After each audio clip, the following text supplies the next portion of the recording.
Journalists interviewed hunter Kim Jun-woo because he became the world's first SSS-ranked hunter. How does this man feel right now? Kim Jun-woo has climbed to the top of the world ranking in less than a year. Is it true that he received an offer from the Hunter Association? This time, Kim Jung-woo got a dungeon with a high level of danger. Could the hunter say a few words before the raid? What advice could he give to the junior hunters? Kim Jun-woo thought that there hadn't been any operations like this for a long time. He didn't remember telling everyone about it. For the journalists, this was a chance they couldn't miss. Kim Jun-woo apologized and said he was only focused on the raid right now. The journalists were sorry. It was the expected response. The young man thought that for the audience, his appearance in the media was a real harvest. Maybe he could make them happy today. He said his team always put the safety of the residents first. That's a constant. Kim Jung-woo turned away from the reporters and said it was time for them to do their duty. One of the reporters said he thought, "Number one is at least a little different. There's something to debate about. But he is still the best hunter." The reporter asked if Kim Jung-woo had anything to say about the case of the attack on the cleaning crew. The hunter stopped and looked surprised. That question confused him. The journalist was talking about the attack on one of the cleaning team members. It was rumored that Kim Jun-woo had thrown that person by hitting the wall. The journalist said he understood everything. The hunter wanted to pretend he knew nothing. But something is known about this incident, especially since the man who was beaten up by the hunter is an acquaintance of his. Kim Jung-woo beat up a man who was old enough to be his father, and not a single line was written about it. There is talk amongst journalists. Is it really true? Hunter Kim Jun-woo beating up a man is a sensation. Kim Jun-woo, while walking away from the reporters, said that it was just an unconfirmed rumor. The journalist wished the hunter good luck anyway. Supernatural Dimension Management Association, an organization to protect the state and citizens from dungeons and monsters. This association brings together people with extraordinary abilities, divided into 4 teams. Among them is the Task Force, which deals with practical raids. In short, they are hunters. Among them, the first operational team is considered the most elite. This is a 100% probability of successful dungeon cleanup.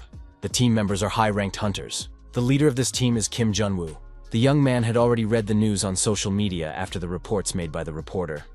There were already debates about the identity of the top hunter. Kim Jun-woo was angry at this meticulous journalist.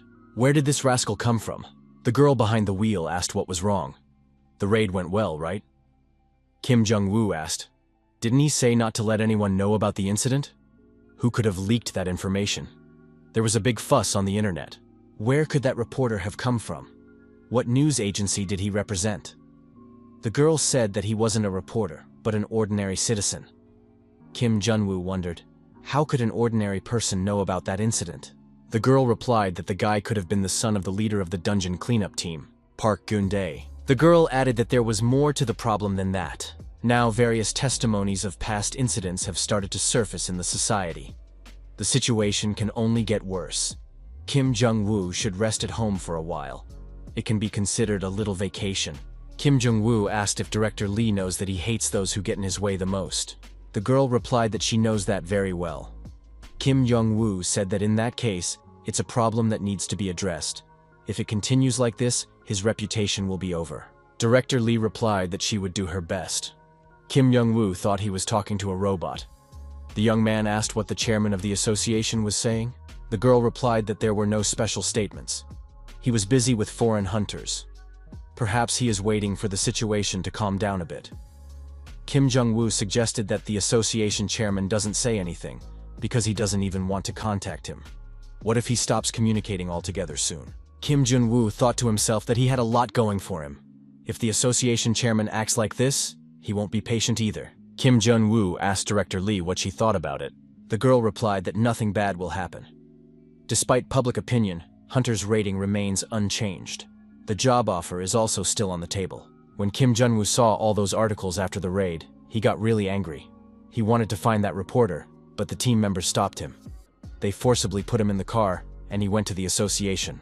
The young man was welcomed as the youngest hunter in the country, the first SSS-ranked hunter in the world. Kim Jung-woo had achieved in an instant the results that others take years to achieve. It would be strange if he didn't get angry at this reporter. How dare someone block his path? Director Lee asked why the hunter was acting like that. Kim Jun-woo replied that that person was the first to start stepping on his throat. The girl asked, what was the reason for that? Kim Jung-woo had never liked janitors, and here was the first time he'd encountered them in person. He said that he didn't remember that. Kim Jong-woo said that when he got to the association, he should handle things quietly before they made a fuss. Director Lee drove the car and kept her eyes on the road. Something caught her attention. She looked up and saw a huge truck in front of the car, rushing towards her.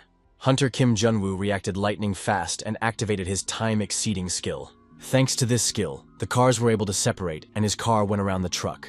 Kim Jong-woo thought, if he was even 1 second late, he would have already painted the asphalt with his blood. That truck didn't even try to stop. Was the truck driver really drunk? Director Lee said she didn't know that. Kim Jong-woo stopped the car and got out. He was already in a bad mood. Now he decided to deal with this truck driver. The next moment, Kim Jong-woo saw a shackle flying at him. It was a heavy-duty detention device. Now the young man couldn't move. Kim Jong-woo looked back and saw a truck rushing toward him from behind at a great speed. Because of the super-powered apprehension device, the young man was unable to use his skills. A truck was also approaching the hunter from the front. The trucks were about to collide, and Kim Jong-woo was caught between them. After the trucks collided, there was a huge explosion. The entire area was engulfed in flames. The trucks were destroyed, but not the SSS-Ranked hunter. The young man remained unharmed. Kim Jong-woo said that today was definitely a bad day. Something had clearly gone wrong. However, who dared to attack him? The attack on the hunter didn't end there. There were armed men nearby who opened fire to kill. Kim Jong-woo was very angry and headed towards this squad of armed men. He realized that this was a well-planned attack. An ordinary hunter wouldn't have been able to put up even the slightest resistance and would have died on the spot. But Kim Jong-woo had been in battles 1,000 times. He had survived in dungeons on the brink of death. After all, the young man was the strongest hunter. He couldn't die from such a thing. In the dungeons of an SSS-ranked hunter, nothing could stop or defeat him. He was indestructible. At that moment, that's exactly what Kim Jong-woo thought. He knew that nothing was seriously threatening him right now, until he saw a gun with a blue light.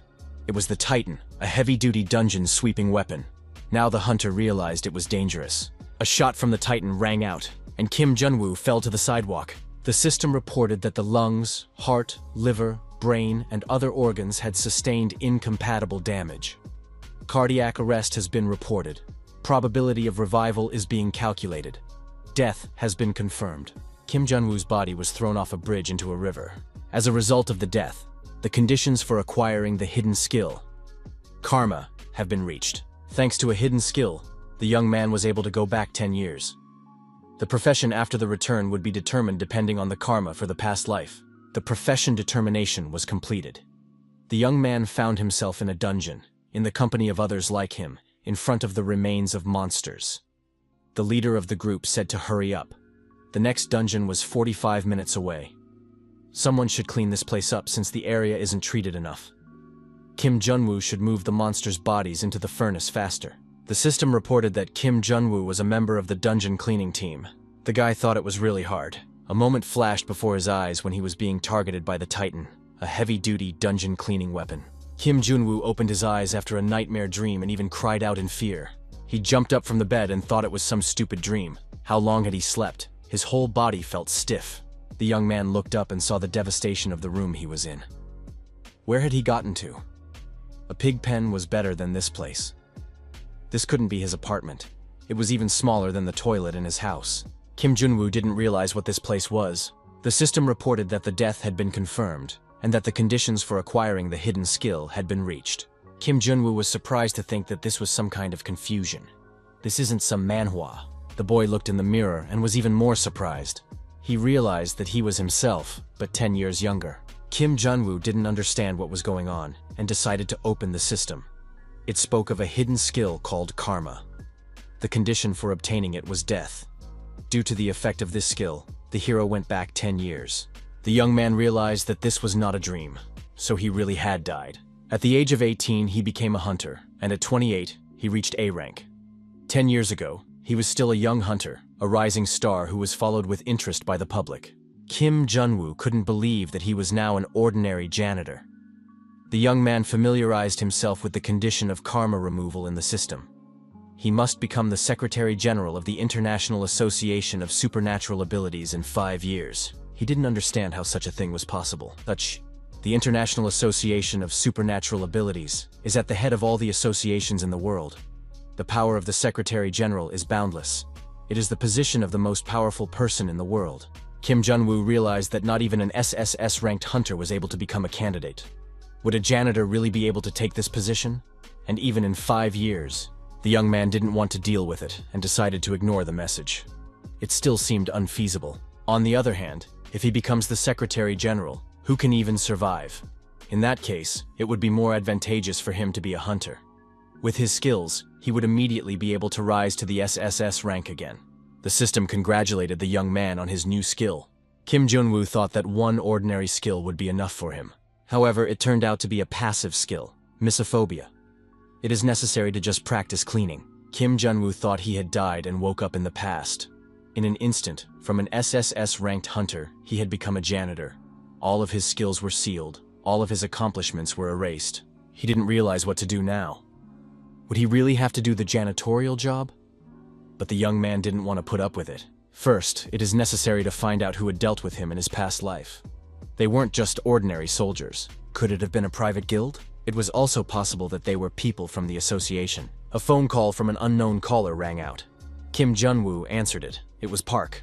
Mr. Park was calling to find out why Kim Jung-woo hadn't come to work. He didn't remember anyone with that name among his acquaintances. Mr. Park said that the young man was already an hour late. Could he be sick? The dungeon had been difficult last time. Kim Jun-woo remembered that he was now a dungeon cleaner. Mr. Park admitted that it wasn't easy last time, but today would be easier.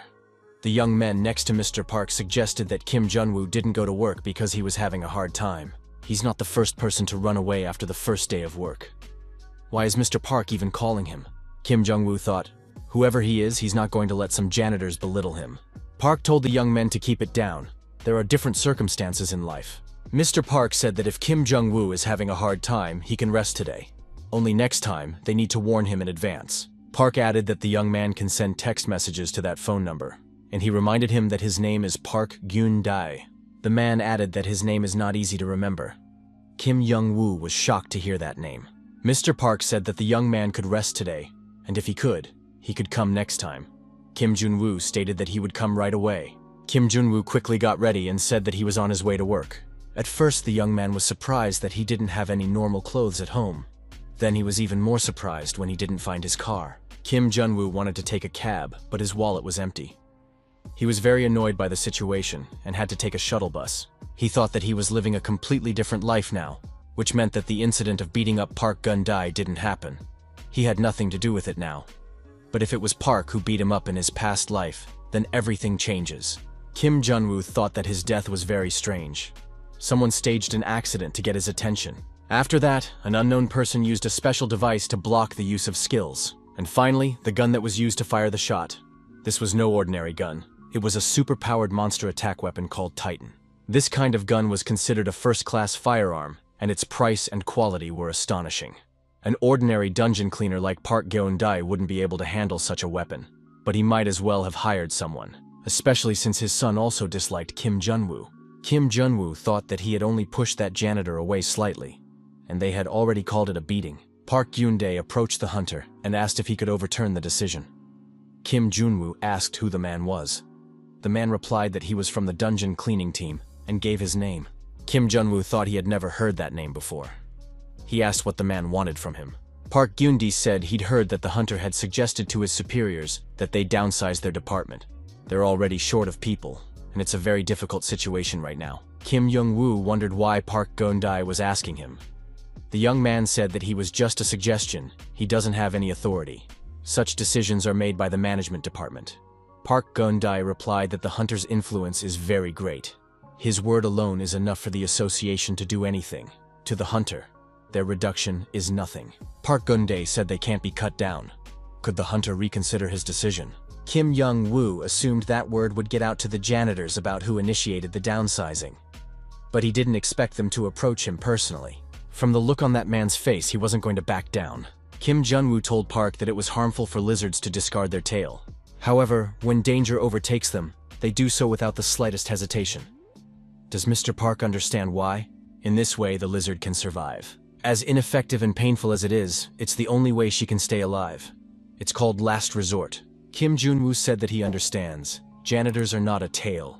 Everyone considers themselves a necessary being in this world. But does Park Gyun-dae really believe that this is the case? At the moment, The association is experiencing financial difficulties. For this reason, the bosses want to revise the salaries of the hunters. Park Geun-dae was surprised. Does the hunter really want to fire them for their own salary? Kim Jung-woo said that the primary task of the association is to protect the citizens from monsters and dungeons. That's what the hunters do. But would they work without getting anything for their efforts? How could they clean the dungeons under such conditions? So he had to resort to the last resort. Kim Jung-woo added that in his opinion, the cleaners don't do anything. Park Geun-dae was indignant. Does the hunter even know what their job is? The young man replied that they just clean. What else could there be? Workers could be hired later. For now, it's just a matter of taking it for granted. Park Geun-dae said that they have their pride too. Kim Jung-woo replied that all of this should have been done years ago, but he'd put up with it because of one co-worker. The janitor reminded, the hunter had said that the association's main job was to protect the citizens. But aren't they citizens? He asks that the hunter rescind his decision. Kim Jung-woo walked over to the kneeling man and said he was fed up with him. He thought he'd explained things clearly enough, but it didn't seem to be enough. Kim Jung-woo said that people like Park Geun-dae should be grateful to the hunters. It's not like they're fighting monsters or risking their lives. They're just cleaning and getting paid for it. We should be satisfied with what we have. Why is he asking so much? He said Park Geun-dae is like a parasite. The man was indignant and grabbed the young man's chest. Hunter pushed the janitor in the chest with a sharp movement of his hand. The man flew far backward. Kim Jung-woo contacted Director Lee by phone and asked him to deal with this parasite. He asked to be kept out of such matters. The special services fenced off the perimeter of the dungeon. It was a yellow-level dungeon and was considered dangerous. The boss of this dungeon must have been Foxtrot the Millipede. 28 years ago, Kim Jung-woo had participated in a similar raid. He realized he really had gone back 10 years. Park Geun-dae saw the young man and waved at him. Kim Jung-woo thought that he had finally met the person who had done this to him. Park Geun-dae smiled in a friendly manner. He knew the young man would come. The man wondered, why was Kim Jung-woo looking at him like that? In front of the hero stood an ordinary man in his 50s, wearing cheap work clothes. He looked exactly the same as he did in his memories. Kim Jung-woo thought that this man wasn't capable of crime, much less murder. Park Geun-dae told the young guys that he knew this guy would come. He seemed conscientious from the beginning. One of the young men thought that Kim Jung-woo didn't have any absences, so he came to work. It was Han Sang-hyuk from the No. 3 dungeon cleaning department. Im Hee-jang from the same department said that Kim Jung-woo is totally unscrupulous. Last time he said he couldn't do it anymore and didn't do anything. Moon. So Yeon said that 4 would have been enough. Why does Park Geun-dae keep trying to get someone else? Mr. Park said to stop talking. If everyone is here, it's time to get to work. Park Geun-dae said they had to hurry up to avoid being reprimanded again. He gave the young man a gas mask and said that this size would fit him. Kim Jung-woo wondered, why would he need this device? The team leader looked at the boy and asked, is there a problem? Kim Jung-woo asked, what exactly does the dungeon cleaning team do? The Other Dimension Management Association was divided into 4 departments. The Management Division was in charge of tracking dungeons and gathering information. The Hunter Support Division was in charge of making, supplying weapons and items, and ensuring general operations. The Operations Department was responsible for the hunters' attacks on the monsters in the dungeons. Park Geun-dae asked, is Hee-jang treating? The young man said he was, but the passage was too wide, so there might not be enough product. The commander said to spray more, and then it will be enough. Sang-hyuk should check the location of the boss's room. Seo Yeon to check the gas level in the dungeon. This time the boss is really big. It'll take a little longer to clean up. We should hurry up. Kim Jung-woo didn't understand what the dungeon cleaning department could be doing. He thought they were just pretending to be busy. Park Geun-dae asked where Kim Jung-woo was going. You can't go alone in a circular-type dungeon. It's very dangerous. Kim Jung-woo remarked that they should go to the boss's room. Park told the young man to follow him. The boss's room was in the other direction. Kim Jung-woo wondered, what is Park Geun-dae talking about?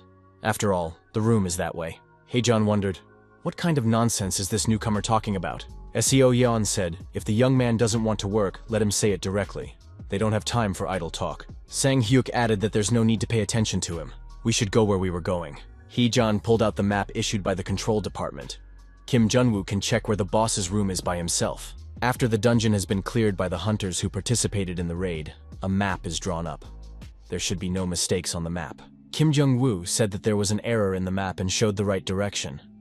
How can such a department even work? Hee-jong told his boss that Kim Jung-woo must have gotten high. Park Geun-dae asked why the rookie thought that. Our hero remembered that this dungeon had been cleared by him. But there was no point in talking about it now, because no one would believe him anyway. Kim Jung-woo turned around and said that he would follow them. There was really no time to waste. He inquired as to what was meant by 45 minutes left to mop up. The commander replied that it was the time until the dungeon was closed. Hadn't Kim Jung-woo heard that? The hero remembered that all dungeons disappear naturally after a sweep. It happens 2 hours after the raid is completed. He hadn't thought about it before, since the hunters always left the dungeon immediately. But for the cleaners, this time is critical. Kim Jung-woo noticed that the dungeon would disappear anyway. Why clean it then? Park Geun-dae explained that a cleaned-up dungeon doesn't disappear. It becomes a rest area until the monster reappears. Kim Jung-woo said he knew that. The commander clarified that the young man understood what would happen if the dungeon opened again and there was a mountain of untidy bodies. Kim Jung-woo replied that it doesn't matter much. Park Geun-dae argued that first, it would make it harder for the hunters to get through. Secondly, the gas released from the decomposition of monster bodies is very dangerous. If there are a lot of bodies, it will limit the hunters' actions. In that case, it would affect the success of the raid. The group commander said that their job was to help the hunters focus on clearing the dungeons. They should be proud of their work. The team's main duty is to clean up monster bodies and debris inside the dungeon. They also check to see if there are any hunters left in the dungeon. If there are any, they are rescued. Although this hasn't happened until now, Kim Jung-woo wondered how the cleaners could rescue hunters. He had never heard of such a thing. Now he realized that janitors are not slackers at all. Park Geun-dae said that they had arrived at the location. According to the map, the room in front of them was the boss's room. However, when the group went inside, they saw that it was empty. This was not what they needed at all. Kim Jung-woo reminded him. He'd said the boss's room wasn't here. Hee-jong didn't understand how that had happened. Kim Jung-woo suggested that they get out of here. Maybe it just wasn't their day. Sang-hyuk asked the commander, "What are they going to do now?" Seo-yeon said there were 22 minutes left. The commander suggested that would be enough. Seo-yeon suggested not wasting time and going straight back. Kim Jung-woo wondered, "What do you mean there's enough time? What's that referring to?" The commander said that they should finish the job. Kim Jung-woo noticed that the next dungeon opening was at least a week away and at most a year away. Park Geun-dae laughed. "Then they'll stay here." Kim Jung-woo thought, being locked in a dungeon for a year was like signing a death sentence.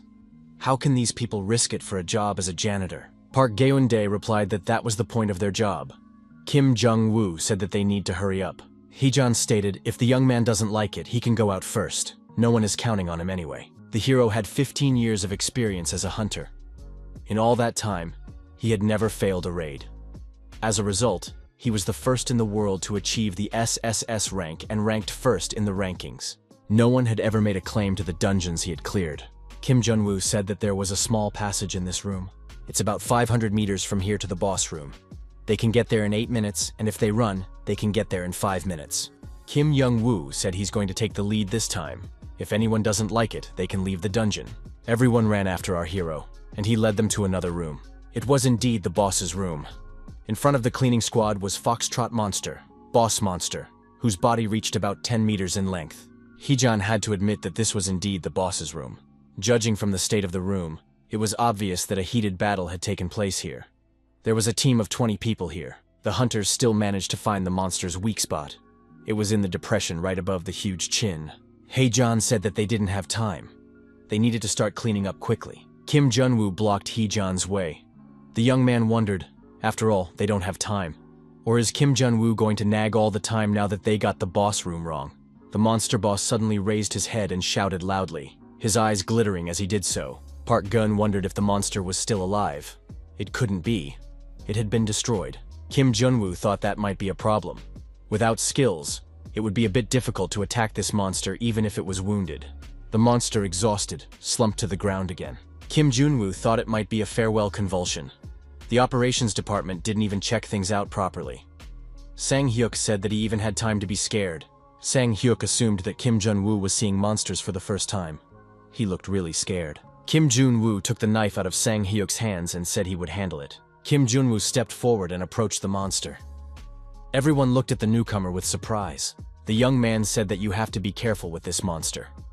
If you use the knife incorrectly, you could dislocate the hand. It is necessary to make incisions between the 3rd, 6th, and 12th sections.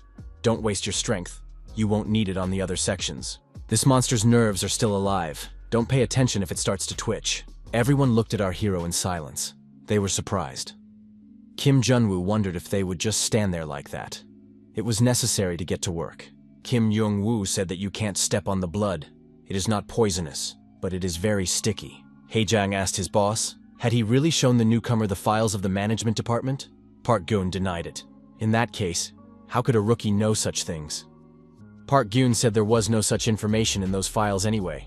Then how does Kim Jung-woo know all this? Our hero had the passive skill Misophobia activated. After a short while, the section of the coils was completed. Kim Jun-woo looked at the completed work with satisfaction. The young man caught himself thinking that he actually felt satisfaction. Park Geun-dae asked if this was really Kim Jung-woo's first time doing this job. Seo Yeon admitted that the young man had done almost everything by himself. Kim Jun-woo didn't understand why he was getting such a strange feeling from cleaning. Sang Hyuk stated that a real rising star, a new competitor, had come to them. The young men looked at their watches. It was time to leave. Only 5 minutes left. The commander said that would be enough. Everyone had done a great job. A squad of cleaners headed for the exit. Our hero was at the back of the procession. Park Geun said that everything was resolved quite easily thanks to Kim Jun-woo. There was a hole in the bag and the blood came out. His foot was stuck in a bloody puddle. Hae-jun was surprised. Kim Jun-woo was saying be careful and stepped in. The young man told the commander that the rookie couldn't move. Kim Jun-woo said that there was no need to exaggerate. He was perfectly fine. Everyone knew from our hero's words that this monster's blood was highly sticky. When Kim Jun-woo was a hunter, even he was unable to deal with this problem. However, the blood loses its effect at high temperatures, and the young man decided that he could easily get out. The protagonist decided to activate the skill Fire Flower. However, using this skill was impossible, because the skill was sealed. Park Geun asks if Hae-jun brought a rope with him. He should tie up the young man faster, and the others should grab from behind. Hae-jun said that he had tied up. Park Geun said for everyone to pull as hard as they can. However, it didn't work, and our hero didn't even move. Seo Yeon said that there was less than a minute left. Park Geun yelled for Kim Jung-woo to take off the costume immediately. Seo Yeon said that the concentration of gas is too high. It's dangerous. Park Geun was indignant. Does she really want to stay here? Kim Jun-woo didn't understand what was going on here. After all, he's the one who can't move. Why is the commander saying that they are all going to stay here? A lizard rips off his tail to survive. So why doesn't the squad abandon him in this situation? Park Geun kept yelling for Kim Jun-woo to take off the suit faster. It is necessary to pull himself together. Kim Jun-woo couldn't stop wondering, why are they doing this? After all, their intelligence is lower than that of a lizard. Park Geun ordered everyone to go outside immediately. The commander said that the squad must survive. Sang Hyuk said it was better for him to stay. Park Geun repeated the order and added that there were 10 seconds left. The commander picked up Kim Jung-woo, who had freed himself, and they rushed toward the exit in the final seconds. There were less than 2 seconds left when Park and Kim Jun-woo approached the exit of the dungeon. There was a bright flash, and the dungeon disappeared. When the flash ended, everyone saw that Park Geun and Kim Jung-woo had managed to get out of the dungeon. Kim Jung-woo thought he had just almost died in the dungeon, and without any monsters involved, just while cleaning up. Park Geun was relieved that the concentration of gas was less than they thought. They had to sweat a lot. It could be considered a training session. The commander added that it was the young man's first dungeon. Kim Jun-woo wondered, what did he mean by his first dungeon? Was this really just the beginning?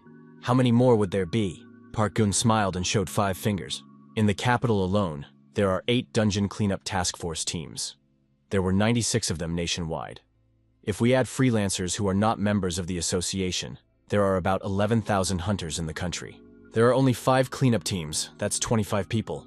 Each team has to clean an average of 3 dungeons every day. And if they were unlucky, they would have to clean 5 dungeons each day. Kim Jung-woo thought that today was just such an unlucky day. Park Geun said that it was a hard day, so they would have a party in the evening.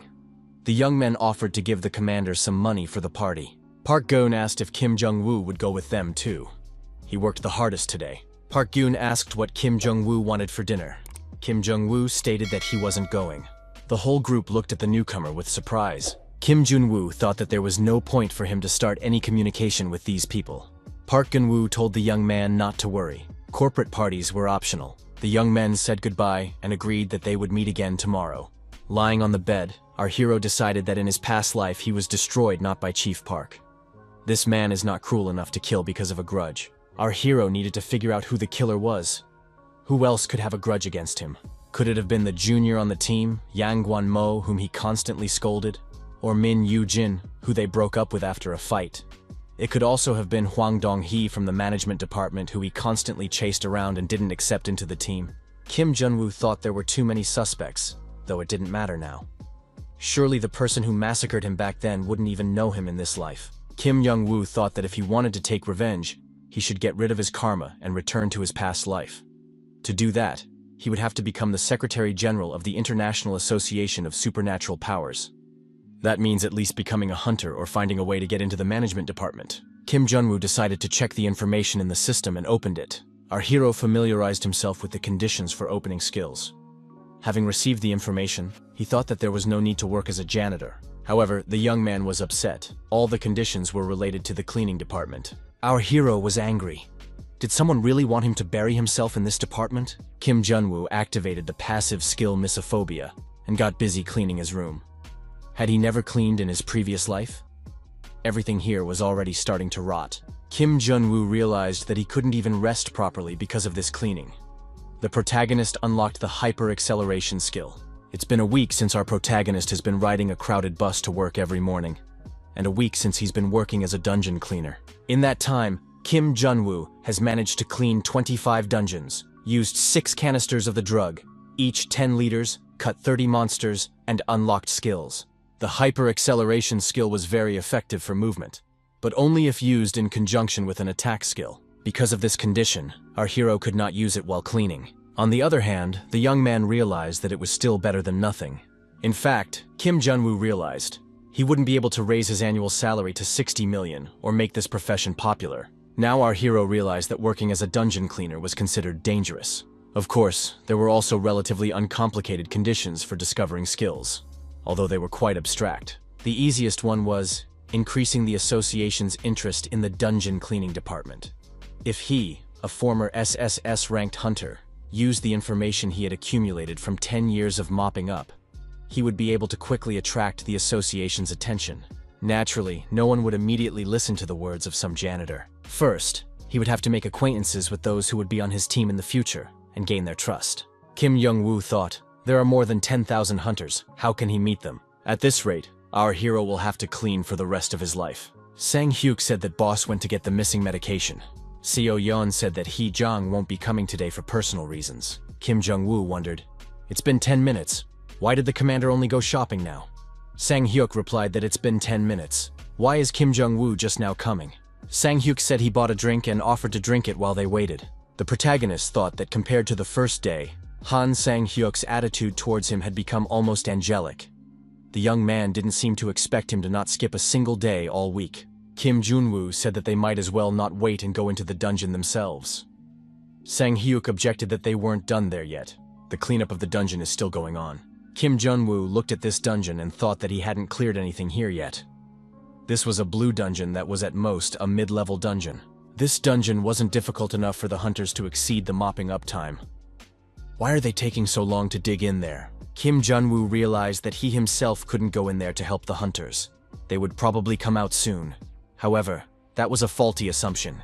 Our hero began to get angry. Why are these hunters delayed? Seo Yeon said that they were finally coming out. It was obvious from the hunters that they were at most D rank. They were scattered because of some blue dungeon. Kim Jung-woo was indignant. Why do hunters like that even get paid? Seo Yeon said he should keep his voice down because the hunters could hear everything. Our hero saw a familiar face among the hunters. Long black hair, light skin. It was Kim Min-ju. She was once a member of the team under our hero's command. But what is she doing here? Kim Min-ju noticed the young man's stare and asked if he had any business with her. The protagonist was annoyed. Why did he meet her specifically? On the other hand, our hero was puzzling over how he could meet his former team. However, this girl was an exception. Kim Jung-woo thought she hated him for no reason. When he suggested that she quit because of her injury, she scolded him for a long time and called him all sorts of names. Kim Min-ju had no idea that it was all for her own sake. She was a very proud girl with high self-esteem, although it didn't affect her abilities in any way. Seo Yeon noticed the look in the young man's eyes and asked if he knew this girl. Kim Jun-woo replied that he doesn't know her. She just looks like someone he knows. Seo Yan noticed that Kim Jun-woo had a very disgruntled look on his face. She decided that this huntress was his ex-girlfriend. Kim Jun-woo said that was a mistaken opinion. The girl smiled and said that it was a joke. Park Gyun announced that they were now all together. The commander asked what happened while he was gone. Kim Jun-woo replied that nothing happened. Sang Hyuk told the commander that Kim Jun-woo had just met his ex-girlfriend. The Blue Dungeon was a dungeon in the form of a building. Literally a dungeon located inside a building. Sang Hyuk asked if Kim Jun-woo had read about this place beforehand. Kim Jun-woo replied that all he knows is that the boss looks like a person. Last week, co-workers kept asking our hero about monsters. It turns out he knows a lot about them. It looked ridiculous, but no one seemed to suspect anything. Kim Jun-woo told his co-workers that this dungeon is in a building, so it's easy to overlook important items. You need to check all the corners well, especially under the stairs where blood accumulates. Park said that Kim Jung-woo will go with him to the boss's lair. Park Gun stated that he doesn't like humanoid monsters. It was a humanoid monster named Vega, in the guise of a girl. Kim Jung-woo suggested not to cut her up, but to take her whole. Park agreed. Our hero froze in indecision. He thought something was wrong. In his memory, the Vega wasn't a particularly dangerous monster. Considering its movement speed, it wouldn't be too difficult to destroy it. Was there really a hard fight between Kim Min-ju and this monster? 10 years ago, Kim Min-ju had a B rank. A hunter with that rank is considered a strong hunter. If it wasn't for the injury, she could have reached S rank. Her sword skills at that time even surpassed our hero's level. In terms of character, she was terrible, but quite capable. She was definitely not someone who would be embarrassed by the Blue Dungeon. Park Gyun asked why the young man froze. Does he really not want to do his job? Kim Jun-woo replied that he was just thinking about it. Kim Jun-woo thought that it didn't matter to him now. After all, he wouldn't meet Kim Min-ju again. Kim Jun-woo yawned deeply. It was 5 in the morning. Had he really only slept for 2 hours? This was the 3rd day in a row that he had gotten up without sleeping. Kim Jun-woo thought that even when he was a hunter, he wasn't this busy. Why can't the hunters call in a cleaning team when everything is finished? Why do they have to wait so long for them? Park Gun said that the hunters are delayed as usual. Why don't they think about the people who are waiting for them? Seo Yan looked at our hero and asked if everything was okay. The guy looked tired. Kim Jun-woo noticed that Seo Yan looked unrested as well. Park Gyun announced that the hunters were leaving. Sang Hyuk announced that the hunters had been delayed for an hour and a half. Kim Young-woo saw Kim Min-ju again and was surprised. There are so many hunters and dungeons in the world. Why does he run into her so often? The young people found themselves face to face and met gazes. After they missed each other, the girl was indignant. Why did this janitor get in her way? Kim Jun-woo thought that this girl was really obnoxious. Every time he thought back to that day, his insides turned upside down. Hunter Kim Jun-woo walked into the hospital room. Kim Min-ju was sitting on the bed. Kim Jun-woo asked how she was feeling.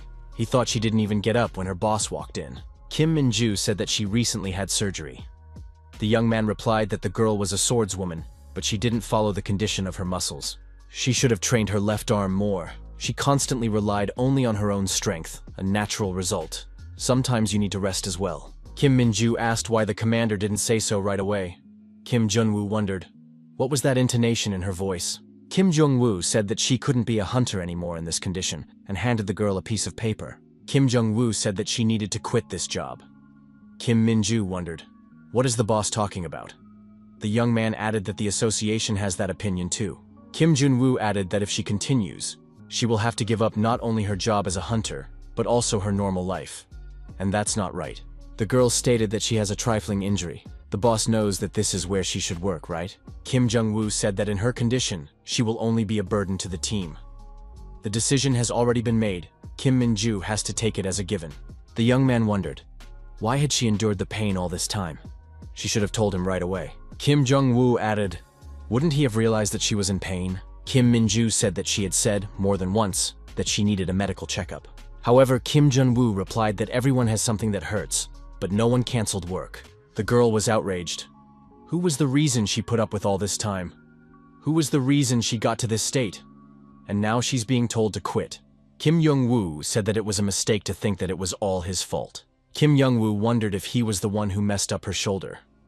A person should take care of their own health, not pass the buck. Kim Min-ju said that she would be able to continue hunting anyway. She just needs a few days to recover. Kim Young-woo wondered who would work for her for those few days. And what will she even be able to do with that shoulder? She's a swordswoman after all. If she wants it so badly, let her transfer to the cleaning department. Kim Min-ju asked if her boss ever perceived her as a co-worker. She said that she was just a tool that could be thrown away after use. Kim Jun-woo admitted that he didn't like the swordswoman from the beginning. She ignored the boss. Once he praised her a little, she stopped taking him seriously. Kim Min-ju confessed that she hated him.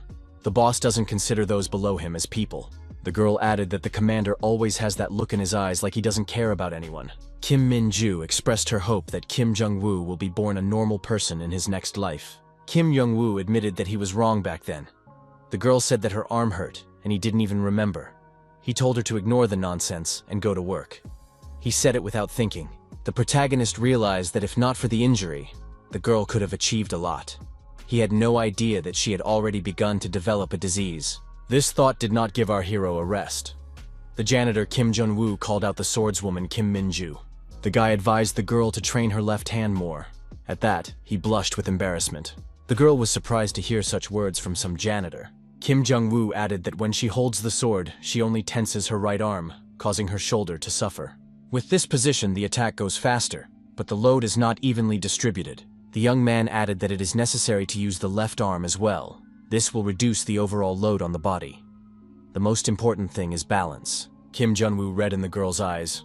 What could a janitor possibly understand about such things? Kim Jun-woo turned around and headed for the dungeon. He told the girl that she was a good hunter and would figure it out on her own. Or she could get an examination. Kim Min-ju was confused and didn't realize what it was just now. The doctor at the outpatient clinic said that the girl went to the clinic in time. A small inflammation was found in the patient's right shoulder. The condition is not critical, but if not treated, serious problems may arise. The doctor said that he would first prescribe anti-inflammatory drugs. The main thing is to change the position of the body more often. He also added that the strength was not evenly distributed throughout the body right now, and the girl needed to train her left arm more. Kim Min-ju thought that strange janitor was saying the same thing. Kim Jun-woo stated that he doesn't have any more strength. Park Yoon said that everyone did a good job today. Sang Hyuk asked if Kim Jun-woo was overdoing it. He's complaining about being tired again, isn't he? How can you keep an ex-girlfriend waiting for so long? Kim Jun-woo didn't know what he was talking about. Our hero blushed with embarrassment when he saw Kim Min-ju. The young man didn't understand what she was doing here at this time. The co-workers decided that they had better leave. It looks like it really is his ex-girlfriend. Kim Young-woo asked what was wrong and said he was very tired. He should hurry up while the shuttle buses are still running. Kim Min-ju grabbed the blade and placed it on the young man's shoulder. The girl asked how he knew that and who he was. Kim Jun-woo couldn't believe that she pointed the sword at him. Kim Min-ju asked why he was silent. How did he find out about it? Why does the janitor pretend like he doesn't know anything about her shoulder? Kim Jun-woo assumed that she had already gone for a checkup and said that he was just guessing. The young man added that he wanted to impress the huntress and said what he read on the internet. The girl said that the sword technique she uses is a secret, and the young man identified with amazing accuracy what muscles she was not using and what stance she was standing in. Kim Jun-woo thought he was wrong to say too much. Now she was suspicious of him. The girl really did have a special sword technique. Our hero realized that such information could definitely not be known by an ordinary janitor.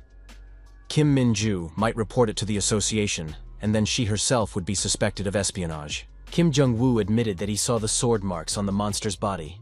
Among all the cuts, something caught his eye. The wounds inflicted with her right hand were deep, the others were lighter. That was how he realized that she lacked strength in her left hand.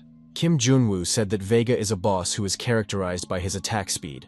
There is no other threat he poses. A technique where they use high speed in reverse was known, but he didn't see any traces of such a technique.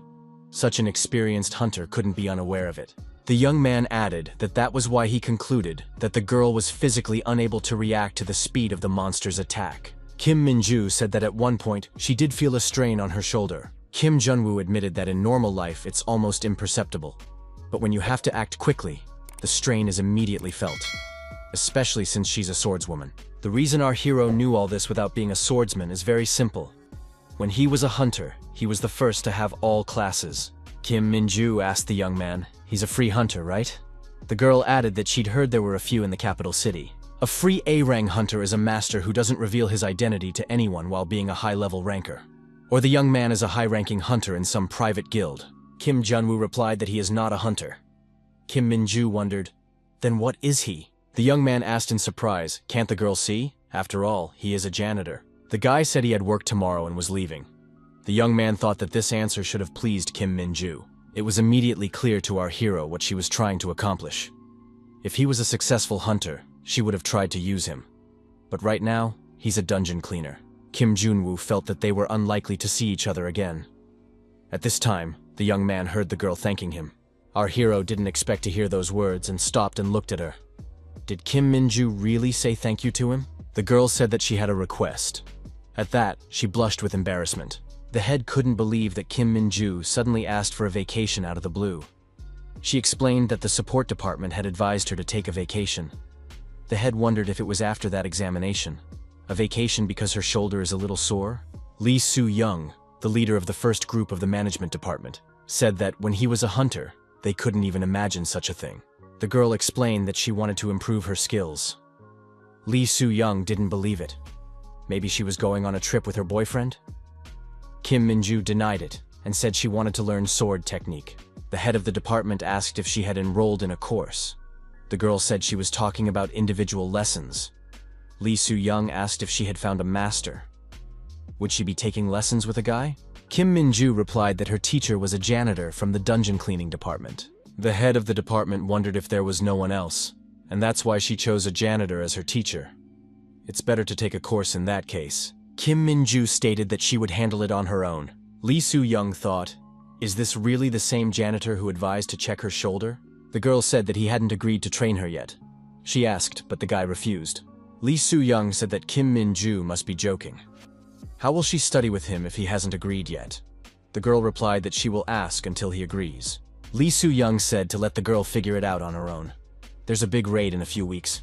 She must return before it starts. The department head thought the whole thing was ridiculous. What can a hunter learn from a janitor? What would the other teams think if they found out about this? Especially if the information reaches the second team leader. Lee Soo-young thought about the janitorial department. Just thinking about it made him feel sick. He contacted the director on the phone. Our hero finally got involved in his job as a janitor. A few days ago, his meter skill had unlocked. He didn't understand what had happened. He hadn't done anything, had he? Why did the skill unlock? Commander Park turned to the young man and said that he didn't want to pry into his personal life. But what was this girl doing here? Our hero replied that they don't know when Hee-jan will be back. The extra hands will get in his way. Park said that this girl is a hunter. The association shouldn't find out that she's doing cleaning work. Kim Jung-woo said he didn't bring her because he wanted to do it himself. Kim Min-ju asked the young man to teach her sword technique and called him a teacher. Kim Jun-woo thought maybe she ate something. What kind of hunter would ask a janitor to teach him sword techniques? Would she really be so persistent?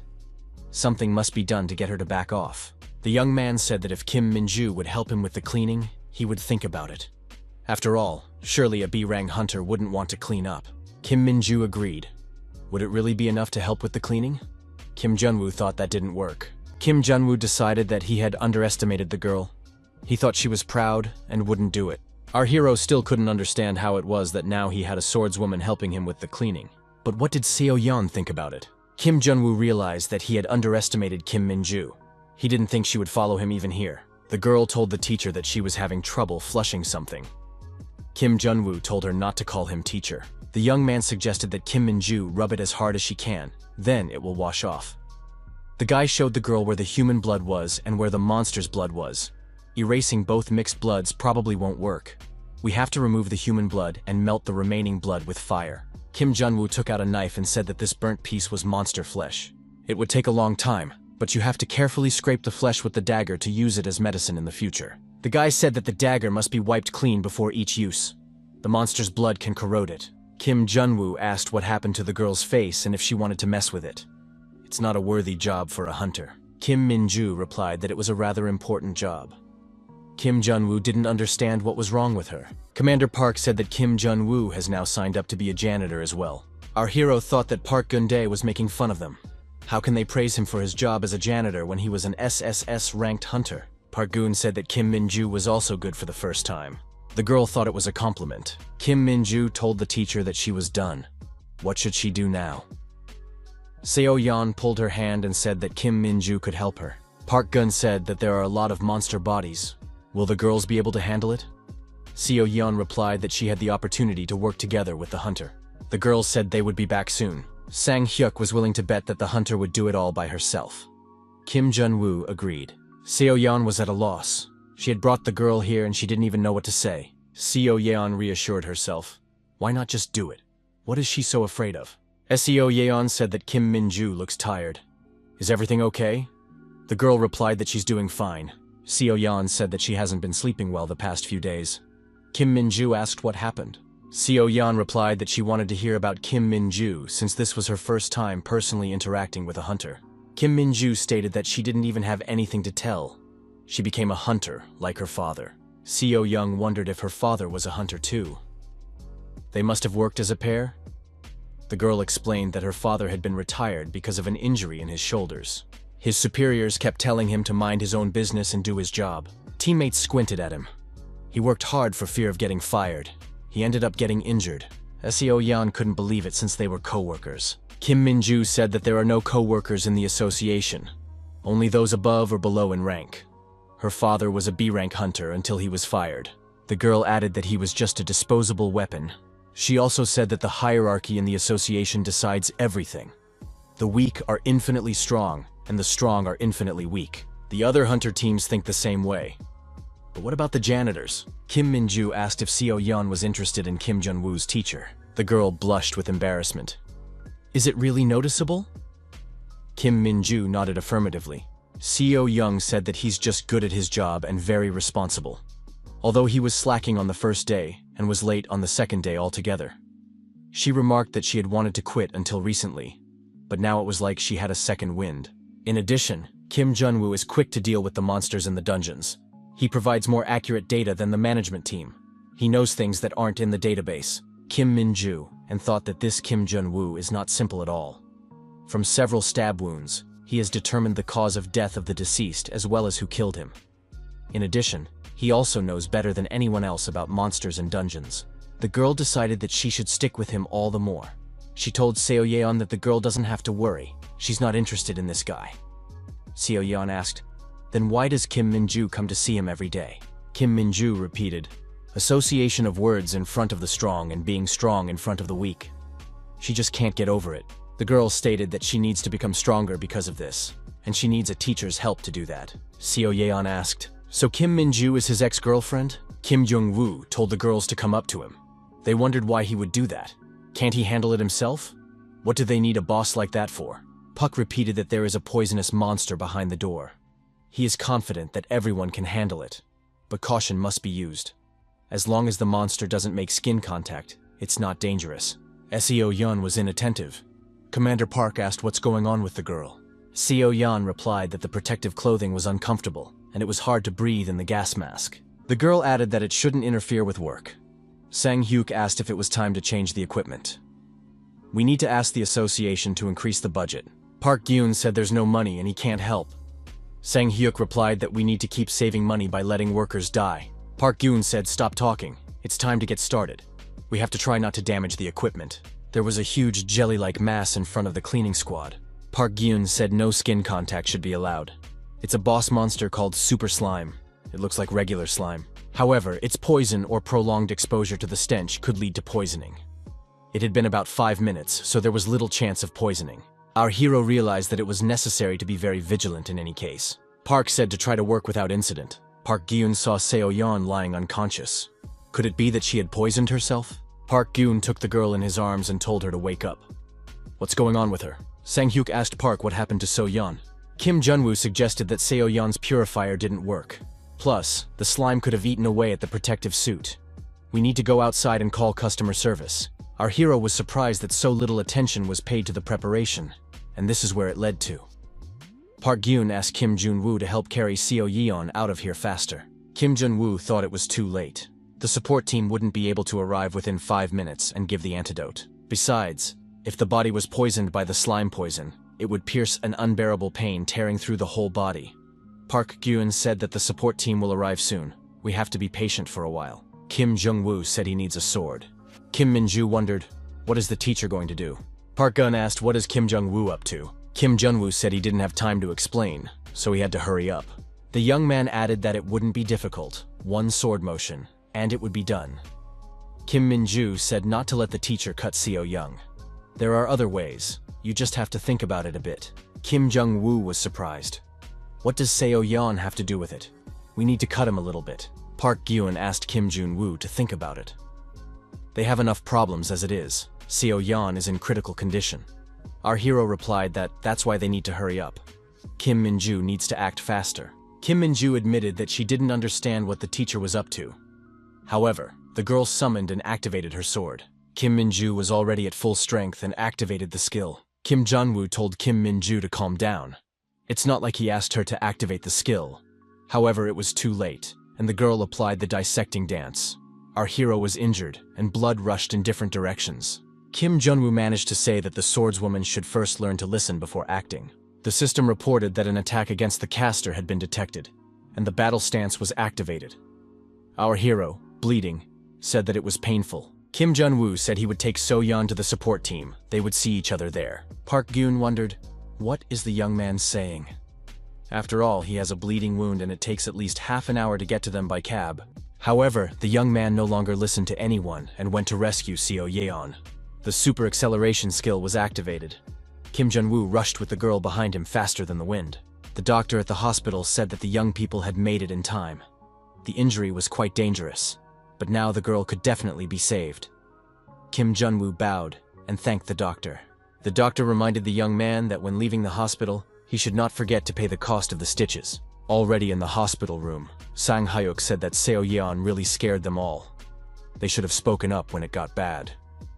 The girl apologized. Sang Hyuk was indignant.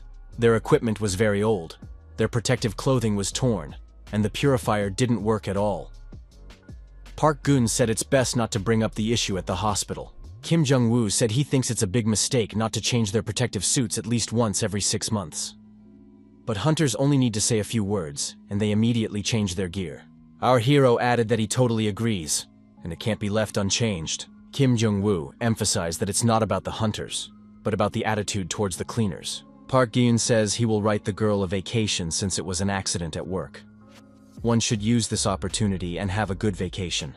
Seo Yeon couldn't even believe that Commander Park could do that. Seo Yeon asked where Kim Jun-woo was going now. The young man replied that he wanted to get some fresh air. Because of the old outfit, Seo Yeon had an accident, and that can't be tolerated. The system updated the conditions to lift the ban. The budget for the dungeon cleaning team needs to be increased. If there was a risk of getting into trouble or getting hurt because of the old equipment, the association would have no choice but to allocate funds for the sake of maintaining the image. Kim Jun-woo thought that once the ban was lifted, he would already have 2 skills. At this rate, he wouldn't linger in the janitorial ranks. Seo Yeon suggested that judging from the look on Kim Jun-woo's face, something had happened to him. Park Gyun agreed. The guy is really angry right now. Seo Yeon wondered, is she really annoying him? Park Gyun replied that the reason is different. It's because of her injury. Commander Park said that the young man seems to have a temper, but he cares a lot about his coworkers. You can tell just by looking at him.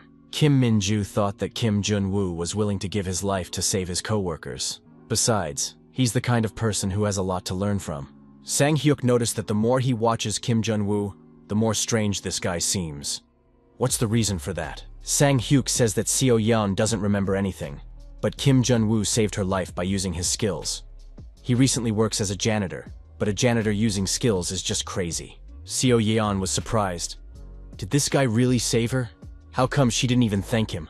Park Gyun asked Kim Min-ju what the huntress thought of him. Kim Min-ju said he's a good person, but not her type. He has a pretty tough temper. Park Gyun remarked that he didn't mean that, but asked what the huntress thought of his abilities as a hunter. Commander Park added that with those abilities, he was wasting himself working as a janitor. Plus, he's more knowledgeable about monsters than most hunters. Kim Min-ju asked the commander if it's possible to move employees. Park Gyun replied that it would be very difficult, but it's a good opportunity for Kim Jung-woo. The girl noticed that he definitely surpasses the other hunters in skills and experience. The problem is that he is on the cleaning team. Sang Hyuk asked if a person on the cleaning team can't go higher. Kim Min-ju said the opposite is true. Even as a B-rank hunter, she is unable to evaluate the teacher's skills. Teacher is the only one who knows his strength best. But why did he join the cleaning team? What could that possibly mean? Park Gyun assumes that Kim Jun-woo is doing it because he likes it. Maybe he's a romantic nature. Kim Min-ju said she can't think of anything else but this now. What does he need that dirty job for? The girl assumed that the teacher has great skills. But he doesn't want to interfere in the association's affairs, and certainly not in the hierarchy of the hunters. He chose the janitorial team so he could feel a sense of team unity. If that's really the case, they'd better not have another conversation about it. There's nothing they can do about it. This guy has a sense of loyalty. Sang Hyuk said he had an idea.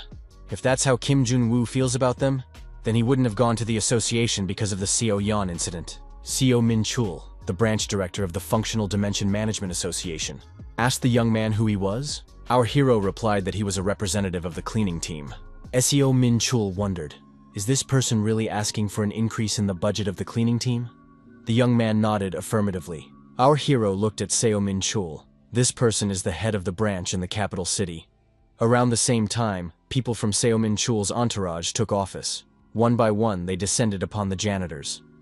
Their influence on the association was enormous. Seo Min-chul said that in that case, the young man should go to the management department. Our hero asked, what kind of hunter would think of dealing with ordinary monsters when you have to go to the boss? The branch director asked, so he's a former hunter in front of him? Kim Jun-woo replied that he was from the mop-up department. Seo Min-chul was surprised. So a simple janitor dared to come to the CEO to beat out money? Not even a group leader, but an ordinary employee? Kim Jun-woo replied that the branch director had hit the mark. Seo Min-chul stated that he was no longer in a position to have a showdown. What did the cleaning team need extra money for? After all, they shouldn't have big expenses. Kim Jung-woo replied that they needed to increase the budget. There were necessary things that the cleaners couldn't afford. Seo Min-chul stated that it was very daring. The young man's bravery is amazing. Kim Jun-woo added that they had an accident. All of their outfits are long outdated and they can't buy new ones. They had to work in what they had, but one team member's suit tore. In addition, the gas mask did not work properly, and the monster's venom poisoned that person. Seo Min-chul said that there was no mention of it in the reports. Kim Jun-woo said that he came here right after the incident. The young man thought that the supervisor couldn't believe the words without any bureaucracy. The guy added that he understands that the branch manager is trying to save money for the sweep department, but this kind of incident should not be allowed to happen again. It is not normal to not allocate money to protect employees. Seo Min-chul agreed that it's unfortunate, but there's still no money. Seo Min-chul wondered what the janitor could possibly know about the association. It seems like the young man has only been here for a short time. Kim Jun-woo stated that the branch director is wrong. The income this year amounted to a decent sum that the management embezzled. The janitor added that the intelligence department's budget amounted to several billion. Of that, 70% should have gone to the operations department. Seo Min-chul wondered, how does the young man know that? Kim Jun-woo remarked that fortunately the director hadn't spent the entire amount yet. But he'll have to organize a memorial raid at the end of the year and return everything he took. So it would be better if he allocated the money for at least the essentials. Seo Min-chul was indignant. Is this the janitor who allows himself to do this? Who is he anyway? The protagonist recalled that Seo Min-chul has only been the CEO for 3 months. He had waited so long and had worked so hard to get the position. If rumors about the negligence of the cleanup department spread, what could the people of the city do when they found out that an employee was hurt because the director spared money for outfits and equipment? The branch director was indignant. Are the cleaners really threatening him? Kim Jung-woo replied that it was just thinking out loud, nothing more. Seo Min-chul said he understood the janitor. How much is the guy asking for a budget increase?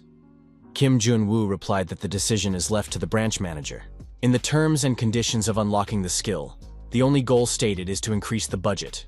The main thing is to make the budget bigger. Kim Jun-woo stated that he was leaving if that was the end of the conversation. The branch manager stopped him. Seo Min-chul asked if the janitor happened to know the hunter Kim Min-ju. The young man was surprised. Why is the branch director asking that? Seo Min-chul realized that the young man knew the huntress. He said that he would consider increasing the budget and contact the mop-up department. That was the end of it. Our hero wondered, why did the branch director even bring up Kim Min-ju? Seo Min-chul was indignant. Does that janitor think he's a janitor? The director contacted Soo-young on the phone and said that a guy from the cleaning crew came to see him. It's the same one that was talked about. Apparently, Kim Min-ju wants to learn from him. Soo-young got angry and wanted to teach that janitor a lesson. Seo Min-chul said that this guy is definitely not a janitor. He's not an ordinary employee. He was able to dig up inside information, which means he has something to do with the association.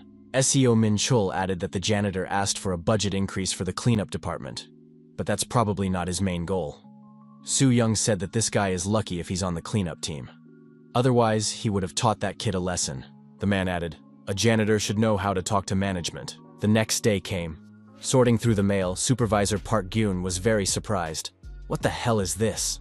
In the man's hand was a notice of fine. Sang Hyuk was outraged. They didn't pay the compensation, so they want to fine me. That's not normal. How can this be? The reason for Moon Seo Yeon's disciplinary punishment is because she violated the prohibition against overlapping work. The cause of the accident should be considered overwork due to the second job. Sang Hyuk shouted that it's unfair and lawless. They are already paying minimum wage. Park Gyun said that the accident report and request for compensation was rejected. The fact that the injuries are due to outdated uniforms has not been confirmed. Our hero realized how Seo Min-chul decided to act. Seo Yeon told the young man not to worry. The girl added that it was not even a fine, but rather a warning. She didn't expect to be compensated. That's what they always do to the cleaning crew. The young man tried to solve the problem. How can he unlock his skills now? Sang Hyuk said that out of the whole team, only one person went to the CEO. They knew Kim Jung-woo had his quirks, but not that much. Park Gyun agreed that Kim Jung-woo acted out of honorable motives. Kim Min-ju also had a judgmental look on his face. Kim Jung-woo thought the whole squad had gone crazy. How did they even come up with this? Park Gyun offered to thank Kim Jung-woo for his efforts and work hard today. Only Seo Yeon shouldn't overdo it. The girl stated that she had learned her lesson. Kim Jung-woo thought that everything was very strange. It's not like he didn't ask for a lot of money or talk about compensation. But the branch director even pressed charges for violating the ban. What kind of reasons does such a high-ranking official have for doing such a thing? Kim Min-ju said that it was all because of her. The young man wondered, what is the huntress even talking about? The girl explained that last time during her vacation, she talked about the cleaning team with the supervisor. The supervisor is a man of old views, so it didn't occur to her that it might have any effect. Maybe he decided to teach this lesson because of her. Kim Jung-woo asked what the name of this supervisor was. The girl replied that his name was Lee Soo-young, and he was the first group leader of the management department. Our hero knew that Lee Soo-young was a member of Seo Min-chul's entourage. He was promoted to the first team leader, although he has no special skills. But he is actively using his position. Kim Jung-woo tells Commander Park that he wants to take the day off. Park Gyun-woo was of course surprised. Why so suddenly? Capital, Socho District, Samson Station. The young man asked, what does my beloved want for lunch today? The girl replied that she would eat the same as him. Suddenly, there was an explosion and a powerful release of energy nearby. Everyone present scattered in different directions. A new dungeon had appeared. It was urgent to call the association. Kim Jung-woo thought that in a moment, everyone would see what he was capable of. Monsters jumped out of the dungeon. The protagonist was ready to fight them. The young man activated a skill, and during the battle, the caster's movement speed increased significantly. It was hyper-acceleration. After a short time, all the monsters were destroyed. Our hero came out of this battle victorious. Interception is the act of secretly taking over a dungeon before the hunters arrive and without authorization from the association. It's mostly done by freelance hunters hoping to make money. Kim Jung-woo said that it's been so long since he's done it that he can't control his power now. We need to finish with this dungeon soon, because he has no information and the probability of dying here is very high. Although for our hero it does not matter. Before the arrival of the task force is a quarter of an hour, so we need to finish early. Our hero will take no more than 10 minutes to pass this dungeon. The problem is that the enemy has skills. Kim Jung-woo currently has no defense skill, so he can be destroyed with a single blow. The reason why Kim Jung-woo is going through the dungeons quickly is because he's been in them before. This was the 4th boss so far. Kim Jung-woo didn't hesitate and attacked the boss monster. A skill that increased the damage by 3000% when attacking vulnerable areas was activated. Using this skill caused an explosion to occur on the monster's head. Kim Jung-woo said that there was a boss dungeon called Metal Tin, and a dungeon of succubi ranging from ghosts to huge ants. He had already gone through 4 dungeons in a day. Task Force hunters average up to 4 dungeons a week. But since all of these locations have a low level of danger, the profits are small. The young man noticed that cars with people from the association were stationed nearby. Was there an emergency at the headquarters? probably because some anonymous person had intercepted 4 dungeons. Hunter told a colleague that he had to go to work on his day off. But who is this guy walking ahead? Our hero thought, if he gets caught, he'll be fired, and if he's unlucky, he'll have to pay a fine. Although no one should suspect a simple janitor. The hunters would be here soon, so we'd better call it a day. The protagonist thought it would be nice to see the faces of those unlucky hunters. After 2 days off work, the young man had to stand there with a stupid expression on his face. Park Gyun asked the supervisor what brought him here. The department head said that he had just come to look around. Kim Jun-woo wondered why Lee Soo-young had come here. Does he really know about everything? Lee Soo-young explained that sometimes he needed to interact with teams from other departments to boost morale. Kim Jun-woo thought that this man usually doesn't even look in the direction of the janitors. The department head suggested that he was not here, and the janitors could work as usual. Kim Jun-woo thought, why did this person choose this particular moment to come here? Perhaps he suspects who was in the dungeons. Park Gun told the staff to get to work. To the department head, he suggested a hazmat suit and gas mask. Lee Soo-young said he would just watch from afar. Park Gun was surprised when he realized that they had managed quickly. The squad leader asked Sang Hyuk how much time was left. Sang Hyuk replied that it was about an hour. Kim Jung-woo asked Kim Min-ju if she had any medicine left. The young woman replied that there was a little bit left. Kim Jung-woo stated that the monsters' bodies have already hardened, so we'll have to work hard. He also asked if he could get a new mop. Kim Jung-woo asked Seo-yeon what the concentration of the gas was. The girl named the parameter, but added that it disintegrates quickly. Kim Jun-woo said to let Sang Hyuk help him a little when he's free. Sang Hyuk replied that he can't. He has a lot of work to do himself. Lee Soo-young thought that these janitors are pretending to work. It's only because he's here. We should throw some bait at them. Lee Soo-young asked Kim Min-ju. The dungeon interception happened in the last 2 days, right? Kim Jung-woo thought that the department head might think that Kim Min-ju was the one who did it because she's from the operations department. Our hero thought, considering that everything happened when he was the one who took the time off, everyone on the team, except Kim Min-ju, would definitely notice the traitor. Kim Young-woo thought that it was necessary to be honest. Kim Min-ju asked, didn't the hunter's objections mean anything? Lee Soo-young stated that he was looking everywhere, but it wasn't easy to spot this interceptor. The department head thought that the CEO would remain dissatisfied. This time, whoever catches the interceptor will be rewarded. Well, what would make a good reward? Lee Soo-young explained. If the hunter catches the interceptor, additional points would be added to his rank evaluation. The department head added that if someone finds him in another team, he will be promoted. In other words, if someone from the cleaning team catches this anonymous person, they can move to another team or department. Lee Soo-young asked if there was anyone besides Kim Min-ju who was interested. For example, the guy who took 2 days off so suddenly. Kim Young-woo thought that was the end of it. If the department head offers a promotion, there's going to be a real fight. It turns out he underestimated them. Park Gyun asked our hero how he was feeling since he had hurt himself the day before. Sang Hyuk was angry because he said that caution was necessary. Kim Min-ju said that it was good that it happened yesterday and not today. Making a mistake in front of a high-ranking official shouldn't be done. It would embarrass the cleaning team. Sang Hyuk remembered when Kim Jun-woo was suspended and there was a lot of commotion. Park Gyun told the department head that there were no traitors among them. Park Gyun said that if that interceptor had been from their team, they would have been able to earn a promotion immediately. Lee Soo-young offered to confess if he wasn't sure about someone. Sang Hyuk said that he didn't doubt anyone. Our hero didn't understand why they were doing this after all. They were just co-workers. Lee Soo-young, talking from the office to the director, said that he found that guy. He's from the cleaning crew. As soon as he came on shift, everything went quiet. The director said that not much money is spent on the cleaning team. Lee Soo-young reiterated that he didn't doubt his words. That person should be punished to the fullest extent of the law. He shouldn't get away with it. The director told the department head that they messed with the wrong person. That guy is not that simple. The director added that this guy's real identity is completely different. Our hero started intercepting dungeons because he decided, if the management doesn't increase their budget, he will. The director of the department suggested that the head of the department give the cleaners money. Lee Soo-young was surprised. They have proof that one of them was intercepting dungeons, right? The director said that a certain amount of money was listed for the cleaning squad. The sponsor wished to remain anonymous. He transferred 20 million, roughly how much they lost in 2 days of interceptions. Lee Soo-young was surprised. Shouldn't everything be checked as thoroughly as possible in such a case? After all, the money had appeared the moment the interception stopped. The director said that if they catch the culprit, there could be more problems. It's not a bad headline for the press. Janitors intercept dungeons from hunters. The director added that if there is a janitor in the sweep department who can go through an entire dungeon alone, it is not an ordinary person. The director noted that there was something strange about this situation from the beginning. After all, such a person shouldn't linger in the janitorial department.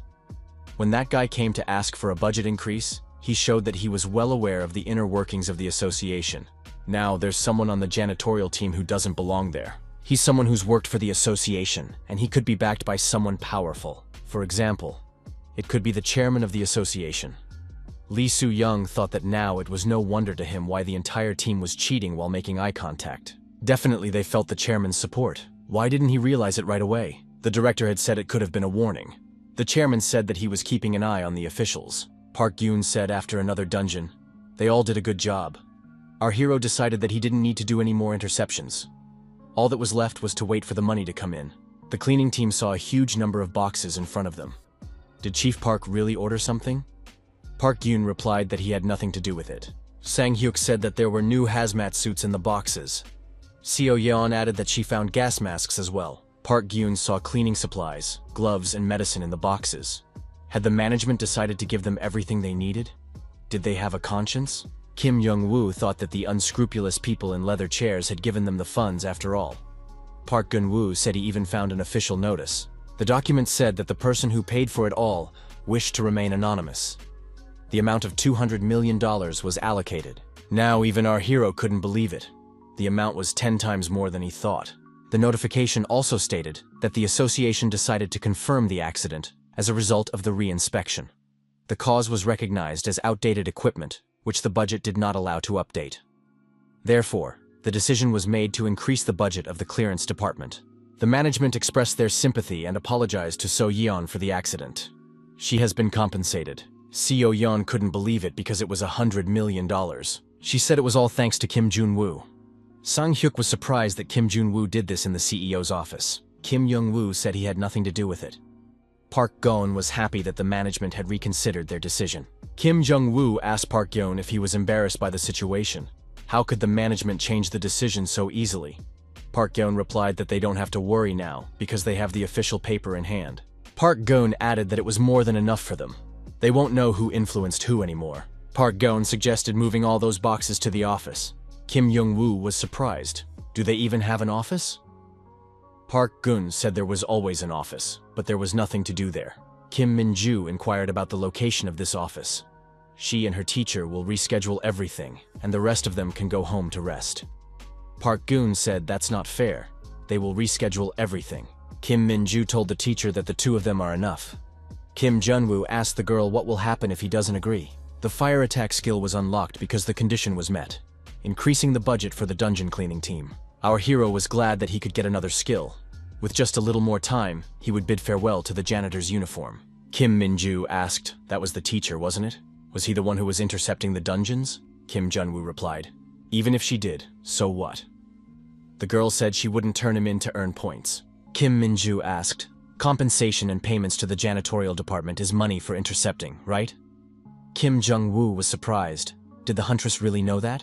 Kim Min-ju said that the department knows. Teacher might be in trouble, so she'll tell the gist of it. Kim Jun-woo was surprised.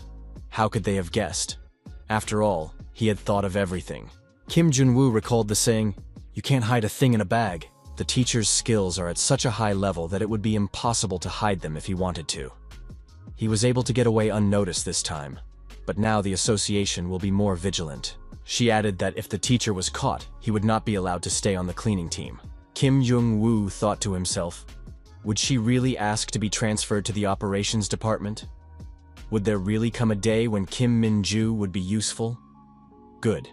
That he brought her to the cleaning team. It will finally be possible to get out of this dump. Kim Min-ju asked the teacher, he wants to stay here too, right? The girl said that she will help the teacher and do her best to keep him working in this team. The girl added that there wasn't much a B-rang hunter like her could do, but if she could rise to A-rang, it could make a difference. She would then help the teacher stay in the mop-up department and on this team. Kim Jun-woo thought, is this really such a joke? The situation with the dungeon interceptions ended well, but another incident happened almost immediately. Sang Hyuk and Kim Jun-woo were amazed at what they saw. In front of the young men was a wall with bloody inscriptions. Someone had spoken badly about the cleaning staff. The person who left these inscriptions wrote that the janitors were underhanded. When the cleaners entered the dungeon itself, the situation was no better. All the walls were covered in insults written in monsters' blood. All the monsters' bodies were taken to the end of the dungeon. This was intentional.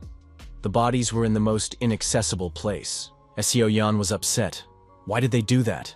Sang Hyuk suggested that our hero find these scoundrels and teach them a lesson. Kim Jun-woo said that even if they manage to find the culprits and nail them to the wall, those will refuse. They should just ignore the event. Sang Hyuk wondered if Kim Jun-woo was angry about this attitude. Kim Jun-woo said they would stop if they didn't react to it. The young man knew the hunters did it. Our hero wanted to go after them right now, but it was better to avoid clashes with the operatives if he wanted to unlock his skill. In any case, after a few days the hunters would get bored with the case. However, even after 3 days the bullying didn't stop.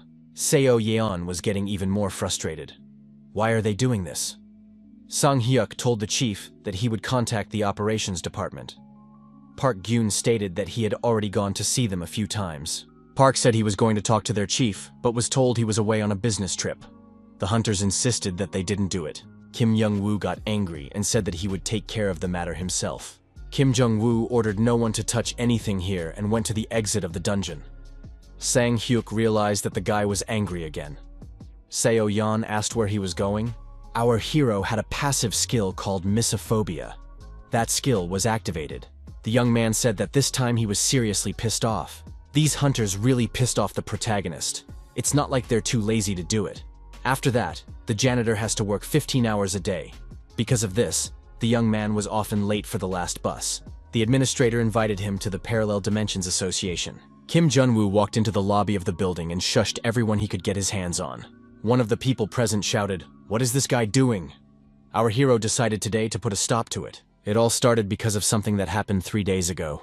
The hunters came out of the dungeon and said that something stank from there. They stated that as soon as they saw the cleaners, it immediately smelled like shit. The hunters added that it was a good thing those people weren't in their group. One of them shoved Sang Hyuk and told him to get out of the way. The hunters were surprised at Kim Jun-woo's defiant look. Is the guy really looking for trouble? Why stick your nose in other people's business, especially when the budget is involved? Janitors should clean up the waste after them, not pry where they shouldn't. If something doesn't suit them, they can look for a part-time job. Kim Min-ju approached the hunters and asked which group they were from. One hunter became indignant. Why is that girl talking to him like that? I'll teach her manners now. Kim Min-ju even more menacingly asked, what team is he from? Hunter was surprised. What business is it of yours? Would answering that make her life easier? Another hunter recognized the girl and said it was their colleague, Kim Min-ju. The young men were startled, lowered their heads and greeted Kim Min-ju. The girl realized that these two were from her department. The hunters apologized because they didn't recognize her right away. Kim Min-ju said that she didn't immediately recognize them either. However, before you apologize for such a small thing, you should apologize for your indecent behavior. Kim Min-ju asked how So-yeon and Sang Hyuk were feeling. The huntress said that there are rascals among the newcomers too. As soon as they became hunters, they started behaving indecently, even though they barely even got their E rank. Park Gyun greeted the team and said it was time to start. It's good that Kim Min-ju is with them today. The girl replied that she came to thank them all. Kim Min-ju bowed and said that Park Gyun has taught her a lot during this time. Park Gyun smiled and remarked that they should be the ones thanking the girl for her help. Kim Jung-woo thought that it was only a week ago that she first went on shift with them, but she had quickly learned everything and was doing well. Kim Min-ju expressed how happy she was to meet such nice people. Seo Yan suggested that her little sister get together sometime. Kim Min-ju, of course, agreed. Our hero thought that these people had gotten close to the huntress in a week. Everyone but our hero was sad about Kim Min-ju leaving because he was the one who asked her to leave the cleaning crew. Kim Jung-woo told the girl not to come out with them for her shift anymore. Kim Min-ju was upset. The young man realized that those words shocked her, but she quickly realized what it meant. If she didn't do the cleaning, there would be more time for other things, including training. After that, a training schedule was set up. Kim Jun-woo thought that if Kim Min-ju stuck to it, he would reach A-rang in 6 months. Right now, the young man couldn't pursue his career as a hunter like in his previous life, but he planned to use the girl as a link between him and the association, making her a better hunter. Kim Jun-woo thought that he had used her in both his past life and this one. but he only had 1 year to spare. Kim Min-ju said that she is very grateful to the teacher. The girl added that if the teacher needed help, she could always go to her. Has she really always been like this? In any case, that was the note on which Kim Min-ju left the third mop-up group. Everything happened in one day. The young people were discussing the janitor who had come here the day before. He only caused laughter. Wasn't it funny of that guy to ask them to treat their squad better? The young hunter asked Kim Jun-woo. Did the young man really think they were wasting the janitor's money? Kim Jung-woo couldn't take it and punched the hunter in the jaw, knocking him to the floor. The other hunter asked the janitor who this guy thought he was. The young hunter activated his skill and said that this janitor didn't even understand the situation. The hunter had the necromancer skill. He stated that this janitor was now finished. The hunter activated his unique skill and asked if the janitor would dare to touch him now. The hunter said that he did a good job today and wasn't going to exert himself even more. Kim Jun-woo shouted for the guy to shut his mouth and gave him a staggering blow. The young hunter's necromancer skill didn't help the young hunter. The janitor asked the deactivated hunters if they enjoyed laughing at the janitors behind their backs. Would they still write anything on the walls? Even school kids don't act like that. Kim Jun-woo told the hunter that he forgot the basics. You can't use skills outside of dungeons, much less against people. He added that he just got his E-rank and he's already doing this. Kim Jung-woo pointed out to the young men that a hunter can be a threat to many things. For these two, he is one of those threats.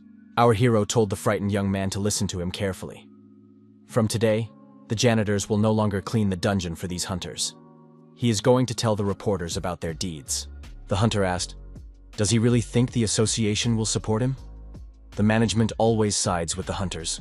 Kim Jun-woo asked in surprise, does this guy really think the association will back him up at the cost of his own reputation? Does he really think he's some kind of special? Kim Jun-woo said that if the hunter doesn't want to lose his job, he better go apologize to the janitors on his knees. Our hero said that if neither option is to this guy's liking, he offers to fight him one-on-one in the dungeon. Lee Soo-young, the head of the department, came in and asked why they were making such a fuss. Kim Jun-woo was surprised. Shouldn't Lee Soo-young be on a business trip right now? After all, that's what the receptionist had told him. Lee Soo-young respectfully asked what brought Mr. Janitor here. Kim Jun-woo wondered, what happened to that person? Why is he talking to a resident like that? Lee Soo-young asked, did the janitors run out of their allotted budget? Kim Jung-woo said he came here because of these hunters' antics. These two are dragging the bodies of monsters to the farthest part of the dungeon and writing nasty things on the walls with their blood. So he wants to know what kind of grievances these hunters have against the cleaning crew. The young hunter stated that it's all untrue and this person attacked him first. Lee Soo-young hit the hunter on the cheek with his fist and said that he would not tolerate deception. The department head apologized to the janitor for that young rascal. Kim Jun-woo told the department head that he should be more considerate of his subordinates from now on. Our hero apologized for the disturbance and left the office. Lee Soo-young wished him a good journey. Kim Jun-woo said that he didn't want to see those hunters ever again. The protagonist had one more unanswered question. Why did Lee Soo-young change his attitude so drastically? Kim Jung-woo asked Kim Min-ju what her plans were. The girl replied that she wanted to take a week off. Either way, she's not interested in those two losers. The girl added that there's nothing they can do now even if they wanted to. Kim Jun-woo thought that at least they apologized properly, so it won't happen again. Kim Min-ju said that the two were kicked off the team. Kim Jung-woo was surprised. Did it really happen because of him? How could the association kick the hunters off the team after some janitor complained? The young man wondered, what is this Lee Soo-young guy up to? What was the meaning of all this? The hunters bowed to the janitors and said that that squad did a great job. Kim Jun-woo replied that the hunter team did a good job too. This was the way the hunters usually behaved after every cleanup, always waiting for the cleanup crew to thank them before leaving. The hunters put all the monsters in a neat pile and even cleaned up after themselves in the boss's room. Seo Yeon said that she would probably never get used to this. She couldn't believe that the hunters actually cared about them. This was the first time this had happened in 10 years. Sang Hyuk asked, do they really have the hunters as hostages? Park Gun stated that it was all thanks to Kim Jung-woo. Sang Hyuk said he was joking. He realizes that Kim Jun-woo has done a lot for the group and everyone is insanely appreciative. Seo Yeon thanked the young man for his help, but admitted that she was worried about him. Kim Jun-woo was surprised. What is there to worry about? Seo Yeon was worried that this situation wouldn't hurt Kim Jun-woo. There are so many people watching the cleaners now. Suddenly one of the hunters would decide to take revenge. Kim Jun-woo said that it could only happen if a very fearless person was caught, especially after what he did there. Seo-yeon noted that Kim Jun-woo didn't do anything wrong anyway. Sang-hyuk said that he doesn't understand something. If Kim Jung-woo didn't ask for a budget increase and to fire those hunters, yet the first cleanup team keeps an eye on them, then who set all this up? Sang-hyuk assumed that Kim Jung-woo is a respectable person, because he doesn't even need to be connected to his superiors. Kim Jun-woo said for Jang-hyuk not to say unnecessary things. It's better not to waste time and get to work. Our hero asked, if he was a powerful man, would he have gotten involved in cleaning dungeons? Im Dong-bin, the leader of the second operations team, asked Lee Soo-young if he was following the cleaning squad. Im Dong-bin added that the hunters from the first sweep team are keeping an eye on the cleanup squad. Lee Soo-young asked if Im Dong was guessing who is currently working on the cleanup team. The leader of the second operations team said that he's already heard. Everyone is just talking about that guy. Is it really someone from the association chairman's people? Im Dong-bin suggested that this was the reason why Lee Soo-young was unable to get promoted. But you don't have to run after your superiors to get a new position. Lee Soo-young said that if that's all Im Dong came for, he better get back to his business. Im Dong-bin said that he can make things right. If Lee Soo-young believes those stories about the janitor, he can help as a senior colleague. Even if the janitor is the chairman's man, it doesn't mean he doesn't make mistakes. Lee Soo-young wondered, did the janitorial squad really commit any misbehavior? Im Dong replied that he would definitely commit one in the future. Lee Soo-young wondered what kind of trick the head of the second operations team was trying to pull. Im Dong asked if Lee Soo-young wanted to spend the rest of his life following that janitor. Lee Soo-young asked what Im Dong wanted for that. Im Dong replied that Lee Soo-young's team will get the dungeons next week, the multi-zone dungeons in the Yongdepot area. A multi-zone dungeon is a special dungeon that opens the next zone after clearing the previous one. Usually, such a high-ranked dungeon is reserved for the respective hunters. The difficulty of such dungeons is that they cannot be left until the team has defeated all the bosses in each zone. This is an important facility that requires about a month of training for the operations team. Im Dong told Lee Soo-young to hand over this facility to him. Lee Soo-young was indignant and said that it was too much. Im Dong said that the manager had already given him permission, but he was thinking of settling the matter with Lee Soo-young personally. Lee Soo-young thought that Im Dong-bin had stolen their loot from the other teams in the same way. However, without his help, it was impossible to approach the cleaning squad. Lee Soo-young decided that this was the only large-scale dungeon sweep. If he really helps the scavenger squad, it will be a good deal. Lee Soo-young agreed and hoped that he wouldn't regret it. Im Dong praised his interlocutor for making the right decision. Im Dong reminded him that Lee Soo-young has a girlfriend on the team, Kim Min-ju. Can he borrow her? Lee Soo-young said he would. Kim Jun-woo thought that everything was going right so far. Now the situation has changed dramatically. It has become much easier to unlock skills over time.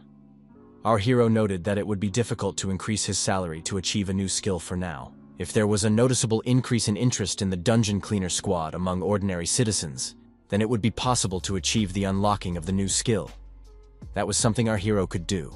Kim Min-ju contacted her teacher by phone and informed her that there was a multi-zone dungeon to clean up this time, and she was chosen to be the squad leader. Kim Jung-woo said that since the girl had become the leader in such a demanding task, the price of her life was now incredibly high. Kim Min-ju replied that it's not the most important thing. The girl added that the cleaning team would also take part in the cleanup. The hunters were outraged. These cleaners took away part of their budget and their status, and now they also want to take away their jobs. Why did they come here? The hunters became worried that this janitor would want to become a hunter. Seo-yeon asked Park Goon if he was okay. The team leader replied that he was fine. A janitor doesn't usually get this chance. The hunter squad leader said that the meeting would begin soon, and that everyone should take their seats. Kim Jun-woo thought that something was wrong because all of them were B or C rank hunters. Our hero asked if the multi-zone dungeon was assigned to the first team. Kim Min-ju agreed. It was originally their job. It seems that leader Lee Soo-yeon handed over the project to the second team. Kim Jung-woo wondered, did such a big project just get handed over to another team? I mean, they were supposed to prepare for the cleanup for 2 months. Kim Min-ju speculated that something happened between the team leaders, but she doesn't know the details. The doors opened and Im Dong-bin said that the leader of the second team was already here. He greeted everyone present. Im Dong said that the sweep of the Yongdepot project was assigned to them. Kim Jun-woo thought that when he was a rookie, this guy had taken the raid away from him. He was known for taking other people's orders. Now this man was the leader of the second task force. Kim Min-ju looked at the teacher and asked what happened to him. Kim Jong-woo said for Kim Min-ju to stay away from that person and not to contact him. Im-dong announced that the raid would last for 24 hours. You can't leave the multi-zone dungeon without clearing all the zones. Whoever wants to withdraw can do so now. Im-dong added that the hunters would split into 3 groups. Since the sweep lasts 24 hours, the bodies of the monsters will decompose while the hunters are there. This can't be allowed to happen because the bodies will start releasing poisonous gas. Group 3 from the cleanup department will be working on this. Don Bin told them it's a big operation, so there will be bonuses at the end. The cleanup crew will be able to handle it, right? Park Gyun-dae replied that he was vouching for his team. Our hero thought there was no reason for them to refuse. It's a great opportunity to work with the task force, and there will be bonuses. The main thing is that they will clean up after the hunters right away. It will save a lot of time.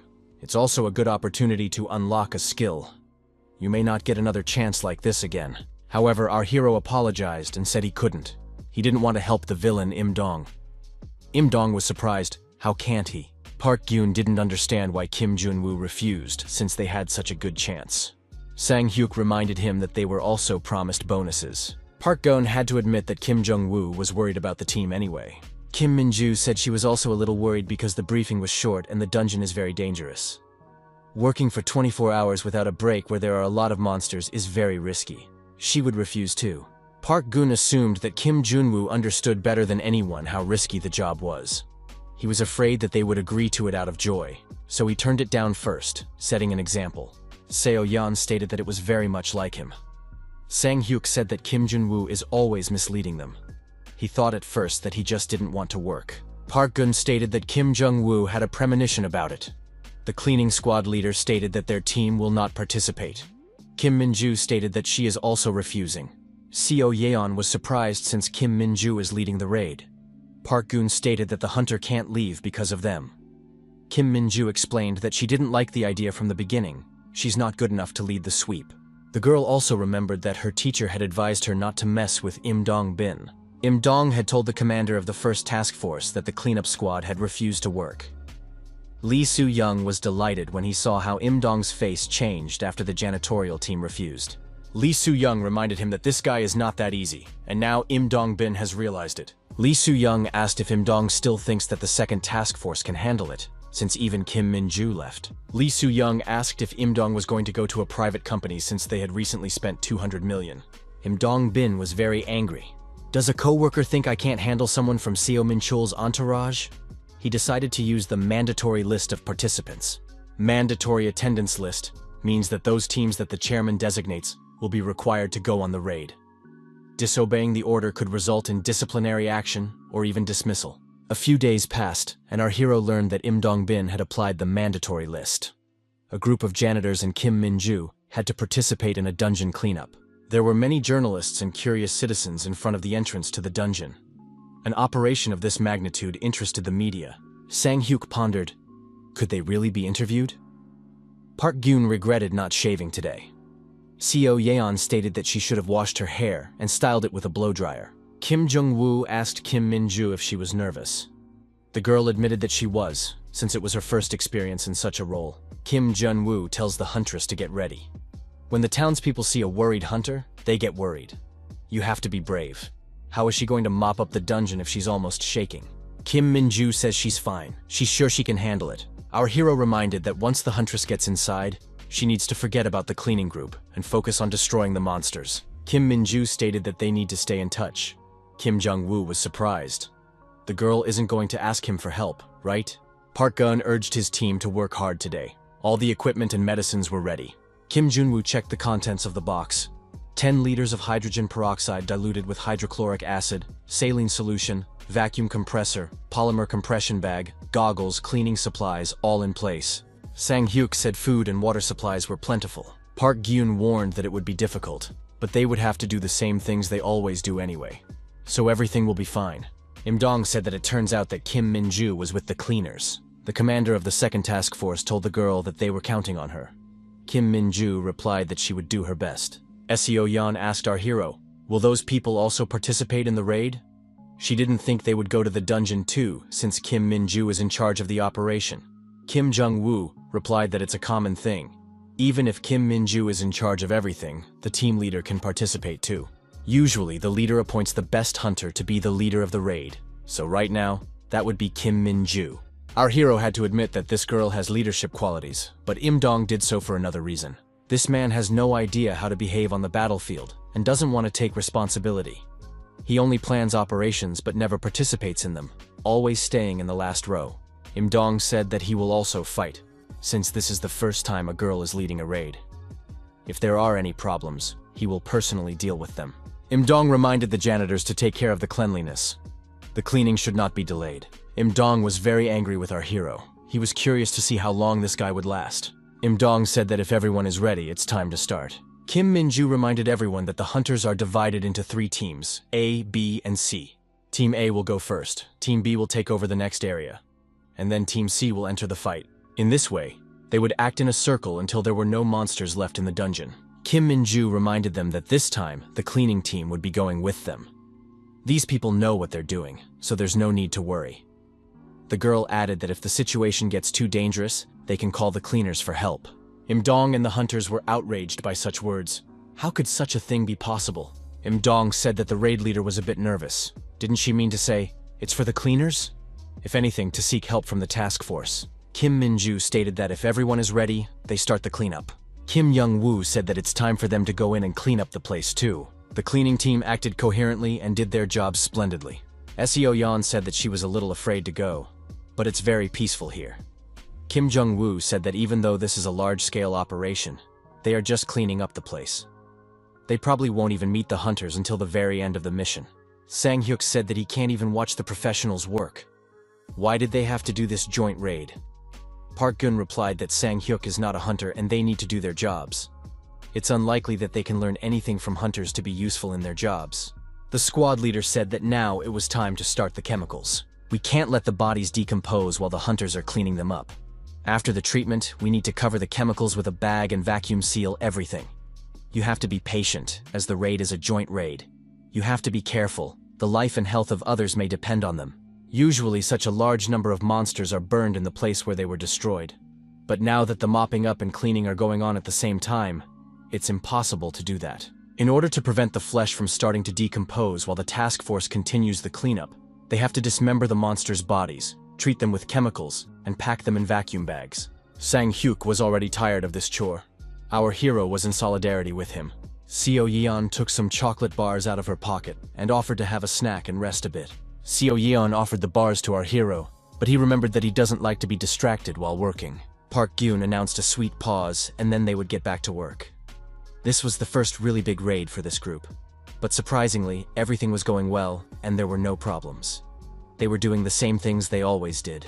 However, that was only the case in the beginning. 8 hours after entering the dungeon, everything changed. While the hunters were destroying the monsters, things started to change in the cleaning squad. After 10 hours of almost continuous work, they were falling off their feet from fatigue. 5 hours afterward, Han Seok injured his shoulder, but the wound was not serious. There were also instances where the vacuum bags burst. Kim Jun-woo was tired of fixing them all the time. The cleaners were far behind the task force. It had been 18 hours since they had started work. The task force got in touch with the cleaners. The gas level in the dungeon is rising. We need to take care of it. Park Gun replied that they have a lot of work to do right now. They are in Zone 5. The hunters said that they have already finished Zone 10. Why are the cleaners so far behind? Park Gun said they need to rest for at least an hour. They will do their best to speed up the work. The promoted hunter said that the poison was getting bigger and bigger, and those janitors wanted to rest. Kim Jun-woo said that everyone is tired and can't keep working. He wants to ask the leader to suspend the raid. The hunters replied that it's impossible or else they won't meet the deadline. Kim Jung-woo asked, "Do the hunters really want them here to die of fatigue right on the spot? They can't keep working at this pace anymore." The hunters said that it's their problem, and they can do as they want. Kim Young-woo suggested that they send a hunter who was resting, so the cleanup would go faster with him. The answer was no. The hunters wouldn't bother with the cleaning.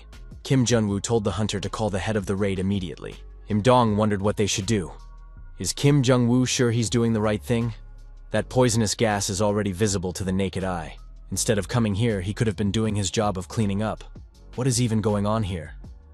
Kim Jun-woo was incredibly angry. Kim Jun-woo asked Im Dong-bin where the raid leader Kim Min-ju was. Im Dong-bin replied that the girl was working and fulfilling her duties. Kim Jong-woo said that he worked for 18 hours without a break. Janitors aren't robots. They don't have any energy left. Im Dong questioned in surprise. What do you mean there's no strength left? The commander of the 2nd Operations Division stated that they would now be the ones in trouble. All because of janitorial fatigue. Is this some kind of joke to them? Im Dong added that the hunters had worked very hard preparing for this assignment. It's safe to assume that they lost their bonuses. Kim Jun-woo said that Im Dong should think hard before saying such a thing. Im Dong said that the cleaners are abandoning their duties and not following orders right during the cleanup. Im Dong asked if Kim Jong-woo thought that since this was his first experience in such large-scale operations, he could do anything. He's mistaken. Now he'll have to take responsibility for the actions of the cleaning squad. Kim Jong-woo grinned and said that it looked very strange. And he wondered at first why they were added to the mandatory list of participants. Im Dong had planned this from the beginning. The raid leader had decided to catch them doing something and punish them. It was a great plan. However, the hunters can't continue to watch them, so Im Dong decided to punish them in this way. But is this what a leader should do? Im Dong says that this guard is letting himself go too much. There's definitely someone covering for him. However, for disobeying an order, even the chairman of the association won't be saved. Kim Jong-woo asked what would happen if they refused to participate in the raid. The gases are getting bigger and bigger. Will the hunters continue the sweep? Im Dong tried to radio Kim Min-ju. Is the huntress very busy right now? The girl fighting the monster replied that she was indeed a bit busy. Im Dong said that they had a problem. The cleaners were refusing to work. To them, Don added that at this rate, they would suffocate from the gas before they were done. He will now be in charge of the operation himself, so the girl is stepping down as the head of the raid. Im Dong shouted that Kim Min-ju won't be able to handle this situation, so she should hand over the leadership to him. Kim Jong-woo grinned and said that nothing has changed. Kim Min-ju asked the teacher if he really refused to participate in the raid. Our hero told the girl that the janitors can't afford something like this. If they don't work, everyone here will die from the poisonous fumes. Kim Min-ju stopped. She was just finishing off the monster. Im Dong demanded that the huntress hand over the management to him immediately if she didn't want to get kicked out of her job. Does the girl think that just because she was entrusted to lead a raid once, she is now an important person who can do anything? Kim Min-ju said she's handing over the authority. The girl said that she's handing over the rights of the raid leader to the janitor Kim Jong-woo from the cleanup department. Our hero stated that he will now be in charge of the cleanup. With his new status, the young man felt much more confident. Kim Jong-woo told Im Dong, the head of the department, that he was now in charge. Im Dong asked if the young man thought that if he was given the authority, he would be in charge. The protagonist asked what Im Dong had done for the raid at all. Im Dong added that he knew exactly who was in charge of everything during the raid. Im Dong wondered, how could the janitor know everything? Was he a hunter? Kim Jong-woo asked why everyone who meets him feels it's their duty to find out if he's a hunter. Why does it matter? Im Dong said that the janitor is only responsible for cleaning. In a raid, everyone's life is at stake. You can't get away with a simple disciplinary action. Kim Jong-woo asked if that meant that he, an inexperienced janitor whom the hunters suspect, should entrust an operation to a dungeon veteran like Im Dong. Our hero said, looking at this superior and remembering the past, "It's good when the rating goes up day by day. It can't help but feel good." The protagonist said to Im Dong, "Now don't even think of interfering." He can consider himself suspended. Suspension is the highest level of disciplinary punishment that takes away all the benefits of being a leader. Kim Jong-woo said for Im Dong to stop yelling here. Is this really the first time he's been punished? Our hero radioed to all members of the raid. Currently, the team leader Im Dong-bin has been suspended. The rest of the group must do their best to achieve the goal. The young man warned everyone that Kim Min-ju had handed over the command to him. And from now on, everyone follows his instructions. Teams B and C will go to help the cleanup squad first. The raid members were outraged. After all, they are hunters, not to clean floors. Kim Jong-woo said that in that case, teams B and C will be suspended from the operation due to not following instructions. The operation manager said he was waiting for Team A's response. Kim Min-ju said that Team A is ready for the mission. Kim Jong-woo said that Team A will have to sweat a lot, because most of the hunters won't be participating in the raid anymore. Kim Min-ju said that they are now in the 11th zone, and the monsters here are immune to physical damage. Kim Jong-woo confirmed that this monster will become immune to blows once the attack starts. The tanks should take the hit, and the healers will support them and heal them. When the bear's immunity disappears, the best fighter should be unleashed. The hunter with the highest characteristics should attack the beast and immediately use the counterattack skill. Kim Young-woo reminded that Kim Min-ju had been practicing left-handed attacks, in which case she could proceed. The healer said he would strengthen the hunters and activated the Heavenly Blessing skill. After the bear was exhausted, Kim Min-ju went on the attack. The girl activated the skill, Counter-Strike. The monster was defeated. Kim Min-ju reported to the teacher that the 11th zone was free. The suspended hunters couldn't believe it. Could this really be possible? Kim Jun-woo praised the girl and said that she had 50 minutes to clear the remaining zones. In Zone 12, the boss is a ghost. It is immune to physical attacks in general, so swordsmen should cover the rear, and mages should use their strongest attack skills. Hunters may hallucinate afterward. The healer must use the purification skill. There is no need to approach the monsters. Just attack the boss and retreat. The aloof hunters thought that this guy was no ordinary cleaner. Kim Jun-woo said that the last thing you can do is just push the monster away by applying a suitable skill. That should be enough. Kim Min-ju replied that they can't do that. Our hero was surprised. Kim Min-ju explained that they were tired and their skills wouldn't activate. The physical characteristics are too low. Kim Jung-woo wondered, what kind of hunters are they if they can't catch a monster? Our hero went to help and told them to wait for him and not to lose before time. This boss monster was unusual. It was different from the ones Kim Min-ju had destroyed before. The boss was impenetrable and too fast for its size. The monster attacked the girl, and after losing her balance, Kim Min-ju fell on her back. Kim Min-ju saw the teacher in front of her, apologized and said that she couldn't handle it. Our hero reached out his hand and asked her for her sword. Kim Min-ju and the other hunter watched the janitor with interest. The young man with the sword in his hand headed towards the monster. The monster turned out to be a stone ogre. Our hero didn't expect to encounter a monster of such a high rank in such a place. Kim Jun-woo activated the discipline skill that he unlocked during the raid. The sword-wielding janitor entered the battle with the stone ogre. The protagonist activated the fire skill and dealt a staggering blow to the boss monster. The combination of the discipline and fire skills produced an amazing result. There was a powerful explosion, and the monster was deactivated. The hunters in Kim Min-ju's squad were perplexed. Who was this janitor? With such skills, he should be in the task force. Kim Min-ju said it would be better if no one knew about it. For this person, money, fame, power, hunter skills, characteristics, and weapons don't matter. The passive skill, Misophobia, was activated. After destroying the monster, the protagonist noticed that there was a lot of dirt around. Kim Min-ju added that the only thing the teacher wants is to work together with them. It was revealed that during a major raid in Yongdepo organized by the association, the group leader Im Dong-bin was suspended. It also came to light that this person was embezzling bonuses from other hunters. The department director was furious.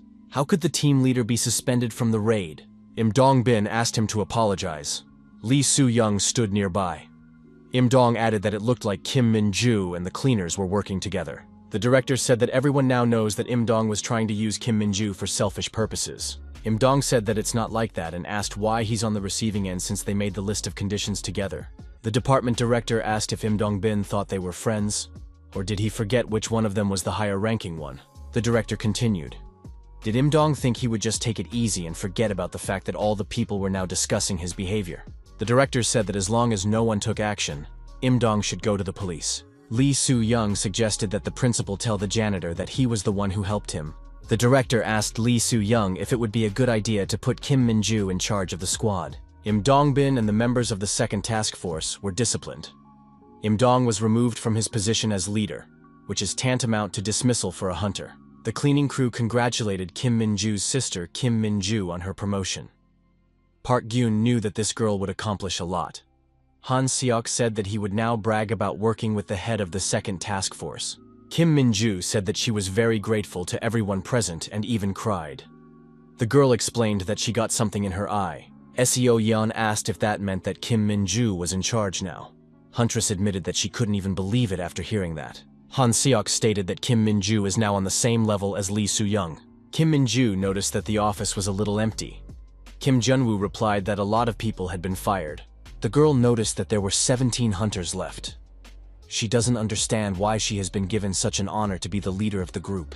Our hero told the girl not to underestimate herself. Not everyone could take this position.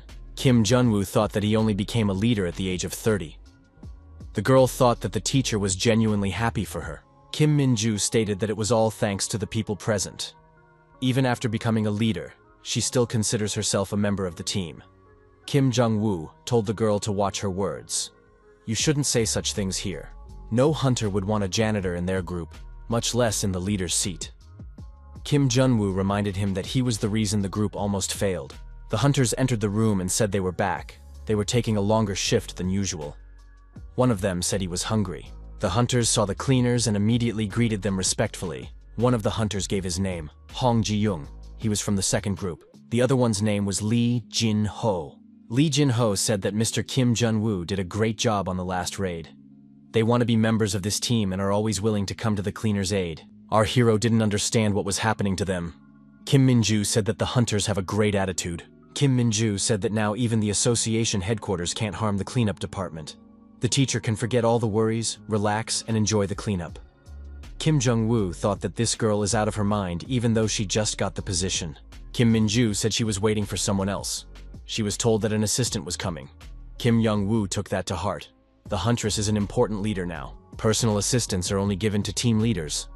At one time, our hero also had such an assistant. Kim Jung-woo remembered that he had been assigned Lee Ah-young. They were together the day our hero died. This is the person who was closest to him after he left the association. She left her post around that time. It's hard to remember it now. The young man asked Kim Min-ju what the assistant's name was. The girl replied that she didn't know. Kim Jung-woo decided not to worry. Even if they meet, Lee won't recognize him. Park Gyun said that such a guest should have come by now, since it was time to go on shift. Kim Jung-woo opened the door and saw a girl at the door. She said hello and introduced herself as Song Hae-young. She came from the cheerleading squad and would be the young man's assistant since his name is Kim Min-ju. Our hero said that Song Hae-young is wrong. Kim Min-ju is that girl. Kim Min-ju told the girl to come in and told her name. Song Hae-young apologized, noting that she was only recently accepted into the association. Park Gyun said it was time to leave or they might be late. Kim Min-ju wished her teacher a successful shift as she said goodbye. Song Hae-young thought that Kim Jung-woo was scaring her. Sun Hai stated that she doesn't have the energy anymore. She's only been working here for 2 months and it's already too much. The girl wondered, what's the matter? Was her supervisor not as good as she thought? Sung Hai saw Lee Ah-young in front of her. Lee Ah-young inquired, is the leader of the group Kim Min-ju? Recently, the second group's raid almost failed. Sung Hai said that Kim Min-ju is a good person, but it seems that the assistant was assigned to her without the CEO's knowledge. Otherwise, why was the newcomer sent as an assistant? Lee Ah-young replied that the fact that they don't see or hear the CEO says that he is doing a great job. Lee Ah-young wished the newcomer good luck. Rumors have reached her that Kim Min-ju is on good terms with the cleaning squad who are under the director's protection. If Sun Hai is a good girl, she might get in with them herself. Sun Hae replied that she ran into that person today and didn't like him at all. He's kind of arrogant. Considering he's in the squad of the director himself, he must love power. He's even scary to look at. Lee Ah-young assumed that Kim Jung-woo was doing a great job. After all, Kim Jung-woo was able to increase the budget for his group and department. He went off on the hunters who insulted the janitors. Sung Hai said that it could be harmful to the image. If they encounter a similar problem in the future, she would quickly fix it. Lee Ah-young pondered, who is this person Kim Jung-woo? A new dungeon appeared in a busy part of the city. The area was immediately cordoned off by the competent authorities. Kim Jung-woo was doing his job and cleaning up the dungeon after the hunters. Kim Min-ju appeared next to him and said that it was going to rain in the afternoon. Kim Jung-woo wondered if the girl had a lot of free time. Is she not going to work? Kim Min-ju replied that she is working right now. Kim Jun-woo said that the task force leader is having fun with the mop along with the janitorial commander. All the team members will appreciate that, and so will the hunters. A newbie from the hunters asked if he pulverized the monster's body well enough. Han Seok said that he couldn't scrub the floor. What to get that stain out with? Seo Yeon wondered who would help her with the sanitizing. The newcomer from the hunters said that he could be relied on. Kim Jung-woo asked Kim Min-ju why she came. Definitely not to hold a mop in her hands. The girl admitted that there were some pretty complicated dungeon raids planned for this month. In total, the hunters should clear about 50 dungeons. But with the current number of people on the team, it's impossible. Kim Jun-woo admitted that there really aren't enough people for that many raids. The girl added that there are above-average dungeons to work on. Kim Jung-woo said for Kim Min-ju to listen and memorize. The level of dungeons to be cleared is determined by the headquarters. The association has nothing to do with it. If the gate is green, there might be strong monsters there. With their level of training, 4 people per dungeon will be enough. Based on this, you should divide into 3 teams and sweep twice a day, in the morning and in the evening. If the hunters cannot cope on their own, the support team will help, but only once. Many leaders who had been working for 10 years didn't realize this. Of course, such a young leader didn't even think about it. Kim Min-ju thanked the teacher and said that she would be forever indebted to him. Our hero said that if the girl didn't have any more questions, she could just leave. They can handle the cleaning by themselves. Kim Min-ju asked the teacher, "Is she really in the way?" Kim Jung-woo replied that the girl over there is in the way and pointed at Sun Hai. Kim Min-ju asked if they knew each other. Our hero replied that he just saw her for the first time yesterday. Kim Min-ju said that they should look at each other. She might be the one who could be his girlfriend. Sung Hai told her boss that it was time for them to go to the meeting. Kim Min-ju suggested that they have lunch first. Kim Min-ju told Sung Hye to go ahead and get them a table in the dining room. They need to remember that they can't use the phone in the dungeon. Sung Hye said that she would reserve a table for 9 people. The janitors are coming too, right? Sung Hai quickly went to fulfill the order. Need to order food for their arrival. Kim Jung-woo was surprised. "What do you mean you can't use the phone?" Kim Min-ju replied that she had to lie. She wants to discuss something in private. Kim Min-ju asked the teacher if he knew anyone in the support department. The girl stated that the support department wants to see Kim Jung-woo. Strangely, Sung Hye asked her to keep it a secret. Kim Jun-woo was surprised. What does the support want from him? Could it be because of the incident with Im Dong and his group? They'll probably ask him not to interfere anymore. Kim Jun-woo said he'll come. There's no need to look for him. He would be there as soon as he had free time. The next day came. A new dungeon appeared near a car parking lot. The boy looked for his little brother and said he was scared. The child in the darkness saw the outline of a man lying on the ground. Could it really be his little brother? The man was asking for help. The child came closer and saw that there was a monster in front of him. The boy cried out loudly out of fear. Breaking news reported that a first grader mistakenly wandered into a dungeon where he was attacked by a monster. Student Kim Gun was attacked by a monster in the dungeon. Fortunately, the wounds turned out to be non-dangerous. The boy said that there were no fences at the entrance to the dungeon, so he thought it was okay to go in. The department director showed the news to everyone present. Kim Min-ju said that civilians by definition are not allowed to enter the dungeon. The director said that he knows that, and everyone knows that. But why didn't the people in charge put up a fence? It's not that hard to do. Our hero thought it was fortunate that they were able to find this boy in time. If it had been just a little longer, it could have ended badly. Seo Min-chul said that he was waiting for an explanation before this news got around. Who forgot to do that? Kim Young-woo admitted that he was supposed to put up signs and put up barriers, but it just slipped his mind. Kim Min-ju said that the teacher wasn't telling the truth because she saw everything with her own eyes. Kim Young-woo demanded in a menacing voice that the girl shut up while he talks to the boss. Seo Min-chul realized that it was the sweep team's mistake. Kim Jung-woo explained that it wasn't the entire team's mistake, but only his, so he was solely responsible for what happened. The director said that it doesn't matter whether Kim Jung-woo or the whole team is responsible, he's just stating a fact. Kim Jung-woo asked that he be released from work tomorrow, and he will personally appear in front of the management and tell them about his mistake. Seo Min-chul agreed to schedule a meeting for tomorrow at 9 o'clock in the morning. However, in such a situation, no matter what the young man says, it won't save him from punishment. The principal said that this was the end of the conversation, and everyone could leave. Kim Min-ju asked, "What is the teacher doing?" After all, she saw with her own eyes how he put up the fence. Why is Kim Jun-woo protecting the others, and why the deception? Even if the boy really did get into the dungeon by accident, where did the monster come from if the hunters cleaned everything out? It just doesn't make sense. Kim Min-ju stated that someone set the whole thing up. Why would the teacher be framed if he's innocent? The young man said that even if someone did set it up, they have no chance of catching him and bringing him out. It's obvious that it's not just an ordinary employee. They won't be able to find out anything until morning, so he'll be personally responsible for it. Like our hero said, it was all set up. For starters, it was Vega's monster. It doesn't live in a dungeon of this level. He was let in on purpose, but it's unclear who did it and why. Kim Jun-woo decided that he could unlock another skill. To do so, he needs to increase the interest of ordinary citizens in the dungeon cleaning squad. Even if someone removed the fence by mistake, it's unclear how a child could accidentally enter the dungeon half an hour before it closed. Why was there a monster left in the dungeon if the task force had finished their work? Kim Min-ju thought it was all a setup to frame the cleaning squad, and Kim Jun-woo. Given the circumstances, it can be assumed that the perpetrator works for the association. In this case, There is nothing that can be done. We need to observe the events and see if any facts come to light. The young hunters told the chief that they heard about it, but they don't think it's true. Kim Jong-woo definitely couldn't have forgotten about the fence. Why did he take the blame? They decided that they needed to find the person who did it. Kim Jong-woo helped them in the joint raid, so there's a need to return the favor. Kim Min-ju announced that they are stopping work on all projects now. Now the second group will now focus on finding the real culprit. Even if they don't fulfill the monthly quota, we need to get to the bottom of it. Everyone supported their commander. Lee Ah-young entered the office and greeted Kim Min-ju, the head of the support department. A few hours before, Sun Hai had said that she had only been working here for 3 days. Why did this happen now? Lee Ah-young said that it's not Sun Hai's fault.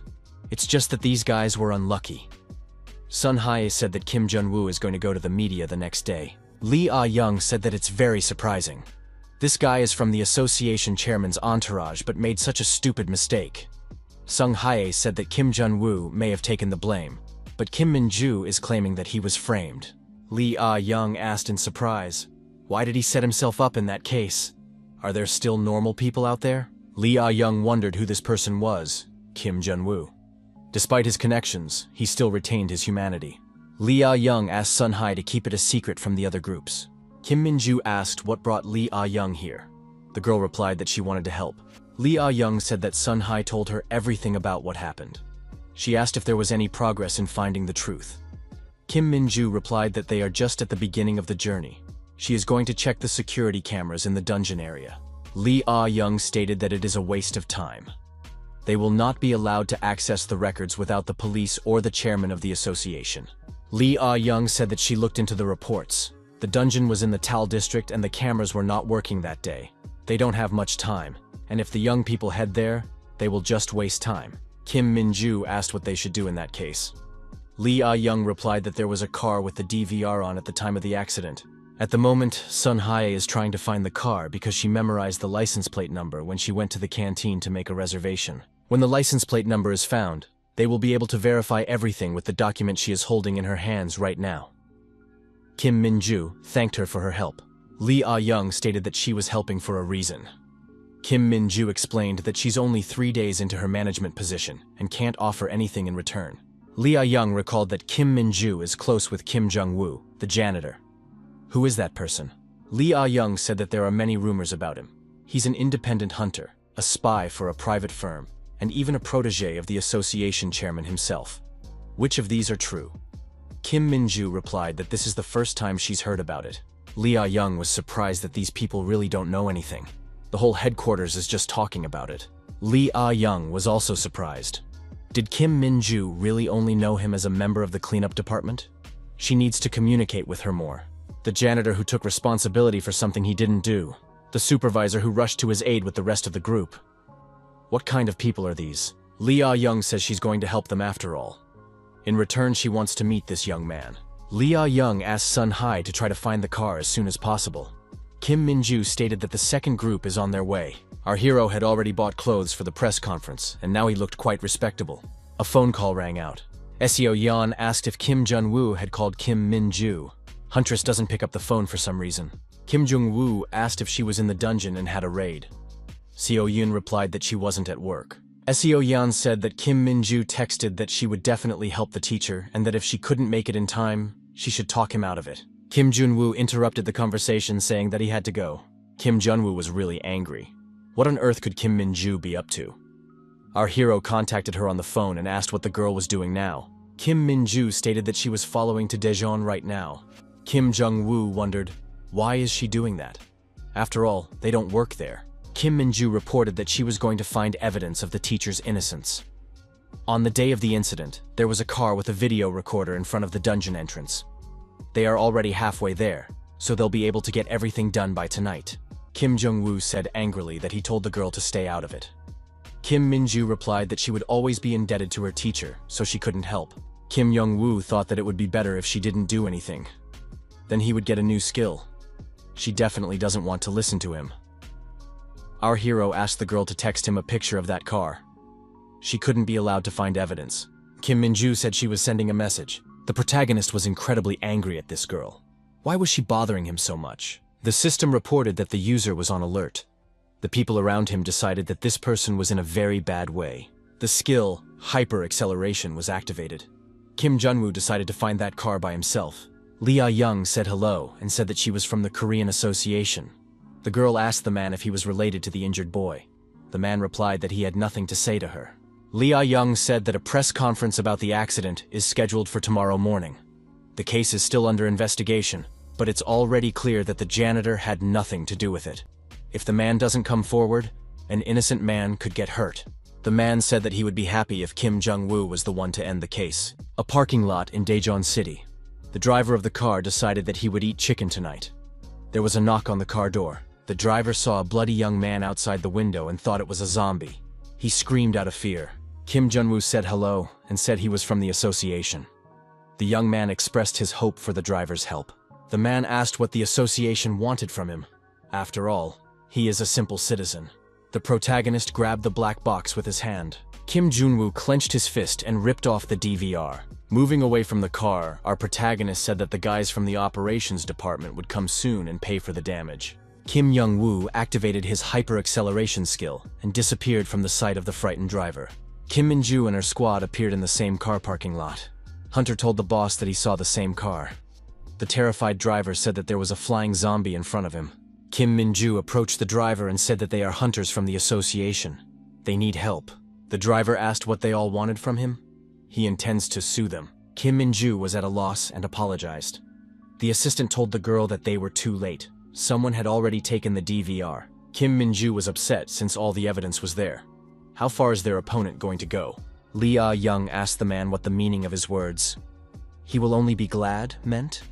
Who told him to do that? The man said that he was fired because of Kim Jun-woo. After that, he wouldn't listen to the association's orders.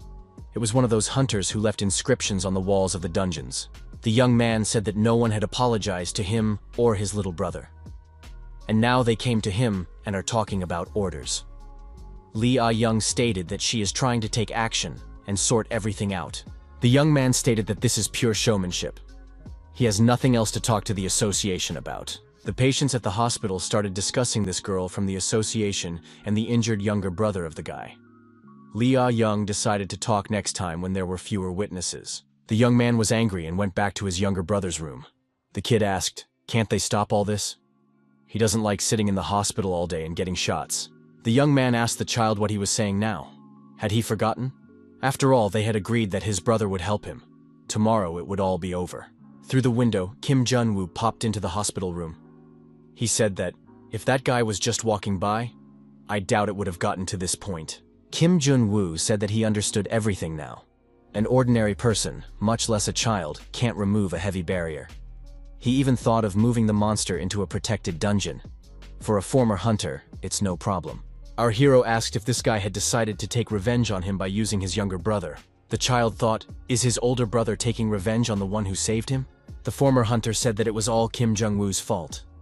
He knows the feeling of losing a job because of a janitor. They don't even have parents. Kim Jung-woo asked his opponent who started all of this. He said he forgives that guy. Our hero thought that tomorrow he will be able to unlock a new skill, so don't bother with this rascal. After all, he is the one who will unlock the skill. Kim Jun-woo stated that he is leaving. However, this guy should try and not do anything until tomorrow. The protagonist said that the young man should not try to take revenge on him, otherwise it will end badly. Also, he should treat his younger brother well. The child told his older brother that the man had forgiven them.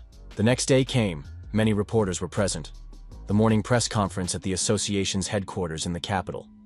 The speaker was Kim Jun-woo from the mop-up department. Our hero introduced himself to everyone. First of all, he apologized to the boy who was hurt yesterday. The young man said that he wouldn't make excuses because the lack of a barrier at the entrance to the dungeon was solely his fault. Therefore, all responsibility for what happened lies entirely with him. The protagonist thought he had won. Now neither the small hunter nor the leader could stop him. Now he would be able to unlock the skill. However, someone in the audience said that wasn't true. It was all his fault. From the audience, Mr. Park Geun-dae came on stage. The squad leader said that Sun Hai told him about the press conference. Park Geun-dae told the young man that this guy has already done so much for them. The squad leader asked to cover for him. Our hero said that he doesn't need that thanks. Park Geun introduced himself and said that he is the supervisor of the third sweep team. As the leader, he takes all the responsibility.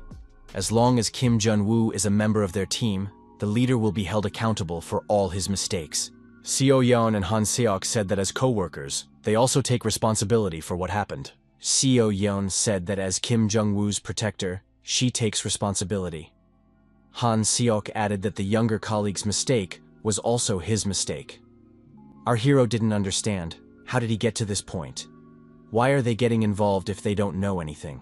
A member of the audience asked, "Are they really saying that the entire cleaning team is responsible for what happened?" Each of the cleaning team replied that it was their mistake and they are ready to answer to the full extent of the law. Our hero yelled for everyone to shut up and the reporters chimed in that it was Kim Jung-woo's fault. Kim Min-ju walked in with a little boy and said that it wasn't Kim Jun-woo's fault. She introduced herself as the head of the second task force. The injured boy has something to say. The reporters noted that the youngest of all the leaders is now speaking. The child admitted that he was the one who pushed back the barrier and went into the dungeon because he was curious. The boy added that it was his own fault. The girl reiterated that the third squad from the cleanup department was not responsible for the accident. They set up the barrier as they always did. The boy's older brother asked, "Why did he say that?" After all, they wouldn't believe him. The interviewee replied that children are usually bad at deception, and it is noticeable. Lee Ah-young asked to point out that the child did not say anything about his older brother, and claimed that he did it all by himself. The young man admitted that he acted like the ultimate scoundrel who used the younger one. He shouldn't have covered for him. The boy stated that he had to tell the truth. Their father had passed away, and he had promised to take care of his younger brother. The kid asked the older one if he would go to jail now. The young man replied that he had to answer for what he had done. The baby cried and said he didn't want things to end badly. The older brother assured him that he would be back soon. He advised the baby to eat well, not to fight with his friends and not to get sick while he was away. The system noted that the conditions for unlocking the skill were not met. Our protagonist decided that this was the end. The protagonist already had 4 skills unlocked: fire, discipline, polymorph, hyper-acceleration. During the performance, he thought that nothing would work out because of the team's riot. However, this mess had attracted even more attention. Initially, the public did not show any interest in the incident, but people became interested in the cleanup squad just because of one video, thanks to which he was able to unlock a new skill. Kim Jung-woo walked into Kim Min-ju's office and asked why he was called in. He's very busy right now. Kim Min-ju reminded him that there was someone who wanted to meet the teacher. Lee Ah-young said she was happy to meet him, extended her hand, and introduced herself. Our hero recognized her. It was Principal Lee from his past life. Lee Ah-young asked if the young man would shake her hand. It was so hard to stand. It was indeed the same Lee Ah-young he knew. The young man thought that he should act normal. The protagonist remembered that this girl was a witness to his death and a suspect, so vigilance must be maintained. Lee Ah-young said that she had heard a lot about the young man, and his performance at the press conference was impressive. She admitted that she had imagined someone more charismatic after hearing rumors about him. Lee Ah-young smiled and said that she had just come to talk. She inquired how far the young man was going to go. How high does he want to climb the career ladder? Kim Jun-woo wondered. What is she getting at? Lee Ah-young said that if he has big ambitions, she will help. For example, to oust director Seo Min-chul. She said that she wants to change the association from within. It's a necessity, not a whim. After all, before he came, the cleanup department couldn't even use the canteen. Lee Ah-young added that the support department is also in a similar position. They are considered an inferior caste at headquarters. With Kim Jun-woo's appearance, everything turned upside down. Is this really on purpose? Kim Jung-woo asked if Lee Ah-young wanted him to use her to fire the HQ chiefs. Lee Ah-young replied that she didn't say that, she just wants a change. Kim Jung-woo expressed that that's what she meant. Lee Ah-young replied that if he understood it that way, there was nothing she could do about it.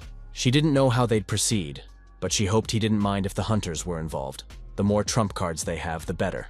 It wouldn't hurt them to have support. Kim Min-ju wondered if the deputy chief could handle such matters. Lee Ah-young replied that she can't do it herself, but she has a lot of fans in her department. Kim Jung-woo asked what they can do to help. She said she can help with the necessary equipment. The operations department can't offer that.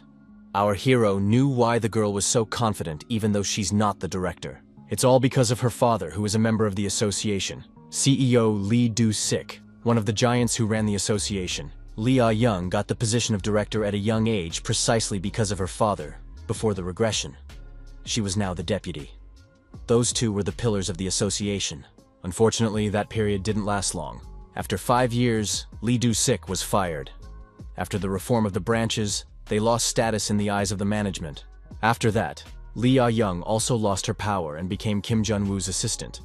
Perhaps it changed her and made her cold. Kim Jun-woo thought her suggestion had to do with her father. He was fired, explaining that he didn't meet the association's standards. He assumed that if it happened again, their squad and the second task force would disappear without a trace. The protagonist thanked the girl for the offer, but refused. Lee Ah-young wondered, what was the matter? Did he really not like the terms? After all, he just needs to do what he's already doing. Kim Jung-woo said that he would do without their help.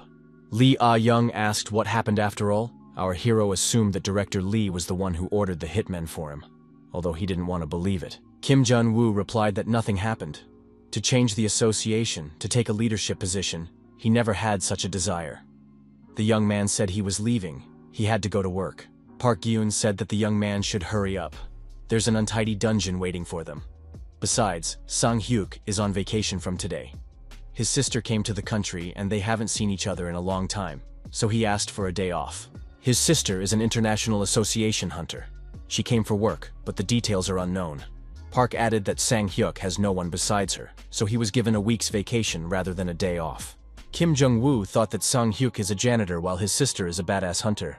Park said that this guy should have taken a vacation a long time ago. Kim Jun-woo stated that now they'll have to work as a threesome. Park Gyun asked Kim Jun-woo where the solution was. Seo-yeon said that it's right next to her. She'll hand it over now. Park Gyun asked if Kim Jung-woo had taken all the equipment. Our hero asked the same question to Seo-yeon. Kim Jun-woo asked the stranger who he was. The young man said hello and stated that he would be covering the group for the press from today. Kim Young-woo wondered, why didn't anyone tell them about the journalists? The young man replied that the headquarters at the apartment approved it, so he thought the cleaners had the information they needed. The journalist added that it was quite difficult to get permission. Our hero asked why they had a journalist attached to them. A member of the press said that after the press conference, a lot of people were interested in this unit, especially the girl Moo So-yeon. The journalist said that there is a lot of talk about these people. They bring a lot of benefits to the association. However, people don't understand what the cleaners do here. The journalist said that because of this, he decided to take advantage of the situation and write an article. SEO Yeon said it's a good idea. It will be good for them if people know what the janitors do. If the journalist writes a lot of good things about them, newcomers will come to work for them. Our hero was surprised. Could newcomers really come to them after the article? However, no one could guarantee it. The journalist said that he would try to make the article good, but it was a little strange to write that people would come to work as cleaners. Kim Jun-woo said to have the journalist write about them as much as possible so that everyone would want to become a janitor. If the journalist agreed, they wouldn't mind his article. The journalist got excited and said that these people can count on him. He would write such a story that even the children would want to work here. Lee Soo-yeon asked the director why he decided to release an article about janitors. Wouldn't that lead to people wanting to get a job with them? Seo Min-chul stated that it won't happen. After all, they come to the dungeon, dismember the bodies of monsters, and mop up the blood and guts behind them. Is it possible to write well about that? The director suggested to think of it as their opportunity to feel significant. Seo Min-chul couldn't remember if he had warned the janitors that a journalist was coming to see them. The journalist found out that Kim Jun-woo was a freshman and was surprised. What about Ms. Seo-yeon? The protagonist only tolerated this journalist because of his article. A good article should attract recruits. The journalist saw the destroyed monster and was very surprised. This was the first time such a thing was in front of him. The journalist said that even though this monster was dead, it was still very scary. What are the janitors going to do now? Kim Jun-woo tried to pretend to be happy about this journalist. Kim Jun-woo said that it was time to dismember this body. It was his favorite part of the job. A member of the press wondered, would a janitor really do that?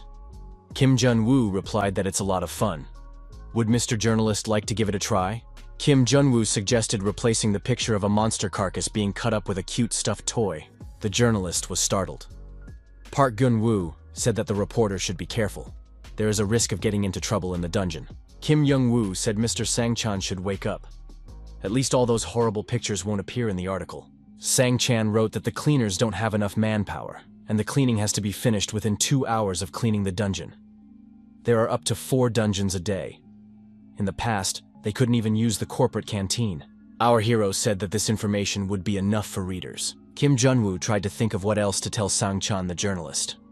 What advantages could there be in this profession? Park Gyun asked if Kim Jung-woo had already received money. Today was his first paycheck, right? The young man thought that was the main argument. Even if it's a bad job, money can make people interested.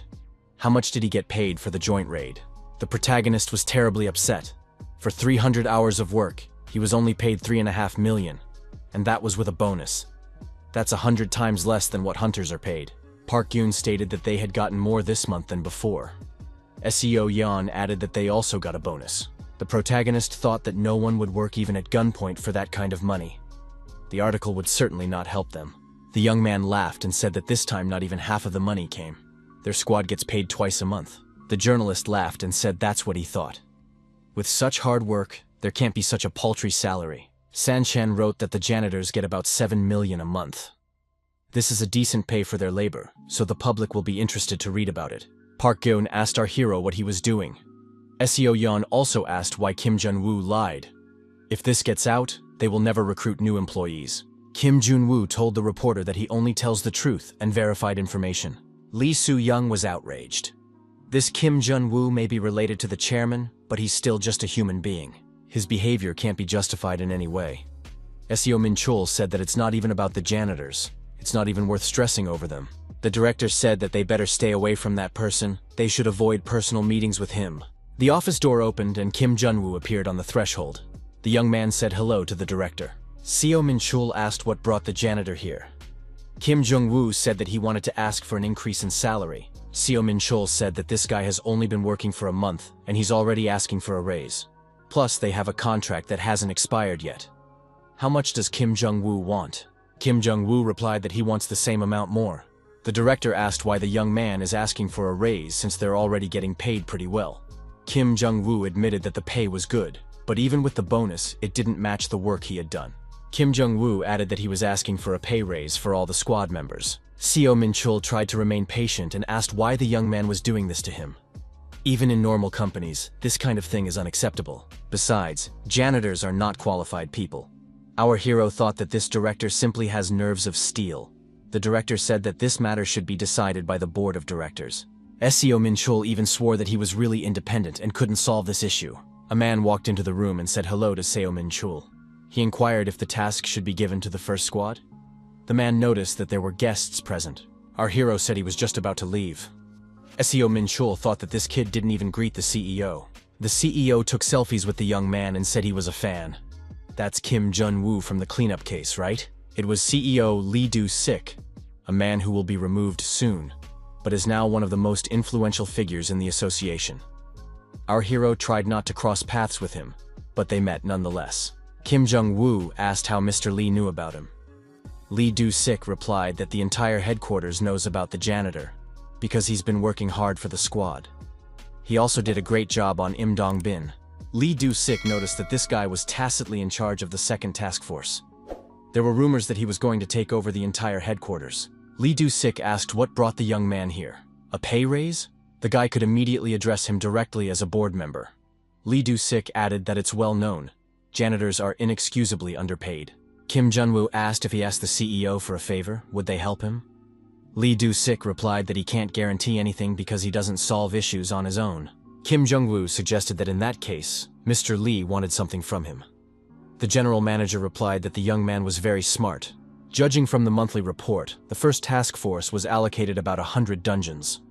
Most likely, Seo Min-chul will hand it over to Lee Soo-young. However, Kim Jun-woo is working with the second task force. Our hero replied that he is just a janitor. Lee Do-sik stated that it doesn't matter. The young man should show a good result together with the squad. Then it will be a good reason for a pay raise. Together with the second task force, it was necessary to overtake the first group in terms of results. Besides, the young man was one of those who led the joint raid. He should be able to do it. The CEO said that if the young man succeeded, it would be a great reason to raise the issue at the board of directors. Then he could guarantee a positive outcome. We need to show what the janitors can do. A few days passed. Kim Min-ju asked what brought the teacher here. Kim Jung-woo asked the hunters, since there's quite a lot of work. The protagonist suggested that they join forces and show the best result. Kim Min-ju said that the preparations aren't going well. They won't even fulfill the plan this month.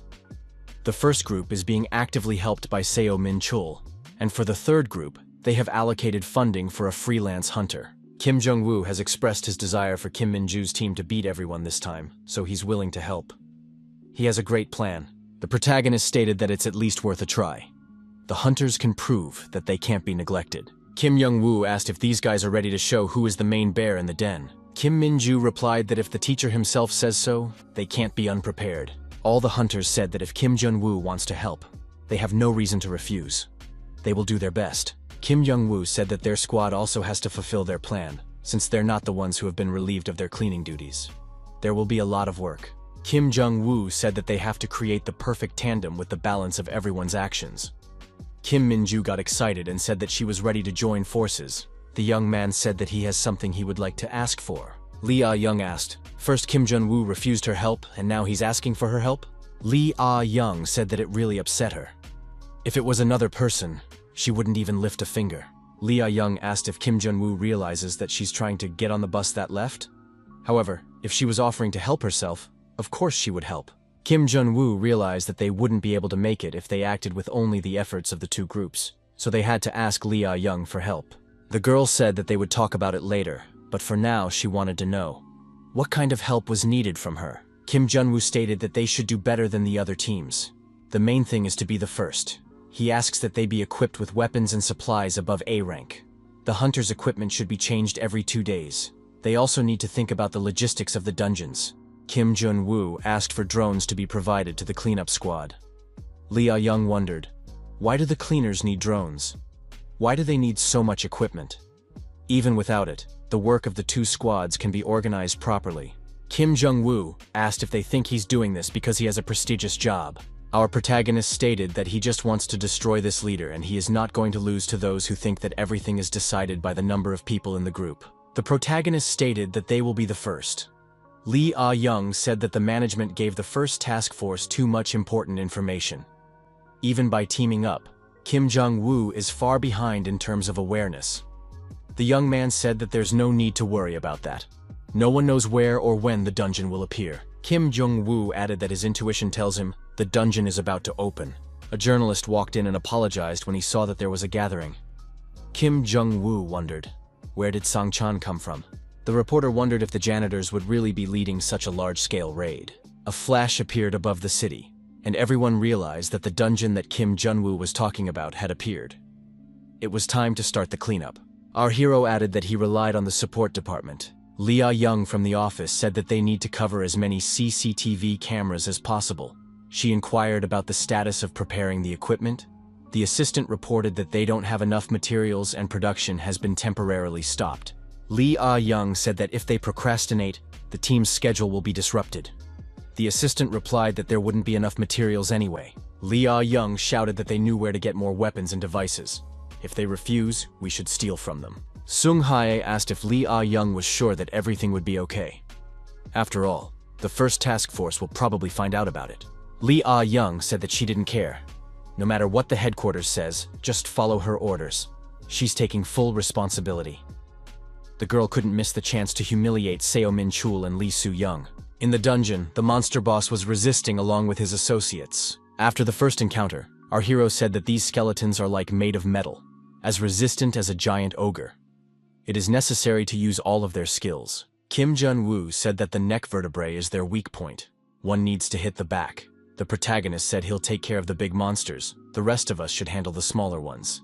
Kim Min-ju told her squad to only attack when they were sure. Kim Min-ju jumped up and decided to attack the monster by changing the location. The girl used her unique abilities and announced that she was about to blind the monster. The skill, Alisanos Light, was activated. Kim Min-ju executed a sharp lunge and cut off the head of the huge monster. Kim Jong-woo thought that this was not bad for a new leader. When did Kim Min-ju have time to grow so much in combat training? Kim Jong-woo looked at the destroyed monster and said that it was a surprise to him. The protagonist activated the discipline skill. Now, the effects of the other skills were greatly enhanced. The monster's head was active and posed a significant danger. The head of the janitors, Park Gyun, showed up on time by flying in on a drone. He said that the support department did a great job. Kim Jong-woo thought to himself, "Do you have to appear so spectacularly?" Park Gyun asked Kim Jong-woo if he could keep the cutters. One is enough for 10 dungeons. Kim Jong-woo stated that the materials for this language are brought from overseas. Lee Ah-young announced over the radio that the next dungeon was spotted in the Socho area. Equipment and people had already been sent there. Park Gun regretted that such tools aren't given during normal times. Kim Min-ju said that the training was not in vain. The hunters did well. Kim Jun-woo said that at this rate, first place is assured for them. Lee Soo-young said to let Seo Min-chul look at the results himself. This squad has narrowed the gap. The second group has a good chance of beating the first group. Director Seo Min-chul didn't understand what was going on. Was it because he refused to raise his salary? The first task force was attacked by a bloodthirsty monster. Lee Soo-young shouted for the hunters to use their skills. The sweep was led by Seo Min-chul and Lee Soo-young. Lee Soo-young angrily told the first group to hurry up. They are acting too slowly. The second and third task forces were led by Kim Jun-woo. The protagonist said that the monster will get stronger with time, so we need to deal with it as soon as possible. Kim Min-ju gave the command to destroy the monster. Our hero said that they will still have time left, so they can rest. Park Gun stated that they would finish an hour early even if they worked. The third group and the freelance hunter also got a rather dangerous monster. Lee Soo-young told the director that the hunters from the second group and the janitors from the third group have teamed up, and the support department is providing the rear for them. Seo Min-chul thought that Lee Ah-young was giving them support. Did the CEO have a hand in this as well? He wasn't happy with the results of the first group, but he wouldn't do that to someone who was the face of the association. However, even if the CEO is involved, such an association can break through to the top. The assistant told director Seo Min-chul that something must be done or they will lose. The director told the branch manager to cut off the oxygen to these rascals. Byung-chang-hyun, the squad leader, said he would do it if the director thought it was necessary. Seo Min-chul ordered not to give them any more permission to clear the dungeons. The director repeated, "No more handing over work to those insolent second group and everyone else." Park Gyun stated that they had cleared the dungeon and there was still time left. Should we take the next one? Kim Jung-woo said that 5 dungeons a day is enough. They should save their energy and then give it their best at the end.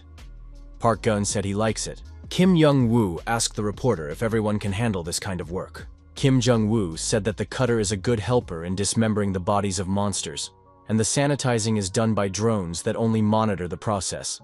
Isn't that a dream job? Sang-chan assumed that Kim Jun-woo planned everything in advance. The equipment will have to be returned.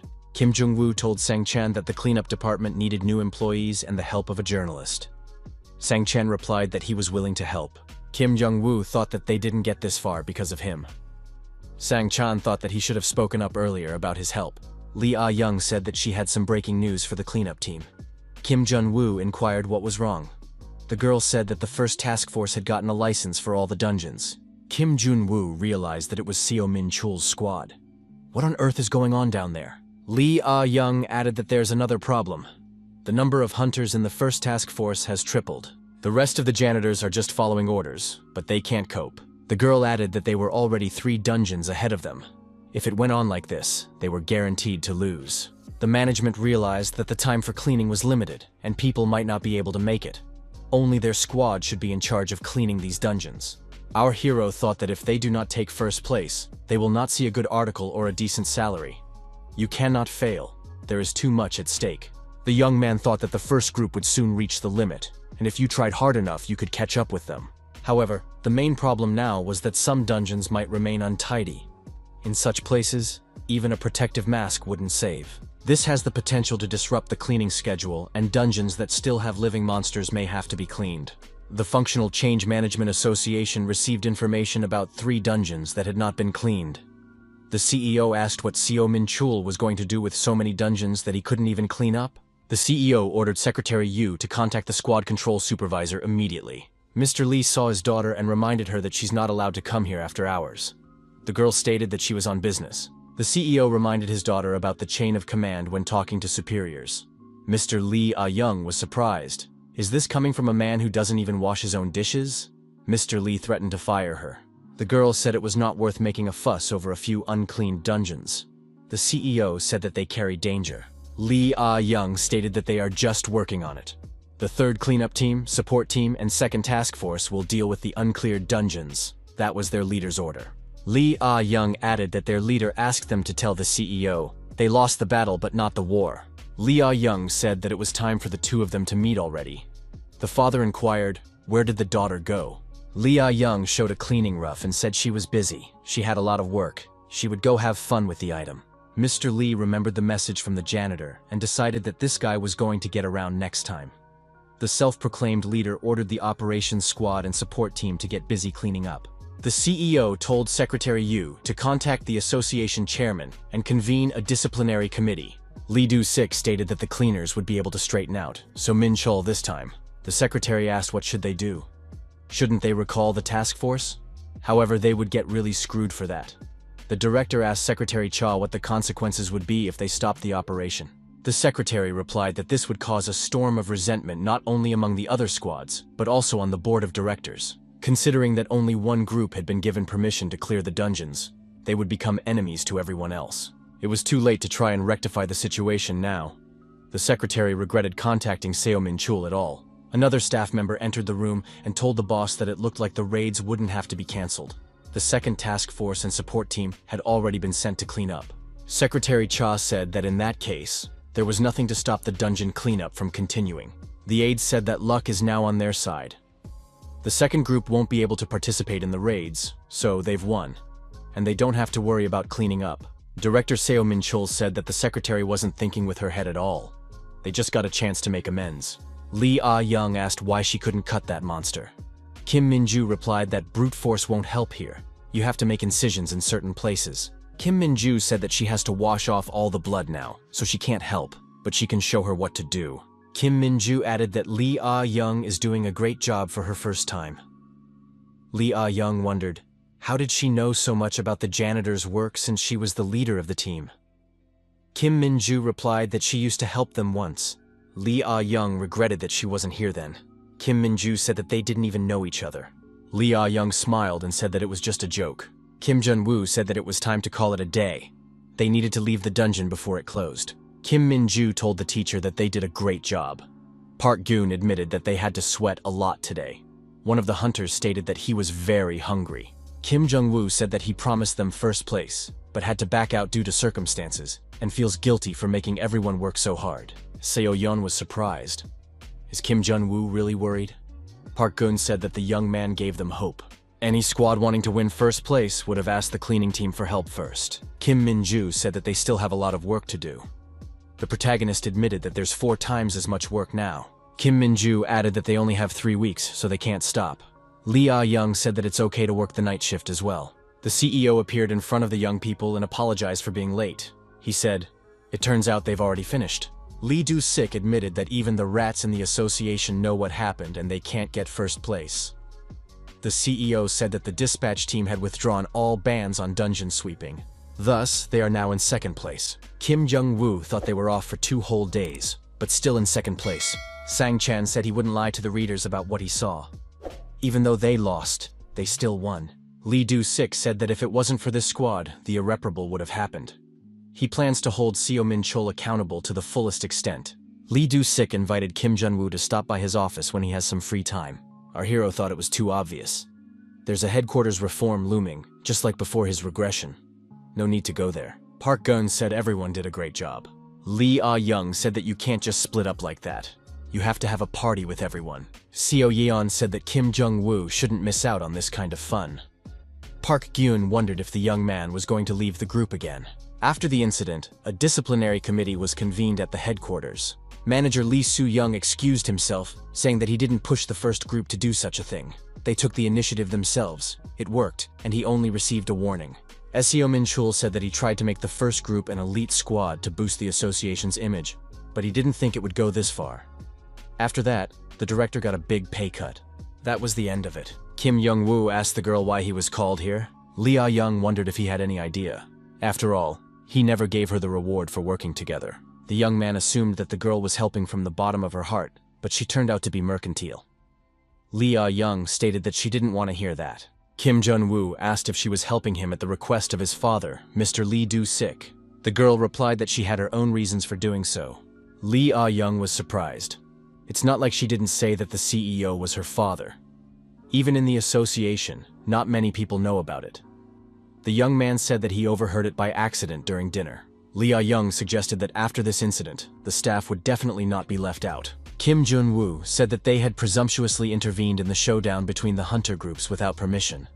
but at least helping the second group come in second place was worth it. Lee Ah-young said that the young man didn't understand. The object of envy was not the second task force, but their team. Kim Jun-woo wondered, who envies the janitors? Lee Ah-young replied that second place was a good result. If it wasn't for the sweep ban, they would have placed first. Lee Ah-young said that the most important thing was that they were able to rally together and throw all their energy into the cleanup. Everyone in the association must have been shocked by this, because no one usually thinks about the cleanup, because the management only cares about destroying monsters. It can be said that they did their part to support the image too. Kim Jung-woo said that he doesn't know what Lee Ah-young is talking about. Does it have something to do with their arrangement? The girl said that the management is going to hire another cleaning team. This incident must have made the association realize how important janitors are. Preparations for the formation of the new squad are already in full swing. Kim Jun-woo admitted that it was good news. The girl said that now she wants to go back for the award. She wants Kim Jun-woo to select people for the new cleaning squad. Kim Jun-woo stated that he doesn't have the authority to do that. After all, he's just an ordinary janitor. Lee Ah-young replied that the team leader can recruit. Lee Ah-young added that she forgot to say, the young man was promoted. The protagonist wondered, how could someone who had only worked for 2 months become a supervisor? What will happen to Chief Park? He can't be promoted, can he? The girl replied that in light of recent events, there was a new position in the association. Cleaning manager. Mr. Park would be the manager. Kim Jun-woo thought that even the hunters didn't have a manager. Would they really have one? Obviously, Lee Do-sik was involved. Lee Ah-young said that she had originally planned to appoint Kim Jun-woo to the position. Our hero disagreed. The girl stated that she thought so too. The young man thought that the offer to become a squad leader wasn't so bad. He would need a certain status to unlock the following skills. However, the squad leader position is rather boring. Kim Jun-woo asked, what does Lee Ah-young have to do with hiring employees? The girl replied that she has none. But wouldn't Kim Jun-woo want a new employee to join them? In any case, the young man should take a closer look at the people around him. The guy could look for employees at a private firm or pick a random passerby on the street. Kim Jun-woo said that there's no need to do that. Soon the people who want to work for them will be asking for them themselves. The protagonist said that he asked the reporter who was covering their work to write a decent article to present the cleaning squad in a better light. With such an article, they'd have a lot of willing applicants coming to them, and there would be a lot to choose from. Lee Ah-young said that the article is already out. Doesn't Kim Jung-woo know about it? The article talked about the work of the cleanup squad. The cleaners dismember monster bodies and clean up their remains every day, and in the process they encounter poisons, dangerous vapors, and more. Plus, the workdays are grueling because of the intensity. You'd think it was a virtual game. As it turns out, dismembering and collecting bodies is not all the work of the cleaners. Due to the heavy workload of other hunter squads, Kim Jun-woo of the 3rd cleanup team planned and led the joint work with other departments. The cleanup team is not just a cleanup team. It is the backbone of the entire association, ensuring the efficiency and quality of work in the dungeons. The hope of the association is the planning team. This is why they need the most capable and talented employees. Although their salary is small, the team has no disadvantages despite the fact that they are considered backup in the organization. Kim Jun-woo is an excellent leader and the soul of the team, as well as an example to many. Kim Jung-woo is a person who always looks forward to the future, a leader of this era. Lee Ah-young asked, didn't the article turn out better than Kim Jun-woo expected? Plus, people's reactions were wonderful. The cleanup team is now a special task force. Lee Ah-young expressed her hope that people are gradually developing sympathy for the cleanup crew. However, no one has applied to join yet. The article stated that the employee must have outstanding skills, but the salary will be low. This is enough to make people hesitate to take such a job. Lee Soo-young was surprised. Did Kim Jun-woo really get promoted to supervisor? Seo Min-chul said that they also introduced a new position, cleaning manager. Lee Soo-young added that the only person who could have done that was CEO Lee Do-sik. Seo Min-chul acknowledged that. The CEO gave them another headache. No matter who takes over the new position, Kim Jun-woo will have the real power. They've also created a 6th cleanup team. Seo Min-chul said that they should do everything they can to get the new cleaning crew to oust Kim Jung-woo's group. They should put someone more suitable than Kim Jung-woo in charge. Kim Jung-woo even influenced Kim Min-ju, and she is now helping him. Therefore, it is necessary to create their own cleaning team that can strengthen their influence. Lee Soo-young reminded that they were ordered not to mess with the cleaning crew anymore. Seo Min-chul replied that it wouldn't bother anyone if they brought new people into the association. Especially Song Chul-sik and Go Yun-young are also aiming for leadership positions. They're on the same side and have already contacted private guilds to find talented guys. Lee Soo-yeon thought that until a month ago, no one even wanted such a position as a janitor at all. Now even those in charge of squad control, not just the second task force and the support department, wanted to team up with the janitors. At this rate, they will become a separate division with a lot of influence. However, if they manage to unite with the new cleaning squad, they will regain their position in the association. Depending on who they put in charge of the new cleaning crew, they could change the game. Seo Min-chul said that they should try to find someone among the Gyeonggi-do hunters, and added that he would do it himself. Lee Soo-young asked if there would be any other criteria. Is cleaning experience mandatory? Seo Min-chul replied that they should look for someone with experience in dungeons. After all, it's just cleaning. Lee Soo-young said that Kim Jun-woo is also interested in the new squad.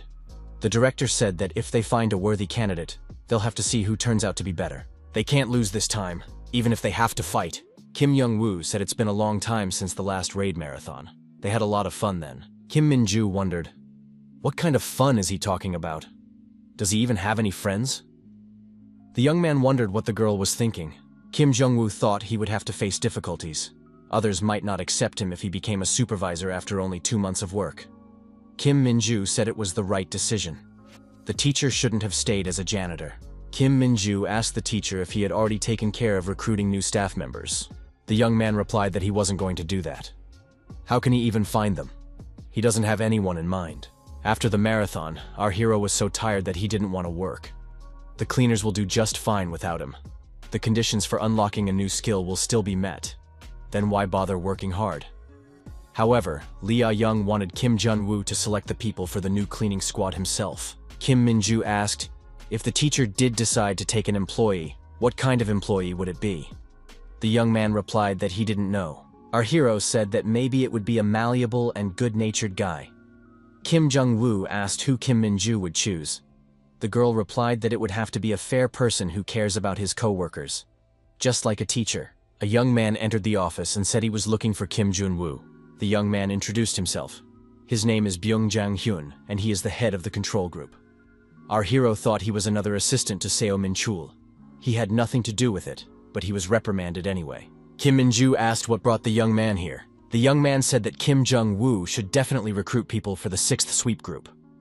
Seo Min-chul, Go Yun-young, and Song Chul-sik want to assemble this group from only their own. Byung-chang-hyun explains that he came to help. He doesn't want to work with Seo Min-chul. Anyway, all eyes are now on the new squad. It doesn't exist yet, but everyone wants to capitalize on it. Everyone will try to get their hands on the group. Kim Jung-woo wondered if everyone was willing to fight each other for a new squad. Byung-jang-hyun replied that they wanted to find a candidate and put him in charge so that he could at least compete with Kim Jung-woo on an equal footing. Kim Young-woo wondered why someone with such skills would join the cleaning squad. Do they really want to corner him? Byung-chan-hyun said that's why Kim Jung-woo should prepare and recruit the new guys himself. The young man showed a list of top hunters, both current hunters and those from guilds that had closed down. Kim Jung-woo wondered why he was in such a hurry. Did he really need to choose someone from this list? Byung-jang-hyun confirmed. However, he added that the new squad could be a threat to Kim Jung-woo. He said he wasn't sure if he should pursue it. Since when did anyone even care about the fate of a janitor? Byung-jang-hyun reminded him that otherwise, Seo Min-chul would recruit the squad himself. Our hero replied that it would be fine. Byung-jang-hyun said that the other members of the team would be happy to have Kim Jung-woo personally participate in the selection process. Our hero had a thought and said that it was something to think about. Kim Jung-woo stated that it was a pretty tempting offer. He said that he was willing to study the list suggested by the young man. The young man walked into the room and wondered why it smelled so bad. He saw the girl and asked what she was doing here. If she was fired, that's no reason to become the queen of the dump. You need to get out of the house and get some air. The girl showed her smartphone and said she came across an interesting article. A squad of janitors led a joint raid. The young man asked his sister, "She's not going to join the cleaners, is she?" Han Yu-bin, a former hunter of the International Association, replied, "Why not?" After all, he had said himself that she needed to find a job. Our hero pondered how to increase job satisfaction. After all, motivation is directly related to salary. Good working conditions are also necessary. The problem is that a janitorial job doesn't offer any of these things. However, if a new team is formed, the work can go better.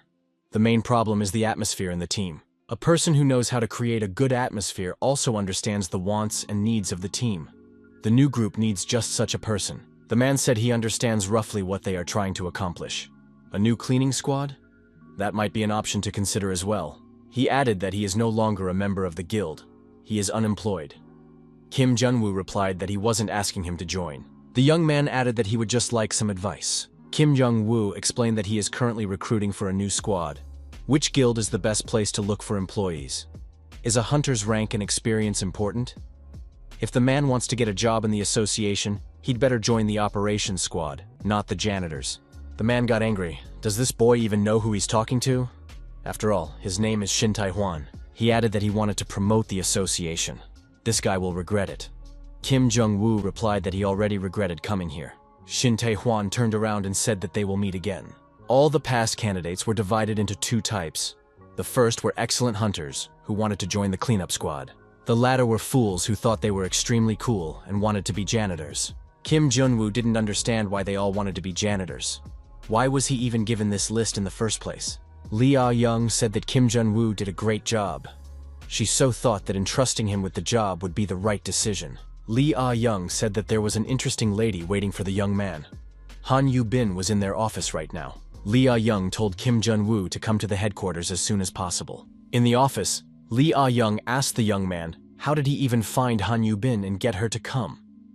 Kim Jun-woo thought that he had nothing to do with it. Han Yu-bin said that Kim Jun-woo looks even cooler in person. Our hero suggested an interview. Kim Jun-woo asked the girl if it was true that she was from the International Hunters Association. Why would such a person apply for a cleanup squad? The girl replied that it was her level. Kim Jun-woo objected. With that kind of experience, she'd be better off going to the operations department or a private guild. Han Yu-bin said that she was stripped of her hunter's license. She added that she doesn't know anything else and can't work as a hunter. That's why she came here. Kim Young-woo said that they are certainly on the lookout for employees. But does the girl understand what exactly the cleaning squad does? Han Yu-bin wondered, would the guy even ask why she was disbarred? Kim Jun-woo replied that he didn't care. The girl said that in the US, the janitors clean the dungeons until they are shiny. Han Yu-bin said that in this country, the cleaners coordinate special assignments and participate in large joint raids. Kim Jun-woo thought that this girl was sick in the head. He asked if she had read the article.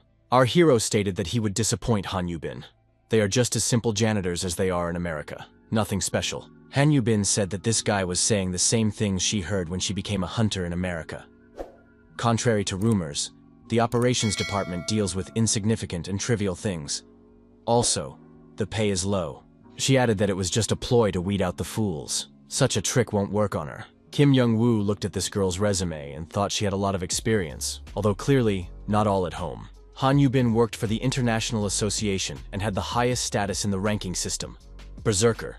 It was the perfect hunter. However, there was one nuance. This girl's skills had nothing to do with janitorial work. The protagonist decides that she is the same as the previous candidates. Good abilities and self-esteem that can be used to prop up the sky. Plus, the girl doesn't understand exactly what the cleanup department does. She's talented, but she's not a good fit for them. Kim Jun-woo thought that she was fired from the Hunter Association for some reason. He remembered Park Gyun saying that Sang-hyuk's sister was a hunter from the International Association. Kim Jung-woo asked the applicant, Sang-hyuk isn't her brother by any chance?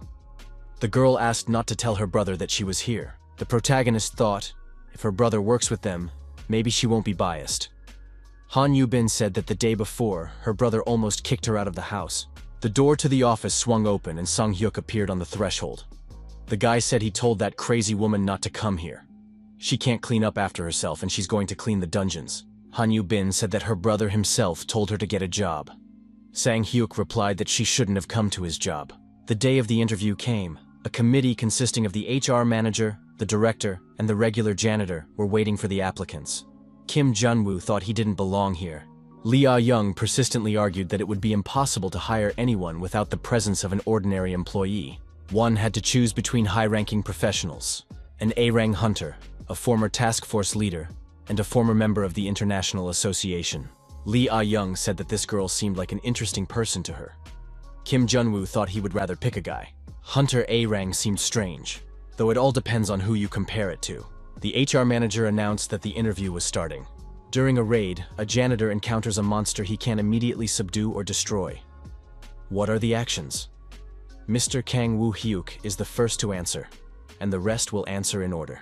Kang Woo-hyuk answered, if it's a multi-zone dungeon, they should immediately reconsider the past strategy. Contacting such a monster without a plan might result in needless casualties.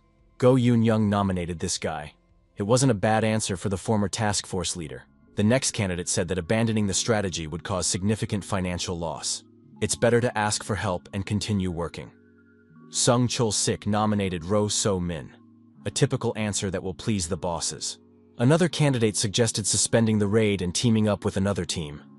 That way, the financial loss would be minimized. It was Shin Tai-hwan, the candidate nominated by Seo Min-chul, a former guild member who was one of the top 10 hunters in the country. Kim Jun-woo thought that there's no way Seo Min-chul would miss out on a guy like that. This is such a perfect answer that it could be called the right answer. It was Han Yubing's turn. The girl asked, the janitors were the last to enter the dungeon, right?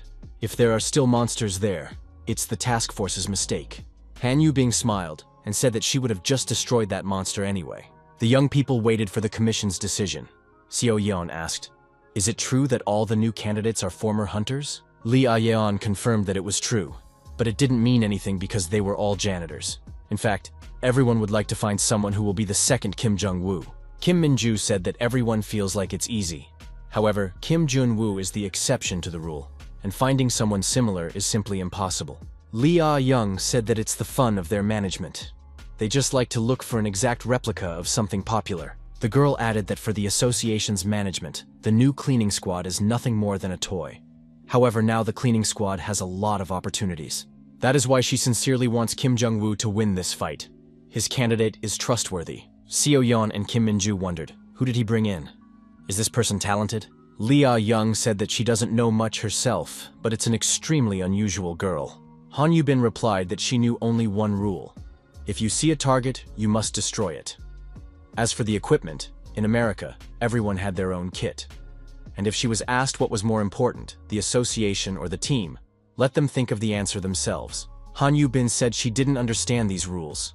Does she really need permission to attack a monster? What is more important, to comply with the regulations, to save the face of the firm, or to save lives? All of her answers were along those lines. How could she even be taken into the international association? Our hero didn't care if that girl passed the selection. He had a bigger problem, Shin Tai-hwan, the most suitable candidate in their eyes. But he won't be of any use to the cleaning team. It won't be more efficient. That's the worst-case scenario. Kim Jung-woo wondered, could they not hire anyone at all? The selection manager asked if it was okay to end the interview, if Mr. Kim Jung-woo didn't have any questions. Mr. Kim Jung-woo asked, how many pieces should the body of a millipede-type monster be cut into? The manager was surprised. What kind of question is that? Our hero was also surprised. Where did the manager think they were selecting candidates? Kim Jun-woo remarked that they need employees for the cleanup department, the cleanup team. He doesn't see a problem with asking questions directly related to the job. It's not like they're recruiting hunters. Kim Jung-woo said that judging from the silence, none of the candidates can answer. Then he asks the next question. If human blood and monster blood mix and flood the walls of the dungeon, what's the best way to clean it up? Shin Tai-hwan was surprised. What kind of questions are these? Kim Jun-woo got up from his seat and said that if the candidates don't know even basic things, then they are not interested in the cleanup squad because they are completely useless. He added that he didn't think anyone here was suitable for the janitorial position. Shin Tai-hwan asked if it was really necessary to make such a drastic statement. The protagonist replied that he had a reason, and he'd already voiced it. One of the candidates said that this guy had turned the whole interview upside down. What else could he do? As he left the room, Shin Tai-hwan told the young man to keep his status in mind. I don't think his opinion means anything. Our hero thought that his statement really looked radical. Han Yu-bin walked up to Kim Jun-woo and asked what was that even about. The girl said that he could have warned her that there would be such questions. She had been told about the organization, so that's the only reason she came. Kim Jung-woo replied that he doubts that America hires workers who don't know anything. He added that if she wants to be part of the squad, she should prepare herself. Otherwise, she'll just get trampled into the ground. The young man asked, did Han Yu-bin really think that the janitors were chilling and doing nothing? Kim Jung-woo pointed out that the interview was rescheduled for another day, so she should prepare if she still wants to be a janitor. Otherwise, there's no reason to come. For the first time in her life, Han Yubin had experienced such humiliation. Nothing like this had ever happened to her in all the time she had lived in America. Sang Hyuk told his sister to calm down.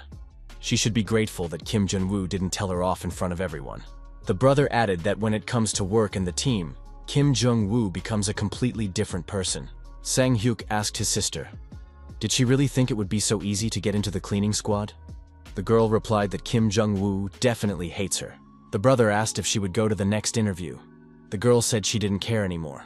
Han Yubing realized that she didn't know anything about cleaning. Even if she managed to pass the practical part, the supervisor still wouldn't let her advance further. Sang Hyuk told her sister to think, if she passed, she would really have to do the cleaning part. But is that really possible? There was a knock on the door, and Kim Min-ju and Seo Yeon appeared on the doorstep. The girls apologized for the unannounced visit. Sang Hyuk's co-workers stated that they wanted to help Han Yubin. The latter asked why they were even going to help her. Kim Min-ju explained that it's because of the practical part of the interview. It's quite difficult. Then Han Yubin rephrased, "Why do they need her?" Kim Min-ju didn't have time to answer before the entire cleaning squad showed up on the doorstep. Byung Chang-hyun said that it was worth explaining. Han Yubin just had to be on their squad. Park stated that he would tell her everything about the cleaning process. Han Yubin was surprised. Did people of such status really gather to help her? Does such a thing even happen? The girl said that she was grateful to everyone present, but she wasn't going to go to the interview again. A week passed. Practical training.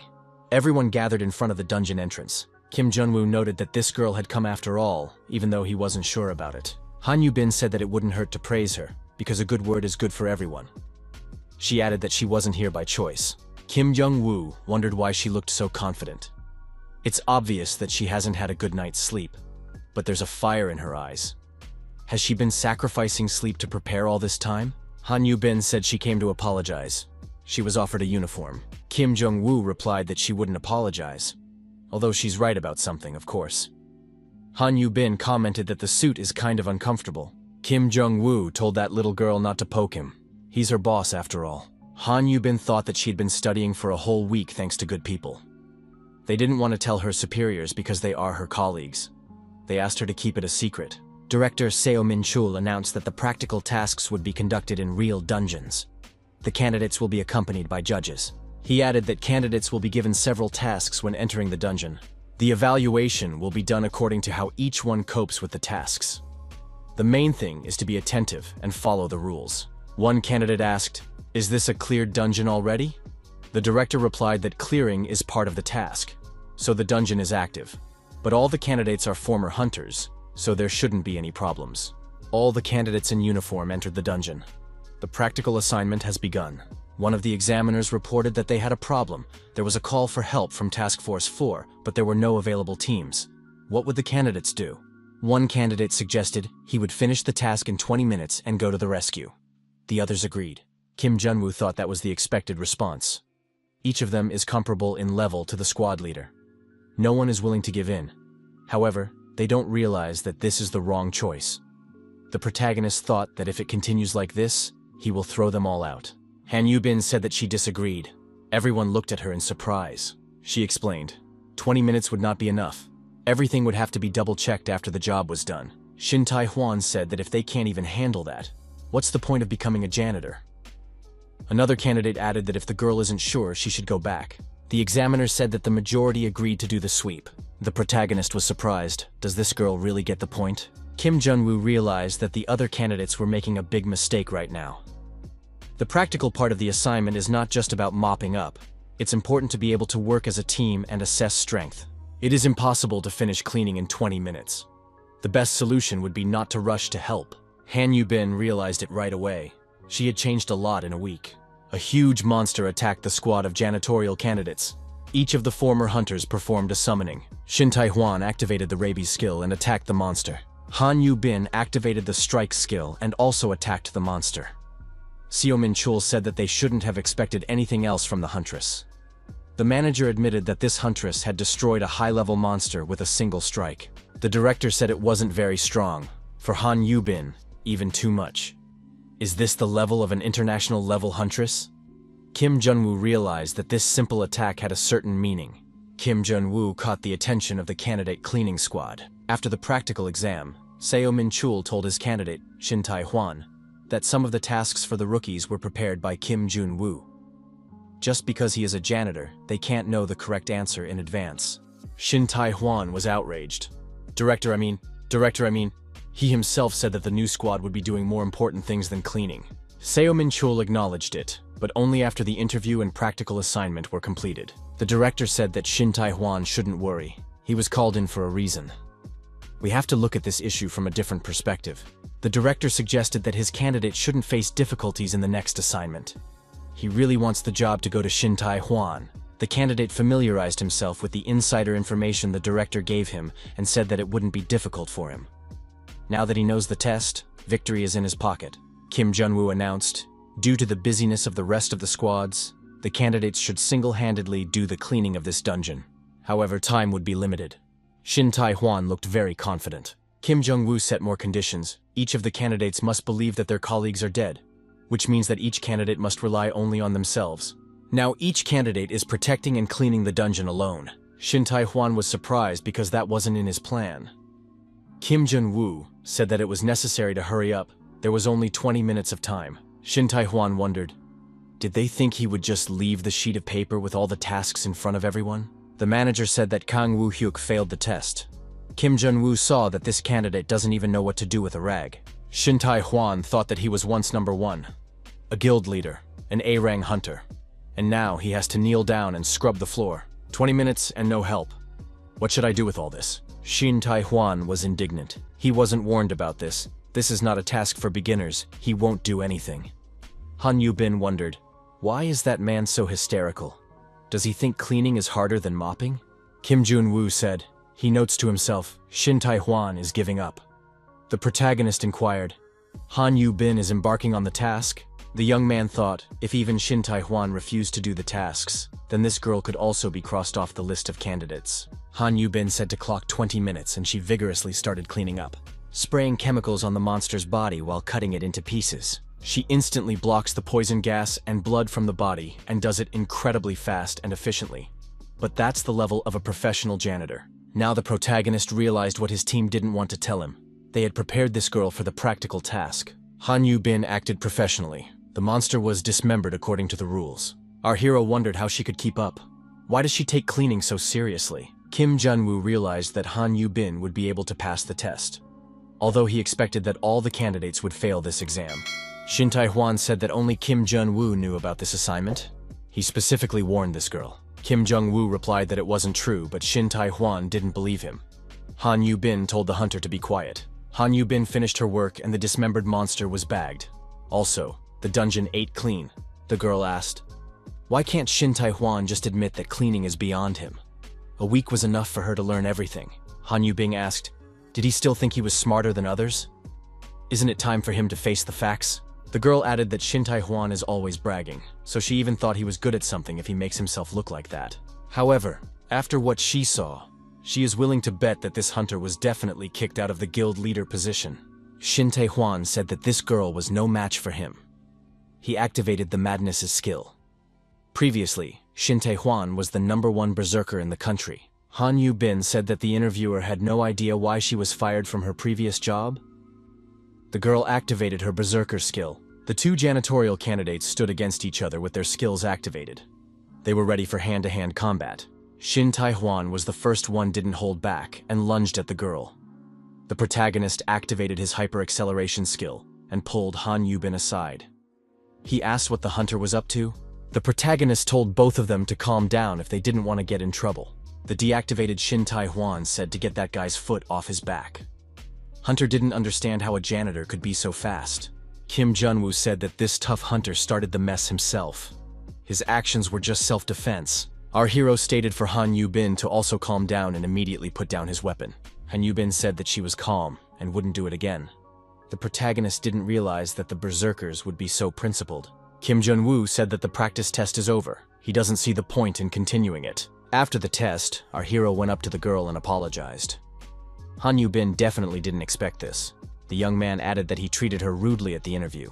He said that although she didn't perform well in the interview, today's result was great, aside from the anger outburst. Han Yu-bin admitted that Kim Jun-woo's co-workers helped a little. The young man replied that it didn't matter. She was doing fine on her own in the dungeon.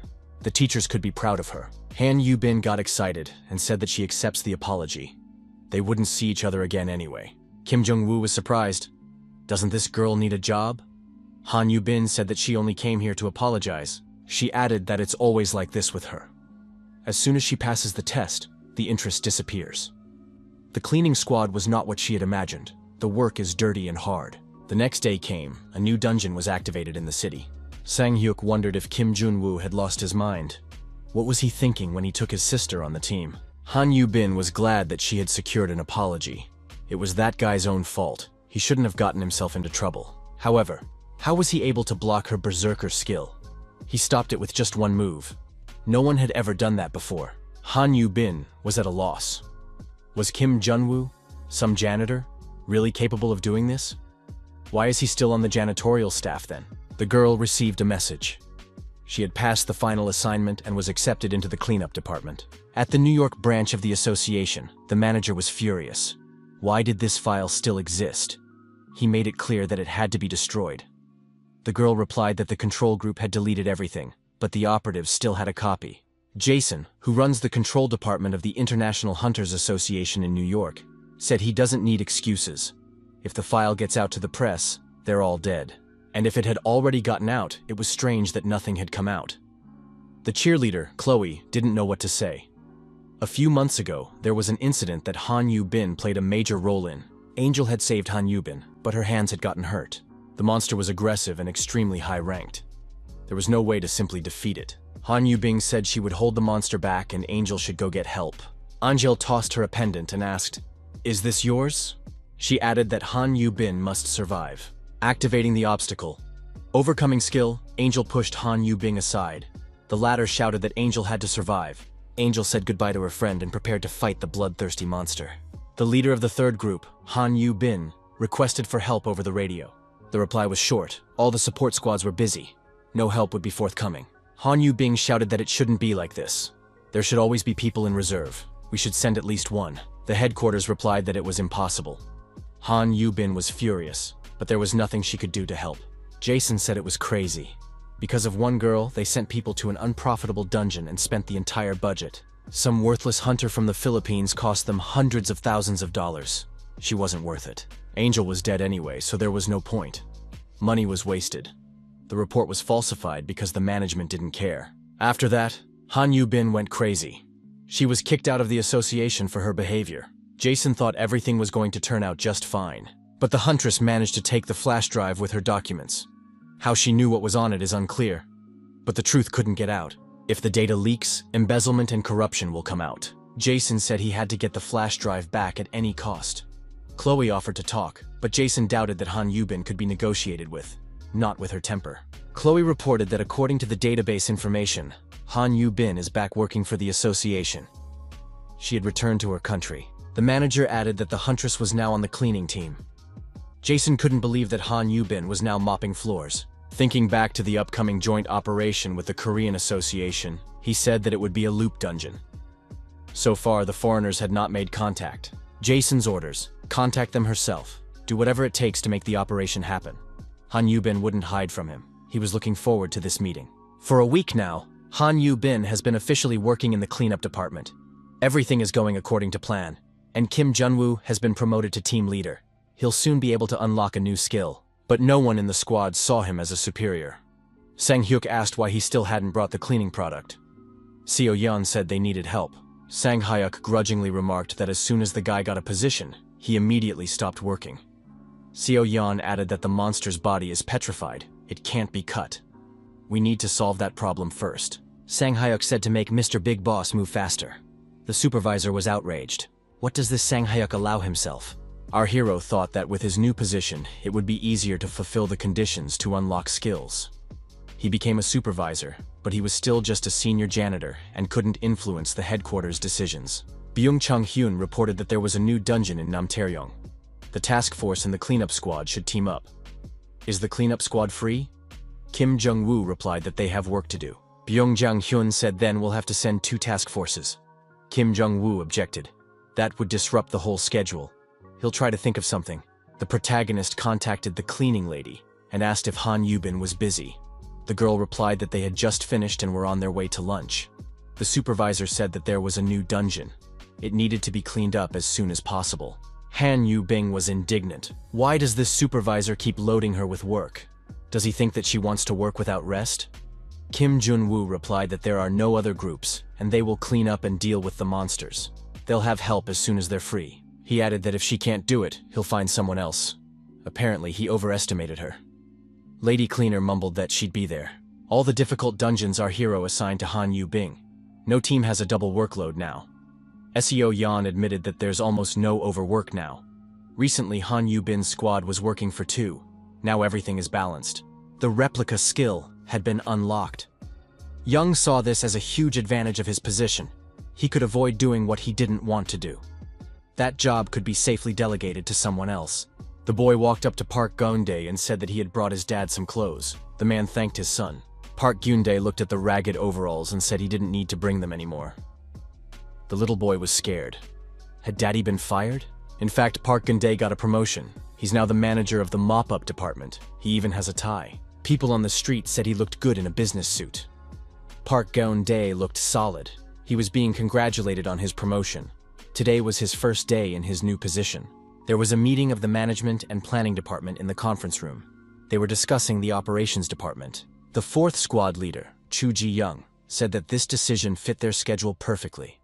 She was supported by the leader of the 5th squad, Kim Min-kyung, who said that destroying monsters was the association's priority. Jo Ji-young stated that she thinks it's weird that Kim Jung-woo was appointed as the team leader. He takes time off whenever he wants, and operations are delayed because of it. She asked Byung Jang-hyun if it's true that he went over to Kim Jung-woo's side. After all, he has to think about the hunters taking risks on the front lines. Byung Chang-hyun replied that the hunters are definitely a priority, but the workload of the cleanup squad must also be considered to avoid disruptions. The attendees were puzzled. Why do we have to adjust to the cleanup squad? Shouldn't it be the hunters who determine the schedule? It's all Kim Jun-woo's fault. Besides, he had only recently joined the association. No one thought that the cleaning team would be able to do something like this. It's all because they made some foolish person the leader. Kim Min-ju didn't hold back. She said she understands the outrage, but things are getting out of hand.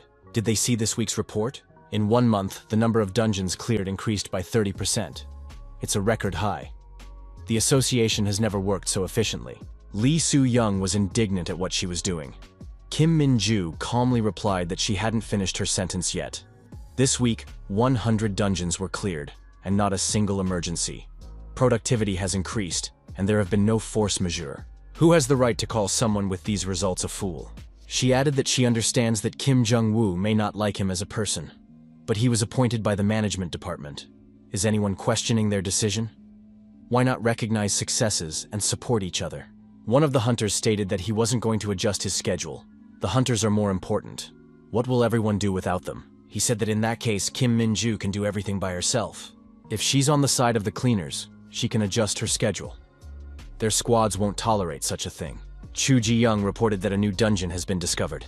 Let Kim Min-ju clear it alone. She was supported by the other teams. The chairman closed the meeting. Chu Ji-young wished the girl good luck.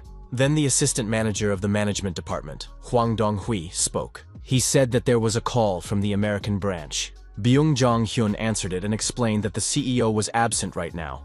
He was holding this meeting.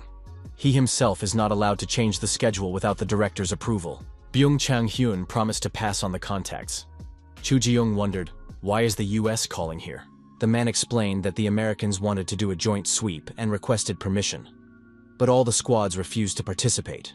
Therefore, a second squad led by Kim Jun-woo would be in charge of the raid. Byung Chang-hyun looked at everyone and asked, does anyone seriously think that the schedule is now being built for the janitors? Lee Soo-yeon replied that of course the second squad would take care of that. However, the dungeon is not an easy dungeon. He suggested that a separate person be assigned to plan the cleanup. Kim Min-ju thought that once again, someone is trying to interfere. Bung Chang-hyun called it a reasonable idea and suggested that Kim Jun-woo be appointed to the position. He said he could see it in his eyes. The decision was unanimous. That concluded the meeting. After the sweep, our hero asked why the former huntress of the International Association had fiddled around for so long. He asked the girl if it was a good idea to use all her skills. After all, she is a berserker. If she used her full strength, the monster's body would already be a pile of mincemeat. Han Yu-bin objected that it would be hard to clean up in that case. Kim Jun-woo said that was a good answer, but only for the exam, not for real work. He added that cleaning shouldn't reduce the effectiveness of the sweep. It's always a priority. Han Yu-bin asked, "Isn't he on the side of the cleanup crew?" That person replied that he is just doing his job. Han Yu-bin thought that he always fought only for the interests of his department. Kim Jun-woo asked if her group had lunch. The girl shook her head. Then he told her to finish cleaning up the place, and only then go to lunch. Han Yu-bin was furious. At that moment, the hero's phone rang. The number was foreign. He answered, introduced himself. It was the head of an American association calling. Kim Jun-woo told the girl that he had an urgent call and she should finish without him. Stepping aside, he asked what the matter was. The US representative said that he knew about the new dungeon. Mr. Jason said that such dungeons are rare even in the US. They have little experience. He suggested a joint raid. The phone number was given to him by Byung Chang-hyun. It was a loop dungeon.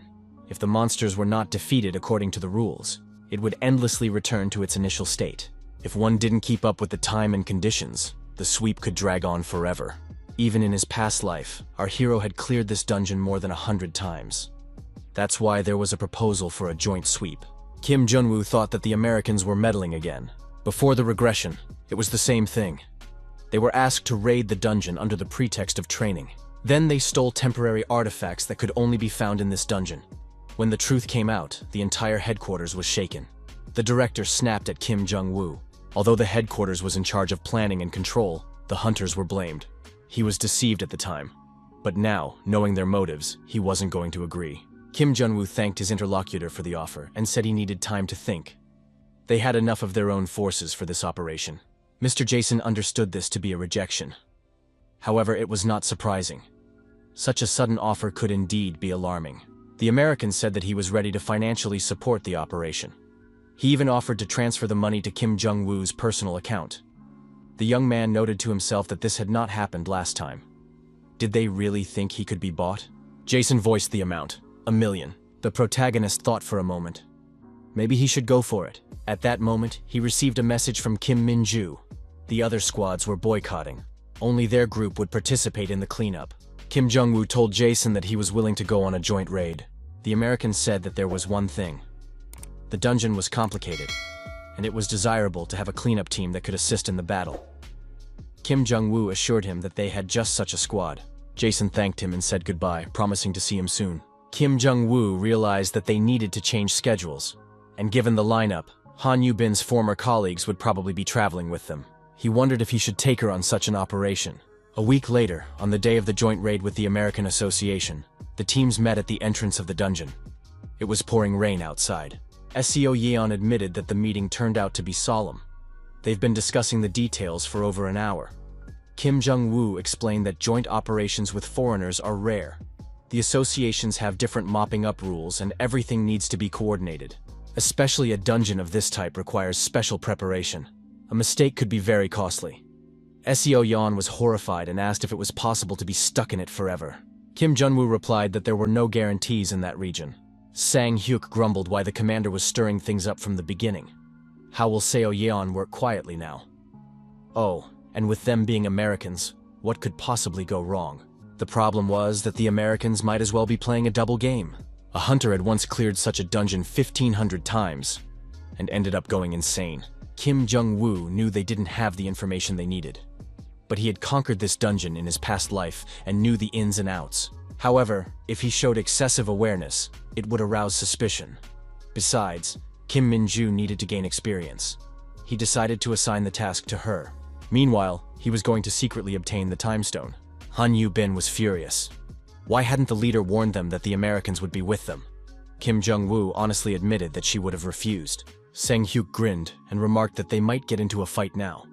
Seo Yeon regretted not bringing popcorn with her. The hero understood the girl's feelings but asked her to act professionally and not make a scene. Han Yu-bin parried that if anyone would make a scene, it would be the Americans. Kim Jung-woo told her not to cause trouble during the raid. Han Yu-bin snidely wondered how long the Americans would last. The girl's behavior made the hero uneasy. He didn't understand what was on her mind. He assumed that the Americans also had a hidden agenda. If the operation failed, it would reflect on the cleanup department.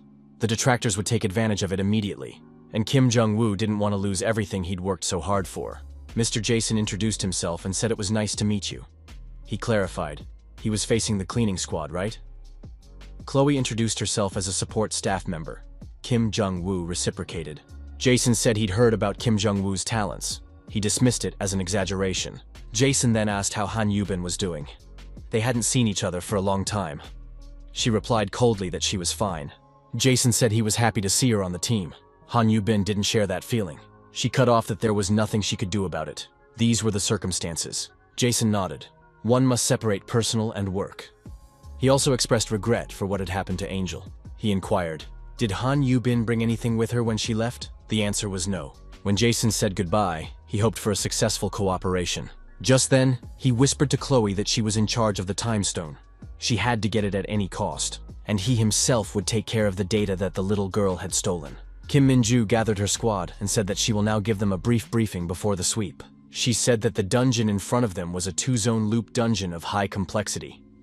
There are not many dungeons like this, but if they work together, they shouldn't have any problems. Since the dungeon can revert back to its original state, no one knows how long they will spend there. Therefore, we need to attack efficiently, save our strength, and strictly follow the protocol of the US Association. Kim Min-ju finished the briefing. It's time to begin. 3 hours later, the battle with the monster reached its climax. The girl announced that this was the final attack. The boss turned out to be incredibly tough. She activated a unique skill, 1,000 Hands. Kim Min-ju reported that the first boss was destroyed. Kim Jun-woo praised her and reminded her, now we need to help the second group without wasting energy on the smaller monsters. The commander asked Sang-hyuk how the cleanup was going. He replied that everything was fine. The sweep squad has already processed the large room and one of the smaller rooms. We must remember to record the exact time and number of loops. SEO Yeon was instructed to check the number and condition of all participants at each new loop. The commander ordered that the bodies of the small monsters should not be dismembered. Burning them would suffice. The main thing was to keep up with the task force. The protagonist told Han Yubin to make a map of the dungeon. With her skills, it shouldn't be a problem. Han Yubin asked, isn't making a map a supervisor's job? Kim Jun-woo replied that the most important thing is to have the map ready. It doesn't matter whose responsibility it is. The girl was angry at the commander. Kim Jong-woo hated people who were so smart. At the moment, the second task force under his command was doing the cleanup. The US guys were helping in the rear, and a cleanup squad was closing the convoy, restoring order. It seemed that the raid goes without complications. However, the hero was alarmed by that red-haired, mustachioed Jason. Some time ago, Kim Jun-woo had noticed that he was watching his every move. If Jason was only interested in the time stone, he wouldn't have been so attentive to the janitors. So, there's more to it than that. Either way, as long as he's here, the Americans won't get the stone. Kim Min-ju said that the last room is left, so the boss must be inside. She clarified, if everyone is ready, they go in. The second task force entered the boss's room, but the monster wasn't there. Kim Min-ju looked around and told the teacher that she didn't like all this. She told the fighters to remain vigilant. Suddenly, there was an explosion as rock fragments flew in all directions. A boss monster appeared out of nowhere and attacked one of the hunters. Jason thought irritably, why does that janitor keep looking at him? If this continues, he won't be able to accomplish what he had planned. Kim Jun-woo seemed strange and suspicious. The American felt like he was under constant surveillance. This janitor was literally devouring him with his gaze. He started thinking about how to get rid of the annoying observer. At that time, Kim Jun-woo asked Kim Min-woo how things were going. Something was going on outside the door with loud banging and strange cracking sounds. The second team reported a successful sweep, but then there was a piercing scream. Something had gone wrong. Kim Jun-woo swung the doors open and saw the defeated boss. But one of the hunters was badly wounded. Kim Min-ju tearfully reported they had casualties. She whispered that it all happened too fast. She didn't have time to react. Kim Jun-woo blamed himself. He had overestimated the strength of the two groups and had not considered the level of training of the Americans, all because his mind was on the time stone. The sweep was declared a failure. The system reported, due to a breach of conditions, there would be a return in 5 seconds. Return begins, the system announced. The hunters stood in front of the bodies of the fallen, Yoon Sung-il and Kim Kwang-hui, and apologized to them. The hero thought that the Americans hadn't expected this outcome. They immediately organized an emergency meeting. Given the dangers of the dungeon, the Americans provided rear support for the cleaners. The second task force, though physically in order, was morally on the verge. The The young man noticed that Kim Min-ju was morally exhausted as well. She's the commander. No one can survive the death of a soldier. She asked the teacher if the Atlantic Golem had any weaknesses. How can this monster be weakened effectively? The girl added that fortunately, they were in a looping dungeon. Sooner or later, she will destroy that thing. Kim Jun-woo cautioned. Right now, she needs to think about tactics, not revenge. She's the leader and has no right to put the squad at risk. He demanded that the girl pull herself together and soberly assess the situation. It's her responsibility. The first boss is a golem that emits blue light. The second is a red one. Other than that, they were no different. Kim Jun-woo asked what happened after their victory. Min-ju replied, "The blue golem collapsed and glowed bright blue. The red one glowed red accordingly. Nothing else." The protagonist clarified. Had she noticed why they glowed differently? The girl replied that even the system window was blue after returning. Kim Jun-woo noted, the red color didn't appear anywhere else, so blue could be a clue. Kim Min-ju came up with two theories. Either the blue one must be destroyed first, or both at the same time. She gathered the hunters and announced a short briefing. This time they will split into two teams and attack simultaneously. Radio communication will be lost as soon as the bosses appear. Therefore, the battle must be started synchronously and completed in 20 minutes. The hunters were exhausted, but now they had a strategy. With the support of the Americans, they should be able to cope. One of the Americans asked to send Han Yubin with them. They had no close combat fighters, and she had already worked with them. It should work out. Kim Min-ju replied that the girl's license was revoked. In fact, she wouldn't have sent her. But Han Yubin said she didn't care. The important thing is to get out of here. Kim Jun-woo urged not to worry about that for now. Although things were boiling inside, he told Kim Min-ju to focus. No more casualties could be allowed. It was time to test what these monsters were capable of. The commander stepped out first to meet the red-eyed golem. She attacked, but the strike failed. The repeated attack also failed to knock it down. The protagonist realized that she lacked firepower. And it was no wonder. Everyone was at their limit. The golem counterattacked, and the wounded Kim Min-ju flew away for several meters. Our hero picked up the girl and used his unique abilities to repel the red-eyed golem's attack. Holding the monster at a distance, the young man activated the fire skill. Kim Jun-woo gave the girl a sword in her hands and told her that if she didn't defeat this monster, she would frame the other hunters. Kim Min-ju said that her right hand was hurt, but after all, she's right-handed. The teacher reminded her that the girl had practiced with a sword and her left hand. She must do it today for the sake of the team's defense. The protagonist thought that if this was the Kim Min-ju he knew before the regression, they wouldn't have a chance of winning. However, it was no longer the same Kim Min-ju. In this reality, the girl was our hero's apprentice. The skill swordsmanship had been activated.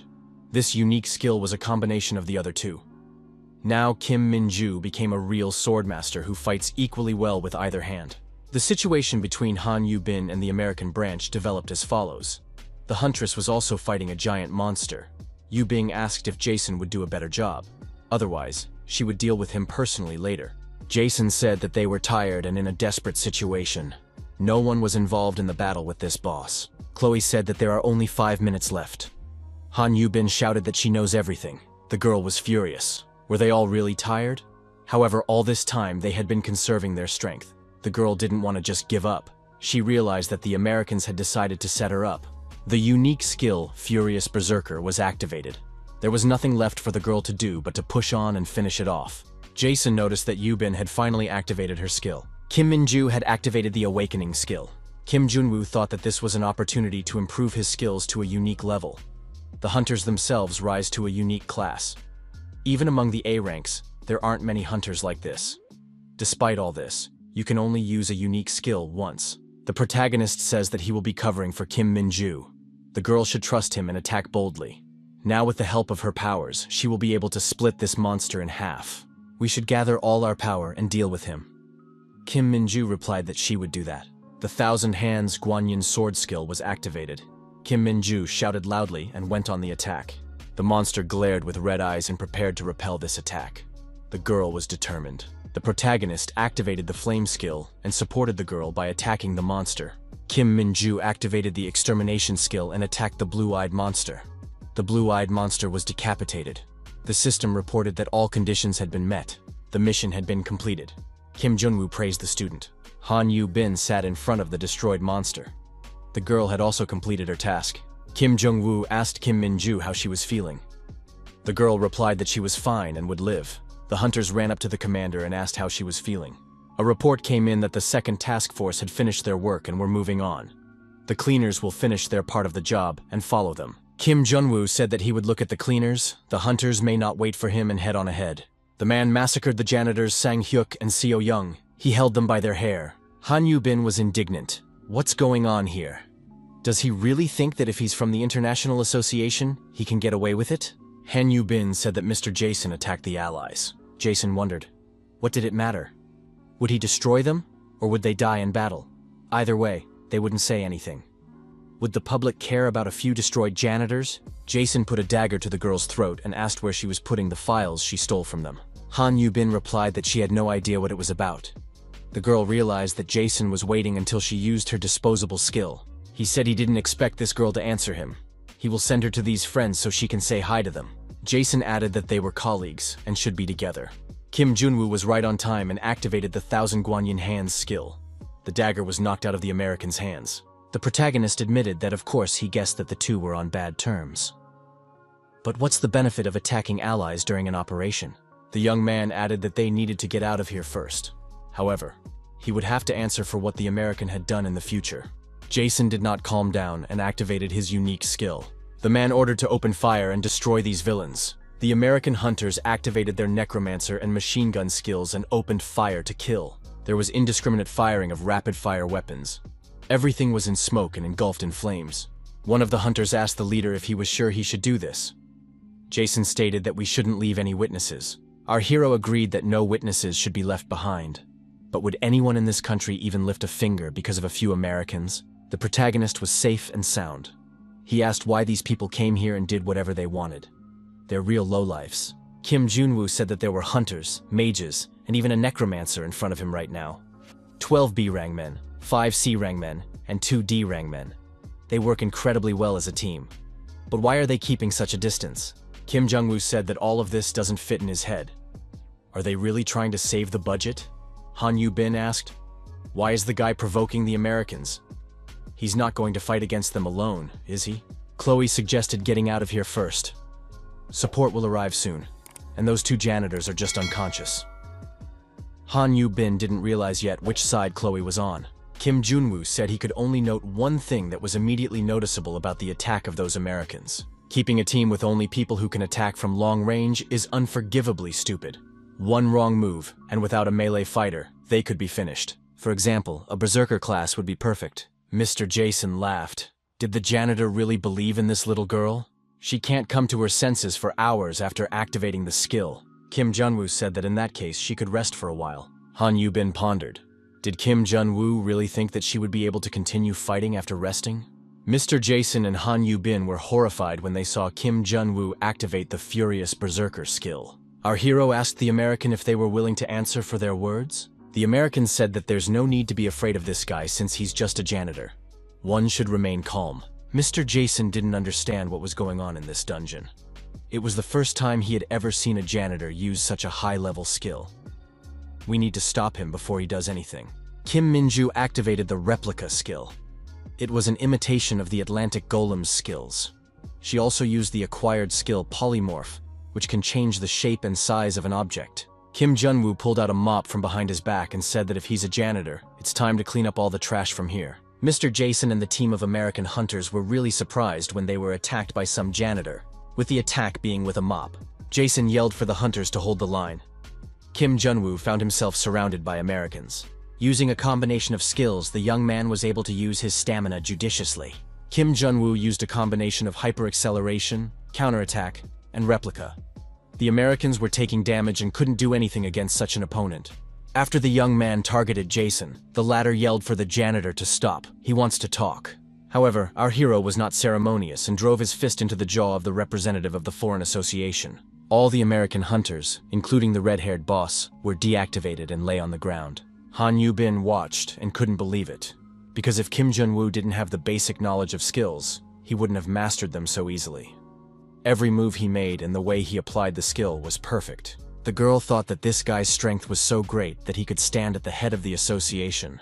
Han Yu-bin remembered about Enjil. If only Kim Jun-woo had been with them then, they would have been able to save her. Kim Jun-woo swung around. Jason shouted for the young man to stop. If something happened to him, the International Association wouldn't turn a blind eye. Our hero asked in surprise, would they really know if he died during the operation or by his hand? After all, the dead don't tell tales. Han Yubin told the guy to stop it. You shouldn't mess with the International Association. It could be dangerous. Kim Junwoo swung around and kicked the American in his most vulnerable spot. Mr. Jason screamed loudly in pain. The protagonist left the redhead alone and said that it was time to finish.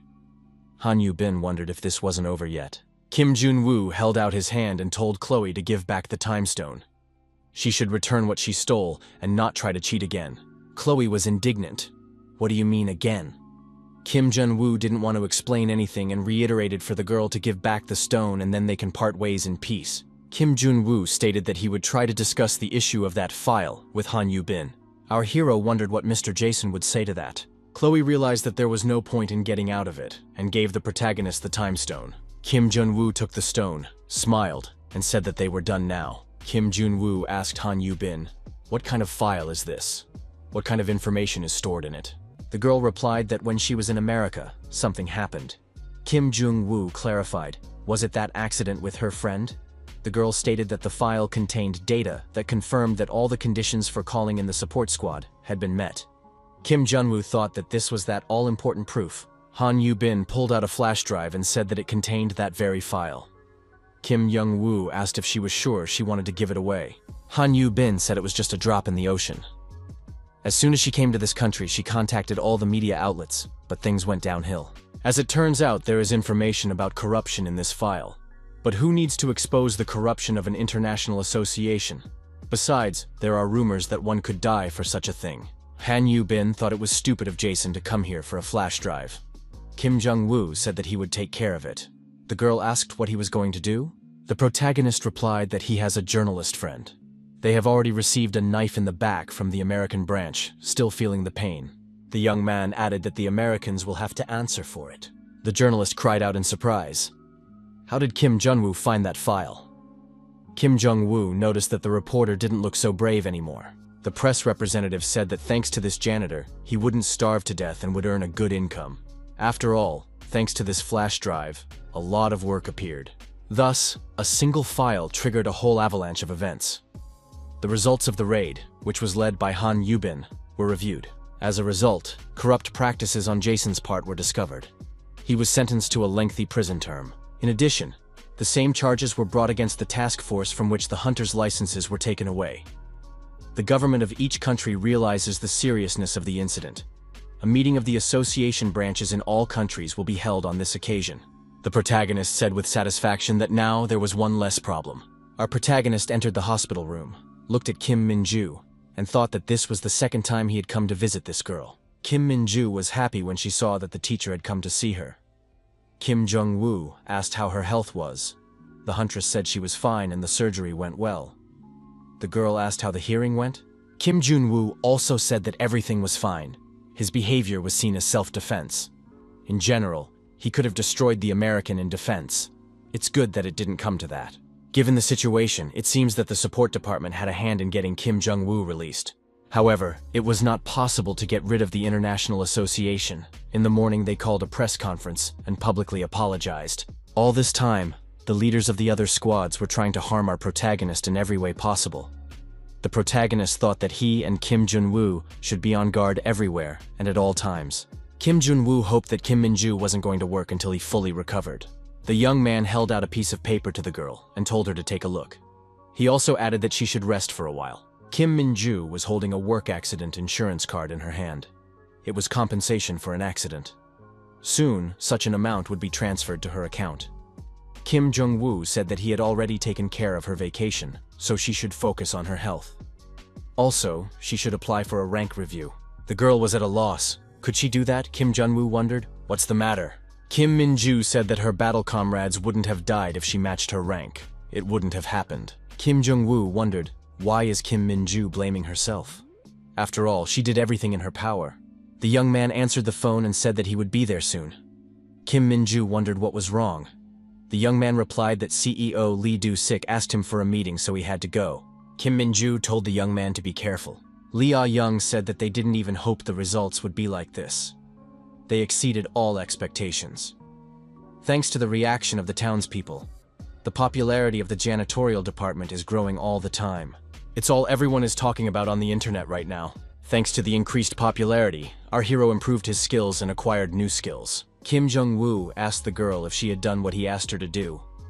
The question was about compensation for the families of the dead hunters. Lee Ah-young replied that they had helped with the funeral and paid the compensation. There was no need to worry about that. Lee Ah-young was glad that Kim Jong-woo was able to restrain himself. Otherwise, there would have been many more victims. No crazy person would dare to fight alone against an international association. Lee Ah-young said for Kim Jong-woo to be more careful in the future, because the public is watching him because of this incident. Lee Do-sik admitted when they met that there were more problems than he thought. Kim Jong-woo asked if the International Association had already started pushing. The CEO replied, "Not yet." Lee Do-sik suggested that it might happen in the future. The board is divided. Some people want to kick out the cleaners before the International Association takes action, while the other part has the opposite viewpoint. The man added that for the moment, he has managed to keep the matter quiet. The young man thanked. Lee Do-sik suggested that this would not be the last conversation, although he would like to see the matter closed definitively.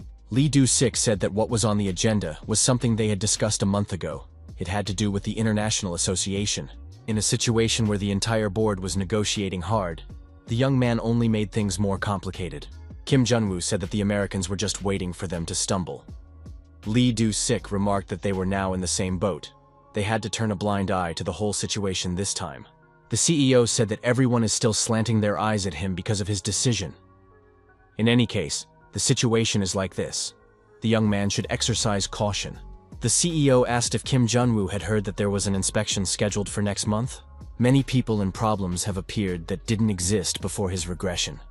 Maybe the old he wouldn't have been able to handle it, but now the protagonist is ready to take responsibility for his words. Lee Do-sik said that all this time, the young man has been focused on his personal growth, but now his strength won't be enough. Now they would have to move together to survive and face all adversity. Lee Do-sik asked if the young man could help him. If the guy cooperates with him, he will guarantee that the young man won't lose his place. Maybe he's even interested in a promotion? Kim Jong-woo said that he even doubts that he even got the leadership position he deserved. The CEO said that the young man's situation is not an easy one, for he now has many enemies. He will not be able to continue being a loner. He shouldn't let his guard down until the board's final decision because he is the main target now. Kim Jong-woo said that he would like to hear the CEO's request first. The man stated that this task is not difficult. The young man has to convince the chairman of the association to come back. The old man has been in hiding for 3 years. Lee Do-sik asked if the young man knew where the chairman was. He must convince him to come back. Kim Jong-woo wondered why the CEO had decided to give it to him. Lee Do-sik replied, "Who else should he entrust such a matter to if the young man is his crony?" The protagonist was familiar with these rumors. Are there really people who really believe it? Now I can see why Lee Soo-young and Seo Min-chul were so malleable. These two think he has something to do with the chairman. Kim Jong-woo stated that there was a misunderstanding. He has nothing to do with the chairman. Lee Do-sik was disappointed when he heard that. In that case, he can't ask the young man for help. The CEO said it was the first time he'd ever talked about it to anyone. Now he has to explain himself to everyone. Kim Jong-woo said that if the others find out, it will create more problems. The officer in charge said that the next operation will be assigned to Director Kim Jong-woo. There were no objections from those present. In that case, the meeting could be declared closed. The aide wondered why the attitude toward Kim Jong-woo had changed so much. The raid, the corruption in the US branch, the conflict with the International Association. After such major incidents, everyone is wary of him because he is unpredictable. The board of directors is not happy with the situation. Kim Jong-woo's name will be on the rumor mill for a long time. The aide suggested that it would be forgotten soon enough. Byung Jang-hyun asked Hwang Dong-hui if they were safe. After all, if they were unlucky, they would become accomplices too. Hwang Dong-hui asked what could happen. Kim Jong-woo is connected to the chairman after all. No one will hurt him. Byung Jang-hyun said it's not worth talking about. During the last operation, he talked to some of the board members. None of them know about that guy. Hwang Dong-hui suggested that maybe they just didn't know his name. Byung Chang-hyun said it was Go Yoon-young and Song Chul-sik. They're the next most influential after Lee Do-sik. Do they really not know about Kim Jong-woo? I mean, it's obvious. Why would they tell them about such information? They haven't even crossed paths with him in any way. There's no record of this guy until he became a janitor. It's just a guess, but maybe Kim Jun-woo isn't who he says he is. Lee Soo-young witnessed this conversation and thought about a lot of things. The young men saw Lee Soo-young and wondered what he was doing here. The head of the department said he just forgot his ID. Who doesn't? The man immediately disappeared out the door. Hwang Dong-hui asked his colleague how long he'd been standing there.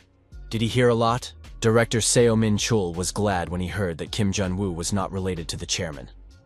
Lee Soo-young repeated that he heard everything with his own ears. As Seo Min-chul mustered up his courage and said that something should be done about that boy. Seo Min-chul started to make a plan to get back at Kim Jung-woo for his antics. Lee Soo-young provided a copy of his personal file, family relations, high school graduation certificate, and other documents. He said that he had checked everything just in case, and there was nothing to link Kim Jung-woo to the chairman. Kim Jun-woo is a talented janitor, but he is hardly acting on the chairman's patronage. Despite the incident with the International Association, the chairman still hasn't shown up. The director thought, if that's the case, then why did that kid set this up? It turns out the janitor was just playing around. Seo Min-chul reminded his interlocutor of what he had said at the General Assembly a month ago. The country's branch was to be bought out by an international association.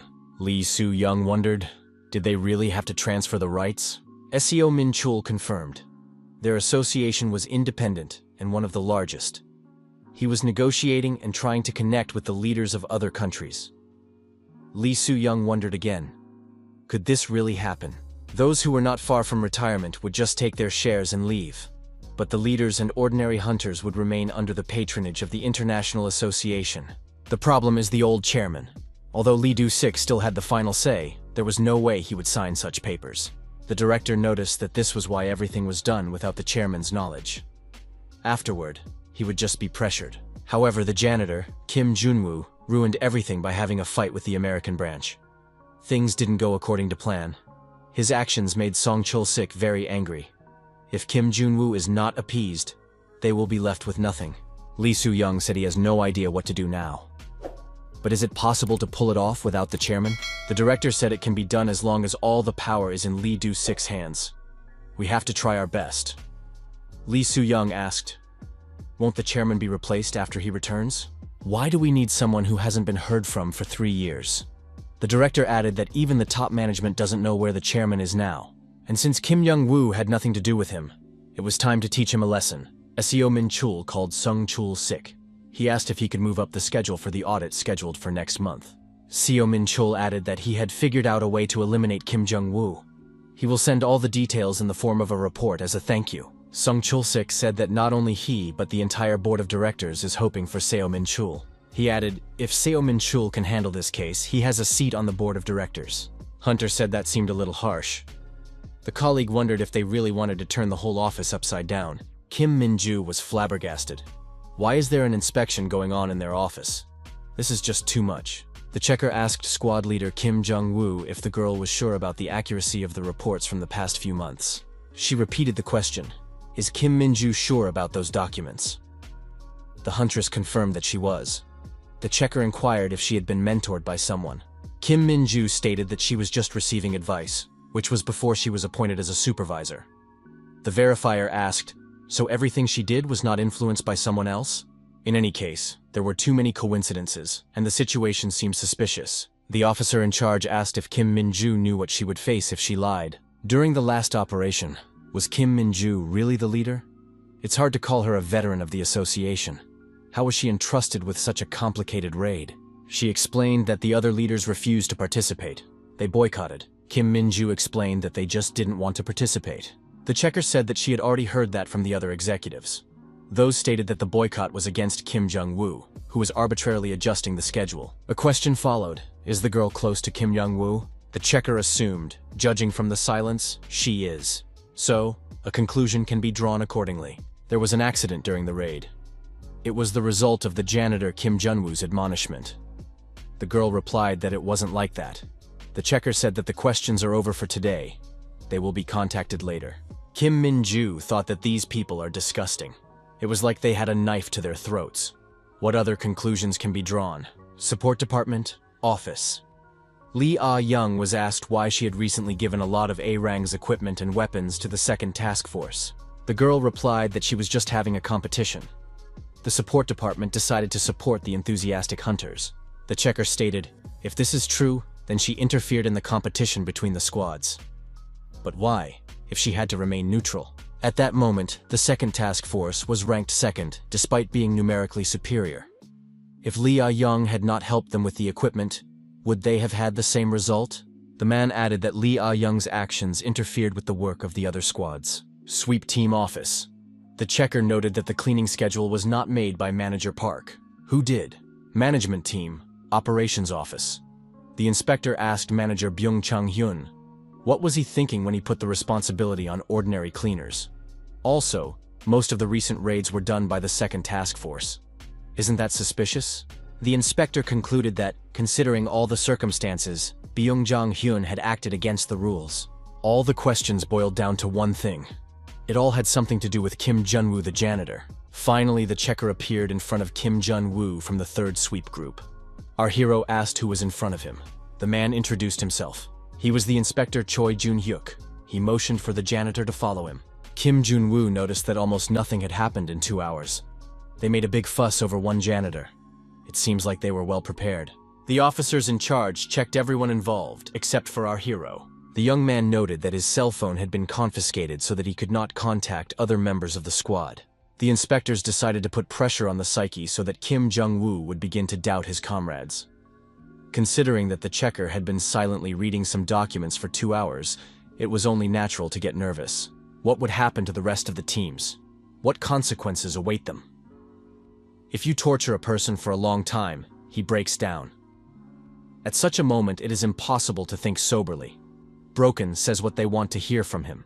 However, all this did not concern our hero. This is how he himself treated people in his past life. He's not going to break now. Kim Jun-woo even suggested that the checker was a little confused. The janitor stated that the inspection was scheduled for the next quarter, but they came in a few months early, so there was only one explanation. Our hero asked how Mr. Sung Chul-sik was doing. It seems his wife's birthday is next month. Have you decided what to get her? Kim Young-woo said that the woman likes champagne, and he can recommend some good varieties. Choi Jun-hyuk advised to be careful what he says. Kim Jung-woo apologized and said that he would be like a fish from now on. The protagonist decided, the more he kept silent, the more the checker would think. Who is this guy? Does he really know everything? Could he be more than just a dungeon cleaner? After all, there was a reason why he mentioned Song Chul-sik. Lee Ah-young asked why he hasn't contacted her. She was worried sick. Did they check him out already? He didn't say anything unnecessary and didn't take the blame, right? Kim Young-woo replied that nothing happened and the girl can calm down. Our hero asked how the rest of the squad was doing. Lee Ah-young replied that everything is terrible. But the good news is that the young man wasn't fired.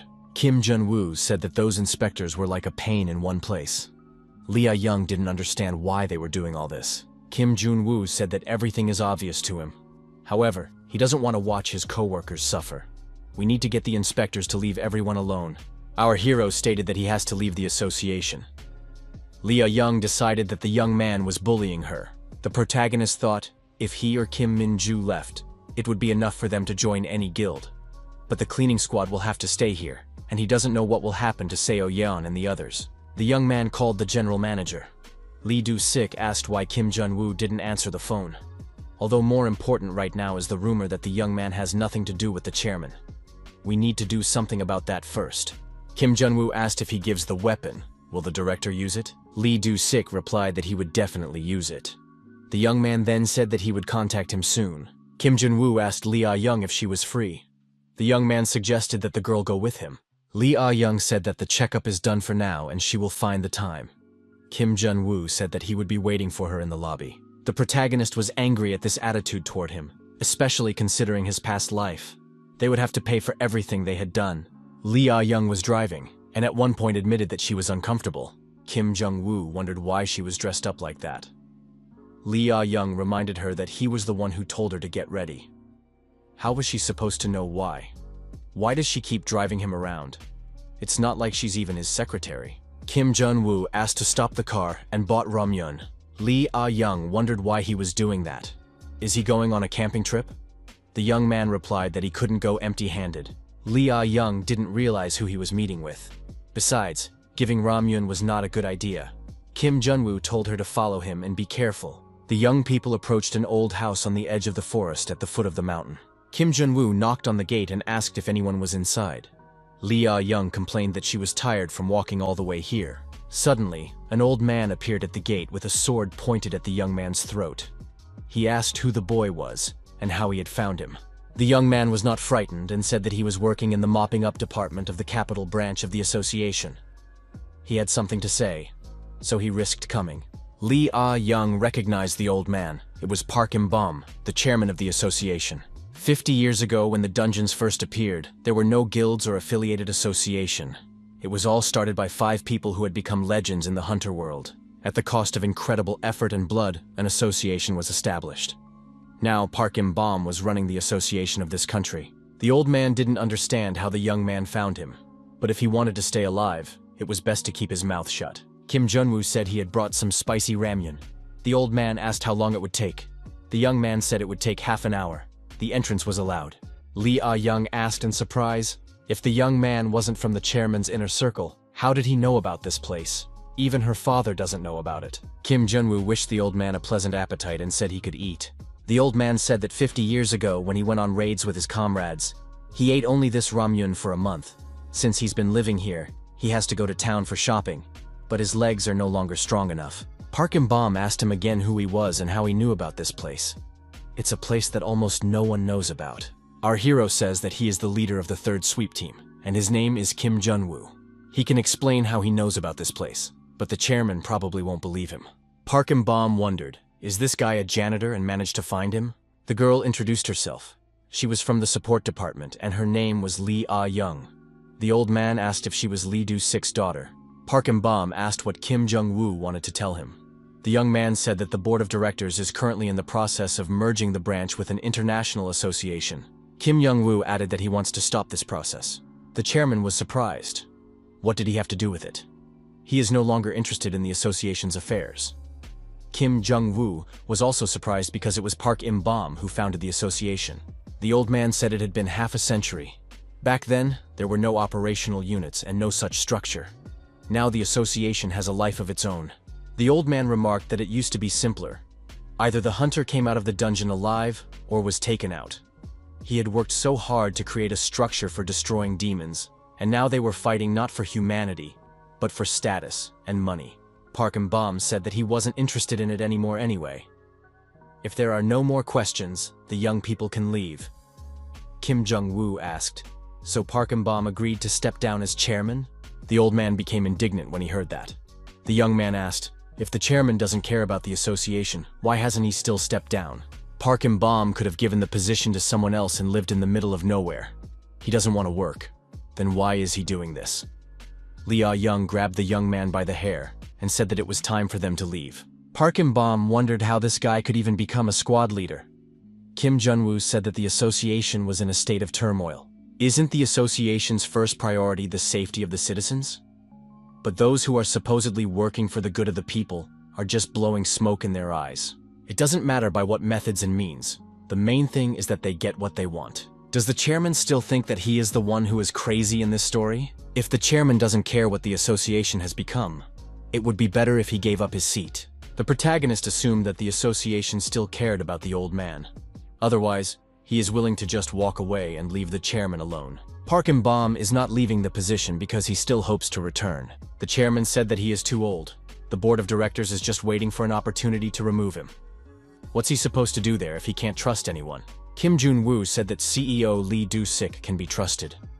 Wasn't the chairman thinking of giving the post to him? The old man countered that Lee Do-sik wasn't ready yet.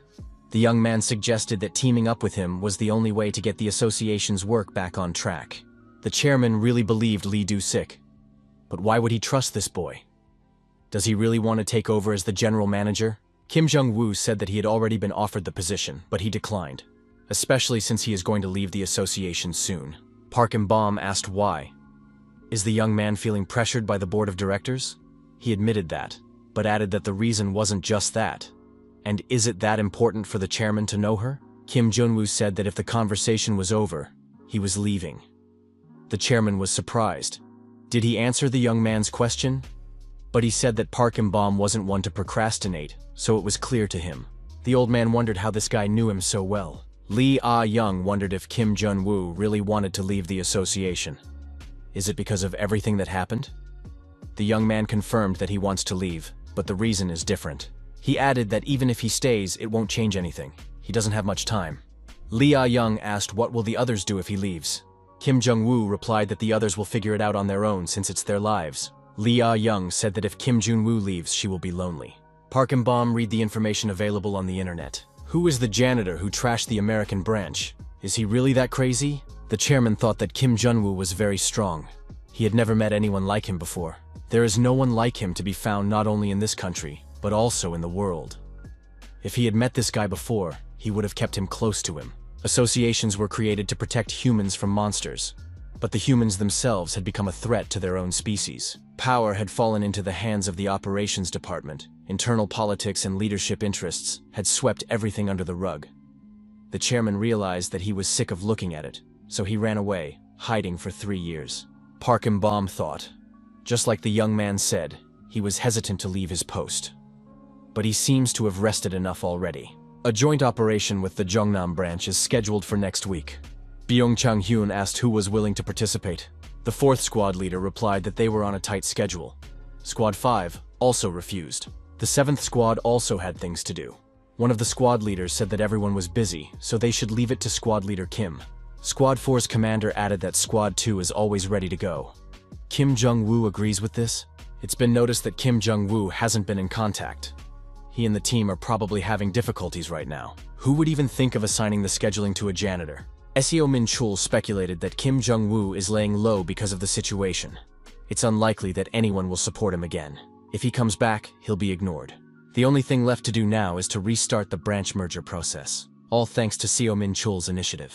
The last obstacle is Lee Do-sik. Will he sign the merger agreement? One of the directors said he has a plan. Lee Do-sik didn't come to the meeting, so it's worth considering his resignation. Seo Min-chul asked what would be the reason for his removal. The colleague replied that Lee Do-sik's term is about to expire. When, for whatever reason, there is no chairman, all authority is transferred to the board of directors until he returns. But at the moment, Park and Bom has been absent for 36 months. Thus, the board can decide that the CEO is not doing a good job and remove him by a vote. Similarly, they can do the same with the chairman. Along with Lee Do-sik, they can send him on indefinite leave. Seo Min-chul asked if the others will vote. There are those who don't want to see others in those positions, right? The man said not to worry. He's already taken care of everything. Seo Min-chul should just keep doing his part of the job. Seo Min-chul asked if there were any candidates for the CEO position. He said that a great candidate would be Lee Soo-young. He has done a lot, and his track record with the first task force is impressive. The man laughed and said that it sounded very convincing. Seo Min-chul finally dealt with the traitor. Kim Jung-woo will soon leave the association for good. Even if he stays, he doesn't have a support group anymore. The chairman, the CEO, are all on the verge of being fired. Seo Min-chul thought that Sung Chul-sik will now take over as the leader of the association. The hunters saw our hero and thought he was the crazy one. He is the reason why the entire headquarters is working in a tense atmosphere. Is his squad also involved? The young man expected a boycott. Even the squads that used to be friendly are now trying their best to avoid him. Kim Jung-woo walked into the office and asked Kim Min-ju, "Did the inspectors come again?" Kim Min-ju admitted that she was angry. There are so many mean people around, but that's certainly not about Kim Jung-woo. Kim Jung-woo replied that others don't feel that way. The girl said that's exactly why she's angry. She added that as long as Kim Jung-woo was actually leading the raids and helping the entire headquarters, he was prayed for. But once the inspection came along, everything changed. The young man wondered why she was saying all this. When did he become a big boss? Kim Jung-woo said that this is normal human behavior. Even though he has his own problems, the girl has her own problems too. To distract Kim Min-ju from her thoughts, he gave her a notebook with notes, a summary of the dungeons at yellow level, and above that would appear next year, and a strategic plan. He said that the girl would manage without him. He had no doubt about that. We can think of it as his parting gift. Kim Jung-woo asked if she was feeling the wind of change. Everything will change soon. It's only going to get worse. So instead of hoping for outside help, you need to focus on your work. Lee Ah-young walked in and asked reproachfully, "Did Kim Jun-woo not know how to use the phone? Why isn't he answering the phone?" He said, "What's wrong?" Lee Ah-young said that the board of directors wanted to fire the chairman. The protagonist thought that if that's the case, Lee Do-sik will be hit as well. Sung Chul-sik went too far. At the board meeting, the speaker said that the topic was the removal of the chairman. There was also a proposal to change the CEO. Park In-bom, the chairman of the association, has been out of office for almost 3 years. All this time, he could not be contacted. Thus, the board concluded that the chairman no longer intends to fulfill his duties. Chairman Jang Dae-hyun said it was time to announce the results of the vote. Lee Do-sik looked around at the people present. Judging from their facial expressions, Go Eun-young and Hong Il-kwon are clearly on the side of the conspirators. It looks like Song Chul-sik is continuing to push his line. If the chairman is removed, Lee Do-sik will also lose his position. Most likely, it will be Song Chul-sik who will be the new chairman, and the leadership of the association will change completely. Seo Min-chul thanked Lee Do-sik for his work. He said that even if he leaves the board, he will be able to stay in the association, for example, as the head of the cleanup squad. By the way, the position would be vacant soon. Jang Dae-hyun began to read out the results of the vote. The vote was 32 in favor. Lee Do-sik interrupted him. He had a question. What if the chairman didn't want to resign at all? Jang Dae-hyun admitted that in that case, the bylaws did not allow for removal. But it was too late. The votes had been counted. The people present looked at each other. How could they let such a decision stand if the chairman doesn't even contact them? Is Lee Do-sik clinging to a ghostly hope? Suddenly, the door to the hall opened and Park In-bom appeared on the threshold. The old man said that he hadn't seen all these guys in a long time. The people present were shocked. How could this be possible? Why hadn't he been in touch? Park In-bom said that a janitor had told him that there were some interesting things going on here. Everyone was startled when they heard the word janitor. Is it really true? One of the employees said that he didn't want to do business with Kim Jun-woo anymore. Everything that's happening now with the second task force is a result of dealing with him. Han Yu-bin said that while things were going well, they were very fond of him. But now they're just washing their hands of him? She added that everyone has their own choices, but they should not forget the consequences. And they certainly shouldn't drag her into it. Somebody said they had no other choice. A job is a job, especially now that competition is high, even among janitors. Han Yu-bin said they're just hiding, turning away. She has pride though, unlike them. Kim Young-woo was sure they'd pay for what they'd done. But the girl thought that she had a debt to repay too. That's the kind of character she has. Park In-bom said he hadn't seen Lee Do-sik in a long time. Did Lee Do-sik really lose weight? The attendees found out that Kim Jun-woo is not related to the chairman. But then, how do you explain the whole situation? Park In-bom said that in his absence, the management had made a mess of things. They thought they were the bosses and put people who were useless in important positions. One of the board members asked the chairman not to react so violently because everything was done according to the rules. Park In-bom replied that the association's bylaws required him to be sent a notice of suspension. But his mailbox is empty. Sung Chul-sik said that no one knew where the chairman was. Where were they supposed to send the notice? Park In-bom asked. If that's the case, how could an ordinary janitor find him? Seo Min-chul became nervous. Was Kim Jung-woo really involved? He had checked several times and found no connection between the two. Lee Do-sik wondered if the chairman's resignation had been raised without prior notice. Jang Dae-hyun was forced to admit it. Song Chul-sik said that they already had the results of the vote ready. They should announce them immediately. No one expected the chairman to show up. Everyone was scared. They thought that Seon Chul-sik had set them up. Some people said there was a mistake in the counting. They were sure that the chairman had received the notice. Otherwise, the vote wouldn't have been held. One of those present suggested pretending that there was no vote. Everything had been violated, and they were happy that the chairman was alive and well. Everyone began to twist things around, pointing fingers at each other. Allegedly, they spent a lot of effort looking for him. 6 months ago, they even formed a special team to find him. Sung Chul-sik said that if the chairman had any conscience left, he should back off. The old man has been hiding for 3 years, and now he just showed up. The chairman asked Jang Dae-hyun what they should do. Jang Dae-hyun said that the matter was closed. The chairman was satisfied. He said that since he came here, he would make an official statement. Park In-bom said that now there would be no traitors left here, who are only interested in profit. Starting today, he plans to set up a planning headquarters and conduct a major internal reorganization. Lee Do-sik will be in charge. The chairman asked if the CEO could handle it.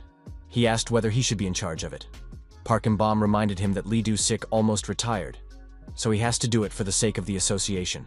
Lee Do-sik recalled the words of the janitor who said he would give him a weapon to use. Now he realized this weapon was the chairman.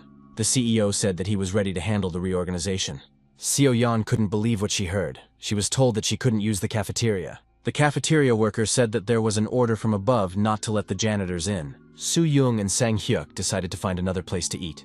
The food here was lousy anyway. Lee Su-young told the employee that they all worked together and shouldn't be so adamant. The department head told the janitors to keep the noise down and come in. There was nowhere else to eat at this time anyway. He explained that someone didn't want the janitors to use the corporate canteen. Other departments have complained that the janitors always stink. It's not far from the truth, because they work with rotting bodies. Kim Jung-woo asked, "Don't the hunters touch the monsters they destroy?" Lee Su-young said that they will be in charge of the second task force from now on. The department head reminded Kim Jung-woo is accused of overstepping his authority. Kim Min-ju can be replaced too. The hero said that as far as he knew, Kim Min-ju was the only one who made the plan for that operation, because everyone else refused to participate, so there's nothing wrong with her asking him for advice. Lee Su-young replied that he was only passing on what the committee had decided. The department head advised him to think of others, as the janitorial staff might be downsized soon. Kim Jung-woo wondered, what was the implication? The department head said that Kim Jung-woo's time had passed. Seo Yan was indignant. Who gave him the right to talk like that? Lee Su-young knocked over the dishes of food and asked defiantly, "Who is this cleaning lady raising her voice at? Did they really think he would dance in front of a guy who had joined the association only a few months ago?" Lee Su-young threatened that if he heard a word from them, they would live in a garbage dump for the rest of their lives. For now, let them do what they are supposed to do. He said that the janitors should clean the place up. At that moment, the chairman appeared behind him. Kim Jung-woo noticed that Park Im-bom had come just in time. The old man said that he decided to stop by after the meeting. Lee Su-young immediately turned pale. The young man suggested that the chairman must be tired, for it was a long journey. He should rest. The old man replied that he wanted to see the young man, and it seemed he had come for a reason. The old man slapped Lee Su-young, the head of the department, when he couldn't help himself. He told Lee Su-young, who was lying on the floor, that he should watch his language if he wanted to stay in the association. The chairman added that he may have been gone for a long time, but Kim Jung-woo isn't the kind of person who would let himself be bullied. The protagonist responded that the chairman is overestimating him. Park Im-bom said that if it happens again, the young man should tell him right away. It wouldn't cost him anything to kick a couple of scoundrels out of the association. The old man said he had to go. However, he hoped to have lunch with the young man sometime. Kim Jun-woo wished him a safe journey. Park Im-bom said that when Lee Su-young comes to his senses, to clean him up and send him away. Sang Hyuk jumped on Kim Jun-woo and asked who he was. The chairman thought that this guy was a little too close to him. Seo Min-chul apologized to the young man. He said that he had no choice. Seon Chul-sik was pushing hard. Kim Jun-woo replied that he knew. The director was happy that the young man believed him. So he'll be able to talk to the chairman? Kim Jung-woo wondered. Is it within his power? He's just a simple janitor after all. Seo Min-chul apologized again. He hopes that the young man will turn a blind eye to his stupidity. In return, he's willing to reveal all of Sung Chul-sik's crimes. The protagonist said he probably already knew about it. He understood the director's aspirations, but he was just a janitor himself, and just wanted to go forward. The principal, on the other hand, said that he had never met a person more experienced in fighting, both dirt and monsters. Kim Jung-woo was surprised. Before Seo Min-chul thought he was nothing, but now all of a sudden he's calling him an expert. The young man said he had a lot of things to do and he had to go. The director asked, what should he do now? Seo Min-chul told Lee Su-young that he had given the wrong chairman's number, and wondered how he even knew where to find him. Even the board of directors didn't know that. Even this untouchable who didn't care about the association at all came back. According to the young man, he was in no position to ask the chairman. But in the restaurant, it seemed as if they had known each other for years. Lee Su-young told the director not to worry. Seo Min-chul replied that it was just the right time to worry. The bell rang. Sung Chul-sik was furious and asked, what is Seo Min-chul doing? He said that Kim Jung-woo would take care of it. How do you explain what happened now? Seo Min-chul replied that he trusted Lee Su-young's words and went to Kim Jung-woo. He was indignant. Why is he being blamed now? Is he the only one who could influence the chairman? The director said that now Sung Chul-sik is trying to put all the blame on him. Sung Chul-sik said that he knows very well how Seo Min-chul manages to make profits from raids and dungeons. Therefore, there's no need to even open his mouth. He added, if Seo Min-chul continues like this, he will personally scalp him. Lee Su-young was indignant. Why is it their fault again? Seo Min-chul replied that this time, Sung Chul-sik, had finally lost control. According to him, if it wasn't for Lee Soo-young's stupidity, none of this would have happened. Lee Soo-young was angry. Why is it that whenever there is a problem, he is always the one who is made to blame? He had long suspected that Seo Min-chul was a scoundrel. But right now, he wouldn't just let it go. Before biting, he should think it through. The television news reported that the prosecutor's office had opened an investigation into the Parallel Dimension Association. It turned out that 14 directors were involved. Chairman Park Im-bom took the moment to announce the need for reforms in the organization.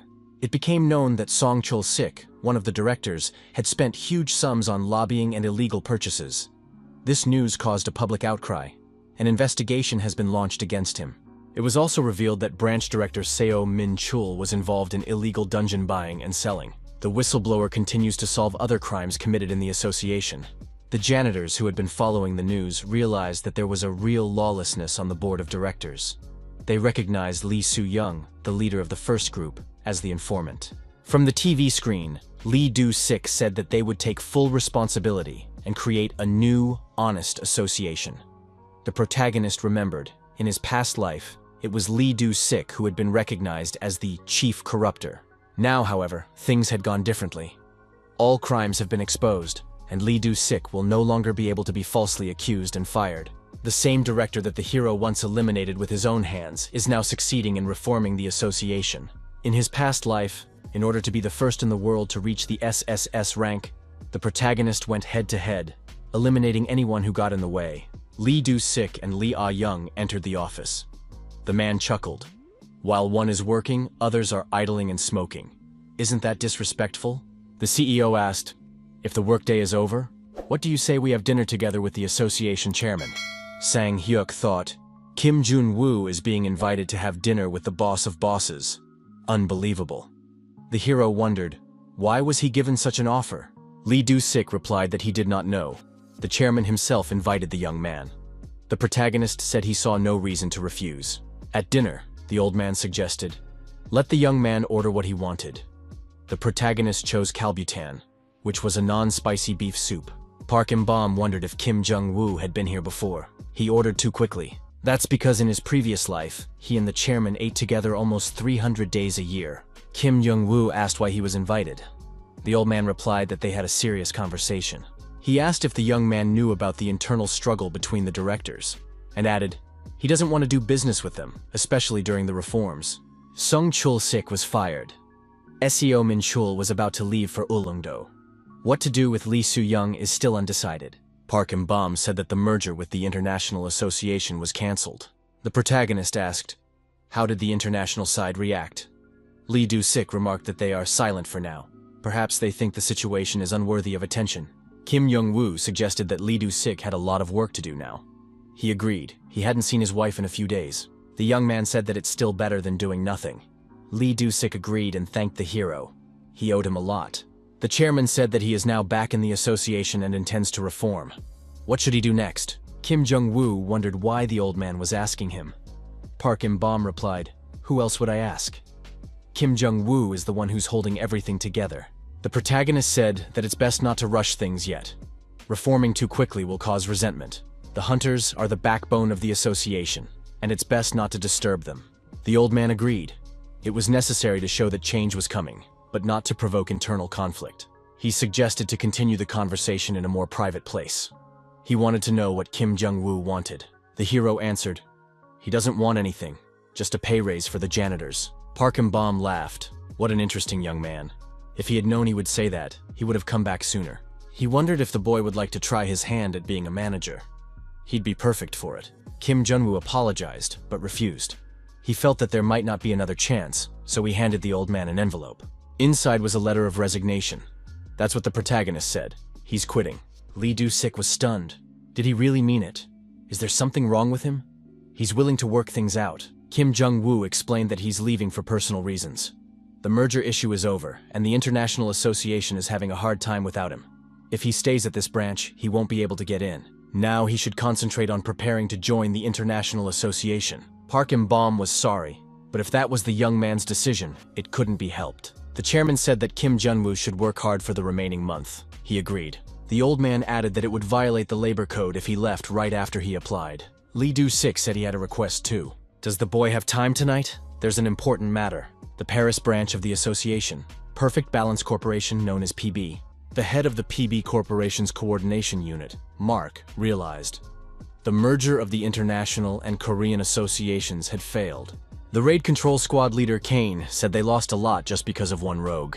Would Jason continue to make excuses? Did he really have nothing else to say? Jason was the former manager of the association's control division. Mark asked Chloe why they had missed the time stone during the joint operation with the Korean Association. Chloe replied that one of their employees had gotten suspicious of them. She had to back out of the plan because they could have easily been exposed. Chloe was the head of the banking operations management squad. Mark wondered if they'd been exposed or were they just trying to put sticks in their wheels. Who was being so considerate over there? Chloe replied that it was the janitor from the headquarters in Seoul. Mark admitted that it was the stupidest thing he had ever heard. Some janitor had ruined the mission. Kane asked why the merger had failed.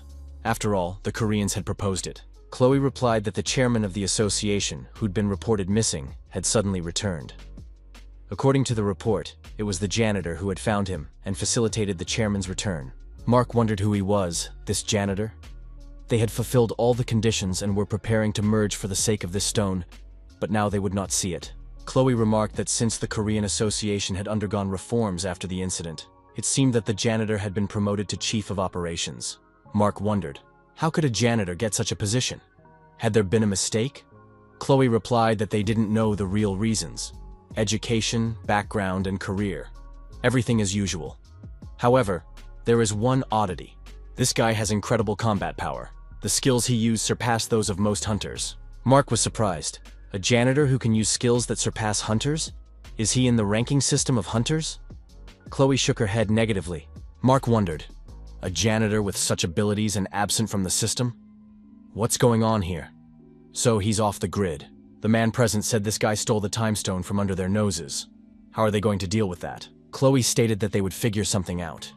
There's no legal way to solve this.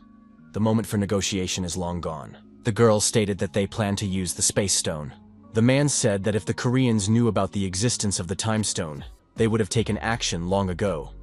Is it possible to get information about the Korean Association after their reform? The man said for the hunter Yang Min-ho to bring back the time stone. He can take Chloe with him. The freelance hunter, official number 1, Yang Min-ho said that he understood the master's assignment. The man asked to remove the thing, to which the hunter said that he was just about to upgrade it. The skull next to Yang Min-ho shattered into pieces. The man said that he would report everything to the general secretary. The conversation was over for today. The man said for everyone to keep in mind, this janitor is officially their enemy. Kim Jun-woo thought that he didn't have much time left. Karma gained after someone's sudden death. It was a hidden skill that took the player back 10 years. A condition must be met, becoming the Secretary General of an international association within 5 years. The most obvious suspect was Park Geun-dae. But he's not that kind of person at all. During his time as a janitor, the hero tried to find more suspects. But there were no other suspects due to the lack of motives and skills that Park Geun-dae didn't have. The only conclusion was that someone very powerful was involved. Kim Jung-woo realized, if he did nothing, he would play in a box. Fortunately, our hero was able to unlock a lot of skills and even knocked out a raise for the janitors. All that's left is to find a way to get into the International Association. Lee Ah-young approached the young man and asked why the birthday boy was drinking alone. Kim Jun-woo was surprised that he was the culprit of the celebration. Lee Ah-young decided that her dad just wanted to throw this party.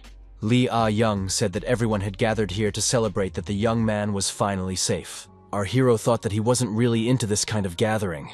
I guess this is what real life looks like. Kim Jun-woo looked around and said that everyone was having a lot of fun. These were the people who looked at him with contempt, hatred, and anger before his regression. Now these people were gathered here for Kim Jun-woo's sake. How on earth did things get like this? The young man thought that life wasn't so bad. Things seemed to be getting better. The dungeon appeared underwater at Incheon Harbor. It was half an hour before closing time. Hunter tried to communicate with headquarters. The water had risen so high that mopping up was impossible. They can't get out. The exit is gone. Lee Ah-young, while at headquarters, said she would look into it and find out the cause. Where are Kim Jun-woo and the head of Cha Hyun-suk now? The girl said to leave it up to them. They will defeat the boss. The monster boss suddenly attacked, and Kim Min-ju flew far back. The The monster boss lifted Kim Junwoo high above the water. The girl was exhausted. She thought she did everything as Julia taught her, but that was the end of it. The hunter said that Kim Min-ju didn't make contact. They were told to wait for the exit to appear, so they can't go after her for help. Kim Jung-woo came on the line. Lee Ah-young reported to the young man that the first task force was in a critical situation. In half an hour, the dungeon will close. Kim Jun-woo stated that he was on his way to the location and pointed his Maserati in the given direction. Kim Jun-woo pressed the gas pedal to the floor and thought that this raid couldn't be failed. There was an accident. Again, it was a truck. Our hero's car was pinned by the truck and lost maneuverability. The airbags deployed. The young man was trapped in the car. There was a massive explosion. The epicenter was between the truck and the Maserati. In the past, 2 weeks after Operation Association Gate, Kim Jung-woo became the head of the operations headquarters. He felt like a paper worker. After Operation Association Gate, a lot of things changed. Seo Min-chul and Lee Soo-young, the main culprits of the incident, were kicked out of the company. Kim Min-ju became the leader of the newly formed First Operation Team. The girl who was a B-rank hunter just 6 months ago became the leader of the association's most elite squad. A total of 10 dungeon clearing squads had been formed. Seo Young and Sang Hyuk gave up their leadership positions. Han Yubin colored her hair. The support squad was hit by the gate incident, so all power went to Lee Ah-young. The more Kim Jun-woo thought about it, the more absurd everything seemed. Why put someone in charge of the headquarters who would be out of here in a month? Just in case, the young man clarified. Could he really leave the association in a month? The chairman promised if nothing happened. If something went wrong, the old man would not accept his resignation. Therefore, no accidents should happen. One must leave here in a month. Kim Jun-woo thought that his position had an advantage after all. Most of the skills he had already unlocked. However, even despite this position, something still remained. It was one of the most powerful skills in his past life. However, the conditions for unlocking this skill now were too difficult. It would have to be abandoned for now. Our hero was seriously considering signing up for a rank level. His original goal was to unlock skills and become a hunter again. Kim Jun-woo thought that maybe he still wasn't a hunter, but he was already well on his way up. There was a knock on the door, and Shin Soo-ji, the assistant manager, walked in. The girl brought the raid plan for the operational squads for the next month and the payments to be paid by the end of the day. Kim Jun-woo started signing everything. Shin Soo-ji yelled that these documents should be read first. The girl stated that there was a suggestion from the support department to do more research. They want to study the time stone, but they don't have the equipment. However, according to preliminary estimates alone, they would need more than $50 billion. The chief asked how much was left in the budget of the operational headquarters. The assistant chief replied, about 82 billion. Kim Jun-woo said to allocate that money to them. Shin Soo-ji remarked that they would have almost nothing left in that case. Kim Jung-woo said he doesn't care. We should also increase the budget for the next quarter for the cleanup department and provide them with the latest equipment. The supervisor said they need to completely replace the control department's equipment. Communication is constantly interrupted, and the map sometimes shows errors. The young man thought it would be revenge for making him clean out the dungeons. Kim Jung-woo said that he would report everything to the chairman of the association, and Shin Soo-ji should mind her own business. The assistant went into the office and told the chairman that there was a problem. As a result of the reorganization, too many hunters had left the association. With the current number of staff, they would encounter problems during raids. The assistant said that they had analyzed everything. They needed at least 32 people to stabilize the situation. There is a critical shortage of personnel. Some strange waves have appeared near Incheon Harbor. At this rate, the underwater dungeon can't be dealt with. Kim Jung-woo promised that due to the urgency, he would look for people or turn to freelance hunters. Lee Ah-young was surprised to hear that the boss had approved everything. Did he even read the documents? The budget is just fabulous. Shin Soo-ji stated that she was confused herself. Lee Ah-young agreed that this boss was different from others. Support department studies were always rejected because they were considered useless expenses. The aide said that Chief Kim Jung-woo wants to give extensive support to the clearance and management departments. He also wants to increase the budget for the next quarter. Shin Soo-ji wondered why is Lee Ah-young laughing. The girl replied that she just remembered herself. She often felt like Kim Jun-woo acts irrationally. It's hard to understand him, but that doesn't mean he gives orders rashly. Lee Ah-young said that Kim Jun-woo's manager is on another level. Always one step ahead, does things his own way, unpredictable and smart. It's unclear if he's good from birth or just a quick learner. When he was an ordinary janitor, he He took care of his colleagues because he realized that they could easily die in the dungeon. Lee Ah-young thought that Kim Jun-woo would never tolerate injustice. That's an incredible man. Shin Soo-ji apologized for being immodest and asked if Kim Jun-woo's leader, Lee Ah-young, liked him. Lee Ah-young replied that of course she likes him as a person. Lee Ah-young added that she is happy to hear that they will be given money. She wants to explore this time stone faster. An underwater dungeon is literally a prison created underwater. There are very few hunters with the underwater breathing skill, so raids are hard there. In addition, in such a place it is difficult to sweep and generally deal with. You need to carefully think out a plan to clear the locations of monsters. Our hero thought that this dungeon was only recently learned about. Ares is the #1 hunters guild in this country. Our hero said that he was the head of the capital's operational headquarters of the Parallel Dimensions Association. The person he talked to said it was nice to meet him. He is Cha Seok-hyun. He had wanted to meet Kim Jun-woo for a long time. He was honored. Cha Seok-hyun was the deputy guild leader and the #4 hunter in this country. Guild leader Chae Yul, the #2 hunter, said that he had heard a lot about Mr. Kim Jun-woo. The young man had become a janitor 3 months ago and was now the head of the operations headquarters. Chae Yul asked, "How did the young man do it?"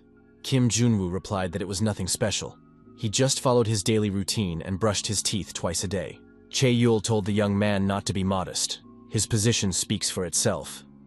He understands that Kim Jung-woo wants to recruit their hunters. Kim Jung-woo admitted that they recently went through a reorganization and are now short on people. Chae Yul commented that they shouldn't be in such a hurry because of laying off a few employees. Kim Jung-woo said that Incheon Harbor will be opening an underwater dungeon soon, so it's worth preparing for that event in advance. Chae Yul asked why did the young man choose their guild in that case. Kim Jun-woo replied because this guild is the best. The guild leader assumed that they were out of the association's sight. Plus, they had a conflict with the former deputy squad leader of the Capital City Guild. Kim Jung-woo said that he tries not to confuse personal and work relationships. The young man realized that the conversation was about Shin Tai-hwan. Kim Jun-woo showed the contract and said that the deal was very favorable. Chae Yul apologized and interrupted the young man halfway through. The guild leader stated that they weren't interested. Chae Yul added that they weren't going to work with the association, so Kim Jun-woo could leave. Kim Young-woo said that it seems very strange. After all, it's not every day you get offers like this. Chae Yul remarked that it's not about the money. Kim Jung-woo wondered, then what is it about? The guild leader assumed that the young man had taken care and found an alternate route to recruit hunters. Kim Jun-woo admitted that things didn't go according to his plan. Chae Yul said that in that case, it would be even harder to accept the offer. As Kim Jung-woo knows, the relationship between the guild and the association isn't the best. They have a very unflattering opinion of the organization. Recently, things have gotten much worse. If Kim Jung-woo thinks about what the association did to them, he'll understand. Kim Jun-woo understood everything. The private guilds were not part of the association, but it couldn't be said that they were completely independent. If any dungeons remain after distribution within the association, only then the system transfers the remaining raid rights to the guilds. The association takes all the items after the raid, but the guild gets the income without commission. On the surface, this seems like a reasonable deal. If they weren't given this too, the guilds would be left to finish the leftovers. Eventually, they would have to submit to the association to avoid being unemployed. The association takes advantage of this to exploit the guilds. That's when the boss-subordinate relationship began. The protagonist suspected that it was Seo Min-chul who had led to this situation. Chae Yul said, if they sign an agreement with the association, they will become public enemies. Even though Ares is the leading guild, they don't seek to antagonize others. Kim Jun-woo reminded him that this was a business. He didn't think that Ares would refuse the reward. Chae Yul stated that the word reward was inappropriate here. Kim Jun-woo got up from the table and said, if that was the guild head's decision, then he should go. Chae Yul remarked that the atmosphere in the capital city guilds was not the most pleasant right now. This was in case the young man decided to look into other firms as well. It would be best not to count on hospitality. Kim Jun-woo thanked him for his advice. Yang Min-ho appeared behind the guild leader's back and asked, is this Kim Jun-woo? Yang Min-ho asked. Did Chae Yul try to join the association without his knowledge? That would upset him. Yang Min-ho reminded the deputy guild leader that the association's lifespan was short. A janitor becoming a leader is ridiculous. Cha Seok-hyun asked Yang Min-ho, what's wrong with the guild cooperating with the association? Yang Min-ho said that if Ares follows his plan, everyone will be fine. Yang Min-ho told the guild head that he couldn't give much time to think about it. His plan is already being realized. Che Yul asked, "Does Yang Mingho really want to turn everyone against each other and have a grand massacre?" The guild head couldn't understand what was driving Yang Mingho. He's not even a member of the guild. By making a fuss with the association, what benefit would he gain? Yang Mingho stated that he simply hated waiting. And right now, he has been doing it for too long. Yang Mingho repeated that the association would soon fall apart. It's a pity that the guild leader is ignoring his suggestion. Yang Minho asked that those present not tell anyone about this conversation. Che Seok-hyun asked the boss what he would do. Che Yul replied that they would have to take sides in the future. If they sided with Yang Mingho, not only their guild, but also others would be able to make good money. However, it was unknown what Yang Mingho was really up to. Che Yul added that it was beneficial to be under the patronage of the association, but one must also consider the relationship with other guilds. One thing is for sure, Kim Jun-woo is nothing like Seo Min-chul. Cha Seok-hyun asked the leader, "Does he really think that Kim Jung-woo can be negotiated with?" Che Yul said that he insulted the association and refused his offer, but Kim Jung-woo didn't even raise an eyebrow. Seo Min-chul didn't hesitate to express himself in such a situation. Che Yul thought Kim Jung-woo was shallow because he started out as a janitor. But after the conversation, his opinion didn't change. His calmness and voice made it seem like he didn't care. There are two types of people who give off that kind of atmosphere. Either a person who is about to die, or someone who paints such a big picture of events that he doesn't notice such small things. A female hunter entered the room and asked why Cha Yul wasn't answering the phone. They were in serious trouble right now. The huntress turned out to be the leader of the Forward Guild, Yu Ji-woo. The girls said that the guilds in the capital were now conducting large-scale dungeon interceptions. Kim Jun-woo thought angrily that everything had turned out the way Cha Yul had said. He had already visited several other guilds. However, they wouldn't let him pass the front desk, citing the lack of a leader. Some places even refused to talk to him. Previously, he would have just hung up the phone and sent everyone away. Now, however, he couldn't afford to do that, being one step away from leaving the association. It seemed to the young man that a conflict was brewing. Kim Jun-woo didn't feel guilty because of Seo Min-chul's shenanigans. Why did he have to take the blame? Did he abuse his power? The phone rang and it was Pyong. He said it was urgent. Right now, there are dungeon interceptions going on all over the capital. 18 cases, and that's in just 2 hours. The seizures continue. According to reports, the hunter guilds are behind this. And it's not just 1 or 2 guilds. Interceptions of this magnitude involve almost every guild in the capital. Byun said that everything points to the beginning of a war for spheres of influence. Kim Jun-woo wondered, did the private guilds really oppose the association? What had they done wrong? More importantly, why now? Hunter reported to Yang Min-ho that he had completed the interception in the Sanam area. Did the association react? It was the leader of the Big Bear Guild, Sung Jun-hyun. Yang Min-ho replied that there was no reaction yet. This seemed strange. The guild wasn't the kind of guild that would procrastinate. The newly minted leader must have been overestimated. No one thought that he would turn out to be so soft. Sung Jun-hyun asked if Mr. Yang Min-ho was sure it was worth it. The association would demand reparations. They couldn't afford it. Yang Min-ho recalled how Song Jun-hyun had given up his pride and groveled to stay out of jail. The head of the Big Bear Guild said that was not the case. Yang Min-ho said that the association didn't just turn to them because of the lack of hunters. First of all, their new head of operations is a former janitor who doesn't understand anything. It has been a little while since his appointment. Now is exactly the moment when the association is at its weakest. If all the guilds rebel, the inexperienced leader will try to negotiate somehow. Then we can bargain and get our own dungeons. The guilds have to take care of their own earning power. No one else will do it. If they miss the chance, they'll have to pay the association for the rest of their lives. Does Sung Jun-hyun want to live and pay reparations? In that case, he must continue. We need to strike a blow against the rascals from the association. The head of the Big Bear Guild told his staff that they were moving on to the next item. They were delayed, so they need to hurry up. A girl approached the guild head and said that judging by their uniforms, they were from Big Bear. The girl introduced herself.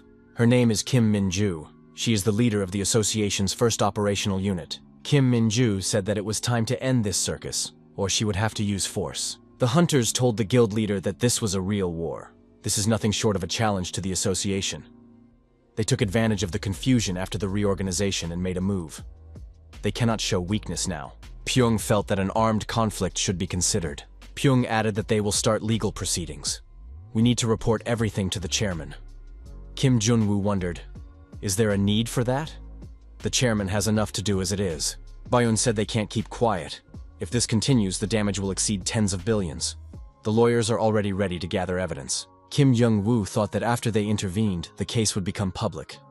If it went to the chairman of the association, no one would fire him. Kim Jung-woo said that he would solve the problem himself. The lawyers should stay in their offices and do nothing. The chairman should not be disturbed. Byun suggested that Kim Jung-woo knows what he is doing. But the association can't lose any more dungeons. Kim Jung-woo confirmed that he knows everything and added that he'll get in touch later. The protagonist asked Han Yu-bin where she is now. The girl replied that she was in the dungeon, just finishing up with her work. Kim Jung-woo asked if she knew about the interceptions. Could she be delayed a bit in this regard? Han Yu-bin was surprised. What kind of delay are we talking about? They should have been on their way home by now. Kim Jung-woo said he was relying on Han Yu-bin and cut the conversation short. Our hero understood the dislike of the association, and he could understand why he was being ignored. After all, he used to be a simple janitor. However, was this a reason for a large-scale interception? What good would it do for the guilds to interfere in the affairs of the association? Sanam District. The Big Bear Guild head and Kim Min-ju continued to clarify their relationship. Sung Jun-hyun asked, "Does Kim Min-ju really mean to say that the association hunters will use force against a civilian guild?" The girl replied, "Only if necessary. Anything Big Bear is doing now is illegal." Kim Min-ju thought that the teacher didn't give any instructions.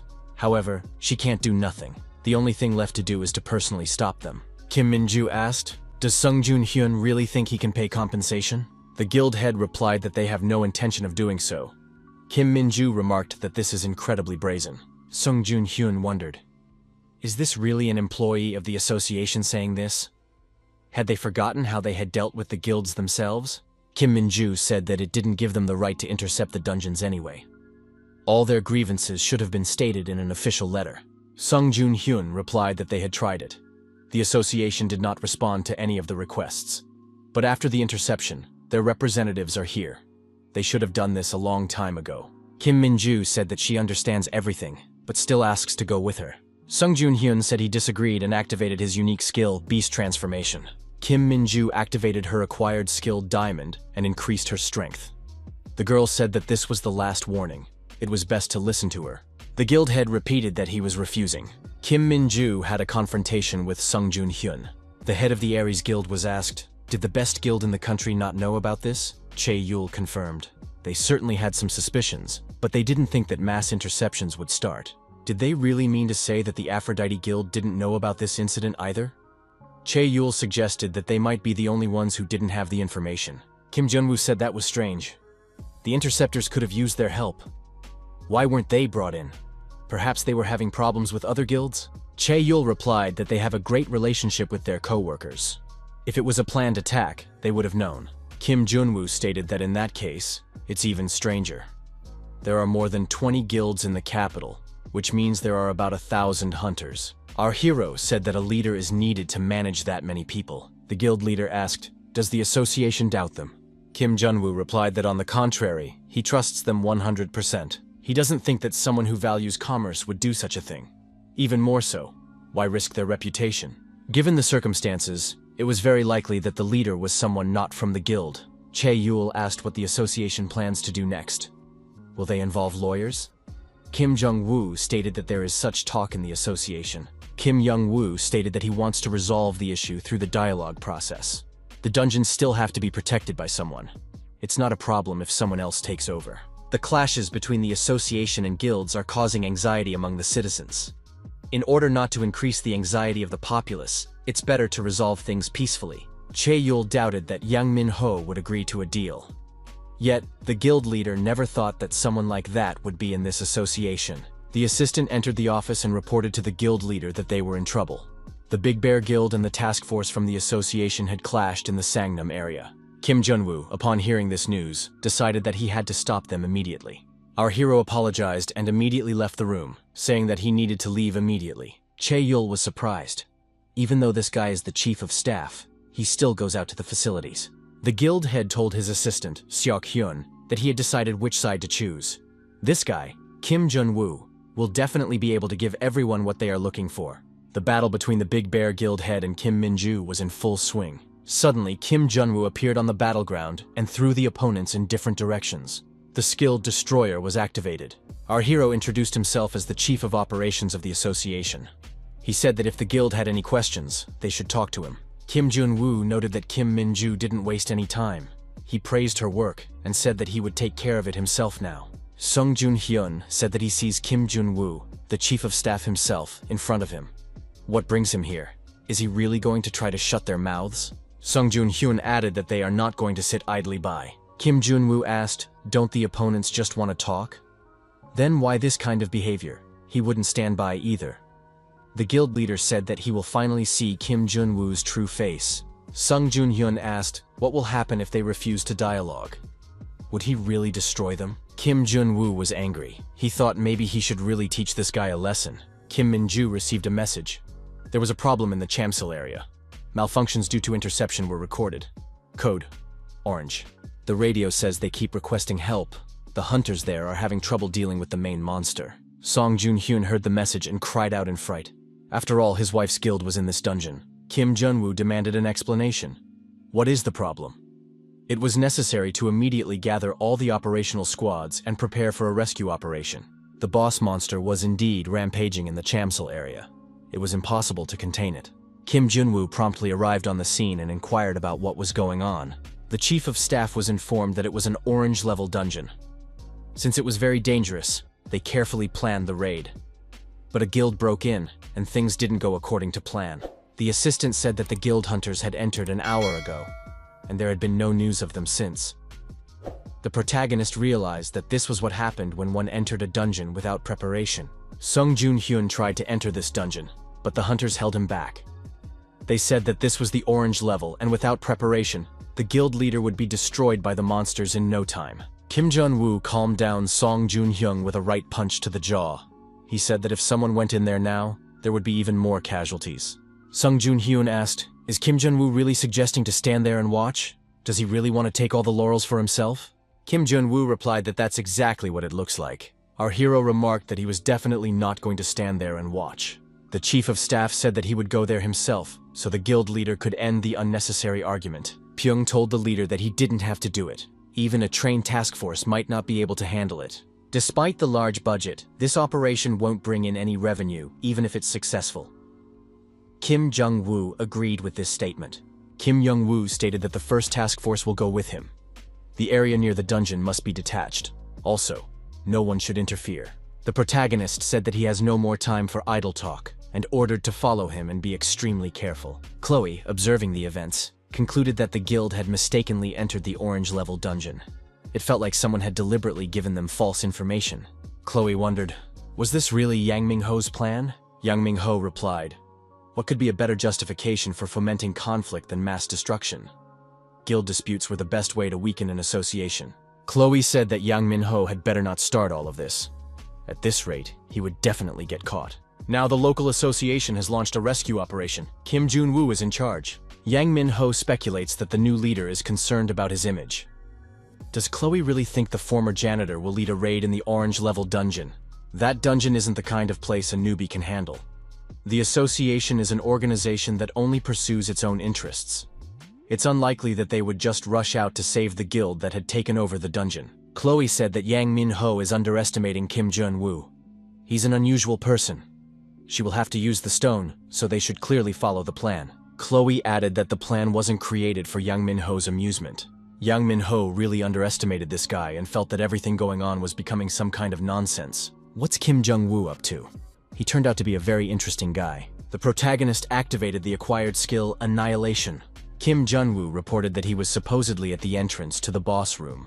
The assistant reported that they were only able to figure out the name of the main monster. It was the Black Tigracon. He would contact the boss as soon as there was more information. Kim Jun-woo ordered everyone to get ready and warned them that they were entering the boss room. In the boss room, our hero ordered the squad members to look around even though it was dark and nothing could be seen. Kim Min-ju informed the teacher that they found a weapon used by the guild members. There was no monster blood on it, but there was some slime present. She assumed the slime belonged to the monster. Kim Jun-woo shouted for the girl to be careful. Danger from behind. Kim Min-ju bounced to the side, and the protagonist activated the fire skill. He saw that the boss appeared to be a huge spider.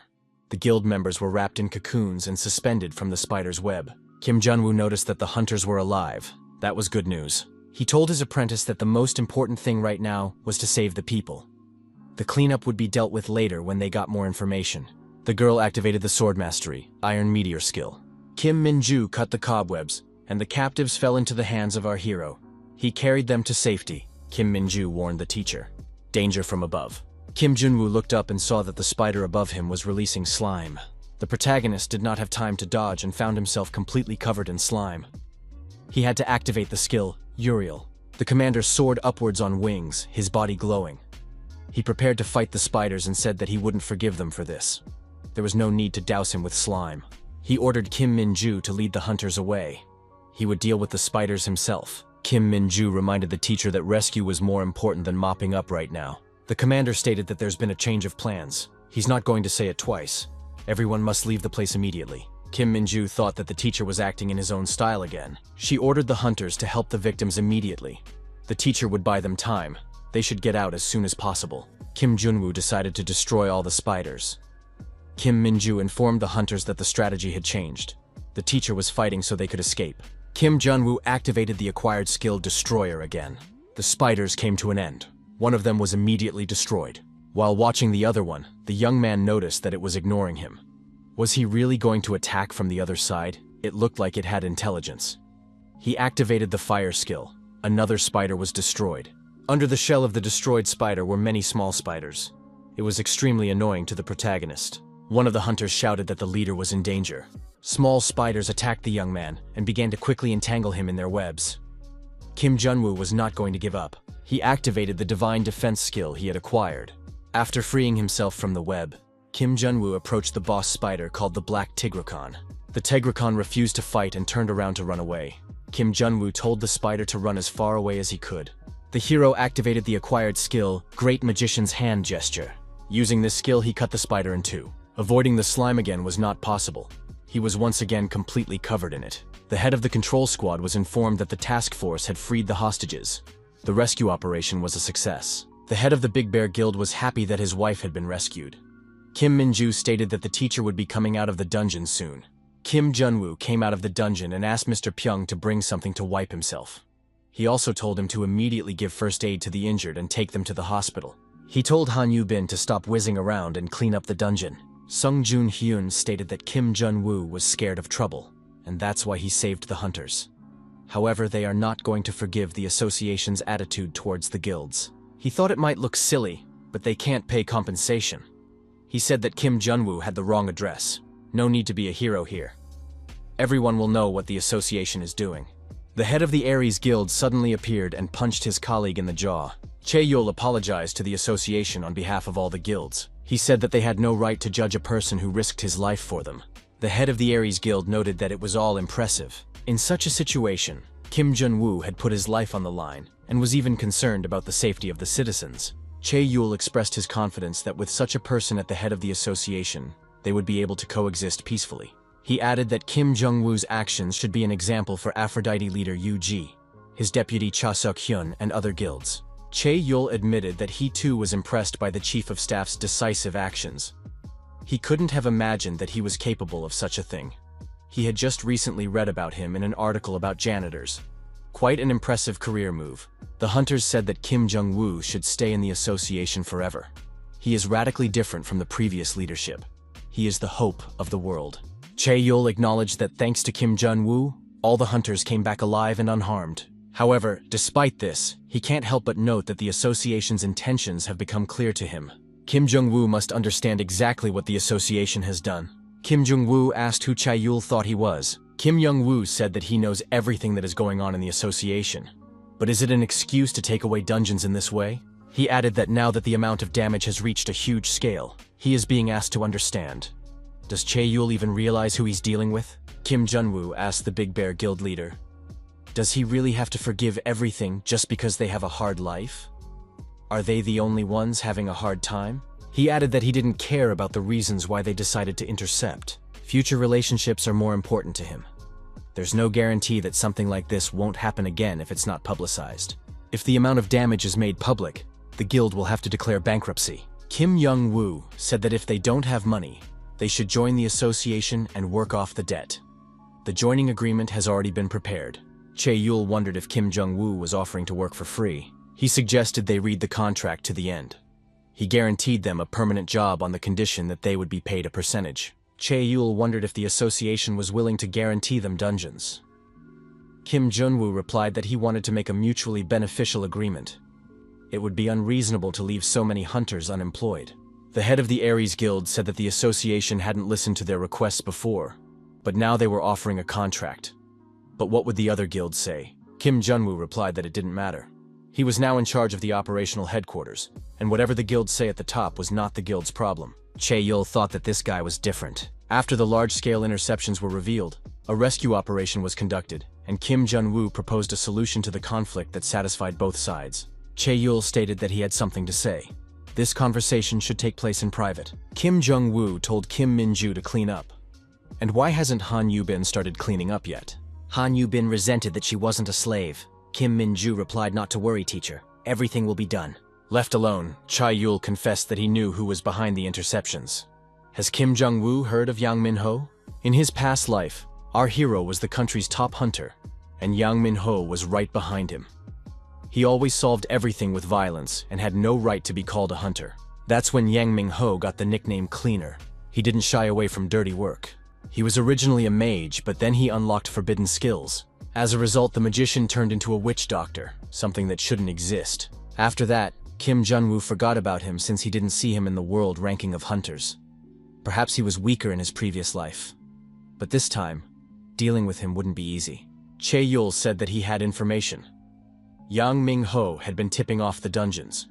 He was probably intentionally increasing the conflict between the association and the guilds.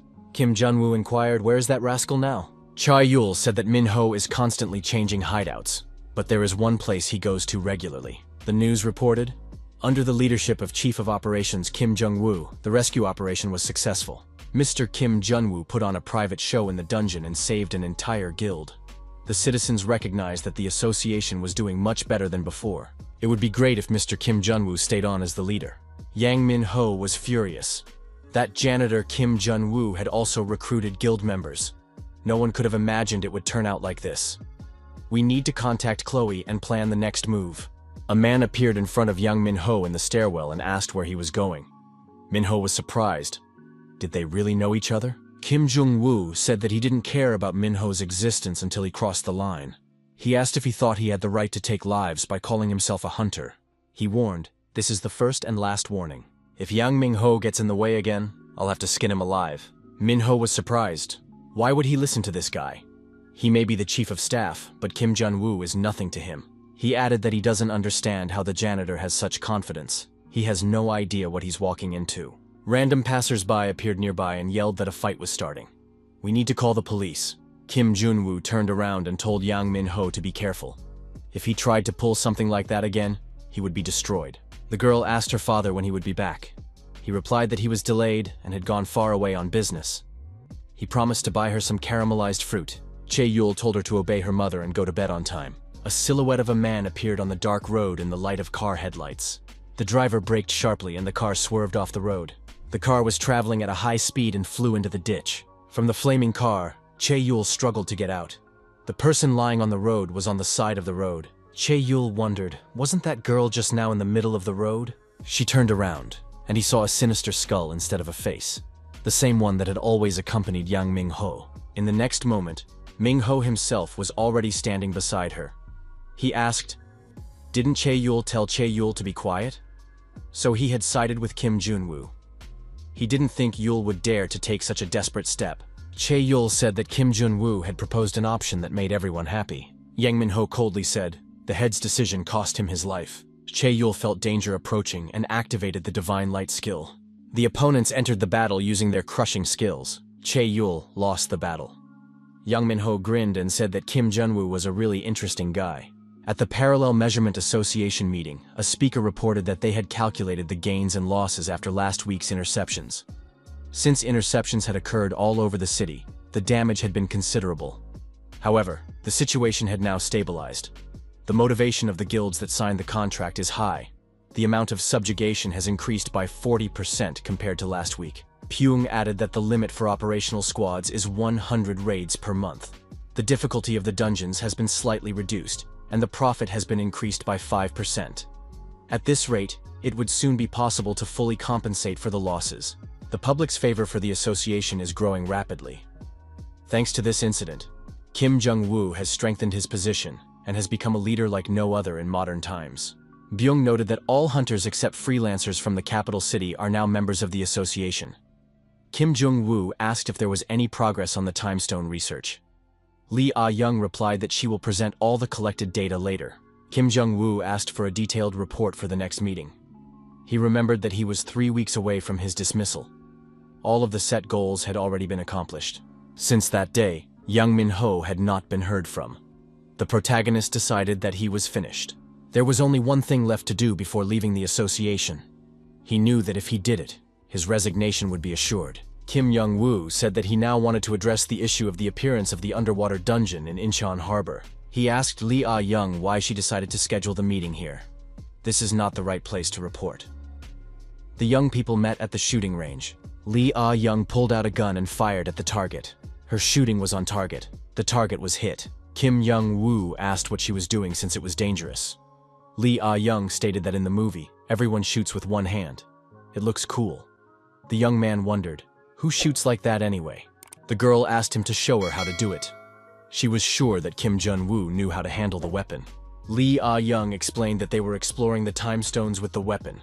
It held incredible power. She added that Kim Jong-woo knows it himself. In the looped dungeon, time repeats endlessly until certain conditions are met. The source of the power is the time stone. The girl stated that she needs to do more research. She suggests that the potential of the stone can be applied not only to space, but also to objects, and even to the human body. Their possibilities have only been partially revealed so far. If you use the time stone correctly, time travel will be possible. Kim Jong-woo thought to himself, if the bullet that had shot him really did contain the power of the time stone, that would explain why he had traveled back in time. If the speculation was correct, at that time, the International Association already possessed this technology. Then they offered him a position as a scout. But why use this weapon against him? An assistant appeared at the shooting range and announced some breaking news. The news concerned Mr. Chae-yul, the head of the Aries Guild. His little daughter was bitterly pining after learning that her father wouldn't be returning anymore. Kim Jong-woo asked Mr. Pyong what really happened. The aide replied that the official version was that Chae-yul crashed on his way home after the raid. Byun added that Chae-yul was also preparing to participate in a dungeon raid in Incheon. Hwang Dong-hui personally went to the scene of the accident. He revealed that the guild leader was on the phone with his daughter at the time of the accident. Since it was right after the raid, an accident was assumed. But Kim Jong-woo knew. Hunters often die, but the leader of the country's first guild couldn't die like this. It didn't sound plausible. He thought that he had hardly interacted with Chae-yul before or after the regression. But he wasn't the type to die by accident. At that moment, Cha Seo-kyun appeared and said hello. He said that he had something to pass on. Kim Jong-woo noted that the deputy head was acting calmer than the others. The latter replied that he has lost many people over the years. Cha Seo-kyun reported that he had checked the documents. Kim Jun-woo requested support for the dungeon in Incheon, but put conditions. A rogue, unscrupulous assassin must be caught and destroyed. Cha Seo-kyun was sure that he was the culprit. We must find evidence and apprehend him as soon as possible. Kim Jong-woo promised that he would do it.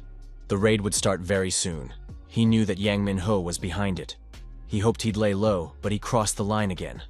What was he hoping for by allowing himself to do this? Chae-yul had said earlier that Min-ho had a patron. At the time, it seemed strange, but Chae-yul claimed, the one who wants to weaken the association. Even if he is considered the strongest, his enemy is the entire organization. From the beginning, it was as if Min-ho had instructions from the outside. There was no doubt that someone powerful, even stronger than the association, was behind him. Comparing everything and remembering that the underwater dungeon had appeared earlier than in his previous life, Kim Jong-woo came to a disappointing conclusion. Could it be that the Dimension Stone is capable of forcibly creating dungeons? This could only be possible if one had access to a repository of magical artifacts and their own team of experts. Only the International Association fits these criteria. The reason is obvious. They have long sought to subjugate a branch of this country. In a previous life, they took possession of the Time Stone through the American branch, but not this time. To achieve their goal, they could hire even the best hunter in the country. Kim Young-woo told his men that they need to prepare for the worst, to face a strong enemy. They should also begin preparations for the raid immediately. In Incheon Harbor, the staff noticed strange waves on the surface of the water. Where did the circles come from? Chloe stated, "The creation of the dungeon has been completed. It's been a long time since they used stone. The dungeon would last about a week." One of her companions said, "Now that they've used the dimension stone, there's no turning back." But he still doesn't understand how their actions are related to it? Chloe answered, "To begin with, they should wait for the Korean Association to launch a raid." The man added that they would wait for a convenient moment and steal the stone. Chloe objected. It wouldn't work. They couldn't take that risk. Chloe stated that they would do everything legally. They'll use this dungeon as bait to merge associations. We need to absorb them. The interlocutor said that Chloe's attitude scares him. A young man asked what to do about Kim Jung-woo. Supervisor Mark said it's best to just observe, since he's making a lot of public appearances now and not hiding. This guy is too unpredictable. It would be good to take care of him beforehand. The man stated that it was necessary to eliminate Kim Jun-woo. The unloading of the inventory truck was in full swing. Cha Seok-hyun said that they only sent talented people, 10 people in total. In this case, there was a merger of the Aries and Aphrodite guilds. Kim Min-ju said that the first operational squad is also in assembly. Choi Jong-hoon, the leader of the second operational squad, said that they are also ready. Kim Young-woo said that the dungeon at Incheon Port has a red level. The operation is quite risky. Everyone should realize that. The commander said that he is proceeding with the briefing. Everyone present knows that they are going into a very dangerous dungeon. Since it is underwater, it will be very difficult to clear it on the first try, so you should not overdo it. If any problems arise, you should retreat immediately. Kim Min-ju will lead the raid. Everyone should follow her hunting squad. The second operational squad will be on the front lines and the guilds will be in the rear. Each of the hunters must accomplish their task and not hit the dirt. It is best to divide the attack into several phases. If a small change occurs during the raid, it must be reported immediately. The boss of the dungeon is a monster named Invulnerable Python. The mapping of the dungeon is still in progress. As the operation continues, the hunters must determine the location themselves. This is a one-way dungeon that cannot be exited until it is cleared. If a hunter feels that there is not enough information, one must act on the order of the supervisor. Kim Young-woo said the briefing is over and all that's left is to wait for the equipment to arrive. Cha Seok-hyun said that he wanted to clarify something. Cha Seok-hyun stated that when he first heard that Kim Jun-woo was a janitor, he mistook him for an ordinary person. But now he's highly doubting that. Needless to say, this man has a beastly look in his eyes. Plus, he personally commanded the rescue operation. Who but a hunter would dare to enter the orange-level dungeon? Kim Jun-woo admitted that he wasn't that easy. Cha Seok-hyun asked what Kim Jun-woo's rating was. Our hero replied that he is an unregistered hunter. Kim Young-woo added that there was no need for that since he could register at any time. Cha Seok-hyun said that he really doesn't care about the rankings. After all, he has seen with his own eyes what Kim Jung-woo is capable of. Lee Ah-young said that Mr. Kim Jung-woo will not be able to participate in this raid. The girl stated that the equipment and underwater battle suits have already arrived. The special equipment for the underwater raid is a high-tech device that reduces water resistance. Lee Ah-young said that there is a limit to the number of suits. There are exactly the same number of suits as the number of raid participants. There are no spare and are not expected to be available. Lee Ah-young reiterated that Kim Jung-woo will not participate in the operation. If his subordinates are in danger, he will immediately rush to rescue them. The girl explained that it was better for the commander to avoid dangerous situations. All this time, he's had a hard time. No one would criticize him.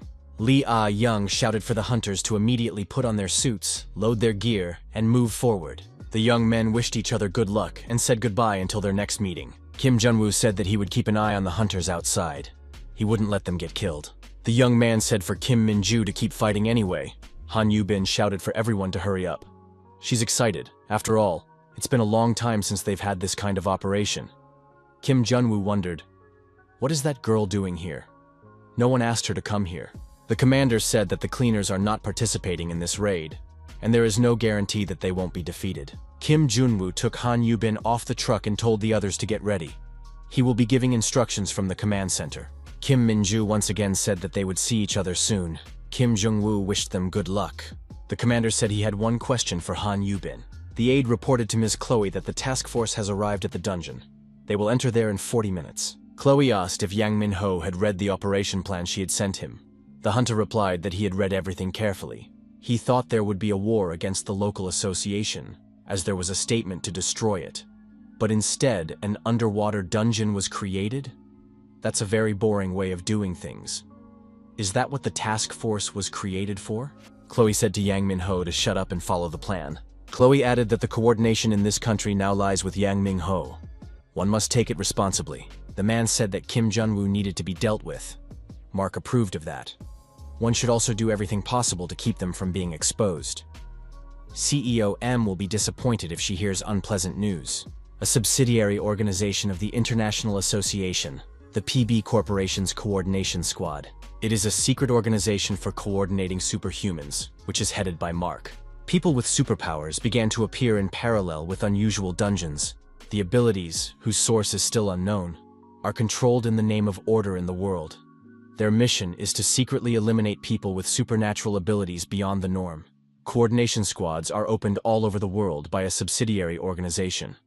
All of this is necessary to maintain the balance of power between the holders of superpowers. Yang Min-ho uses this order as an excuse to unlock skills by destroying superhumans. Yang Min-ho says that he and Chloe have never gotten along, but now her words make sense. He agrees that it is necessary to take down Kim Jung-woo. The aide reports to Chloe that they have arrived at the location. Chloe orders the measurement operation to stop as soon as they enter. Kim Min-ju reported to the teacher that they had arrived. The protagonist told the huntress to contact him once they were inside. The hunters put on their gear and started diving. The expedition members saw the entrance to the dungeon below and rushed in that direction. Kim Min-ju reported that they had entered the dungeon.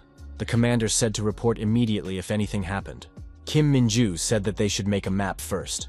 However, the communication is bad and getting worse all the time. The protagonist ordered to check communications and fix the existing problems. The leader was reported that communication with the squad was lost. GPS sensors in the suits stopped working. It was reported that the dungeon had disappeared.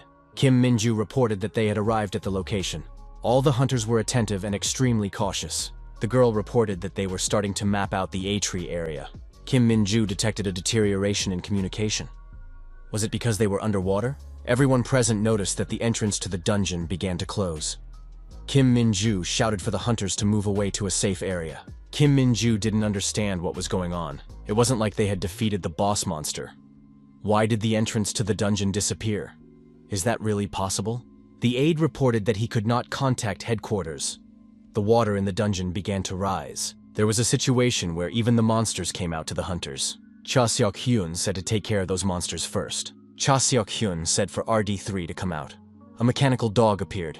Cha Seok-hyun said for RD3 to destroy the monsters. The mechanical dog let out a battle cry and rushed out to attack the monsters. RD3 was destroyed. Cha Seok-hyun sent RD4 to attack in the same way. Kim Min-ju said for the hunter to stop it. The entrance to the dungeon disappeared. It wasn't displayed on the cameras. It was impossible to catch a signal. Kim Jun-woo asked what was going on with the squad. Is there any communication? The assistant replied that they were trying to re-establish communication. Kim Jun-woo thought, if the connection was broken, then the dungeon was definitely closed. Even in his past life, he hadn't seen anything like this. If a hunter is trapped in the dungeon, he won't be able to get out of there until the entrance opens itself. That could take months. As far as the protagonist could remember, the next underwater dungeon is due in a year. What was the likelihood that a 50-man task force could survive in an underwater dungeon for a year? It was basically impossible. The young man felt that the responsibility rested on him. The sudden appearance and closure of the dungeon was not accidental. The protagonist realized that someone was controlling this process. There was definitely an international association behind it. The whole thing was like a declaration of war. These rascals had arranged something like this right under his nose. Kim Jun-woo asked Lee Ah-young how long the underwater suits for the task force could help them stay underwater. The girl replied that, technically, it's 4 hours. But as the load increases, the time decreases. Even 2 hours is a good figure. The commander said that he understood everything and left the management of the process to those present. Our hero thought that if they could activate the Dimension Stone, they could save the hunters. In any case, initially he should contact the International Association. Our hero contacted the chairman via cell phone and told him to gather the directors immediately. It might be necessary to fight with the International Association. Park Im-bom said that he would take care of it right away. Kim Jun-woo didn't understand why the International Association would arrange something like this. Is it because of the refusal to merge branches? Or is it retaliation for exposing corruption in the American branch? It doesn't matter what the reason is now. A huge truck crashed into our hero's car and pinned him against a shipping container. Yang Min-ho got out of the truck and walked towards the mutilated passenger car. Yang Min-ho walked over to Kim Jong-woo, who was trapped in the car, and said that arrogance didn't save him. Yang Min-ho said he hoped they would still fight. The villain knew that this opponent was quite talented. Kim Jong-woo remained in the driver's seat, wedged between the airbag and the car seat. Yang Min-ho said that even superpowers don't make a person invulnerable. His body remains the same. Superhumans have certain skills or arsenal, but they remain human. Even a hunter can be caught off guard. They are probably arrogant and don't even allow the thought of being attacked. A hunter who didn't know defeats and attacks wouldn't leave skills activated in everyday life. Yang Min-ho decided that his job was done. The villain said that he would take this opponent's head for himself. However, Yang Min-ho saw Kim Jong-woo get out of the crumpled car and said that he hated trucks. The protagonist activated the acquired skill, Auto Defense. Yang Min-ho was terribly surprised when he realized that Kim Jong-woo had withstood the impact of the truck. Or could it be that he had used a skill? Definitely, he had activated it beforehand. Kim Jong-woo said that he had died once before. Now he always travels prepared. Kim Jong-woo reminded him that he promised to skin that guy if he ever saw him again. Yang Min-ho replied that he wasn't going to sit in the corner and shiver in fear. Yang Min-ho said that the guy in front of him was a former janitor who had martial skills and now also had passive skills. Who is this guy really? Kim Jong-woo replied that he was the one who would take this rascal's life. Yang Min-ho activated the acquired skill, Corrosion. Kim Jong-woo thought that this skill corrodes everything the hunter touches. The acquired skill, Weakening, was also activated. Yang Min-ho said that now Kim Jong-woo could try to stop him. Yang Min-ho attacked our hero, but the young man was able to dodge his opponent's attack. The villain said that this guy's arrogance amazes him. Kim Jong-woo said that he had one question. That skull looks very familiar. Who is it? Yang Min-ho smiled and said it's Cha-yul, the head of the Ares Guild. The skulls attacked Kim Jong-woo. However, the young man activated the hyper-acceleration skill and dodged the attack and approached Yang Min-ho again. Kim Jong-woo activated his acquired sword skill. Yang Min-ho responded by activating the acquired skill Water Barrier and became unreachable again. The protagonist decided that he's been messing around with this opponent for too long. Kim Jong-woo says he's busy with work today. Yang Min-ho can consider that he's having a holiday today. Yang Min-ho said that they have a problem because he's also working right now. Kim Jong-woo assumed that someone ordered him out. Yang Min-ho said for his opponent to ask someone else about it. He's not interested in talking, but in doing the deed. Kim Jong-woo said in response that working as a janitor, he is used to picking up trash. Our hero activated the acquired skills Polymorph and Over-Immersion. Yang Min-ho saw this as a coincidence, because he is also a kind of janitor. The situation in the dungeon was not easy. Cha Seok-hyun said that Kim Min-ju was using her skills too much. The girl replied that she had everything under control, although she realized that she should have saved her strength for the boss. The monsters continuously continued to attack. Awakening skills required a high level of concentration and great physical effort. Kim Min-ju had planned not to expend any energy until the boss encounter. However, this fight was not easy due to the narrow space. In addition, the monsters were attacking in an endless stream. The task force was completely exhausted and the water in the dungeon kept rising. Since this is an underwater dungeon, there isn't much oxygen. If this continued, they would all be dead in an hour. Kim Min-ju was definitely not happy with that. The girl decided that she had to give it a try and announced that she was going to the boss. Hunter said that the commander was being reckless, since there was no communication and the exits were blocked. Kim Min-ju said that she knows all of this, so the hunters are staying here. As soon as a passage appears, they should run away. The hunter stated that this is a red-level dungeon. Fighting the boss alone is unforgivable foolishness. They will all go together. Kim Min-ju said that's not a solution. After all, they might all die together in that case. She can't take that risk. Cha Seok-hyun said that Kim Min-ju won't be able to have fun alone. He's going with her too. The head of the Aphrodite Guild also decided to join. Kim Min-ju recognized that they might die. The hunters said that they understood that, but it was possible to die here, and so they would try to defeat the boss and open the exit. Kim Min-ju realized that she wouldn't be able to change these people's minds. In that case, the rest of the hunters would have to fight without leaders. The other hunters said that they could handle it. Cha Seok-hyun commanded his next mechanical dog that they were going to attack. Kim Min-ju reminded them that the boss monster here is a huge serpent, or serpentine dragon. Judging by its type, there is an assumption that it is stronger than most others of the same level. so it is necessary to exercise extra caution. The boss monster was enormous in size and showed a willingness to fight the hunters that had appeared.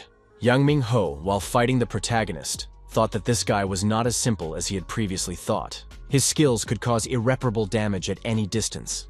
Something must be done and weaken him. Kim Jun-woo fended off another attack from his opponent. Yang Min-ho said that it was incredibly stupid. Was Kim Jun-woo being too gentle with him? Our hero activated his acquired skills and became invisible to his opponent. Yang Min-ho didn't understand where this former janitor had gone. Kim Jun-woo told Yang Min-ho to be extra attentive, or he would quickly die. Yang Min-ho realized that his opponent had been hiding in the container all this time, using his unique skills. This was quite daring. Kim Jun-woo activated the destroyer skill and dealt a staggering blow to the opponent. Yang Min-ho flew far back and hit the wall with his back. The villain still didn't realize who the person in front of him was. This janitor is definitely some kind of strange. He is capable of dealing damage to even the first hunter in this country. The protagonist said that the person in front of him was an arrogant egotist. Did Yang Ming-ho think that he didn't know about his weaknesses if they had never met before? Kim Jung-woo said that rascals like his opponent have dangerous skills, but their stamina is weak. He can't fight for a long time because he always makes surprise attacks, and it's all about provoking the opponent. Kim Jun-woo asked, because the opponent originally belonged to the mage class? Yang Min-ho wondered, how does Kim Jun-woo know that? Our hero said that the opponent should have avoided his attacks by dodging. However, magic isn't strong in that. The protagonist added that Yang Min-ho is still pretty good and could have been second in the country. Yang Ming-ho thought this was unfair and shouted that he was number one. Kim Jun-woo said that the opponent was no longer one and activated the destroyer skill. Our hero said that he was now on the roster. Park Geun-dae was happy that they could now relax a bit and even have lunch together. Park Geun-dae expressed his regret that Kim Jung-woo is not with them right now. Seo-yeon said that the commander was busy with the raid right now. Nothing could be done about it. The more Sang-hyuk thought about it, the more absurd it seemed to him how things had turned out. The guy had worked as a janitor for 6 months, and now he was in charge of the operations headquarters. Seo-yeon asked, "Is he really jealous?" Sang-hyuk replied that he wasn't jealous of that kind of rhythm of life. Park Geun asked what had happened to Han Yu-bin, and why her expression had changed. Sang-hyuk explained that the commander didn't take her on the raid. During the last meeting, our hero told the huntress that he thought Chae-yul's death was a matter for the International Association. While she was working for them, did people who got in the association's way often die? Han Yu-bin replied that deaths have happened. Although she doesn't know what happened between the leadership and Chae-yul, doom follows the hunters around. Everyone tends to believe in conspiracy theories. That's why there is a rumor among the members of the association. Unregistered hunters and those who pose a threat are exterminated without mercy. Kim Jung-woo suggested that he needs to be on his guard. It's just a suggestion, but it seems like the International Association is targeting him. Han Yu-bin said that Kim Jun-woo's supervisor asked everyone to be careful. The international associations will keep an eye on his entourage as well. Park Geun asked if there is a way to help him. Han Yu-bin replied that there is. It's better to stay out of his way. Don't worry about him. Mr. Kim is not someone who can be easily defeated. What you should be worried about is if he destroys someone. Kim Jung-woo told his opponent that he shouldn't have delayed the busy man, or else there would be trouble. At the same time, the protagonist punched Yang Min-ho in the nose with his fist. The opponent asked him to stop. Kim Jung-woo said that it was unfair because Yang Min-ho attacked him first, and now he asked him to stop. Our hero continued to press his opponent and throw staggering punches. Kim Jun-woo asked if Yang Min-ho still considered himself number one among hunters. The protagonist wondered why Yang Min-ho refused to believe that he had been displaced even now. He was only ranked number one because Kim Jun-woo hadn't been registered yet. Kim Jun-woo thought that the car couldn't be repaired, and he had spent more time than he had expected. But it doesn't matter much anymore. On the contrary, maybe it should be said that everything ended up fine. Kim Jun-woo took out his rival's smartphone and told him to call his customer. Kim Jun-woo didn't believe it was a coincidence. Yang Min-ho couldn't just attack him right now. Our hero repeated, "Yang Min-ho, call right now. I want to hear the voice of the person who arranged all this." Yang Min-ho said it's all pointless. Kim Jun-woo won't be able to stop them. Kim Jun-woo said for the rascal to dial the number immediately. Chloe answered the phone and asked if it was done. Kim Jun-woo replied that it was done. Chloe realized that Kim Jun-woo was talking to her. The protagonist asked if they were sure that an international association was behind it. What is it that they want? It's not like they just started all this for a reason. Not a word was uttered in response. The protagonist activated the acquired blood screw skill. The effect was to continuously absorb blood from Yang Min-ho. Yang Min-ho cried out in pain. Kim Jun-woo decided to see who would talk the fastest. Chloe was silent. Our hero said that in that case, he would continue. Kim Jung-woo said that he has an assumption. Someone is arbitrarily manipulating the dungeon using the Dimension Stone, that is, the Spatial Stone. And that someone is the International Association or someone associated with it. Are they doing this because they dislike the Korean Association? Kim Jung-woo continued. He kept pondering, what do they want? The young man suggested that the International Association wanted the Time Stone. Chloe said that the man had a rich imagination. Items from the vault cannot be transferred between branches. You can only take something you need by force, or by capturing the right branch. However, in the former case, they would be exposed, so they chose the latter. Kim Jun-woo said that it was the International Association that opened the dungeon and tried to eliminate as many Korean hunters as possible. Chloe was indignant. This guy says that? Kim Young-woo said to open the underwater dungeon immediately while he asks them nicely. Chloe replied that she didn't understand what they were talking about. Kim Jong-woo said that the International Association doesn't fully understand the situation. Are they sure that Yang Min-ho won't give them away? If they open the dungeon, he won't do anything. Kim Jun-woo stated that he would give them 10 minutes, then he would find them himself. Chloe thought that Yang Min-ho was able to fall into Kim Jun-woo's hands. If he said anything about the involvement of the PB Corporation, the CEO would rip their heads off, all of them. Chloe shouted for the assistant to open the dungeon immediately and bring in the spatial stone. Chloe added that the coordination squad must now be relayed. The main target now was Kim Jun-woo and all of his cronies. Interference must be set off so that no one can determine their location. Kim Jun-woo contacts Lee Ah-young on his cell phone and informs him that he has an emergency. We need to send B-Rang hunters to the place whose picture he sent. Yang Min-ho said that Kim Jung-woo doesn't even realize who he's messing with. Now not only him, but his entire entourage will be destroyed. Kim Jung-woo was surprised that Yang Min-ho is protecting them even in this situation. Kim Jung-woo recalled that Yang Min-ho had admitted to destroying Chai-yul himself. Instead of Yang Min-ho, a skull appeared in front of the hero. The passive skill Soul Sacrifice was activated. The protagonist realized that the opponent had activated the defense circle. Activating this skill allowed one-time damage immunity even after being killed. Chae-yul conveyed information to the protagonist through this skull that he considered himself indebted to this guy. Using a convoluted reincarnation scheme, Yang Min-ho was able to sneak away from the hero.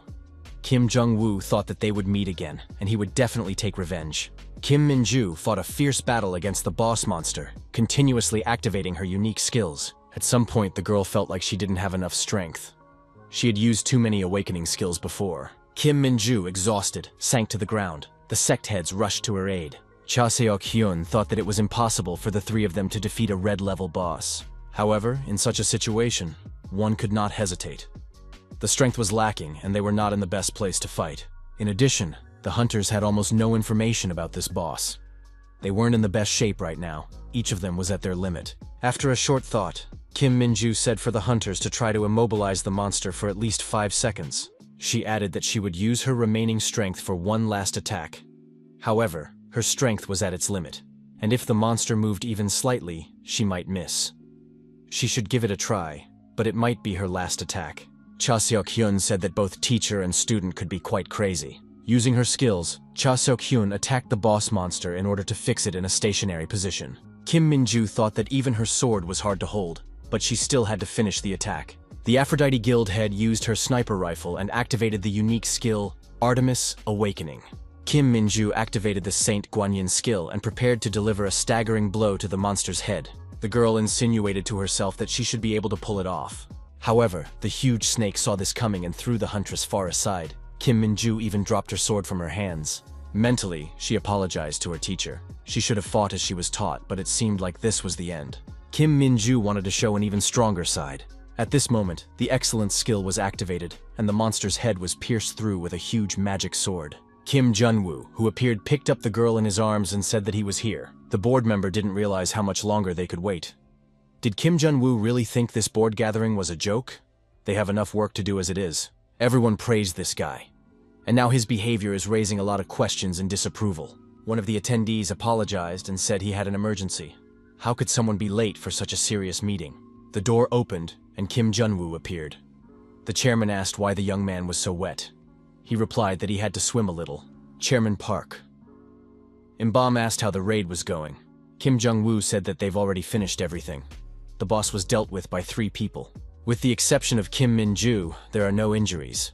The wounds aren't serious, so there's no reason to worry.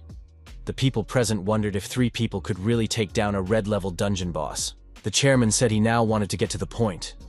What did the young man mean about the problems with the International Association? Kim Jong-woo replied that his subordinates had been attacked by the International Association during the operation. The protagonist added that he believed a hostile takeover was attempted against the Korean Association. There seems to be another organization associated with the International Association.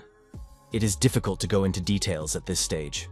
Hero added that in any case the attempt had failed, but he was sure they would make a new one. The chairman asked if it was definitely an international association. Kim Jong-woo replied that there is no proof, only speculation. The youth said that this is not an excuse for inaction. It is necessary to prepare thoroughly. The chairman said that in the current situation, they do not have the conditions to keep the International Association under control. Even if they cooperate with the guilds, it is only support. Other than that, the guilds are unlikely to help. They have already become the target of the International Association. As long as they have the time stone, the attacks will continue. The hero knew the whole truth and couldn't let others suffer. Now that the target is known, one must fight back. Kim Jong-woo said that one must gather enough strength to respond to future attacks. The main goal now is to expand and bring in new cadres. The chairman agreed and asked what Kim Jong-woo was proposing. The young man said to go outside the country, acquire another independent association and make it a branch. One of those present was surprised. For an independent association to have branches overseas is a clear provocation against an international association. At this rate, they will make it their enemies. The man stated that he was against it. A colleague added that when they start acquiring other independent associations, the International Association will not remain inactive. This is obvious.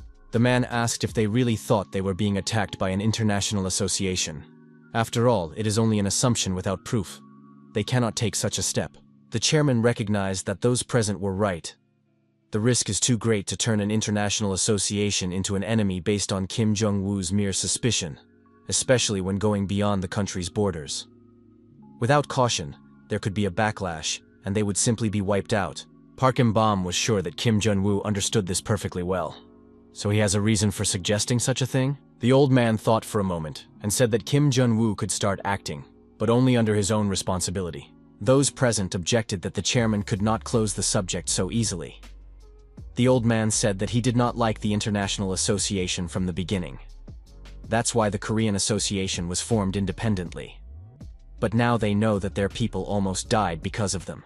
Park Im-bom said that Kim Jong-woo can do as he sees fit. He should show the International Association what will happen if Koreans are threatened. Kim Jong-woo said that he would like to continue like this, but unfortunately their contract is coming to an end. They will have to entrust this matter to someone else. Park Im-bom said that there's no need to worry. He knew this was going to happen and prepared himself. The old man said that this was unacceptable, but he was willing to make an exception for the sake of Kim Jong-woo. A 1-month extension notice was prepared. The old man reassured the protagonist and added that the young man would be with them for another 30 days. The hunter admitted that he was still surprised. In the last raid, he thought his end had come. If it wasn't for Kim Min-ju and Kim Jong-woo, he might have died. Unfortunately, Kim Jong-woo is rumored to be stepping down. The young men saw Kim Jong-woo's leader, but our hero was not in good spirits. The hunters wished him a good morning. Kim Jong-woo cursed rudely in response. The hunters realized that the commander was really in a bad mood right now. Our hero was angry with the chairman. This old man had delayed his dismissal for a whole month. How long is the chairman going to keep him here? Park Im-bom announced that he had renewed his contract, so Kim Jong-woo could focus on his current assignment. The protagonist realized that he couldn't have entrusted it to someone else, so perhaps everything was going as it should. Kim Jong-woo was certain he had to take revenge on the International Association. Aside from the fact that they might have been the ones responsible for his death before regression, they made him very angry. He had read that it would be difficult to bring the scoundrels out, since they still held their high positions the same way. This time their plan had failed. They had failed to obtain the time stone. The protagonist assumed they would be back soon. Then perhaps he could meet the one who had put a bullet in his head. But for the sake of capturing the association, the internationals had tried to eliminate about 50 hunters. There's no guarantee that he'll be the only one they target again. If he stays here to work, the others will be in danger. The worst outcome could be someone's death. Our hero caught himself worrying about people he didn't care about before. It is necessary to deal with the task, leave the association, and continue to work alone.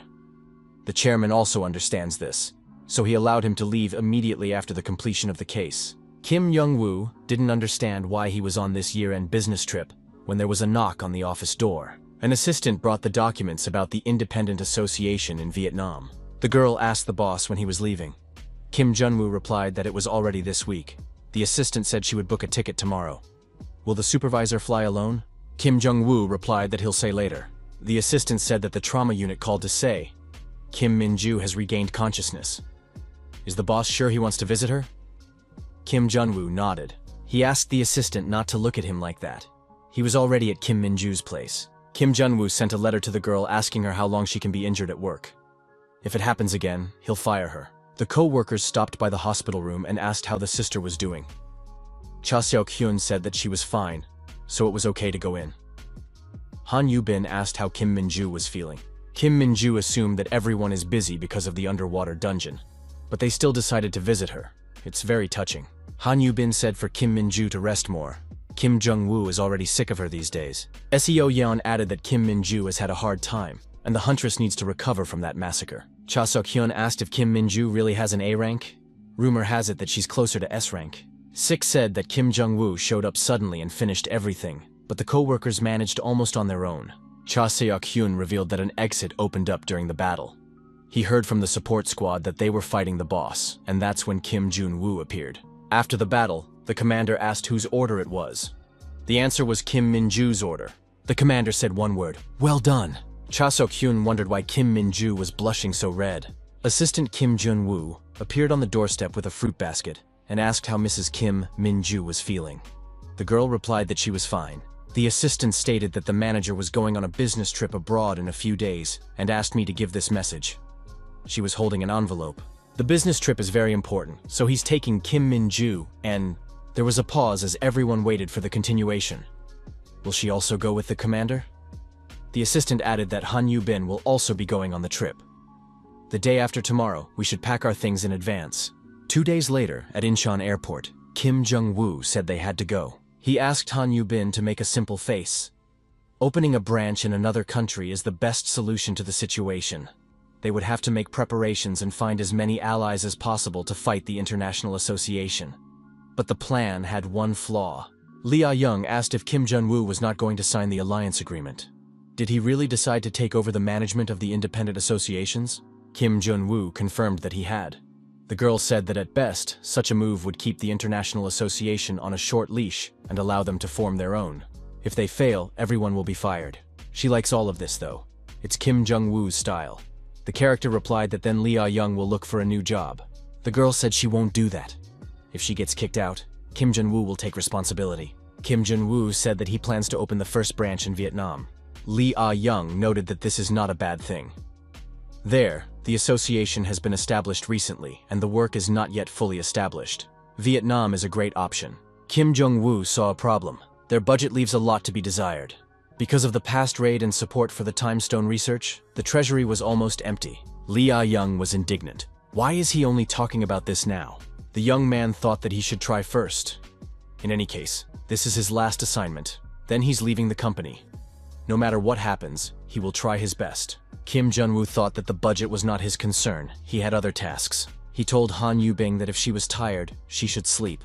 Han Yu-bin wondered why he kept looking at the papers. Nothing new will appear there. Kim Jung-woo replied that he has to consider everything, even the small details.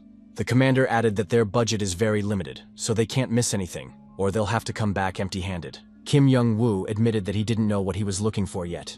Even a small investment would help them. Each party should stay on the plus side. He suggested that the Vietnamese Association does not have the conditions to create a support squad. Each country has its own priorities. Han Yu-bin had no idea what it was like to work as a hunter in Vietnam. If they were to provide them with a support squad, the costs would be too high. Kim Jun-woo looked at the person he was talking to and forgot that she was the squad leader. The Vietnamese Association was poorer than expected. But the hero came up with a good idea.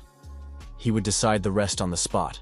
The young man extended his hand for greeting and asked if they were representatives of the Korean Association. He was glad to meet them.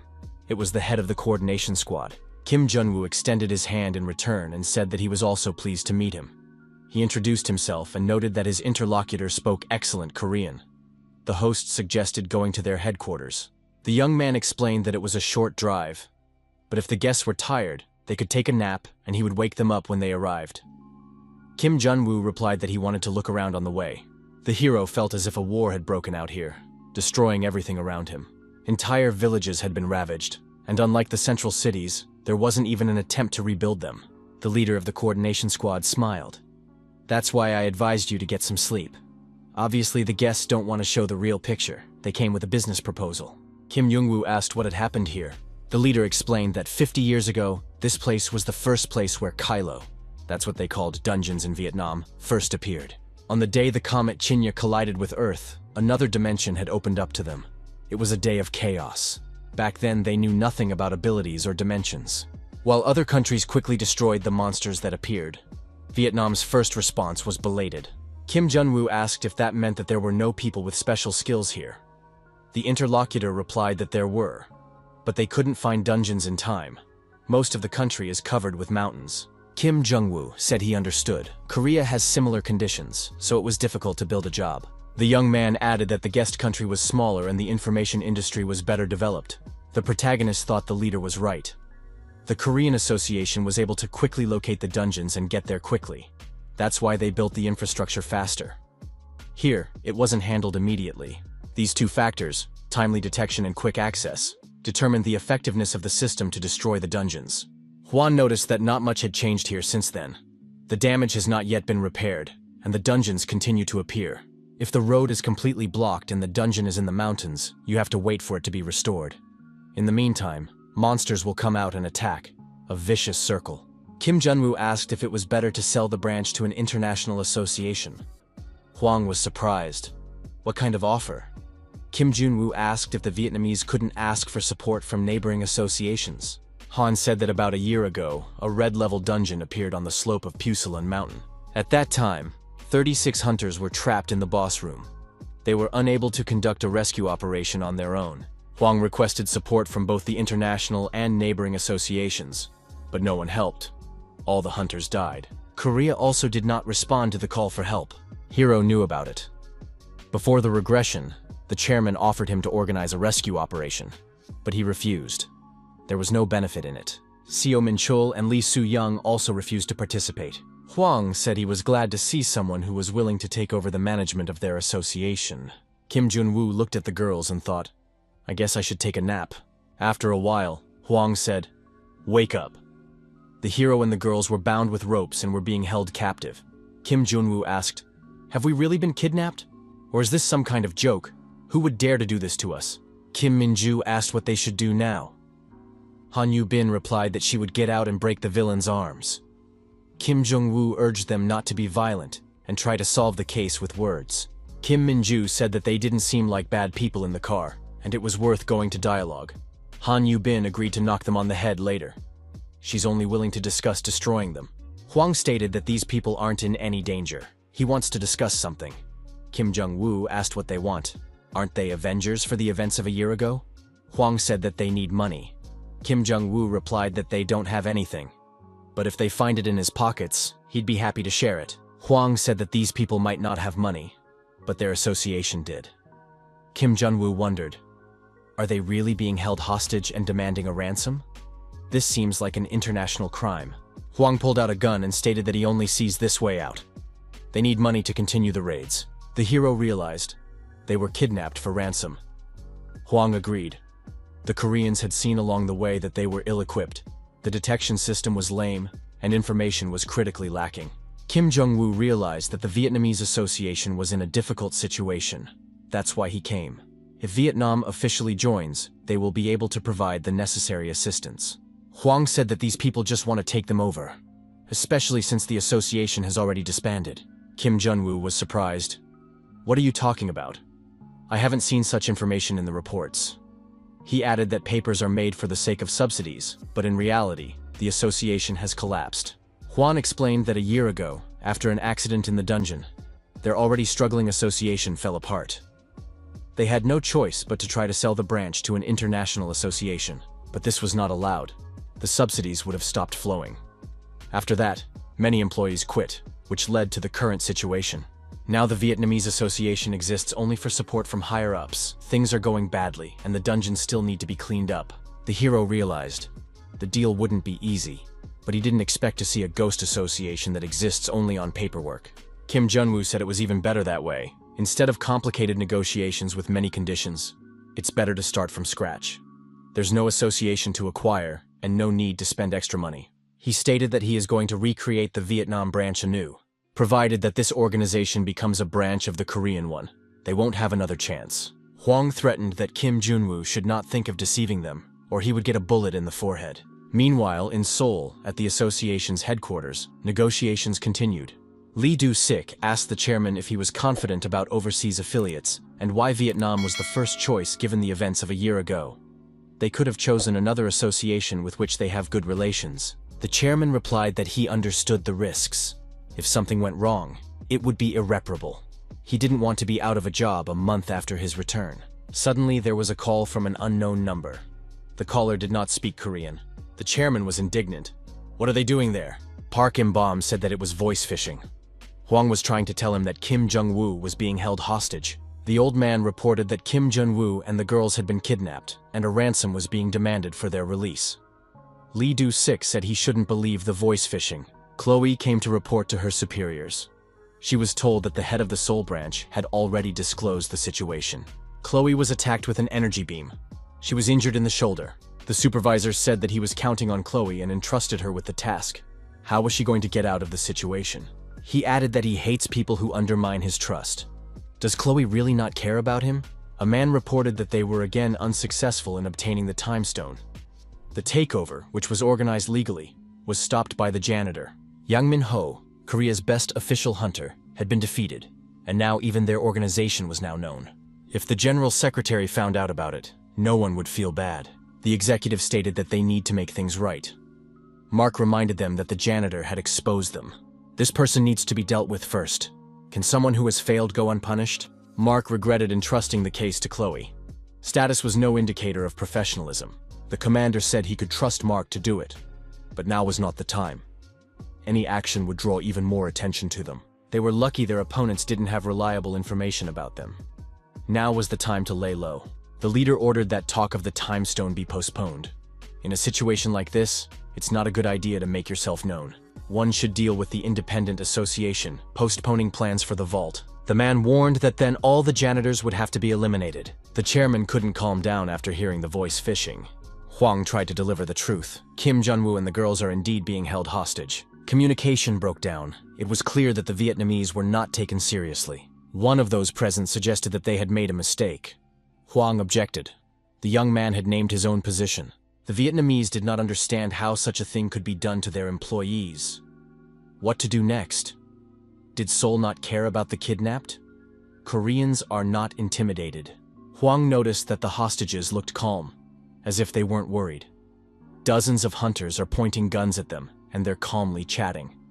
The chairman is not concerned at all about the missing chief of staff.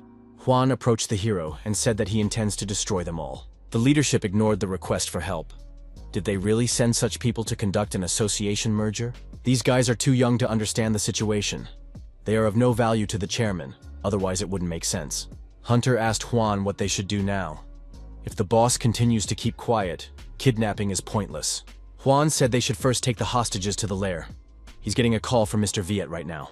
Mr. Viet says there's a yellow dungeon in the south. It promises big money, so we need to start the task now. It was the general manager of the political department of Vietnam. Hwang pointed out that the green-level dungeon in Mapiran Gorge has needed to be cleaned up for 2 months now. The monsters are about to break through. It is unwise to start the yellow raid now, because of the profits. Viet reminded him that the hunter's job is to make money. They need to go on the raid immediately. If their strength was not enough, they could sacrifice their lives. Viet ordered Hwan to stop idle talk and get down to business. Right now, they only had 2 operational squads, and they were short-staffed. The control squad has 1 officer, and the cleaning squad has 3. Even the green dungeon can't be handled with that many people. Going to the Yellow Dungeon is a voluntary death sentence. Juan said there was a change of plans. Viet ordered to go to the Yellow Dungeon. The hunters complained that with their budget, they couldn't afford protective gear. They'd be wiped out as early as they entered. They reminded that they had abandoned over 100 dungeons already. Viet only cared about themselves. They didn't even have people. Huang replied, "If not us, then who? If we refuse, Vietnam is finished. We need to get a ransom." Han Yubin asked if they should look for another association. There was no point in enduring the bullying. Kim Junwoo said they can't back down. The young man noted that Malaysia, Cambodia, Singapore, and Thailand are in an international association, while Vietnam is the only independent one. Han Yubin noted that it is difficult to call it an association. The international branches transfer some profits and artifacts to the main headquarters, but they can't be sent by airmail. Energy waves cause malfunctions in airplanes. Han Yubin recalled that she herself started with an international association. Kim Jung-woo said that the Southeast Asia branch had no choice but to use land routes to transport goods through North Vietnam. But the local association could not take advantage of this, due to weakness in the situation in the country. Kim Jung-woo said he will solve this problem. He will open a branch here. All the jewels and artifacts of Southeast Asia will be collected in Vietnam. It will become the biggest center of the region. Han Yubin asked if Kim Jung-woo thought an international association would allow him to do this. Kim Jung-woo replied that this is his first goal, to establish means of controlling international associations. Huang urged Kim Jung-woo to contact the boss again. If they don't agree, he will destroy the hostages. Huang said that the Koreans don't fully understand the situation. If they continue like this, they will be finished. Kim Min-ju agreed to ask for help in Seoul. Huang noticed that a reasonable person had appeared among the hostages. Now Kim Jung-woo needed to explain that. The hunter informs Huang that there's a problem. Monsters had broken out in the green-level dungeon where they had stopped the raid. Half an hour ago, they were discovered in the ravine. They were heading towards the apartment buildings. Huan thought that what he feared the most had happened. Now they would definitely be the end of them. Kim Jun-woo asked if he needed help. He noticed that the Vietnamese didn't have enough hunters in the task force. At this rate, they would not be able to deal with the monsters or evacuate the civilians. Huang was indignant. Did this Korean really want to do them a favor? He wants to do his dirty deed, but there's no deal. The leader of the Vietnamese squad told Kim Jun-woo to calm down and sit still. He'll deal with the monsters now and come back for the ransom. Han Yu-bin said it was impossible to defeat the escaped monsters with so many people. Kim Min-ju admitted that their equipment looks outdated. Kim Jun-woo pointed out that that's where the difficulty lies. If everyone gets killed, they'll have to assemble the task force from scratch. Everything needs to be taken care of now. The young men got free from the ropes. Kim Jun-woo said that it wasn't worth delaying. Huang ordered the second team to rescue the people. They were short on manpower, so they would have to use civilians. He and the first squad would search for the escaped monster. The hunters heard strange sounds. Could it be a monster? But why is the detector silent? The scorpion monster was approaching the hunters. Huan ordered them to take positions and spread out around it. The hunter noticed that it would be difficult to deal with. With their equipment, they would have a hard time. After the attack, the scorpion tried to go underground, needing to keep up the pressure, not letting it escape. But the monster managed to burrow into the ground. The attack was unsuccessful. The hunter offered to retreat and join the second squad. But Huan replied that there was no retreat. A lot could happen in that time. He said that if they left when citizens' lives were in danger, it would prove their incompetence. Huang thought about the reaction of Mr. Vieth and the ordinary citizens. The leader said that if they retreated, there would be no hope for the country. One must fight to the end. Huang ordered not to retreat. There was no choice. To be ready, there is no telling when the monster will reappear. It must be stopped. The hunters felt the ground beneath their feet move, as if they were falling. The ground was gone, and a huge crater was formed. A scorpion monster emerged from it. The hunters called to the commander for help. Huan told them to hold on tight and not to look down. Huan climbed out to safety and said he had to help. The hunters saw the scorpion break out of the hole and decided to retreat to a safe area. Huang saw no chance of rescue. But suddenly the Koreans appeared and almost pulled them out of the monster's clutches. Kim Jun-woo started activating a skill. Han Yu-bin grabbed the two Vietnamese hunters and said that they were now safe. The protagonist activated the omnipotence skill and dealt a crushing blow to the scorpion monster. Kim Jun-woo asked the Vietnamese why they didn't retreat.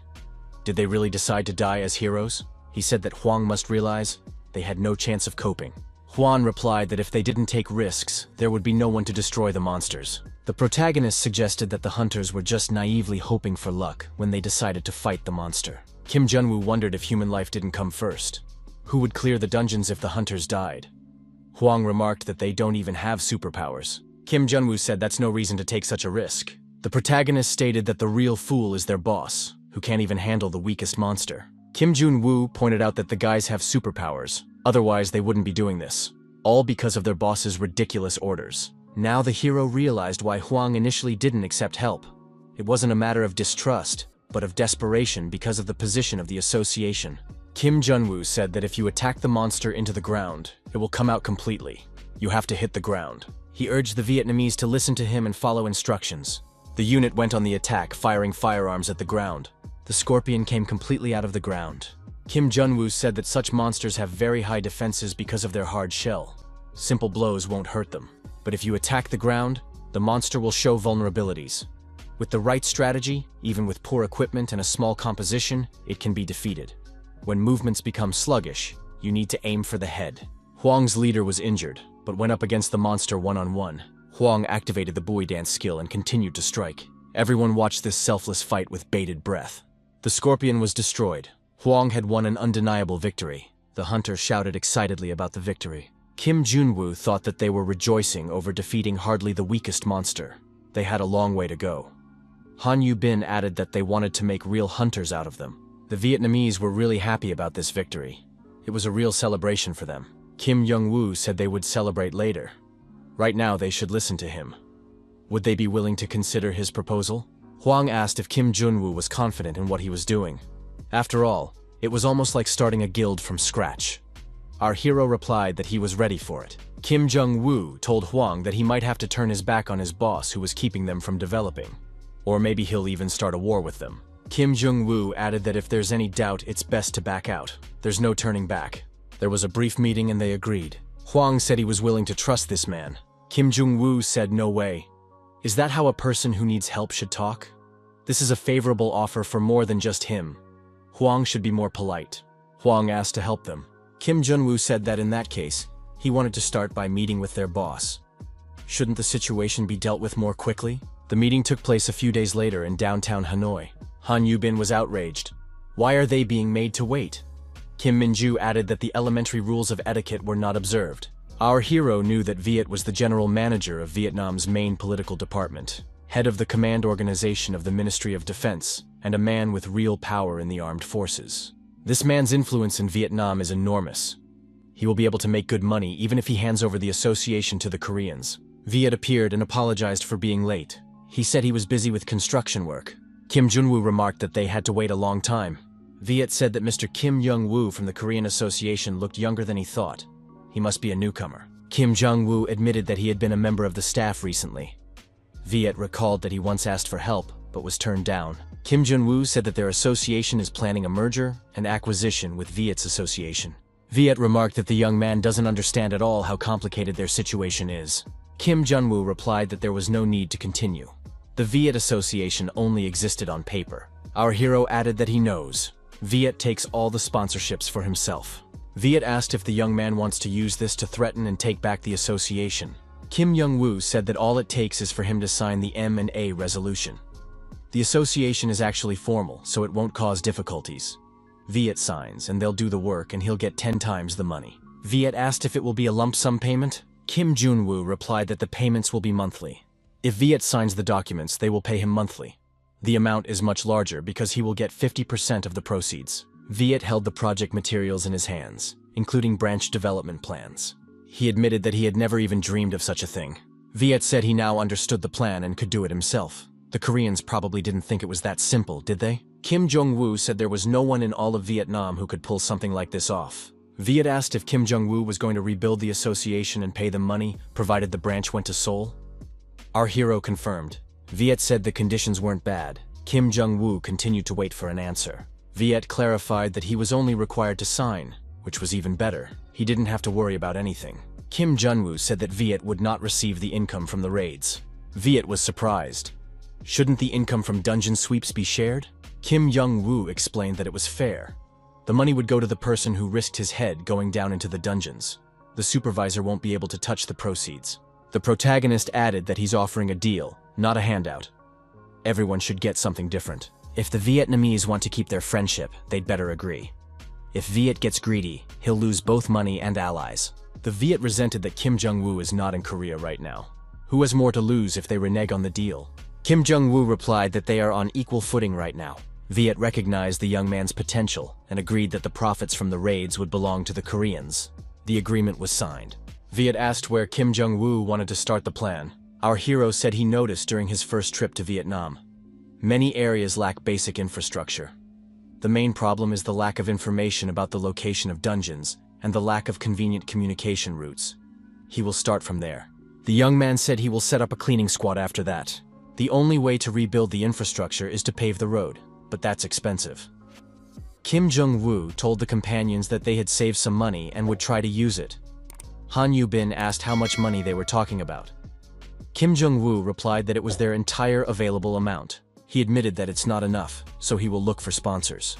If Hwang follows his lead and insists on his own like he did today, he will be able to get a lot of investors. Hwang said he would try to do his best. Kim Jong-woo told Kim Min-ju to contact the local task force and begin the cleanup. In their spare time, they can strategize. A-bin should find decent people and start a cleanup squad. We need at least 10 squads and do basic training. Mr. Hwang will take it upon himself to work with investors. Our hero has decided to take up road construction. The advisor asked Mr. Viet if the Koreans could be trusted. After all, they had not responded to the request for help earlier. I wonder what they are up to now. Viet suggested just waiting. Viet believed that if everything worked out, he would get a lot of money. Otherwise, he would make them take responsibility and pay compensation.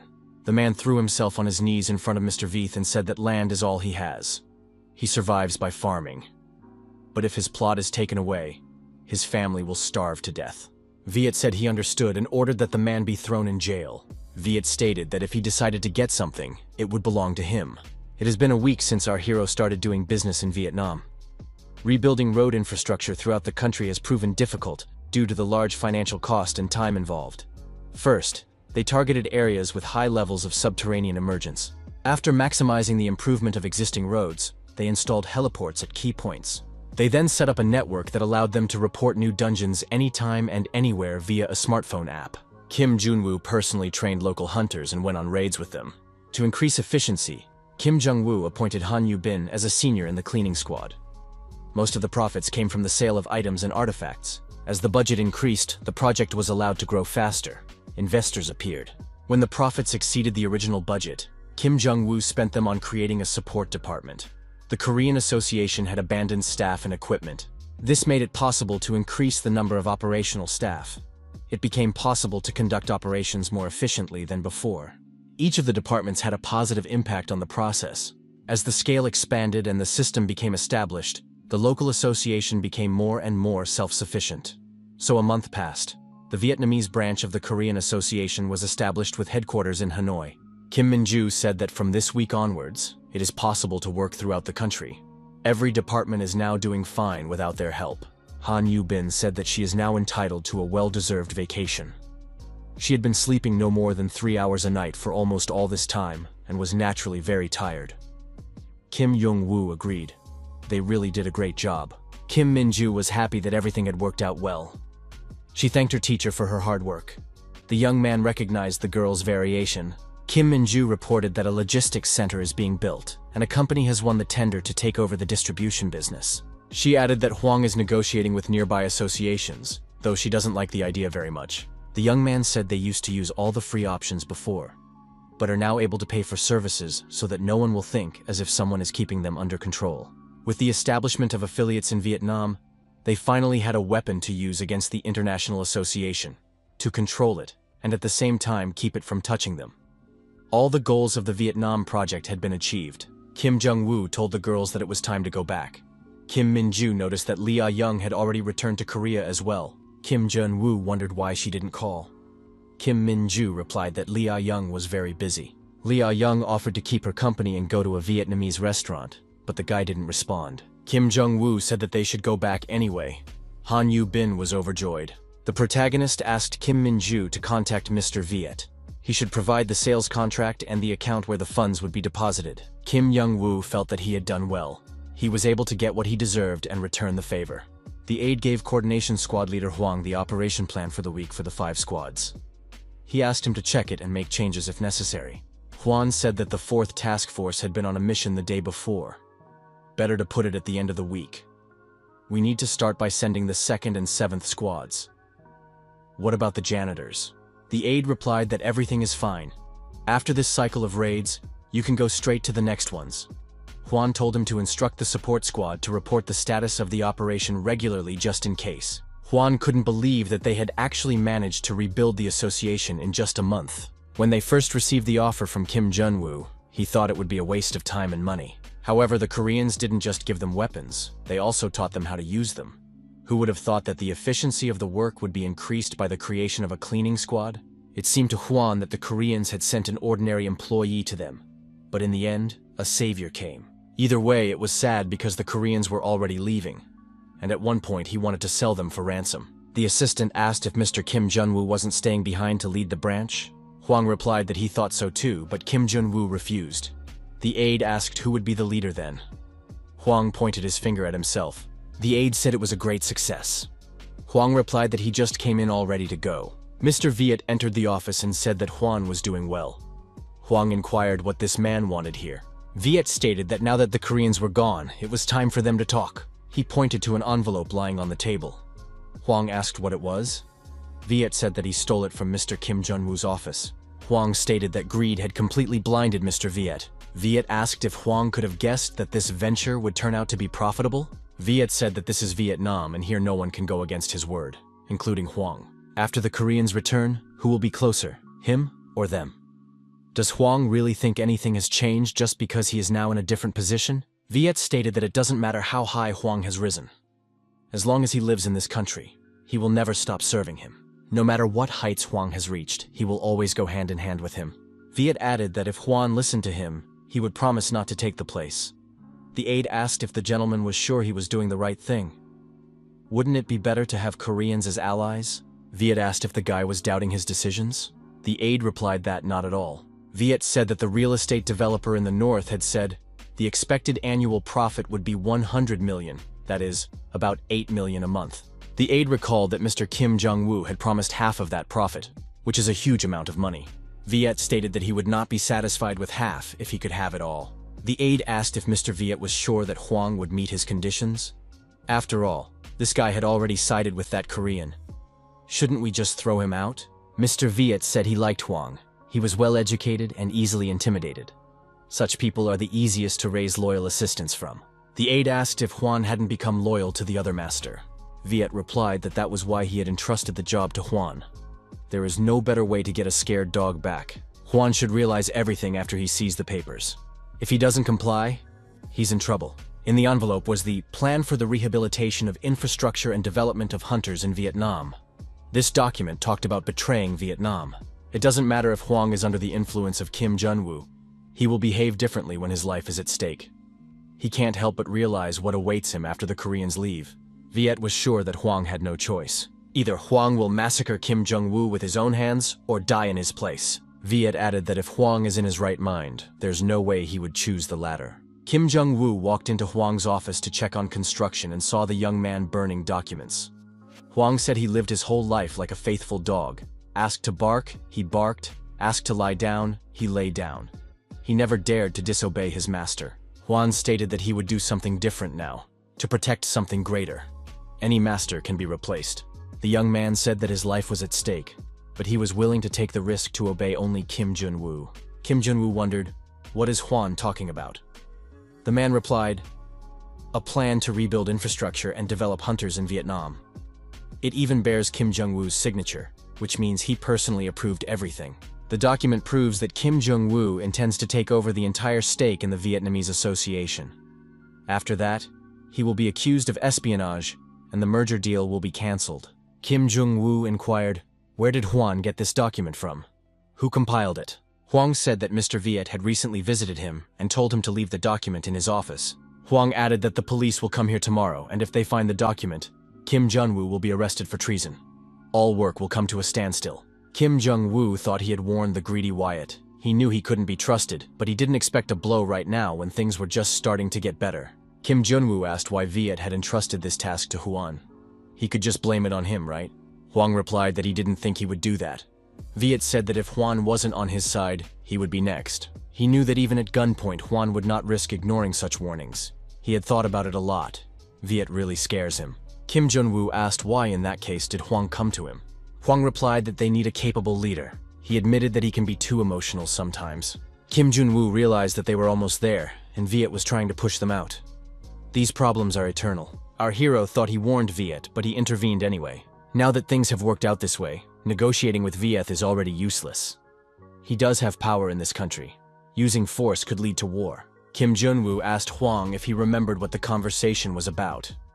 He might have to side with the boss. He said that the first thing to do was to collect the torn documents and scrutinize them. The next day came. A man accompanied by police officers held a glued document in his hands.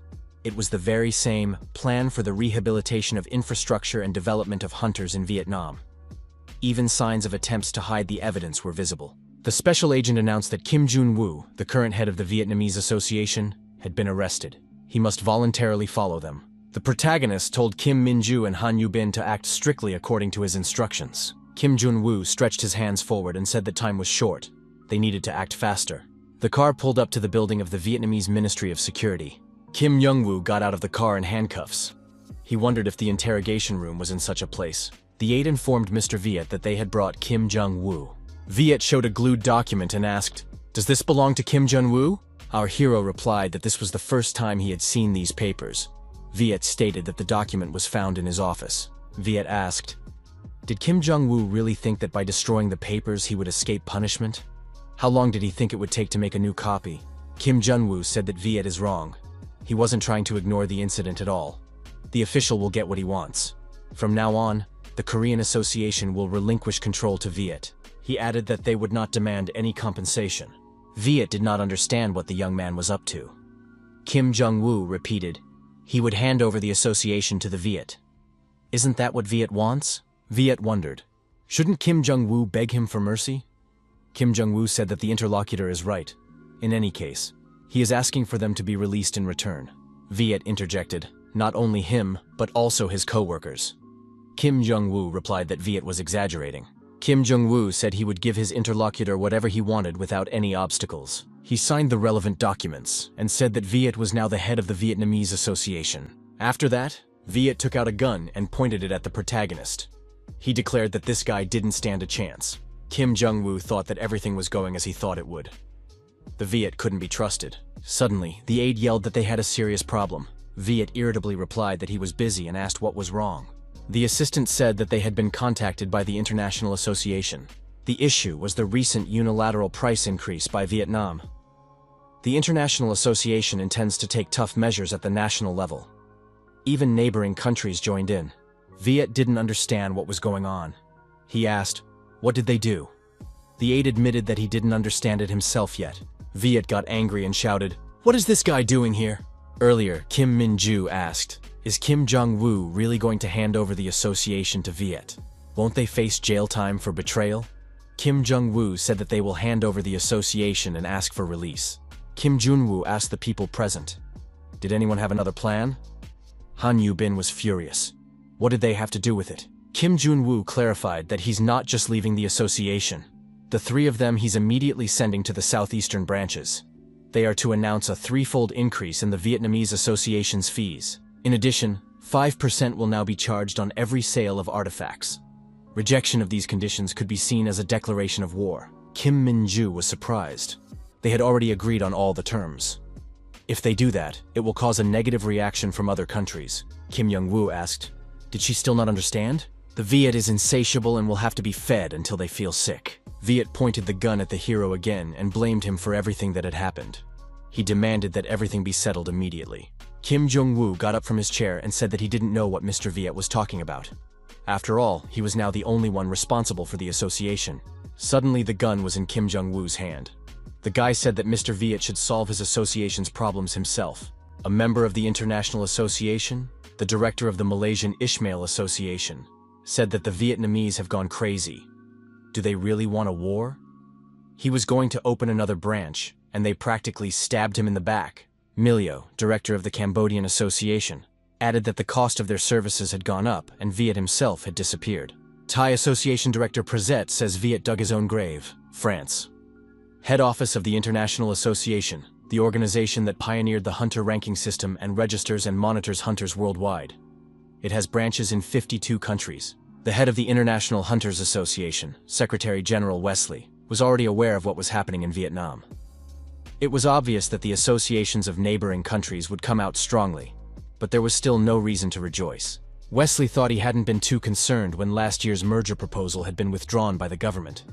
Now, however, in just a month, profits had increased markedly. He assumed that Viet wouldn't have thought of it himself. Where did he find such a helper? The manager reported that, according to a BP Corporation report, a Korean association was involved. About a month ago, the head of Seoul's operations headquarters, Kim Jong-woo, arrived in Vietnam. Chief Kane believes it was all about a takeover. Wesley realized the Korean Association had decided to open a foreign branch. There have been several reports from the US about Kim Jong-woo. Apparently, he's very calculating and knows exactly what he's doing. This person interested the head of the International Association. Wesley thought they did everything they could to make sure the associations could honor the agreements and still make a profit. The same went for the cost of services. He hoped that Kim Jong-woo would be reasonable enough not to cross the line. However, the latter couldn't just raise the price 3 times. Someone foolish enough to do that. Wesley said that Viet had set them up, another headache. He added that eliminating Viet could have solved the problem. However, then the Korean Association would absorb the Viet Association. The head said that they can't let things go, otherwise the southeastern affiliates will get angry. This could lead to serious losses. The manager asked what they would do in this situation. Wesley said that they would have to back off this time. However, the Korean Association should issue a formal warning. Wesley ordered that the squad leader, Mark, be invited to join him. If there was no agreement on prices, the foreign affiliates would take tough action at the national level. Viet was furious and, waving his gun, demanded that Kim Jong-woo solve the problem. Kim Jong-woo reminded him that Viet was now the only one in charge of the company. The protagonist, still holding the gun, said that it was now up to Viet to deal with his association's problems. Viet tried to object, but the hero pushed him, and the Vietnamese man fell to the floor. Kim Jong-woo said that the man never understood anything. Viet's assistant crept up from behind to hit the hero, but Kim Jong-woo warned, if Viet continued to be greedy, he would lose not only his money, but also his friends. In the blink of an eye, the attacker was neutralized. The protagonist said that Viet might lose his position as head as well. A policeman entered the room and informed Viet that they were in serious trouble. They were contacted by affiliates from Malaysia, the Philippines, and Thailand. They said they could close their borders and even resort to military force if Vietnam didn't lower their fees. Things are heading for a real war. Viet said that they needed to explain that he had nothing to do with it. Kim Jong-woo had caused all the trouble. The policeman replied that they tried to explain that, but no one listens to them. Kim Jong-woo said that it's all quite expected given Viet's past antics. For him, the association was just a financial cushion. Other than money, he wasn't interested in anything. He added that Viet has already made a lot of enemies. It wouldn't take long for him to die. Our hero pointed out that this was not a threat but a warning. Dying in this world is a common occurrence. Viet could just disappear. Suddenly, Viet heard a familiar voice. The man asked what he was doing. All this time pretending he doesn't exist, and now he's decided to sell out the country? It was Vietnam's party secretary, Phan. Viet fearfully declared that he would straighten everything out. He would immediately go to the representatives of the association and beg them on his knees. Phan hit Viet with his fist on the jaw. Does he really think that's going to fix anything? Phan said he heard about Kim Jong-woo from Korea. Turning to our hero, he asked if he was the one who promoted this project. Kim Jong-woo confirmed. Phan said that they won't be able to handle it all. If the young man started it all, then let him clean it up himself. Kim Jong-woo stated that he would love to do it, but there is a problem. The party secretary ripped up the documents and said that there is no longer a problem. The young man has to straighten it out. He can take the association back, but he must not go near them again. Phan reiterated, Kim Jong-woo should settle things on his own. The secretary clearly didn't want to deal with him anymore. The protagonist realized how things worked. The first person in the country was standing in front of him. He decided to take charge, and the association was recognized as a de facto independent organization. Viet grabbed the gun from the floor and asked with rage, how could Juan set him up like that? Had he forgotten who his master was? He demanded that Hwang immediately go to the secretary and confess everything.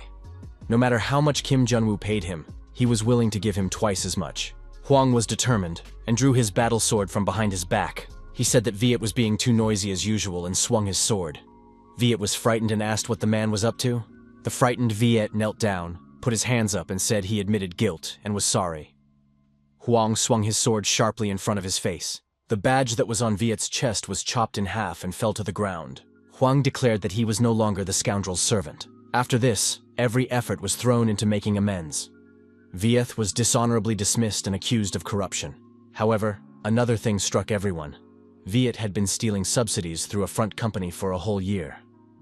Immediately after his dismissal, he was sent to the courtroom. The angry crowd stripped him of the last hair on his head and elsewhere. Immediately afterward, our hero made a broadcast with representatives of foreign associations, raising the issue of tariff revision. Viet received the severest possible punishment, and by the time of the meeting, the leaders had calmed down. New, even more favorable terms were offered as an apology. The opponents had no reason to refuse. Kim Jong-woo expressed his confidence that his colleagues were satisfied. However, one of those present suddenly said that he was refusing a 1-year fee waiver and tariff freeze for 10 years. If Kim Jun-woo does not agree, all Southeast Asian chapters will refuse to cooperate. Our hero interjected. Colleagues refuse to work with an international association. The head office won't let that happen. The man said that was the order of the head office. If the negotiations fail, they will stop supplying personnel and equipment. Everyone in the head office is furious, and Kim Jun-woo must act with extreme caution. Kim Jun-woo was stunned. Did an international association really decide to intervene in something like this? Freezing it for 10 years would slow down development a lot. What was it that made them so angry? Although he didn't want to offer such conditions himself, there was no choice. We should contact the chairman of the association. The protagonist received a video message on his smartphone. The video showed Hwan and other hunters. Their hands were tied, and they had blindfolds over their eyes. The criminals demanded that Kim Jun-woo bring 100 billion to the Dai checkpoint. One of the masked criminals asked Supervisor Mark what to do with the hostages. Mark replied that they should be eliminated. Colleagues asked Director Prezet, even if they were following orders from head office, was it the right decision? There are many branches in Southeast Asia, and the head office cannot limit supplies indefinitely. Besides, there's a Korean association involved in everything, with whom they can't risk cooperation. The terms announced at the briefing could have been very favorable. Prezet said he was contacted by PB Corporation's balance sheet department. Today, Kim Jun-woo, head of the Vietnamese Association and chief of operations of the Korean Association, will be eliminated. The heads of the other associations were shocked by the news. They would then be able to take possession of the branch for free. But what if the operation failed? One must also think about the future. Prezet said that if they didn't manage to eliminate this guy, the Southeast Asian branches wouldn't survive. At current rates, they'll drown in debt, so all we can do is pray it's a success. The gun-toting criminals shouted for the hostages to move. Hwang asked, did these hunters from the Thai Association really think they could get away with it? Kim Min-ju and Han Yu-bin watched from hiding. Kim Min-ju said it was strange that the Thai Association secretly opened the dungeon. Han Yu-bin suggested that it was a cartel. But after all, the International Association should have done away with them 5 years ago. Yu-bin added that anyway, since they have figured out the location, it's time to act. Min-ju said that they should wait. Teacher hadn't given instructions yet. Han Yu-bin reminded that Hwang and the entire task force were in limbo. They needed to be rescued immediately. Min-ju replied that there was still not enough information about the enemy. If they hurry, they might put the captives in even more danger. Yu-bin countered that if they delayed, the boys would die. Min-ju reminded that they still lacked details. The phone rang. Min-ju said that the teacher got on the phone in time. Kim Jong-woo said he was familiar with the situation. He asked where Kim Min-ju was right now. The girl replied that they were 3 kilometers away from the western border of Laobao. Kim Min-ju said that they saw 2 squads of armed hunters with superpowers. They were taking the hostages out of the dungeon, including Hwang, the regular hunters, and the cleaning crew. It looks like they're Thai Association operatives. There is speculation that they are the cartel.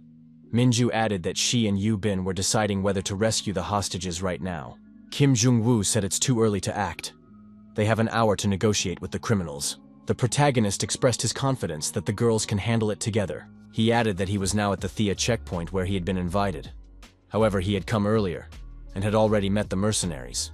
They might be after money, so it's worth being cautious. The hero said that it will take him a while to get to the girls, so he trusts the hostage rescue to them. Kim Min-ju told her battle buddy that it's time to get started. Han Yu-bin replied that she can finally stretch out. Min-ju stated that they need to break into the building. But how many guards are there? At that time, a criminal walked past the girls, leading a hostage in front of her. Yu-bin said she had a great idea. The terrorists with machine guns in their hands stared at the people who approached them. Han Yu-bin, with a hood over her eyes and an automatic rifle in her hand, said she had brought an escaped hostage. In front of her, wearing Vietnamese Association clothing, with her hands behind her back, stood Kim Min-ju. One of the terrorists radioed his superiors that a suspicious person had appeared at the entrance. Kim Min-ju did not hesitate and deactivated the two armed terrorists with one blow. Han Yu-bin was surprised to hear that these guys couldn't figure them out. Min-ju suggested splitting up and finding out where exactly the hostages were being held. Yu-bin supported the idea. Mr. Mark received a report that they had uninvited guests. Mark decided that the Thai hunters had brought a tail. One hunter said he was leaving. Mark remarked that this should be handled by the squad leader. The hunter activated his lizard man and Robin Hood skills. Monster said it was boring, but now it's more interesting. It had turned out pretty well. Huang hoped the guys would be careful. These weren't ordinary hunters. Kim Min-ju started the elimination and deactivated the nearest criminals. She handled the attackers without much difficulty. The monster thought this was strange. Operatives aren't trained in such techniques. He approached the girl from behind and thought she looked more like a hitman. The monster addressed her by name and said that he was bored of waiting, so he would finish her off quickly. Kim Min-ju thought that Yu-bin talks in much the same way. They are different from the hunters she had encountered. If she can't defeat this enemy, the rescue operation will fail. The girl activated the awakening skill, Avalokiteshvara. Min-ju decided to destroy it with a single blow. The monster laughed. Is that the kind of speed an A-rank hunter has? This was ridiculous. However, the girl realized her plan and wounded the enemy. The monster said that the hunter in front of him used the awakening skill. She would be fun to deal with. The forbidden skill Chimera was activated. The monster stated that it would add some pepper to the fight. Min-ju wondered, did forbidden skills really exist? She had heard that using them took away some of the humanity, and the International Association had confiscated all the teaching materials. She thought that her teacher had encountered a hunter using forbidden techniques. Could it be that they were connected to the International Association? The girl realized that their opponents were not ordinary hunters. They were more like monsters. Kim Min-ju tried to figure out what to do to become stronger. One must stay calm and remember the teacher's instructions. Kim Junwoo had said that she was straining her shoulders too much. She should rely on them less and use her arms more. Min-ju wondered, when did the teacher show up? Kim Young-woo said she's definitely gotten stronger, but she needs to use her whole body to continue growing. Her sword skills are good, but she has balance issues. He added that she doesn't have time to practice, so let her watch carefully. He'll only show her once. The monster said that Kim Junwoo has fallen into a trap. Now he's going to tear him to pieces. Kim Junwoo was not afraid and swung his sword and severed the monster's head. The monster, bleeding, realized that he had been tricked. He shouted that the young man would die right in front of his subordinate. Kim Junwoo said that such rivals come to an end as soon as their heads are chopped off.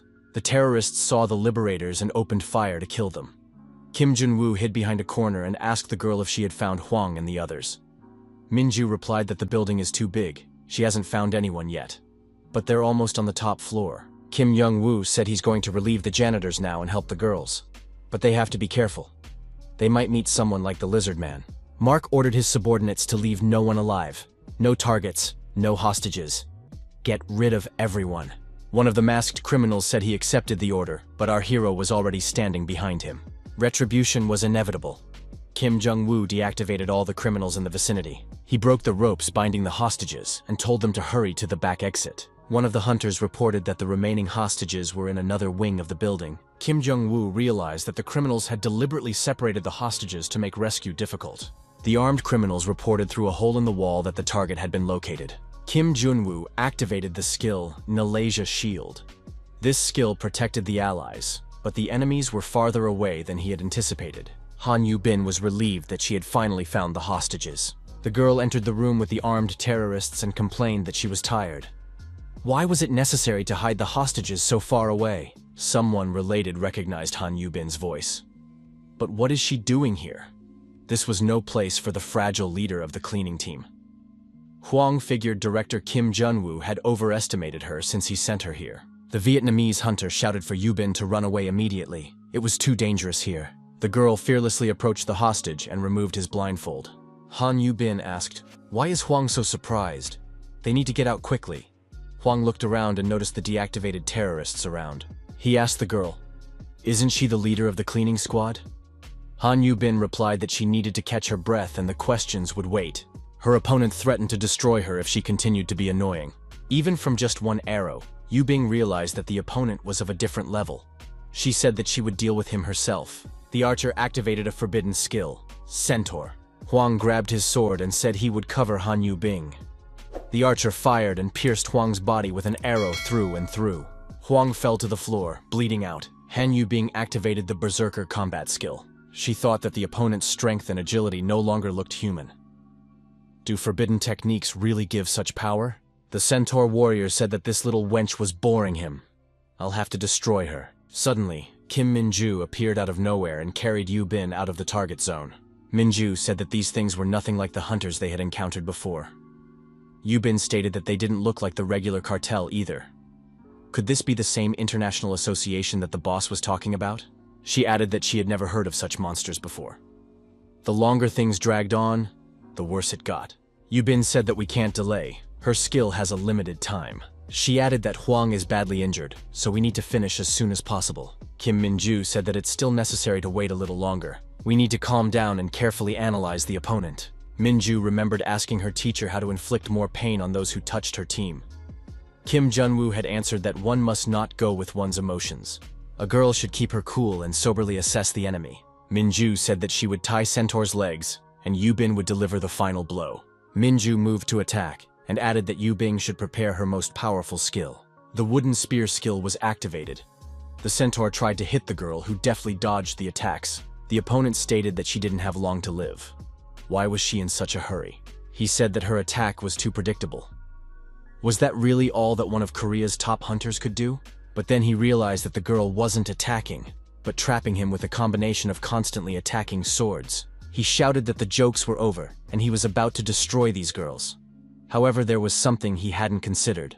Kim Jun-woo appeared nearby and said that the creature on 4 legs was vulnerable in a jump. He praised Min-ju's move. The girls thanked the teacher.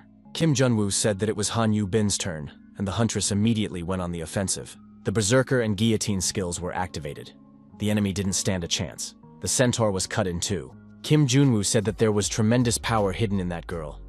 Min-ju replied that it was unbelievable. After a successful attack, Han Yu-bin admitted that she was tired and couldn't get up. The protagonist stated that Huang is in critical condition. It is urgent to leave the building. Huang opened his eyes and said that his time seems to be up.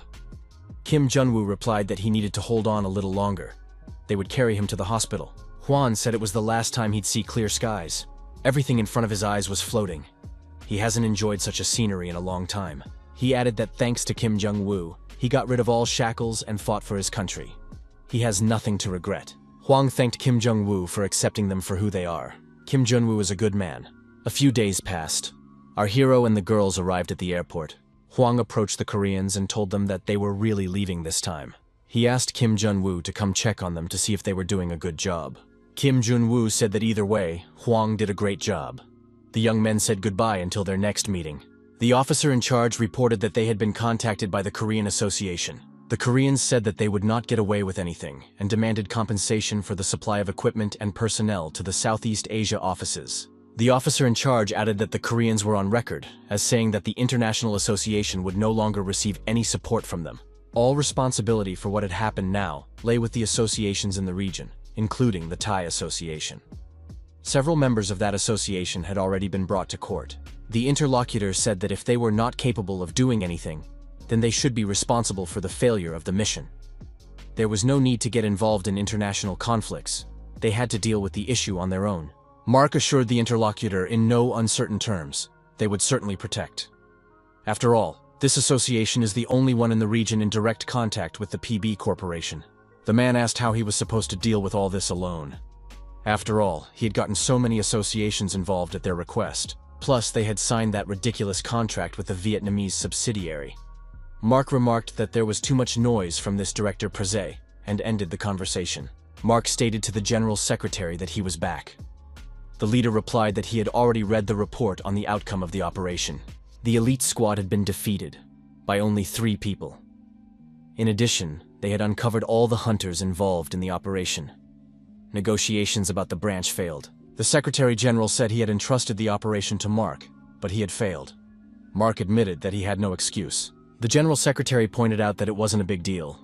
The important thing is that they got an important message. The janitor should now understand how things are. If he tries to resist, he will endanger everyone around him. No matter how strong he is, from now on, he will no longer be able to act on his own. The General Secretary said that it was time to set an example. We should immediately start unifying the rights of the operational departments. The leader added that we need to get rid of everything superfluous and strengthen what we can work with. Everything needs to be deepened and expanded. The leader emphasized there should be nothing left that was not to his liking. In about a month, the Vietnam project was completed. The protagonist suddenly turned pale and wrinkled his nose. Minju asked if everything was all right. The young man replied that it was nothing, just a sudden headache. The system reported a status change. The International Association's hostility had exceeded the acceptable level. On this basis, the status of the goal progress is changed. A huge tiger roared loudly and lunged at the chairman of the Korean Association. The old man didn't even blink an eye. The creature's summoning skill was applied. The tiger lowered itself in front of the old man and purred. Parkim Bom asked if Puku missed him. The young man told the chairman that he was back. It had been a long time since he had seen Puku. The chairman asked what Kim Junwoo had been doing on this trip. After the report, the chairman said, "So, associations all over the world are joining together to take over dungeons. Were affiliates from neighboring countries involved as well?" Kim Jung-woo replied that this was only his guess, as there was no proof. But it seems like they were acting on orders from the head office. The young man asked if the head office had done anything during that time. The old man replied that nothing much had happened, except for phone scammers calling. Kim Junwoo said that the opponents are getting stronger. They are probably trying to warn. Further actions could threaten their existence. The chairman wondered if the young man's actions were really that dangerous. Kim Jung-woo said that it's not just him. The chairman suggested that everyone associated with Kim Jung-woo is now in danger. The young man confirmed that, judging from the kidnapping incident, those international association types are extremely powerful. One could pretend that the hero didn't expect this. However, they were the ones who destroyed the SSS-ranked hunter in his past life. Kim Jung-woo realized that he couldn't resist them if he became their target. The old man said that the young man had just dealt with one problem, and then another one immediately appeared. Kim Jung-woo thought that by absorbing the Vietnamese branch, he would at least slow down the enemies a little. He didn't expect it to turn out like this. The chairman reminded him that the young man had only suggested, and he was the one who made the final decision. Who was to blame then? Kim Jung-woo thought, definitely not him. Parkim Bom asked what Kim Jung-woo was going to do now. Would he act even more harshly? Wouldn't that be a threat to them? Kim Jung-woo replied that this is what it would be like to act on behalf of the association. Therefore, it would have to work in the shadows. He suggested creating a subsidiary company that would operate underground to divert the attention of the International Association and its chapters. The chairman wondered if they were taking an example from the enemy. The protagonist replied that he was not going to imitate but absorb the enemy. Parkim Bom countered that even if the company is secretive, the protagonist doesn't think that no one will discover it, right? Kim Jung-woo said he's going to form it as a company with a completely different specialty. He already has an idea. The chairman realized that it was a fictitious business. Kim Jung-woo clarified that the final decision is up to the chairman. If they start this project, there will be no turning back. He added that he plans to confront the International Association in the future. It may well come to the point of an armed conflict at the level of war. The chairman asked, "Is he threatening?" The guy replied that he was just stating facts, and asked him to keep it a secret from CEO Lee Do-sik. Parkim Bom said he would try his best, but according to him, he was just about to talk the young man into staying. The old man joked that he should have made him sign a lifetime contract. Kim Jung-woo thanked the chairman for everything and said that they are now in the same boat. It's only a temporary separation. Parkim Bom said he had a personal request. What is the young man going to do?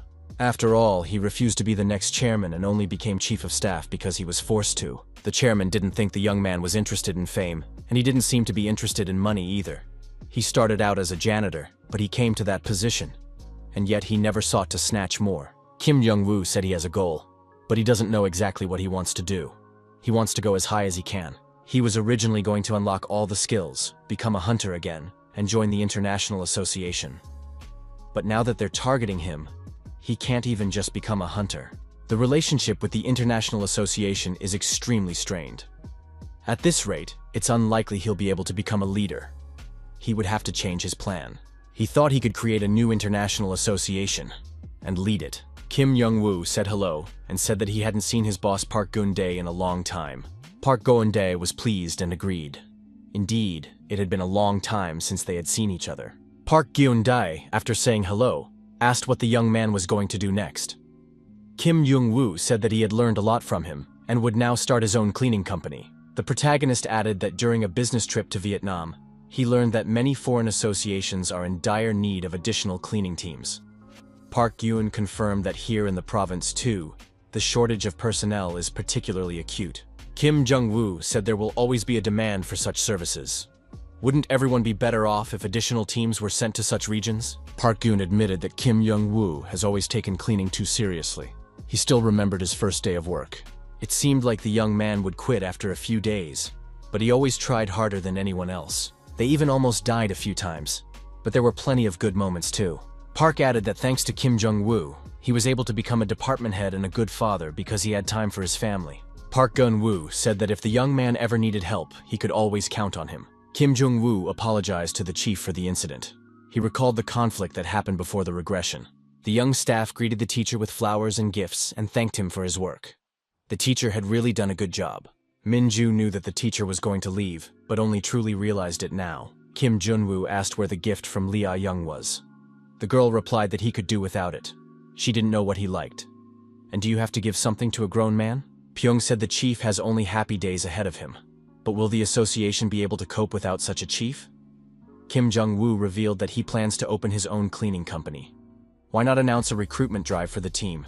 Kim Jong-woo pointed out that the foundation has to be laid first, then the rest will follow. He would have to start from scratch. Who would want to come in under these conditions? He looked at his companions and thought of the cleaning crew. Kim Jun-woo wished them good luck. His former co-workers wished the hero would stop by to visit at least once in a while. They would always put their business aside for his sake. Sang Hyuk asked if they happened to meet on the street. Would they pretend not to know each other? Kim Jong-woo replied that Sang Hyuk had already done that once. In this life, the character said goodbye to the association he spent so much time in a very different way, striving to achieve what he had in his past life. Lee Do-sik and Park In-bom were letting him go with regret. The CEO asked, "Doesn't the chairman care?" Where would they find another chief of operations staff now? The chairman replied that no, it doesn't bother him. Lee Do-sik suggested that Kim Min-ju be considered. The girl was strongly opposed. The old man pointed out that the huntress had already turned him down. Lee Do-sik wondered, didn't she want to go down the same path as Kim Jun-woo? It seemed incredible to the chairman that such a young janitor could change the association so much. Park In-bom admitted that there might be stagnation now, but expressed hope that the young man would get his way. Lee Do-sik said that he had sent the boy a gift, so he would be fine. The chairman asked what the gift was. Lee Do-sik replied that it was a secret. Kim Jun-woo, the head of the operations headquarters, left his post. Internet users were shocked by such a sudden departure. Seo Min-chul had no idea that the young man could put on a whole show. Aries guild leader Cha Seok-hyun spoke out. This young man's decision makes me confused, but I still support Mr. Kim. Guilds across the country are trying to poach him to join them. One reporter said that Kim Jong-woo should have let him know if he had a problem. The International Association officials decided that their warning worked since he quit. They were relieved that the guy was no longer an eyesore. Mark did not agree with this formulation and pushed the man against the wall. He asked why some Asian janitor could annoy PB Corporation in the first place. Mark added that these wimps couldn't even handle an ordinary janitor.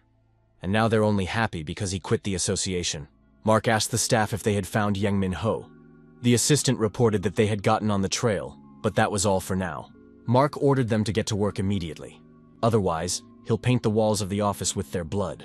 The main office is gradually pushing forward the project of merging with the head of the raid control squad. This time, everything has to be done perfectly. To get the very stone, the protagonist cleaned up his room. He didn't understand why he didn't tidy up. It was always a mess. Suddenly, there was a knock at the door. Did someone come? He opened the door and saw Lee Ah-young on the doorstep. The girl was surprised and asked if she could not even come to visit.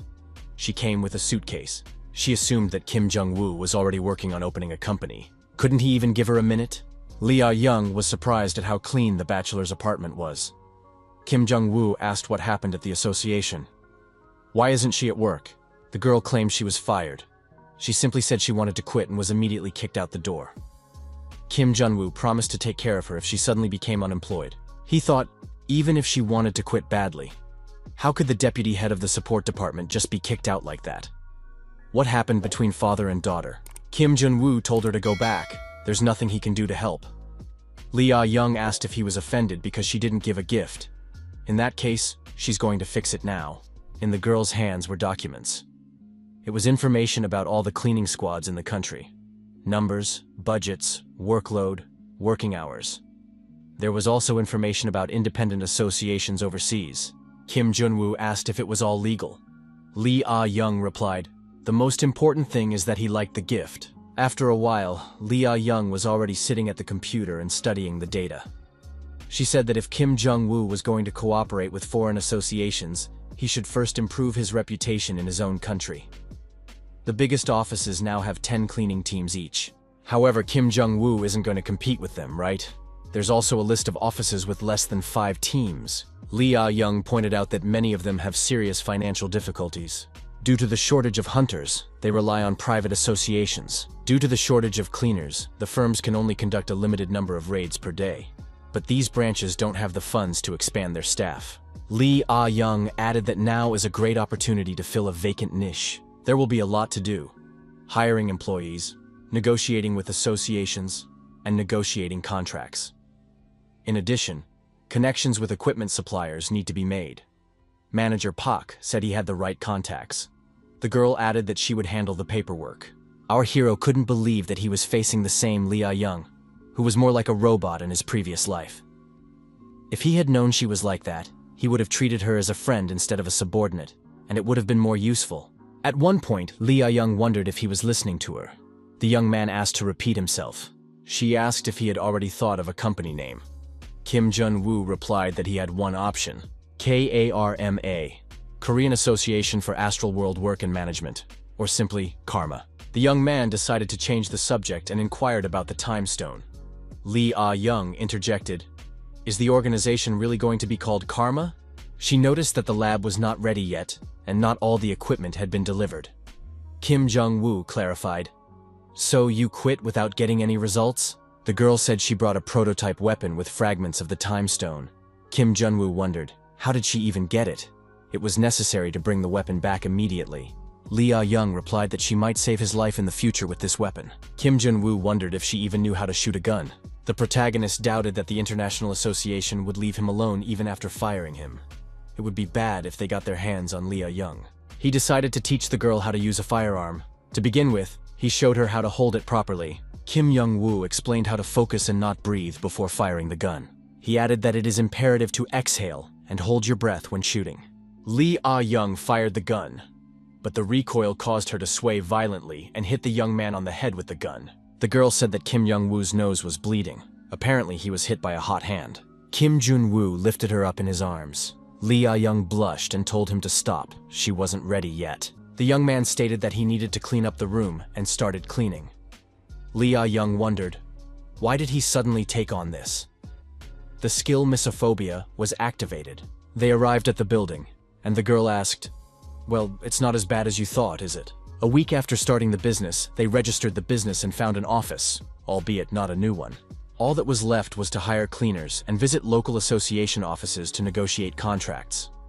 Lee Ah-young said that everything was just beginning. The hero thought then that everything would go smoothly now, until they were confronted with reality. Lee Ah-young told him to stop sighing. Resumes won't come from that on their own. It's hard for everyone in the beginning.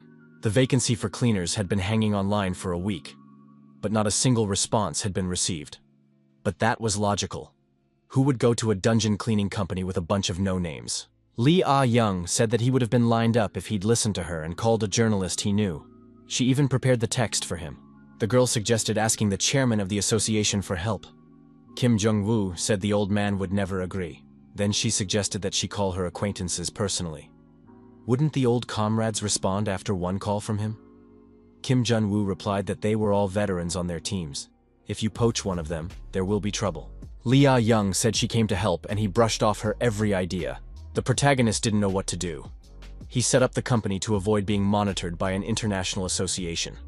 So he can't advertise that he owns it. If his former co-workers move in with him, won't he be targeted again? Lee Ah-young brought a stack of flyers and said they would distribute them together. Why don't you have an entrepreneurial streak? These words hurt the hero. He began to regret. Maybe he shouldn't have quit his job. A position became vacant at the Korean Parallel Dimension Association. Manager Choi took the position and put up his own sign. Choi Ho-sung was the director of the Suncheon branch for several years. Thanks to his work, the head office in Seoul did not deny itself elite beef, river eel, or other delicacies. At that time, Seo Min-chul, who served as the head of the operations headquarters, wielded great influence. This position was soon taken over by an unknown man, a former janitor. But he wasn't given any preferential treatment. After 2 months, he resigned from his post, and the chance fell to Choi. The chairman said he was recommended by a trustworthy person. Can Choi Ho-sun be trusted? Choi himself pretended not to be too happy. But in his heart, he was jubilant, because he had achieved the position he had long sought. He thought, my time has come, but soon he was furious. This guy had spent the entire budget, not only for the current year, but for the next year as well. Secretary Yoo Young-soo explained that the former leader wanted to support each team, and that's where all the money went. Choi Ho-sung was shocked. What kind of support is this? Does the management know about it? The secretary nodded. Profits were of course guaranteed by agreements with private guilds and the Vietnamese Association. But such contracts pay off in a few months. The bottom line was a deficit. If the financial hole is not closed, the association will end. Why would such a position be given to some janitor? Choi thought it was a guy who caused chaos and ran away. Didn't Kim Jung-woo set this up on purpose? Yoo Young-soo's secretary assured him that the former manager wasn't that kind of person. The new boss told me to bring copies of the budget documents from the general department. The louder a product is advertised, the higher the chance that it will turn out to be nothing. Choi Ho-sung realized that all the money had been spent on cleaning equipment, bonuses, and bonuses. Even if Kim Jun-woo was from the cleaning department, how could he have spent the entire quarterly budget just on equipment? Not only had he invested large sums of money in his cleaners, but he had also spent 50 billion to expand the support department's research center. A large sum went into uniforms for the underwater dungeons. The rest of the money was invested in the Vietnamese Association. In the end, Choi Ho-sung could only start with one thing: cutting the task force's salaries for a month. Because the association's priority is the hunters. They need to be provided with better support and equipment. If nothing is done, the responsibility will fall on the current leader. Choi Ho-sung thought, if something goes wrong, he'll be the one who held the position for a record time. It couldn't be allowed to go wrong. The new supervisor had no choice, so he decided to reduce the janitorial staff. Choi Ho-sung told Secretary Yoo Young-soo to prepare for the restructuring. The chairman asked if that meant Choi Ho-sung was going to cut the janitors. The department head confirmed. Park Im-bom asked if the restructuring proposal handed down 4 days after his appointment was the first. Does Choi know who was before him? The department head said he did know. The chairman expressed surprise and asked for an explanation. The department head went to the chart and said that the Seoul office had spent almost the entire budget. His predecessor spent the money for this quarter and next quarter. The operations department can't get paid this month. Revenues barely cover the losses. There's no telling when Vietnam will be profitable. At this rate, bankruptcy is 6 months away. A council member asked why not cut hunters' salaries. But a drastic reduction in numbers for 6 months would severely damage the reputation. Choi replied that even if they last a month with reduced salaries, what then? Without results, the board will have to cut the salaries. Those present recognized this as too drastic. Choi hoped that everyone would come together and get through the hardship together. The best solution was to cut the janitors, who were not as important. Lee Do-sik countered that they were the reason the cleaning department had improved. A colleague remarked that the operations department had always been in charge. The chairman said that an opinion had been expressed, but this was not the time for emotions. Park Im-bom warned that Choi himself would be in charge. Park Gyun was indignant. Isn't restructuring too drastic? Choi had just recently taken tough measures. The department head asked if it was easy for Park to be a janitor. The management supported the idea, and if Pa wanted to argue, let him go to them. Choi told Park to interview those who wanted to leave and make a list. The staff would be cut in half. Park realized that no one would leave voluntarily. He'd have to make the list himself and convince people. But how could he fire someone with his own hand? The TV news reported the restructuring of the Korean Association's cleaning department. The decision appeared inevitable because of the dire financial situation. Chairman Park In-bom promised to help those who were fired find jobs. Lee Ah-young asked the boss, "Does Kim Jun-woo really think there's time to rest? The people he's been waiting for so long are coming soon. Reputation is important." Lee Ah-young turned around and saw the candidates who came for the interview. Those asked to call the CEO. Sang Hyuk asked what kind of office it was. He was expecting something cooler considering Kim Jun-woo's departure. Seo Yeon said it was a job interview. One candidate said he sent his resume on the chairman's recommendation. Kim Jun-woo stated that he was accepted.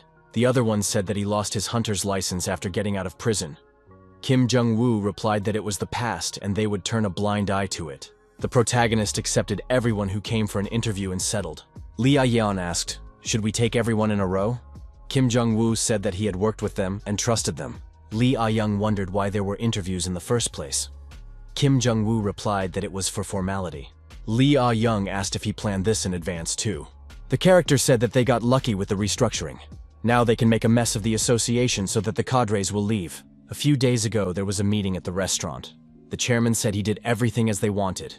The guys will send resumes themselves. He will send a list. Kim Jun-woo thanked the old man for his help. Park In-bom asked if it was difficult to find workers with such a multi-part operation. The chairman asked if it was because Kim Young-woo had squandered the budget. He admitted that it was all good. The association saved money, he got employees, and they didn't lose their jobs. Park In-bom told that guy not to do that again. Lee Do-sik was angry. The old man asked how Kim Jun-woo knew that Choi Ho-sung would propose to cut the janitors. Kim Jun-woo replied that Choi was the kind of person who throws off the tail in a crisis. He was a teacher to him. Before the regression, he had taken over as chief of operations after Seo Min-chul. Kim Jong-woo learned a lot from him when he was the head of the first task force, such as how to throw off the tail, intimidate people, and so on. Ho-sung showed himself well at his post. He liked to fire entire squads and cut the salaries of janitors every year. When he saw the budget, he immediately thought about restructuring.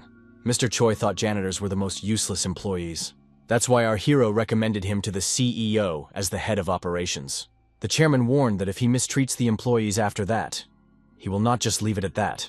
The chairman asked what Kim Jung-woo thought Choi would do next. Kim Young-woo replied that everything will be fine. Choi is the perfect candidate for the role of Extreme. Lee Ah-young felt that she wouldn't last long at this pace. Another interview. Kim Jung-woo said they were going to Suncheon to get all the documents and contracts. He explained that since Choi had moved to Seoul, they should take advantage of the vacant branch manager position and sign a contract. Lee Ah-young was surprised. "Is that possible?" The girl asked, "Is he really going to go today?" She still has a lot of documents to prepare. The man said the interlocutor was unbelievable. How did he manage to see the CEO? The interlocutor said that Mr. Choi will soon surpass Kim Jung-woo in terms of influence. Choi Ho-sung replied that they have a long way to go. Besides, that girl from the first unit and the head of the work control department are still on Kim Jung-woo's side. You don't make friends in an association, so how can those people be on the side of the person who quit? If they're not stupid, they'll side with Choi Ho-sung. Now that the janitorial staff has been cut in half, it'll be hard to pull off what Kim Jung-woo did. Ho-sung said that the association can't do well with a staff full of janitors. We need to focus on the hunters. The beginning has been made. We need to keep it up. The heroes pulled up to the office, and Lee Ah-young said it was smaller than she thought. Kim Jun-woo suggested that it might not be a branch of the association. The young man met the hero and said that it was unexpected. The former head of the operations headquarters was in front of him. Kim Jun-woo said that it's been a month since he left. He's only the director of a small cleaning company now, so they can dispense with the formalities. The young man said in surprise that they couldn't afford such a thing. Kim Jun-woo asked just to listen. Kim Jun-woo stated that they did a little research. The number of employees in the branch has been steadily decreasing over the past few years. The low efficiency of the hunters is due to the lack of janitors. Now the branch has only 3 cleaning squads with 3 people in each squad. The number of raids per day is directly related to the workload of the cleaners.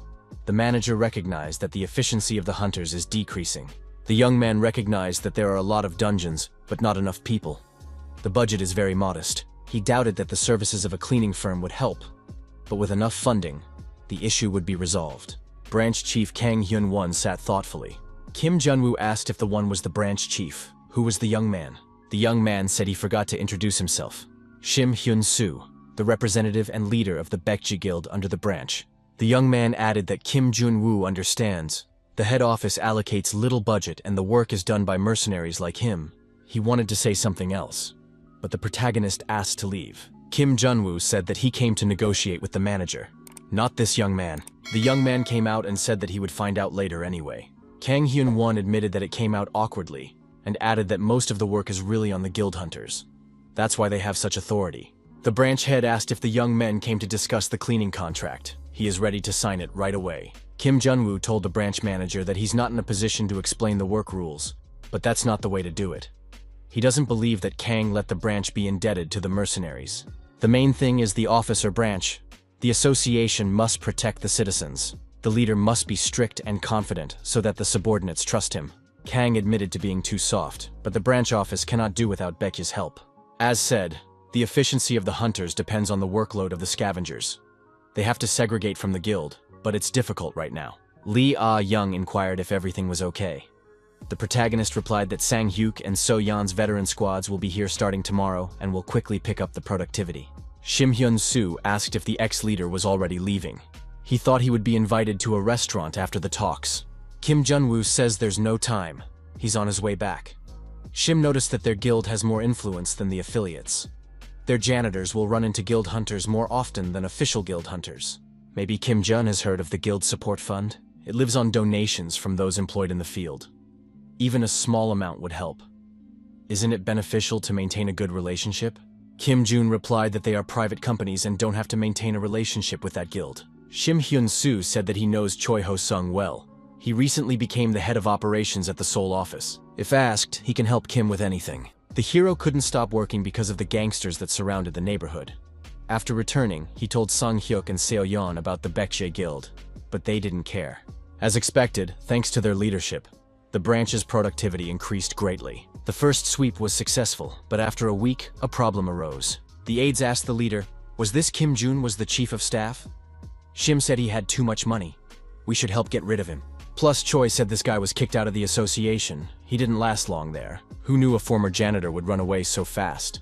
He probably wasted the budget, so they fired him. Shim told the superintendent that services had gone up 10%. Khan was indignant. The branch is in a tough spot. Shim remarked that the superintendent had found the money for the contract. If he doesn't agree, let them deal with the dungeons themselves. Shim told him to send out cleaners who would clean up. A week after the contract, Sang-hyuk and Seo-yeon went to the dungeon. There, the guild hunters fought the rebel monster. After the destruction, the leaders said they needed more hunters. Shim is sure that the cleaners will hurry up because they want to leave soon and rest. The hunters left a lot of trash. Sang-hyuk and Seo-yeon were outraged by this behavior. Sang said it's insolent. He'll tell them everything. They're janitors, not personal servants. These hunters bring all the trash from the house and dump it here. Seo-yeon tells her co-worker to calm down. The association has seen worse. Kim Jun assigned them this task, so we can't let the guy down. Otherwise, the branch will break the contract with karma. The janitors thought that Kim Jun had done a lot for them all this time. They should repay him in kind. Seo-yeon added that if they prove themselves well, normal guilds and affiliates will contract with them. Sang-hyuk noticed that they didn't say that with a smile. Sang-hyuk crouched down and began scavenging for the hunters. He said that at least the association had a cafeteria. Shim Hyun-soo appeared and said that they had been working together for a week. It was time for the cleaners to contribute to the guild support fund. Sang-hyuk asked, "What kind of fund was that?" Shim wondered. "Didn't the boss tell him?" Shim said that if the boss didn't make the donation today, they wouldn't be able to go through the portal. Seo-yeon took her co-worker's hand and said they were leaving. Seo-yeon added that they don't have to pay these hunters. They'll write a statement to the branch tomorrow. Shim Hyun-soo walked up to the girl and slapped her on the cheek. The guild leader said that if the woman wanted to stay here forever, she could send 100 complaints and see which side the branch would side with. Do those janitors even know who's behind him? Sang-hyuk threw his fists at his abuser. Seo-yeon grabbed Sang-hyuk and told him not to fight. She said she's fine and doesn't want Sang-hyuk to get hurt because of her. She'll handle everything on her own. He can wait outside. Sang-hyuk asked what she alone can do about those hunters. There was no point in talking to scum. The guild leader punched Sang-hyuk in the jaw with his fist, while another hunter held the girl down. Later, the cleaners were returning home. Seo Yeon apologized and said it was all because of her. Sang Hyuk replied that he got what he said. She had nothing to do with it. Sang Hyuk said he couldn't go back to the office like that. Kim Jun-woo would notice. So Yeon stated that she knows what to do. At the office, Lee Ah-young asked the janitors why they looked like that. Kim Jun-woo was also surprised. The janitors replied that it was very cold in the dungeon. They had developed a cough, and they wanted to go to the hospital and go straight home from there. The young men were wearing masks. Lee Ah-young asked why they were wearing sunglasses in the office. Sang Hyuk replied that he just looks really cool in them. Seo Yeon confirms that Sang's glasses really suit him. Sang Hyuk said that nothing unusual happened while they were working, so they leave. Kim Jun-woo walked up to Sang Hyuk and took off his glasses. He saw the bruises on his face. Lee Ah-young was startled and asked what happened to Sang Hyuk. Kim Jung-woo inquired if it was Baekje. The commander told them to take off their masks. There were bruises on their faces. Kim Jung-woo advised the victims to tell everything. He asked if they thought it was better to suffer humiliation so that the company wouldn't get hurt. Why should the employees take the blows literally? Protagonist said that he'll deal with that guild and those two should go to the hospital. Kim Jun-woo added that if the contract is cancelled, they will make a new one with another branch. One should value himself and his labor. He will take care of the firm himself. He told Lee Ah-young that it was time for them to leave. Seo Yeon thought they had been scolded. In the evening, representatives from the Baekje Guild were at the branch office. Shim Hyun-soo said that the janitors shouldn't have crossed their path. Suddenly, the door opened and Kim Jun-woo walked in. He knocked the guild leader down and asked if he was the one who hit his staff. An outraged Shim Hyun-soo asked, "What is Kim doing here?" Kim Jun-woo stated that from now on, the Baekje Guild will not be mopping up the dungeons. Kang Hyun-won will report the rest. Lee wondered, would the cleaners really be doing their job now? Shim Hyun said he tried to talk to Kim nicely because he's the director. Now he won't be polite. The protagonist said he thought about burying those hunters alive after hearing what they did to the janitors. But he's lazy. Cleanup will be handled by more deserving people, and these cockroaches will go to the dustbin. The branch leader said he understands the situation, but there aren't enough hunters to clean up all the dungeons. Lee Ah-young said that Mr. Kang will have to make a choice, either them or Baekje. If Kang keeps the contract, they will help solve the shortage of staff at no cost. Kang inquired how this was going to be done. Kim Min-ju entered the room and said that the location was farther away than she thought. The girl introduced herself as being from the Seoul branch and asked if Lee Ah-young was now the vice president of the company. Shim Hyun-soo contacted Choi Ho-sung on the phone and asked if he had heard of Karma, the janitorial company run by Kim Jung-woo. He said he just had a fight with that company. They stated that they would not allow them to mop up the dungeons. Do they deserve to be treated like that? Choi Ho-sung said he would think of something and cut the conversation short. Shim Hyun-soo thought that life is war, and he would show the janitor how to fight. Kim Jun-woo looked at Kim Min-ju. There was something wrong here. Kim Jun-woo didn't understand why Kim Min-ju had that look on his face. Did something really go wrong during the negotiations? Lee Ah-young said that she didn't expect any other reaction from him. Kim Jun-woo apologized to the huntress for calling her out so suddenly. She must have been busy, right? Kim Min-ju said she was hurt. After Kim Jun-woo left, he never called her once. The young man thought it was really scary when a woman is left alone. Kim Min-ju said that she was ready to recount the essence of the negotiations. To begin, Kim Min-ju announced that the dungeons in Suncheon are on average blue level. The highest level of danger encountered here is yellow, but that hasn't caused any problems either. There are about 150 rifts a month, if you count the ones in the suburbs. That means about 30 dungeons a week. Not counting mercenaries, there are 4 task forces. Each has fewer hunters than the central office. The main problem is that, due to the nature of this industry, there are a lot of young hunters here. Therefore, the raids have been ineffective so far. Many newcomers got here by distribution. Few people want to stay to work in the province. Therefore, as soon as they gain experience, they are transferred to larger branches or go to work as freelancers. The locals have no choice but to work with completely inexperienced hunters. Kim Min-ju added that her team will be working at the branch for a week to deal with emergency cases. The girl said that she would need help from her teacher after that. Kim Min-ju added that the situation was worse than she thought. Even if they help the branch for a few days, things will eventually go back to the way they were. Kim Young-woo told Kim Min-ju not to worry about it. He'll handle it himself. Inexperienced workers, lack of manpower, low-level dungeons, all of this can be solved in one way. The commander said that we'll have to expand the board. It is necessary to open a new training center of the association's operational headquarters here. Training will last 3 months for beginners. Advanced training 1 month. There will be enough students. The level of the dungeons here is low, so it's an ideal place for training. Li Young stated that it was a very good idea. Plus, the profits from the training center and sweeps are the same. Li Young wondered if they would be allowed to do it. Kim Jung-woo said that the project of opening a training center has been on the top management's mind for several years.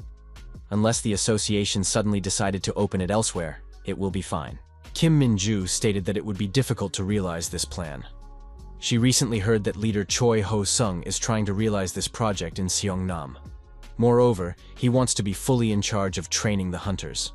Kim Jung-woo suggested that Choi Ho-sung was affected by the activities of lobbyists. Our hero stated that he will try to change this person's mind. Kim Min-ju should continue to help this affiliate. Further actions should be adjusted. The young man added that it would be a good idea to ask Supervisor Pyung for help. The control branch should be contacted. Choi Ho-sung was furious. What's this all about? He picked the perfect place. The center should be opened in Seongnam.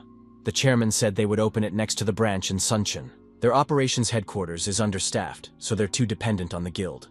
Because of this, the local management is having problems. The branch in the association also has its own pride. The chairman asked, "Could it be that Choi Ho-sung is dissatisfied with something?" Ho-sung thought he should calm down. He had given in too much to his emotions.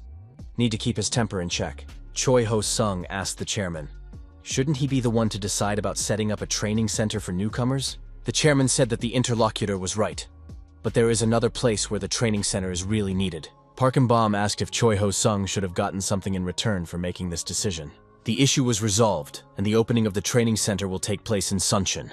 After the chairman left, Choi Ho-sung decided that this old man was a real snake. The jokes were over. He had already promised the head of the Seongnam branch that the training center would be opened there. In addition, the construction work had already begun, because Ho-sung had signed a contract with a construction company in advance, and even received a discount. The chairman argued his decision too confidently, so Ho-sung had no choice but to agree. However, if he behaved unwisely, he would be caught red-handed. At this rate, not only would he have to pay back the money from the discount he took, but he would also have to pay a fine. However, in such a case, he could lose his position. Choi Ho-sung contacted the head of the Baekji Guild by phone. The official said that Shim Hyun-soo's problem will be compounded by the fact that a training center will be built in Suncheon. Ho-sung said that the chairman of the association suddenly came to him and said that the center should be built in that particular location. However, it became clear that he was not the only one who made this decision. The official told the hunter that someone had already warned the old man and did so at a very strange moment. There was one step left before the contract with the builders was officially approved, when suddenly the chairman came in. This doesn't seem like a coincidence. Ho-sung thought that he might have interrupted someone. On the wall in the guild chairman's office hung an advertisement booklet of karma. Ho-sung added that it was necessary to somehow prevent the center from opening in Suncheon anyway.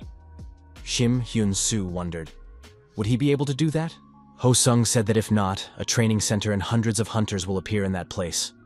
Then the guild wouldn't have a single dungeon. Ho-sung said that Hyun-soo can do whatever he wants, but the training center in that place shouldn't be open. Choi Ho-sung said that if the hunter does that, he is willing to fulfill any request he makes. The official added, doesn't Hyun-soo want him to take it on himself? They both want to live, so the guild leader has to act. Shim Hyun-soo said he understood everything. The training center can destroy them all. The guild head decided to hold a rally in his region and announced that they don't want to entrust their lives to rookie hunters. His guild is cooperating with the branch to keep the civilians safe. The guild hunters risked their lives no matter what, remained loyal to the branch, and continued to mop up the dungeons. However, they were thrown out in an instant. Kim Jun-woo used his money and reputation to manipulate Chief Kang and extort funds from a guild run by ordinary citizens. Did the association that exists for the safety of the civilians decide to destroy them? Leader Kang and Kim Jung-woo should immediately rescind the decision to build a training center in Suncheon. Kim Min-ju said that guilds from neighboring cities also attended this rally. Baekji took advantage of their influence and moved other activist groups here. Li Young assumed that everyone would think as if their company had a lot of money. Li Young informed the boss that they were having a rally and violent protests here. The Baekji Guild set it all up. Kim Jun-woo stated that he would be right over. After a while, our hero showed up in his Maserati and said that he was delayed because he had to pick someone up. Kim Junwoo stalked towards the rally, accompanied by CEO Lee Do-sik and the head of the Aries Guild. Our protagonist said that he was ready to go straight to the meeting. The protagonist asked guild leader Shim Hyun-soo what was going on. Even CEO Lee Do-sik came to this meeting. Had the head office decided to intervene in this matter? Those present identified the leader of the country's top Aries Guild, Cha Seok-hyun. The event had taken on a large scale. Shim Hyun-soo thought that they were in trouble. Choi Ho-sung hadn't warned of such a thing. Bravo Guild leader Kim Sang-woo admitted that the region has low-level dungeons, but it still can't be trusted to rookie hunters. It could put civilians in danger. Kim Young-woo said that you shouldn't say that, because everyone understands that they're just afraid that the training center might take away their earnings. Kim Jun-woo said that the Sunshin branch will no longer outsource dungeon sweeps to private guilds from now on. Shim Hyun-soo knows the reason for this better than anyone. The leader of the Jinyo Guild, Cha Young-ju, said that it was too sudden a decision. They should have discussed it with them. Lee Do-sik said that branches are of paramount importance, unlike guilds. They are going to open a training center, also for the sake of supporting the Sunshin branch. Cha Young-ju stated that they will definitely all die in that case. It turns out that the association continues to cooperate with the Soul Guilds, but they don't. Cha Seok-hyun said that's why he came here. He can help the local hunters. They want to build a bridge between guilds across the country and in Sunshin. The training center will be opened because the Sunshin branch lacks hunters. And this is because the Baekje Guild wants the exclusive right to clear dungeons. He proposes to continue cooperating with the guilds, but under the condition of needing formal contracts with branches where there is a shortage of manpower in the operations department. Shim Hyun-soo wanted to object, but Cha Seok-hyun stopped him. The head of the Aries Guild said that Shim Hyun-soo almost forced people to donate to the guild support fund. Shim Hyun-soo remembered Kim Jun-woo saying that his guild had more influence here than the branch. It turns out that the Baekje Guild lives off donations from people in the same field. Even though he's from a private company, wouldn't it be beneficial for him to maintain good relations with the association? Kim Jung-woo reminded that it is against the law to raise money to support the guild. In addition, the guild members had treated his company's employees rudely, extorting money under the ridiculous pretext of paying to leave the dungeon. Kim Young-woo said that this was a criminal offense. How can they be trusted and entrusted with the cleanup now? Lee Do-sik suggested that this wasn't an isolated incident. Because of this, the Baekje Guild would be blacklisted nationwide. Shim Hyun-soo was indignant. Who do they think they are? Why are they forbidding him from doing his job? Only the head of the department decides such a thing. He'll contact Choi Ho-sung immediately.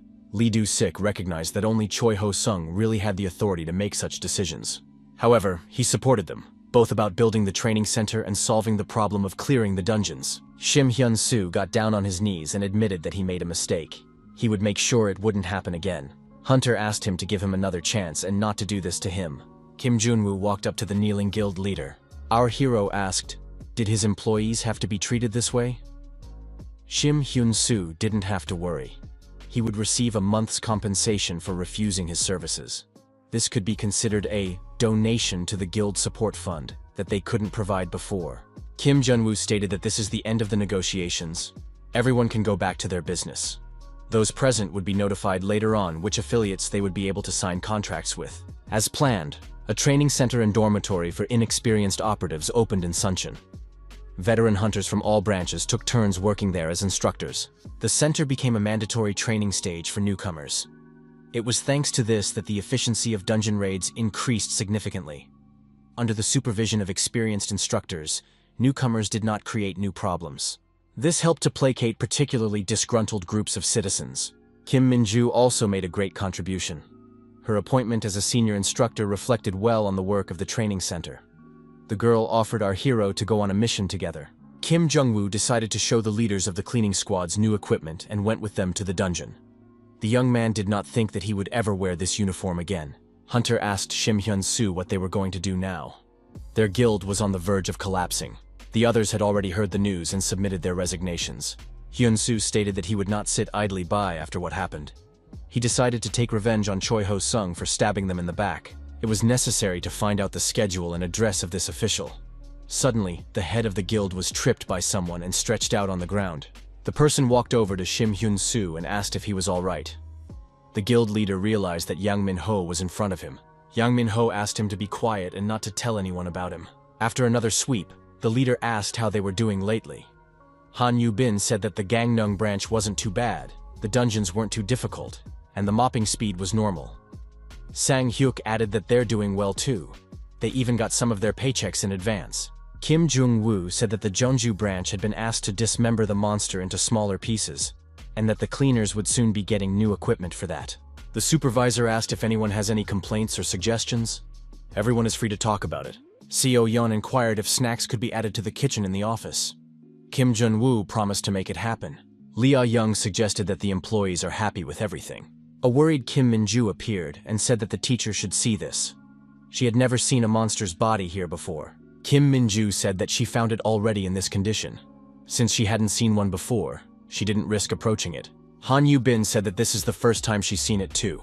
It looks like he's leaking mucus. We should get it analyzed. The monster moved. Han Yu-bin screamed in fear. Kim Jung-woo told everyone to run away quickly. The monster grew and took the shape of a huge tree. What the hell is that? Kim Min-ju asked the teacher what it was.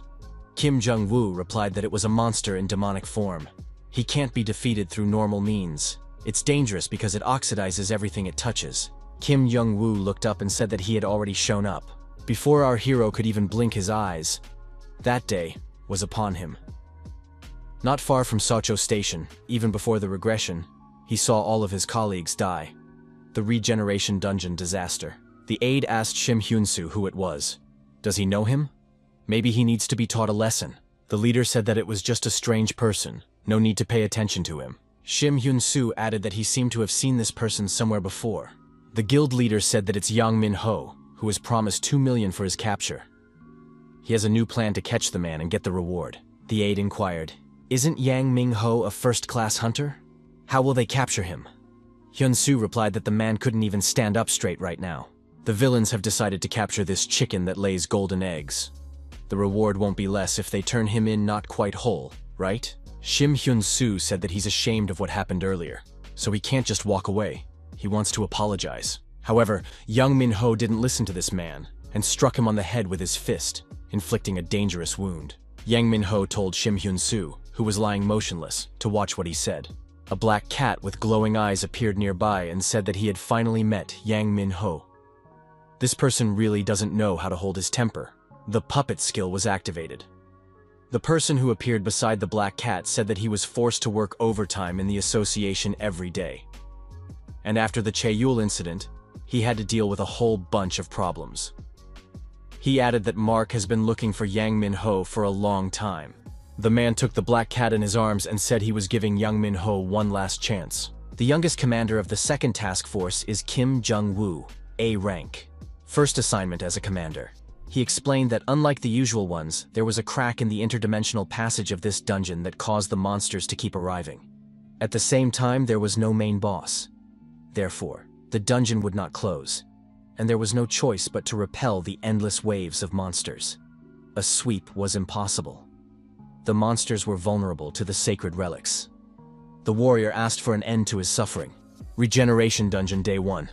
Kim Jun-woo had lost his most valuable subordinate. Regeneration Dungeon Day 2.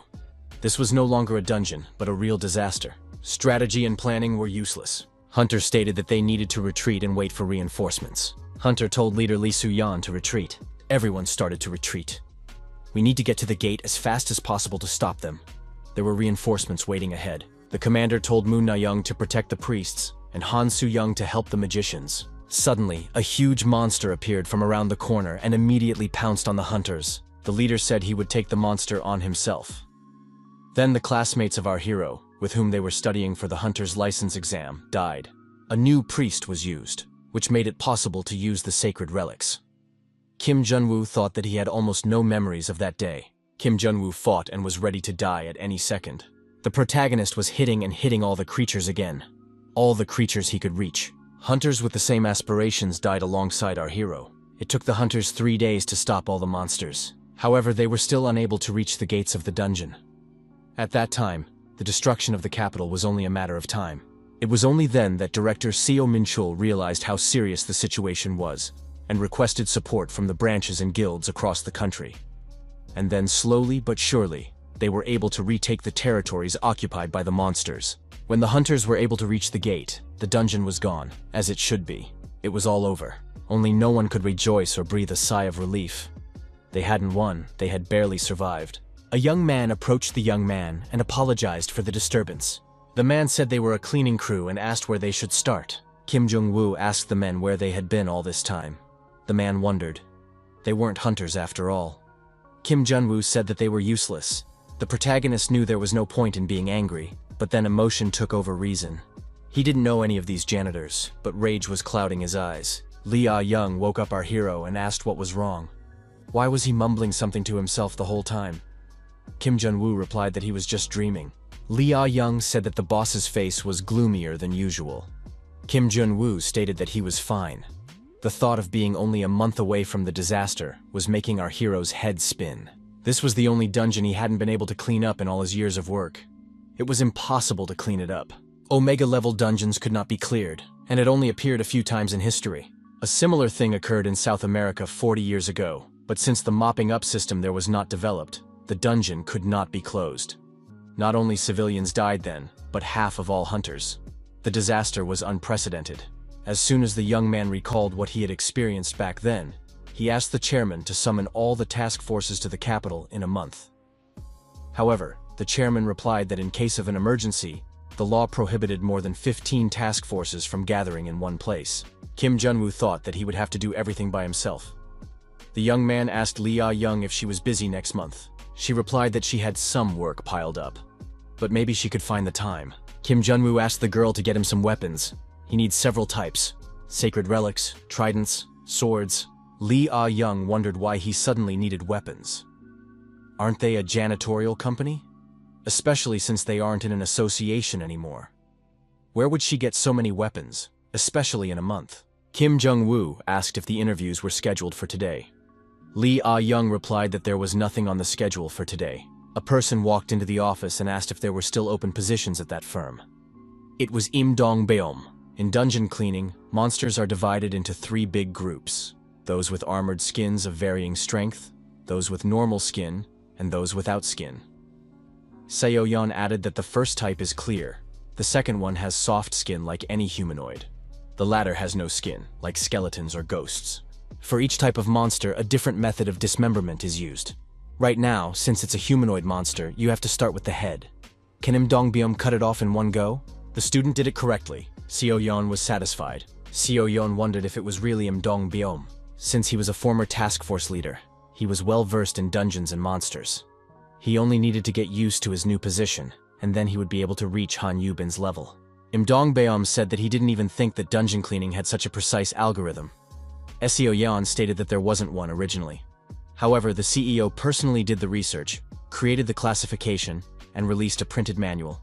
The day before, when Im Dong-beom came to the office to get a job with the company, Kim Jong-woo thought it was some kind of joke. He was fired a few months ago for trying to hurt the janitors, and now he's decided to become one of them.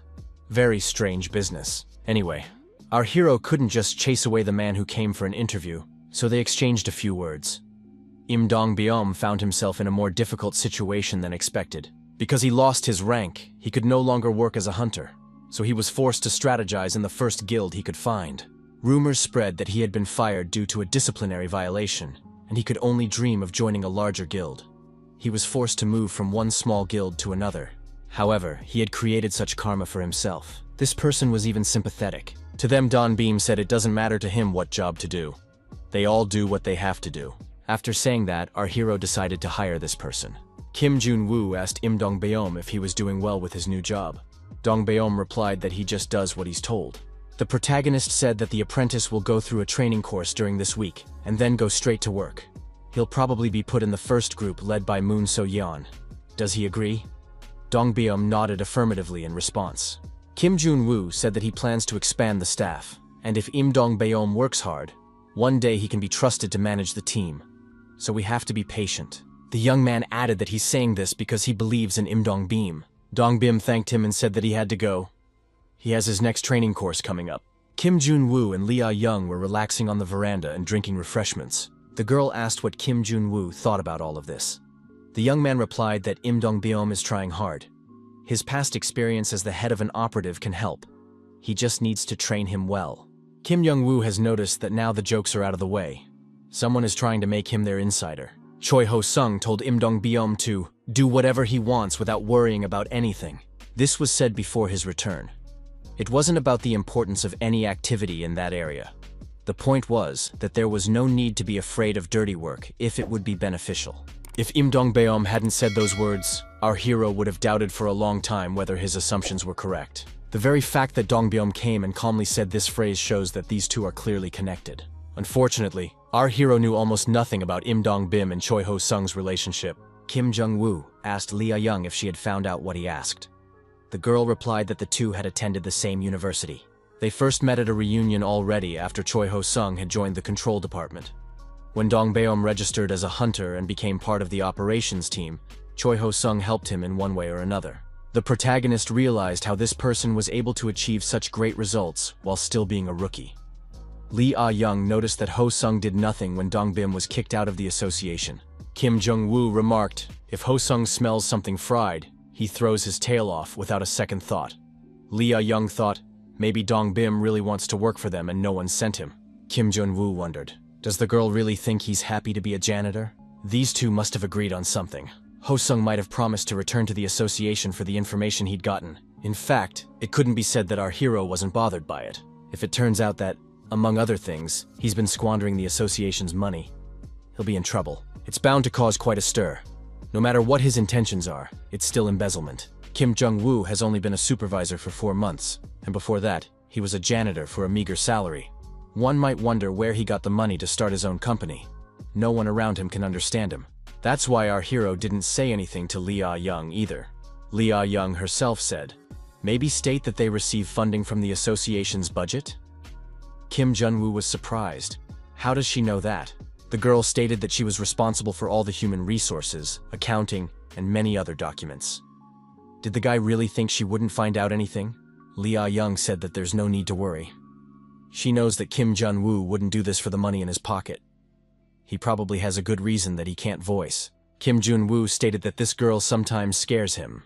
Lee Ah-young took that as a compliment. In any case, Choi Ho-sung is also suspicious of their finances. He probably sent Dong-bim to get hard evidence. If he succeeds, he'll either tell the media or blackmail them. Lee Ah-young said that if that was the case, Dong-bim shouldn't have been hired. Did you have to take the risk knowing he was an insider? Kim Jung-woo nodded affirmatively. Regeneration dungeon. Since the dimension in it was unstable, naturally it could close after 5 days. However, they had suffered too much loss trying to close it earlier. The association's main office alone lost 40% of the hunters. Civilians were also affected. This incident put the association in a very difficult position. They had to work so hard that there was no time to even catch their breath. Taking advantage of this, an international association began to interfere in their affairs. There was no official takeover, but de facto they became puppets of the international association. The collapse of the association system. Hostile influence of the international association. The death of key employees. Because of all this, the disaster that the regeneration dungeon would trigger must be prevented. Prevent, whatever it takes. The reason why the association has suffered such heavy losses is simple. Arrogant management, who thought they could handle it on their own. The inability to assess the situation soberly is a clear sign of incompetence. On top of that, at least 30 operational teams are needed to shut down the regeneration dungeon. In order to gather so many in one place without breaking the law, an official declaration of a state of emergency by the authorities themselves would be necessary. The disaster was only a month away. With their current forces, the association would suffer heavy losses. Just like before the regression, a lot of people might die. Kim Jung-woo thought, if he couldn't prevent the disaster, he should at least try to avoid so many casualties. The plan was to temporarily incapacitate the association and prevent the dungeon from being cleansed. The regeneration dungeon will disappear by itself in 5 days, and before it opens, the capital will need to be evacuated. In order to neutralize the main office, there needs to be an incident that doesn't cause the entire association to collapse. In that case, Im Dong-beom showed up just in time. Dong-beom thought, if this is only a training course, what will happen when the work begins? We have to be patient for a while longer because we can't miss this opportunity. Choi asked on the phone if the training was over. Dong-bim confirmed that he was on his way home. Im Dong-beom said that they didn't expose him. They have no reason to suspect him of anything after all. Choi Ho-sung admitted that it's difficult, but they have to try. As soon as there's evidence of funding from the association, preparations will begin for his transfer to the head office. Im Dongbyom suggested, assuming that no one actually embezzled the budget. What would they do then? What if they are wrong? Ho Sung said they're not wrong. That can't be true. We need to calm down and focus on the mission. Im Dongbyom thought that Choi Ho Sung was even worse than Seo Min Chul. Is he even worth trusting and doing his errands? Choi Ho Sung decided that if they went out frequently, it would only increase suspicion. There was no other way out. If Dong Bayom doesn't do as he's told, he'll be a janitor for the rest of his life. Kim Min-ju walked into the office and told the boss that the amount of tasks was too much, more than 30% more than normal. Isn't that too much? Ho Sung wondered if the hunter couldn't handle it, given that there were more of them and the guilds were helping out. Kim Min-ju said that the hunters are doing well, but the janitors can't handle the workload. Choi Ho Sung wondered if it was because he favored the hunters. It's not like there were any problems until now. What's wrong? Kim Min-ju replied that the problems had been building up all this time. At this rate, it will become harder and harder to work. Ho Sung asked why the task force commander was getting involved in this. It's none of her business. Is it easy to be a janitor? They have to handle it themselves. The girl said that they were not the only employees of the association. Ho Sung said that the others still treat them as errand boys and girls. The janitors are not equal to the hunters. They're just support. Kim Min-ju said that these people work days on end, but they still don't make it. At this rate, it could be a disaster. We need to expand the cleaning staff. If it's difficult, it's worth hiring a private cleaning company. Ho Sung noticed that Kim Min-ju was now talking about this company as well. The official wondered if Kim Jung-woo put her up to it. The girl replied that it was her personal request. Choi Ho Sung thought, if Dong Bim can find evidence of budget embezzlement, the management will quickly find out. It's okay to back off a little now. As long as there are Kim Jun-woo supporters in the main office, he himself will suffer from trying to outbid him. The official agreed to consider the girl's proposal and said that she could go now. For the first time in a long time after leaving, our hero crossed the threshold of the main office again. However, he felt still confused. The protagonist did not expect that they would be the first to offer to make a contract. This was a great opportunity. Choi Ho Sung expressed surprise. He had heard that private cleaning companies were popular with affiliates, but it was hard to believe that the CEO of one such firm was his predecessor.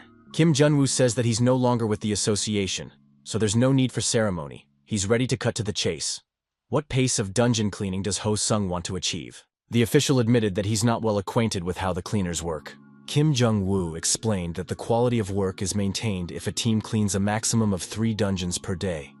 Right now, however, there are 5 dungeons per team. It makes sense to sign a contract for 10 outings per month per team. Ho Sung asked, "What is the cost of the work?" Kim Jung-woo showed the terms of the contract. The official studied the document and agreed to continue the cooperation on those terms. Ho Sung thought that not only had this man wasted the entire budget, but he was also demanding a lot of money for his services. Kim Jung-woo noted that the official couldn't hide his emotions and asked if he would prefer a particular team.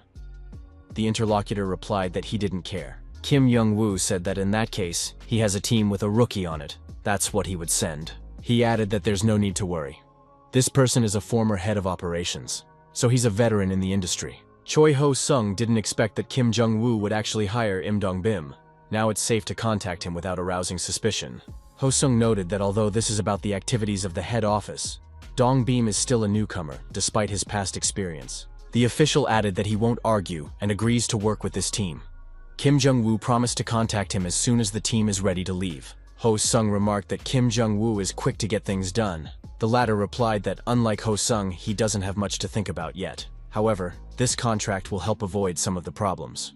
Kim Jun-woo asked if Ho Sung wanted to set the last day of the month as the payment date. He agreed to whatever date he wanted. Lee Ah-young asked, "Wouldn't they benefit from Dong Bim's team going to the main office? It would be easier for Ho Sung to mess with him, right?" Kim Jun-woo realized that the girl had overheard the conversation. Kim Jun-woo said that he had to do just that. Lee Ah-young waited for an explanation. The young man replied that she wouldn't believe it anyway. Lee Ah-young was indignant. Aren't they on the same team? Why does he always decide everything by himself? One should at least have a general idea of the situation to be prepared for anything. She asked, what should she do if Kim Jun-woo doesn't trust her? Kim Jun-woo thought that Lee Ah-young was not the kind of woman who would stay silent and sit idly by. He won't be able to kick her out because he's already used to her. Kim Jun-woo said that in 3 weeks there will be a dungeon in the capital. and it's so dangerous that it could cause the entire association to collapse. It is because of this catastrophe that the International Association will be able to absorb the Korean Association. The young man added that this is far from the worst. Many people will die. They can't stop the breakthrough of the regeneration dungeon, so the only thing left is to minimize the losses. Lee Ah-young wondered, is that why Kim Jun-woo will let Ho-sung get to the evidence? To remove him from his position as the chairman of the association? Kim Jung-woo replied that if you take away the head of the system, the rest of the system will be much easier to destroy. He said that he's going to eliminate not only the chairman, but everyone in key positions. Lee Ah-young exclaimed that this is a betrayal. How can he do that? Kim Jun-woo stated that it was better than getting killed. At that moment, the chairman appeared nearby and asked what Kim Jun-woo had just said. The chairman asked, did the young man decide to betray him? Or did he just say something he didn't mean? Lee Ah-young tried to smooth things over and said that the chairman had misunderstood. The old man was surprised. How do you think he should understand it? He had been kind to Kim Jun-woo all this time, and he was paying him back. The chairman activated the summoning skill and called those people ungrateful. Kim Jun-woo told the chairman to stop joking around, or the girl would faint. The old man replied that he had been itching for such a scene for a long time. He assured Lee Ah-young that there was no need to worry. They had already discussed everything beforehand. Kim Jung-woo asked with a smile, did she really think he'd do it all by himself? The old man said it was ironic that the young man had brought him back as chairman, and now he was removing him. Kim Jung-woo said that the chairman was okay with that, although it might be hard to get his position back. Park In-bom said that he didn't intend to be in the position forever. He had been chairman for decades, and that was too long. The chairman said that he was most worried about the young man himself. When he left, there would be no one to look after him. To which our hero replied that there was no need to worry about him. The chairman said he had brought in someone he trusted. He's done an excellent job of faking the data, so it will be possible to find the evidence. Kim Jun-woo nodded. In that case, the only thing left to do was to proceed as planned. While they were out of the office, Im Dong-byum was looking for something on Kim Jun-woo's computer. Seo Yeon entered the office and asked what Dong-byum was doing here. What is he even doing at Kim Jun-woo's workplace? However, she quickly added that it's not the time to find out. Dong-byum should be getting ready. The man asked where exactly. Seo Yeon explained that they were going to the main office in 2 hours. They couldn't show up there looking like this. They had to demonstrate how neatly they were doing their work. She instructed Hui Young to take care of the outer wall and Sang Ho to adjust the concentration of the drugs. Dong-byum thought that the first thing he did was back up all the documents from the computer. Once he got out of the dungeon, he would immediately send them to Choi Ho-sung immediately. On the other hand, he decided that it would be more appropriate to keep the evidence to himself, and only hand it over when he was sure that he would be given his position back at the main office. Seo Yeon asked if Dong-byum was doing well with cutting up the monster's body. She added that he was so focused that he didn't react to her words. Dong-byum replied that he would do everything as he was taught. Seo Yeon said that she's stepping away to the boss's room, but she'll be back soon. The boss can secrete poisonous slime, so they need to be prepared and put on gas masks. Dong-byum thought that when he was the manager, Seo Yeon worked on the cleaning team. Back then, he was the manager, but now it was the other way around. He felt helpless and humiliated. No one had ever made him feel like this before. Despite all the hard work, Seo Yeon continued to smile, clearly mocking him. She must be pleased that her former boss is now her subordinate. The law here is, the strong eats the weak. Dong-byum was sure that Seo Yeon understood that. Im Dong-byum hoped that he would soon rise to the top again, and then take revenge for the way he was laughed at. He decided to finish the job first. All his movements were precise, just as he had been taught. Dong-byum wondered, why is he so good at cleaning up all this dirt? Even extraneous thoughts were disappearing from his mind. Seo Yeon praised the team. Everyone had done a good job.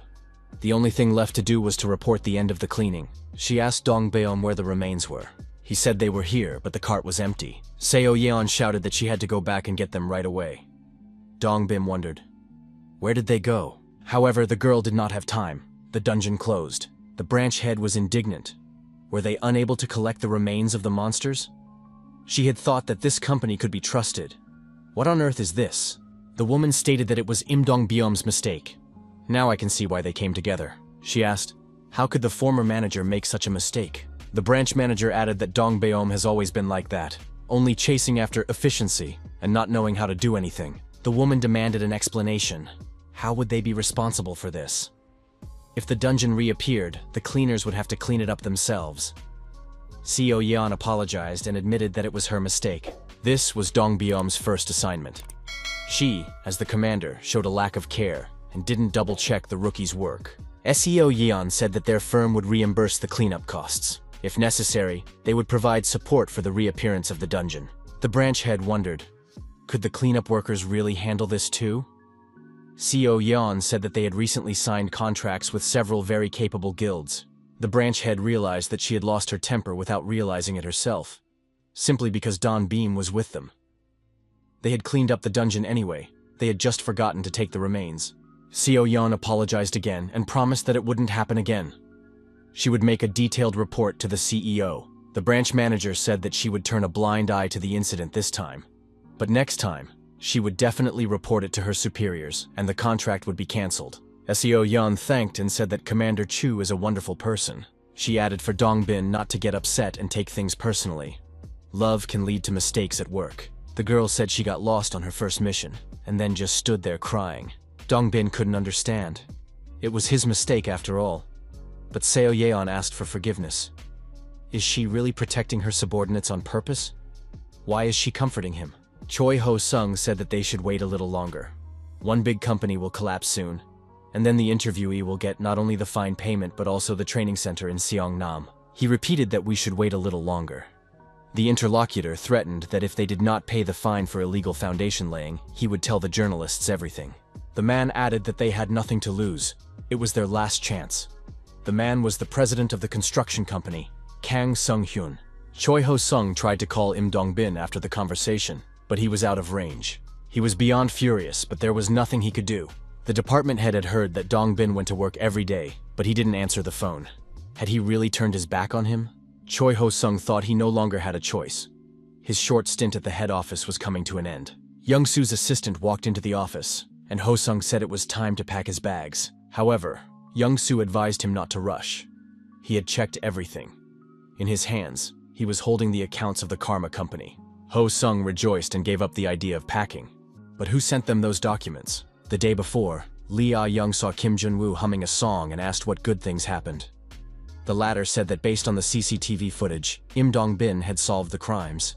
Now that he has their account information, no one can stop him. All that's left is to wait for their opponents to realize their plans, and everything will come to an end. Lee Ah-young asked if Kim Jung-woo had noticed how strange Dong-bin has been acting lately. She recalled how she once asked why Dong-bin came to work so early. At that time, Im Dong-bin said hello to the deputy director and said that today was perfect weather for cleaning. He added that he was heading to work and was going to do a good job. He also wished the girl an easy day. Lee Ah-young recalled the encounter and told her boss that Dong-bin is really working hard. After the incident a week ago, he hasn't made any more mistakes and gets along well with his co-workers. Could it be that he has decided to improve himself? Kim Young-woo wondered. Had the spy suddenly become a diligent janitor? Why would he refuse to return to the association? He added that it doesn't work that way. Dong-bin shouldn't be friends with co-workers, much less like cleaning. This type can't take the path of correction. The protagonist said that there's not much time left. At this rate, the regeneration dungeon will lead to a real disaster. Lee Ah-young asked, what are they going to do? Will they just wait a little longer? Kim Jun-woo replied that they can't sit around and wait. They need to send their own bills and frame the chairman themselves. The protagonist decided to feed these vermin himself. Even if you defeat all the monsters in the dungeon, the next time it may not appear empty. There will still be decomposing bodies that emanate poisonous fumes. In order to keep the dungeon clean, the entire dungeon is cleaned up. All the remains and decomposition products are removed. Choi Ho-sung came to the chairman and said that he had requested some information and found something interesting. Golden Endowment Fund, Young Hunter Education Fund, and others. This contained information about transfers of funds to Karma on behalf of the association. The administration told him they didn't know anything about it. Ho-sung said this is crossing all boundaries. He certainly realizes that the chairman is looking out for Kim Jung-woo. But this is too much. The chairman said that the station chief should have handed it over to the police right away. Why did he bring it to him? Choi explained that he wanted to talk to the chairman personally first, in case there was a misunderstanding. The chairman laughed. He realized that Ho-sung had come to blackmail him. Choi Ho-sung thought that the old man had gotten the point quickly, and that was even better. He said that he wanted to do something to promote the dungeon exhibition in Pundong. The chairman replied that it wasn't a difficult thing to do, but what was the benefit to him? It's not like he can set him up at the exhibition and then do the promotion. Ho Sung asked, why make things so complicated? They can both get what they want. If the chairman agrees to his terms, he will get rid of all evidence and, of course, won't tell the media anything. The chairman said that Ho Sung is not only petty, but also stupid. Did he really decide to blackmail him over such a small thing? It's hard to believe that. He added that if Ho Sung wants to make things public, let him do as he sees fit. Choi said that the chairman doesn't fully understand the situation. If the public finds out, it won't only hurt him, but the entire association. He added that he himself works in this system and does not want it to collapse. It would be better to quietly work things out amongst ourselves. The chairman asked, does he look weak? Ho Sung should stop being so indecisive. Mr. Park added that the department head has a powerful weapon, but he doesn't want to use it, only threaten. If you're going to bite, go for the throat. Ho Sung thought that he had underestimated this old man. He had originally wanted to use this information to negotiate. If he gave it to the reporters, the association would collapse. But why? He asked what the chairman was thinking. After all, it would be easier to agree to his terms and forget about this problem. The chairman compared the situation to a fire that needs to be put out urgently. But where is the guarantee that Ho Sung won't come back to him with new demands afterward? He said he was sure Ho Sung would continue to use the information to blackmail him. Only a fool would throw away such a good knife after stabbing him with it just once. He added that it was over as soon as Choi got the documents. If he agreed to the terms, he would be signing his own sentence. Ho Sung retorted that the chairman would regret it. The old man cut off that the department head wouldn't even have the courage to tell the reporters everything. After a while, the whole country was shocked. It was revealed that Park Im-bom, chairman of the Korean Association for Parallel Dimensions, had squandered billions from the budget. An anonymous source reported that Karma was receiving funds from the Golden Endowment Fund and the Young Hunter Education Fund. It was later confirmed that the funds did indeed come from the funds financed by the association. However, the shock was compounded when it was revealed that the CEO of the said company was Kim Jung-woo, the former head of the operations department of the association. The prosecution began investigating whether there was a deal between him and the chairman. Lee Ah-young said that now everyone around them will become their enemies. Kim Jun-woo replied that he was already used to that. However, not everyone will become enemies. The girl asked if they can handle it. The protagonist stated that everything is going according to plan, so they shouldn't worry too much. Lee Ah-young confessed that saying something like that scares her the most. Kim Jung-woo asked about the progress of the remaining weapons. Lee Ah-young replied that thanks to the adaptations and resources of the association, everything will be ready this week. He said that the regeneration dungeon will appear next week, so we need to hurry up. Lee Ah-young once again asked, how did the boss even know about this? After all, he knew about the appearance of the dungeon even a month ago. This isn't like a mere hunch. Does he really have the gift of foresight? She added that she used to ask him the same question when they were working in the association. How does he always know everything in advance? Kim Jung-woo replied that it was because of his karma. Lee Ah-young realized, the boss doesn't want to say more. Does a person like him have karma? In a past life, the protagonist was destroyed and traveled back 10 years. To get it all back, he must become the Secretary General of an international association in 5 years. But will Lee Ah-young believe it? He decided it was dangerous for her to know the truth. Lee Ah-young asked if he would tell everything if she saved his life one day. Kim Jun-woo replied that it was unlikely it would come to that. Yang Min-ho kneeled in front of the guards. Mark told him that the first rule of the PB Corporation was safety. No one who broke that rule survived. Unstable supernatural activity has been detected in Seoul, which will supposedly manifest as a red-level regeneration dungeon. In a week's time, the city will have a catastrophe. Mark said that Kim Jung-woo is willing to risk himself if his subordinates are in danger. He'll prove himself. Now Yang Min-ho understands why he let him live. But if he refuses or makes a mistake, he will be destroyed. The only way to survive is to destroy Kim Jung-woo. Mark added that Chloe told him. At the last meeting, Yang Min-ho did whatever he wanted. A representative from the Korean Association is in command of the upcoming operation. There will be other staff members there, so there's no need to act stupid. Yang Min-ho noted with a chuckle that Chloe had blabbed everything, and he thought he was just unlucky. Mark ordered the assistant to put Yang Min-ho into Lee Nung-suk's capsule. The assistant said that he had already discovered Lee Nung-suk's forbidden skill. If you put someone in this state into the capsule, there would be side effects. In the case of rejection, death is possible. Mark said that Kim Jun-woo had eliminated 2 commanders of the PB Corporation.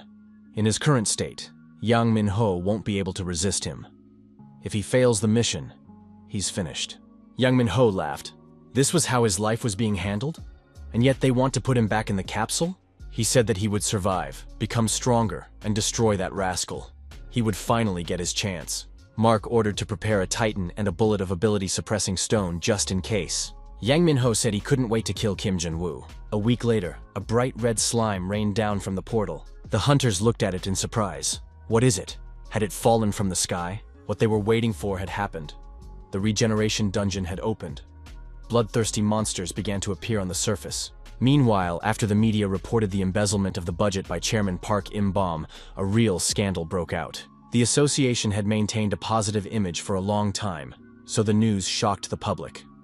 The chairman resigned, but even after that, the organization began a major personnel reshuffle.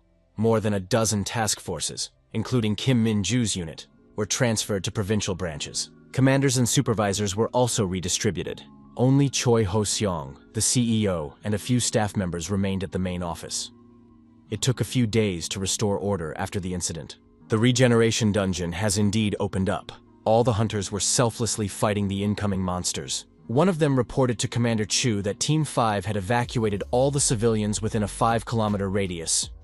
Chu said that now it was time to fulfill their task. She had heard of a fixed parallel dimension, but she had never imagined it would turn out to be like this. None of the hunters' attacks worked on the monsters.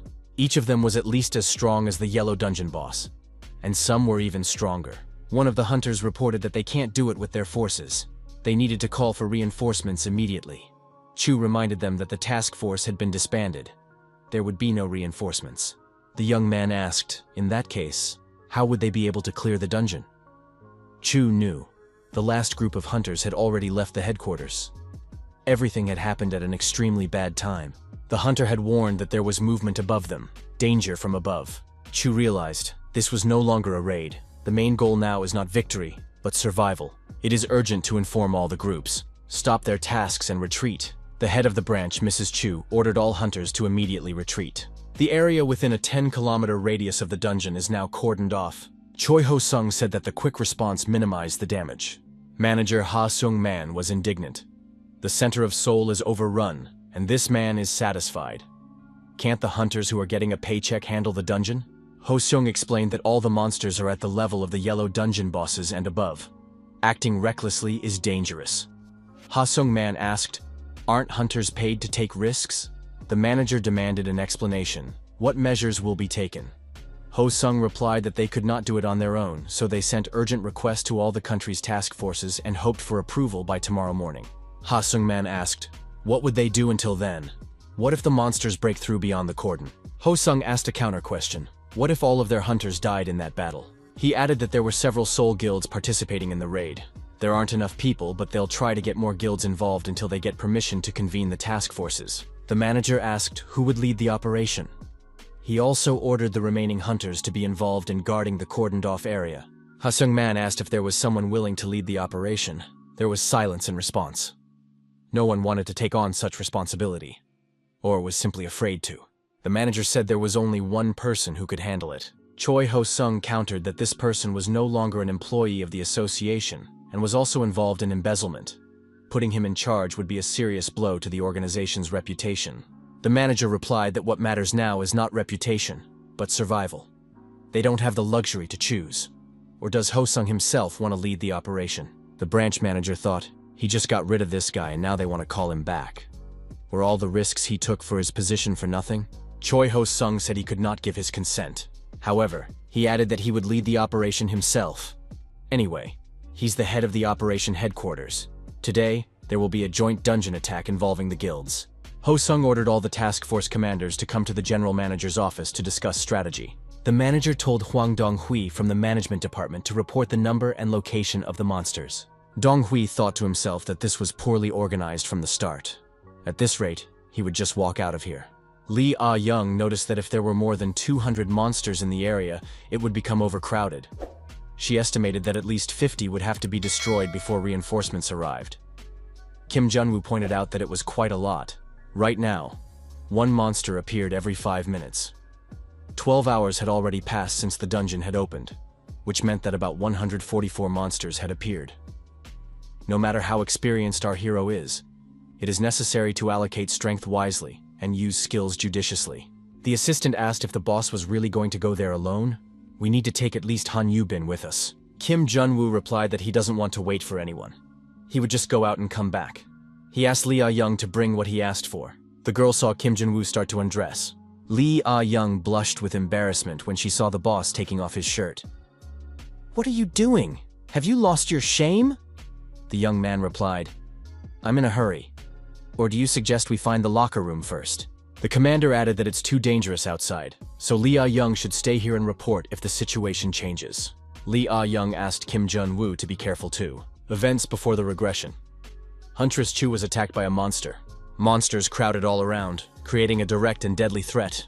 Suddenly, Kim Junwoo appeared and began to destroy the monsters.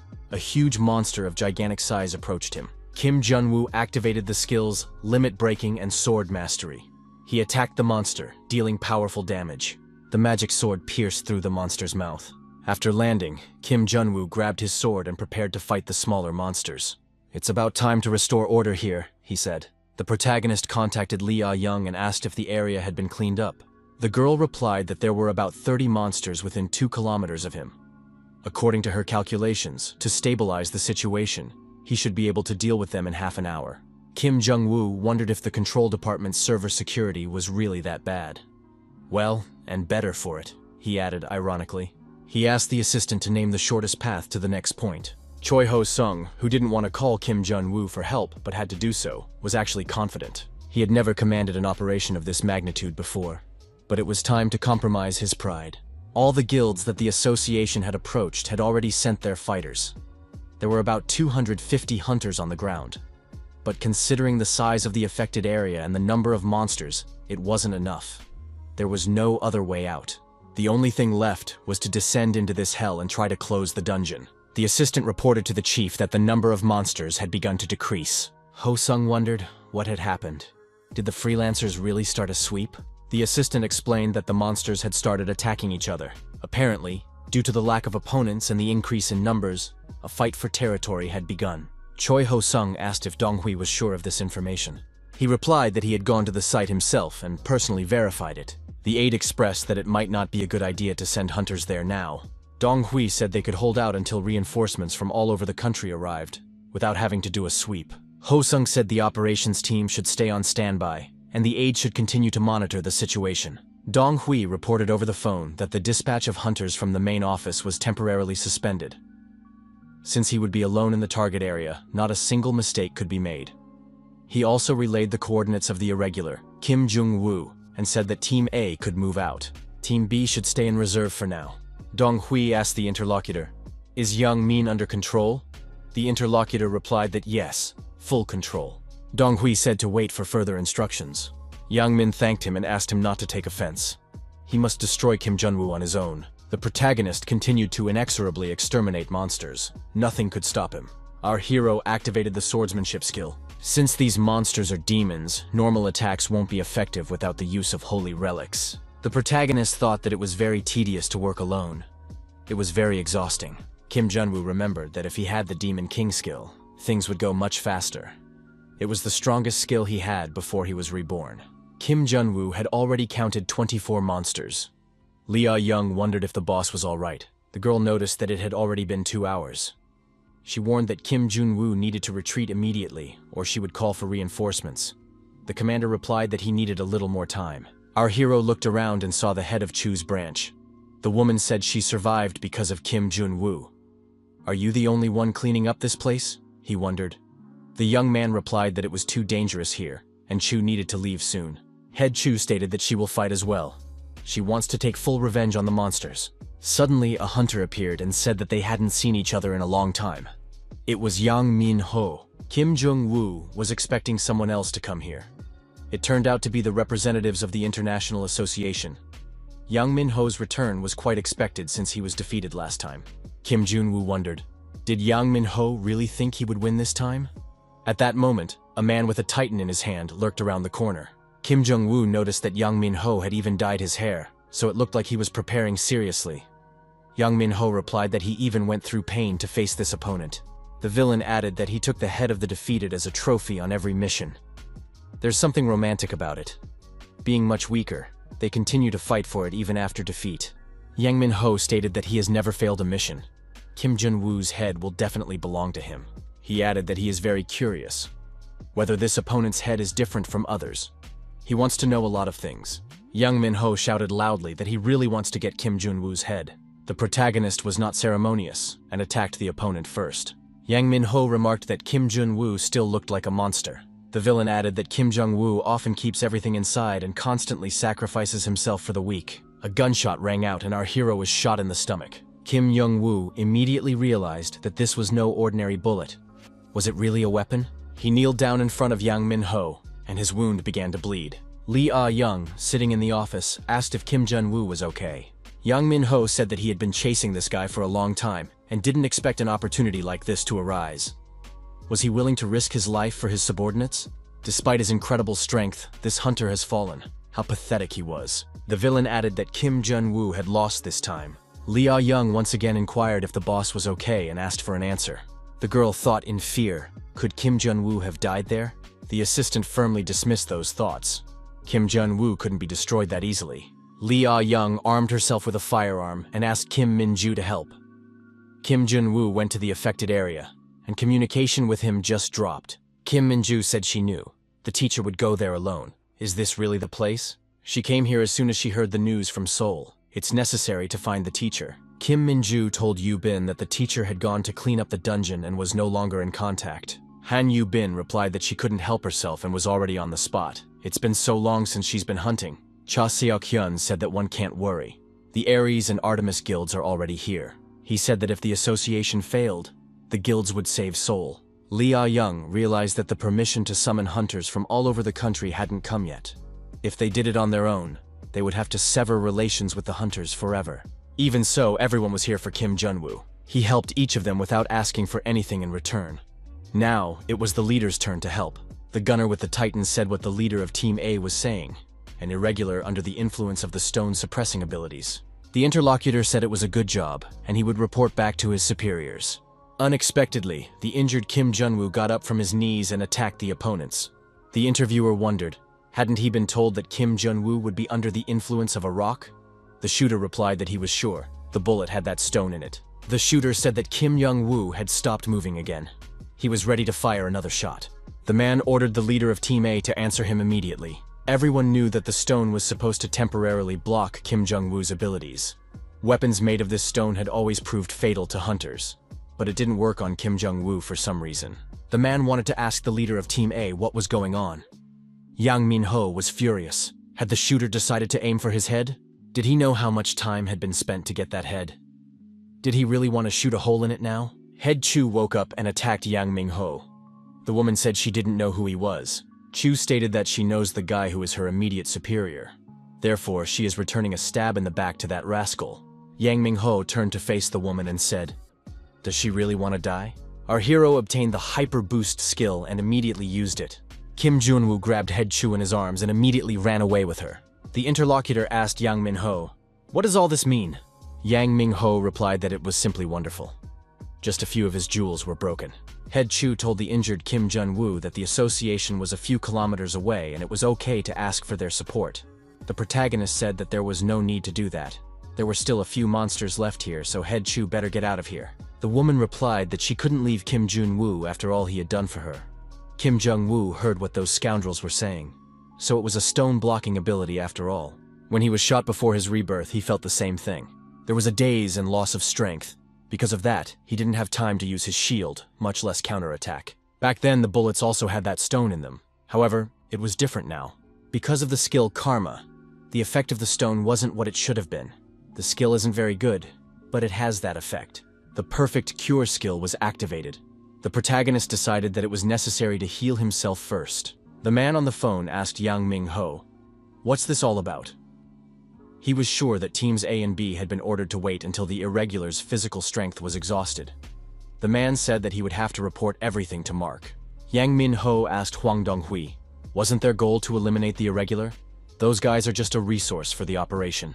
Yang Min-ho said he found something curious in Team A leader's pocket. It looks like a remote control device. Is this the safety net that Huang Donghui was talking about? The interlocutor was startled. How did that thing get into Yang Min-ho's hands? Huang Donghui tried to contact Team C. Their plans had changed. Huang Donghui said that after they get rid of the irregulator, they should get rid of Yang Min-ho. Team leader C reported that he had located the location of the irregular. What should I do? He asked. Huang Donghui replied that we should get rid of it before Yang Min-ho is gone. Huang Donghui added that Yang Min-ho had destroyed the entire B team. This skull lover is only getting in their way now. Kim Young-woo saw Team C and thought it was incredible timing. Kim Jun-woo asked what was Chu Ji-young going to do. She was supposed to run away. Head Chu replied that she couldn't just run away. The special skill Ghost Knight class was activated. The villains were furiously approaching our hero. At some point, the protagonist realized that he couldn't even move. Suddenly, Kim Min-ju and Han Yu-bin appeared in front of Kim Jun-woo. The girls asked if the teacher was okay. Han Yu-bin immediately attacked her opponent and dealt crushing damage. The villain was surprised. How did this little girl have such incredible strength? Han Yu-bin became even more angry when she heard that she was called a little girl. She activated the Bridging the Gap skill. The villain couldn't believe what was happening. After all, she was so small. He felt that he shouldn't lose to her. Kim Min-ju also confronted her opponent and came within striking distance. The villain wondered, why doesn't this girl have a sword? How is she going to fight? Mobility returned to our hero, and he told his opponent that his time was up. The sword was just in Kim Jun-woo's hands. The villain had been destroyed. Kim Jun-woo didn't know how the girls got here, but they did it in a very timely manner. The protagonist said that they were the reason he survived. The monsters kept appearing all the time. It was taking too long. Han Yu-bin said that it would take a whole day to exterminate all the monsters. Kim Min-ju remarked that there were still people from the International Association, so there would be no time to rest. Kim Jung-woo said that he will deal with both the monsters and the International Association. The girls have to get out of here. Kim Min-ju said that's impossible because the teacher can't do anything alone in this state. Kim Jung-woo said that's an order and he doesn't want to repeat it anymore. The girls have to get out of here now. Kim Min-ju put her sword on the teacher's shoulder. Kim Jun-woo was surprised. What are you doing?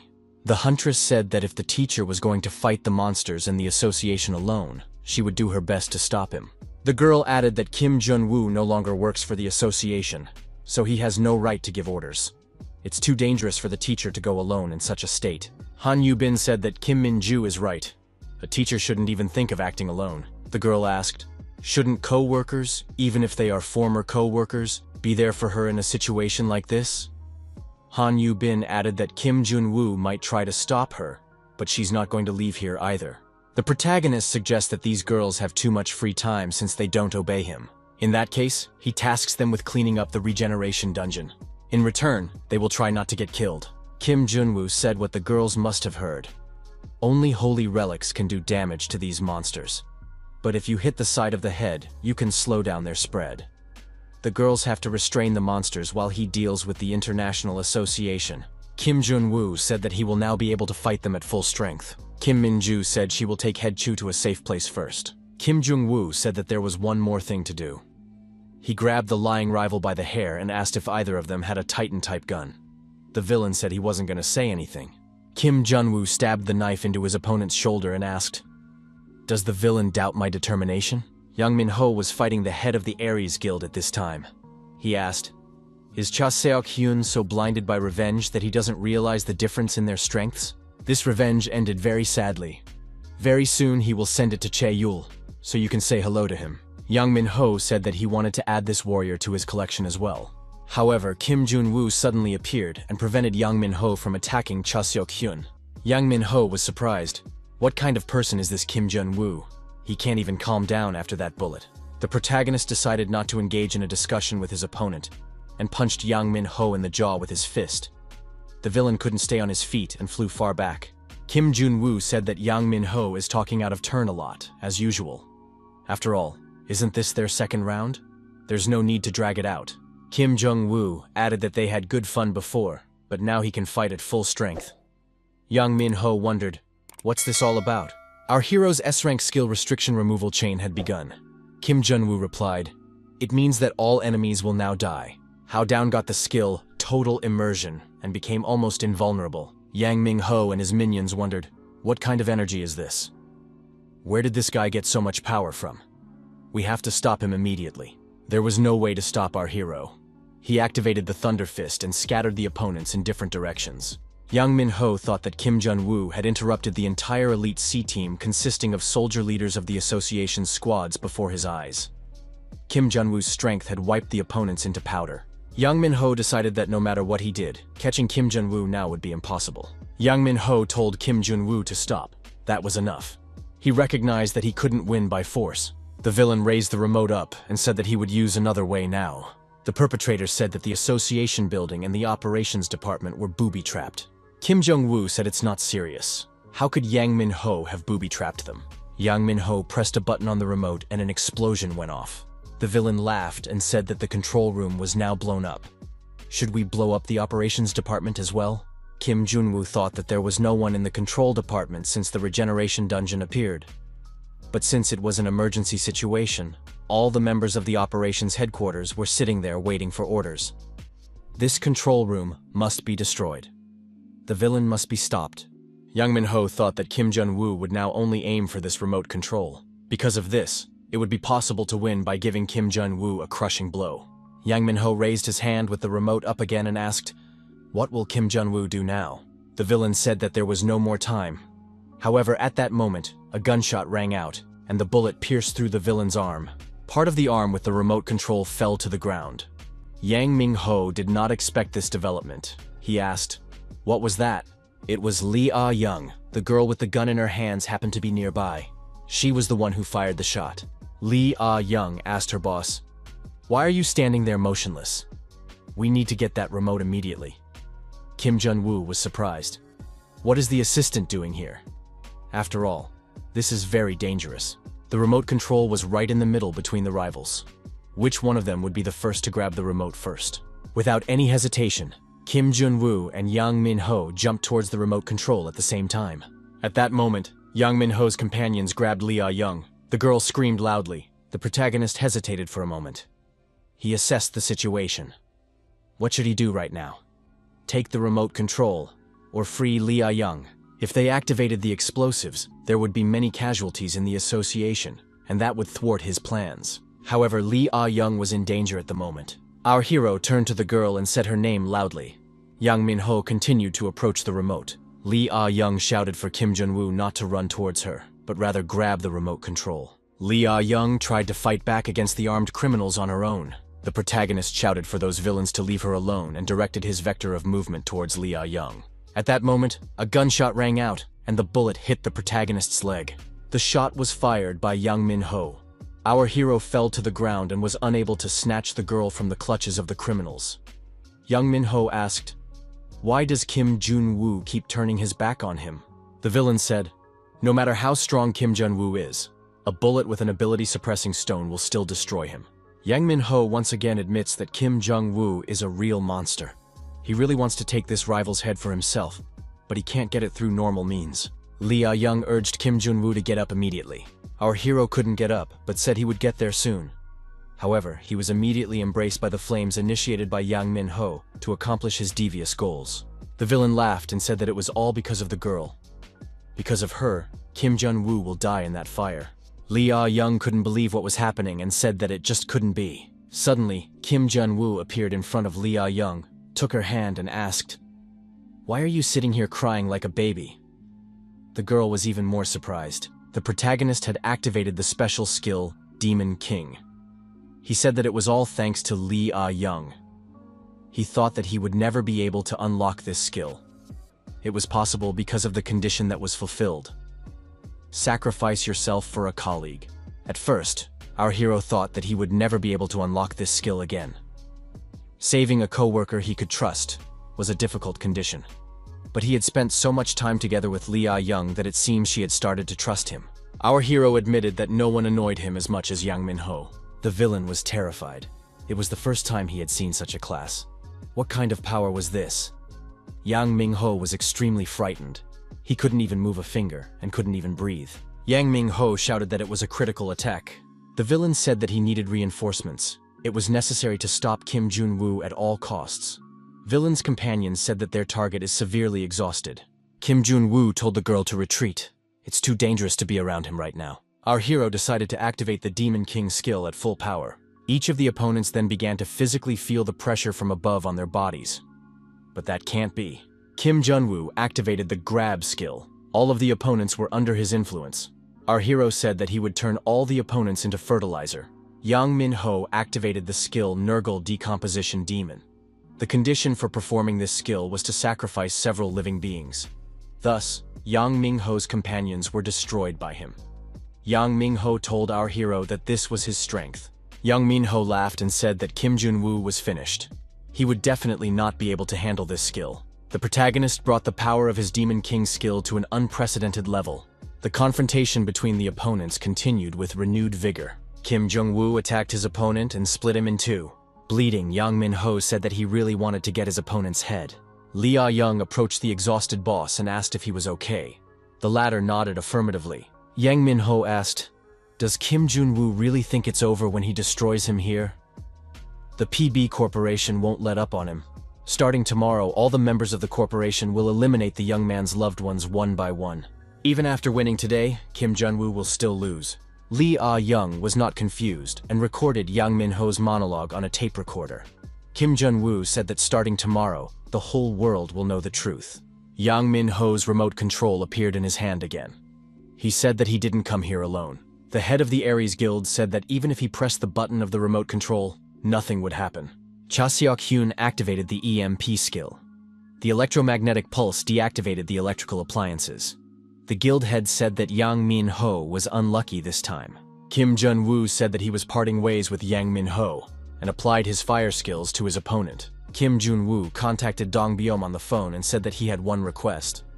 The janitor inquired, "What kind of request can there be among all this chaos?" Kim Jong-woo asked to do what he said he would do, and then pretend like Dong Byom didn't steal information from them. Dong Bim replied that he stole the documentation, but he didn't betray anyone. Kim Jong-woo said that it doesn't matter. It looks like Dong Byom has decided to cancel his arrangement with Choi Ho-sung.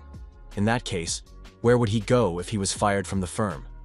Dong Byom thought it wasn't a request, but a threat.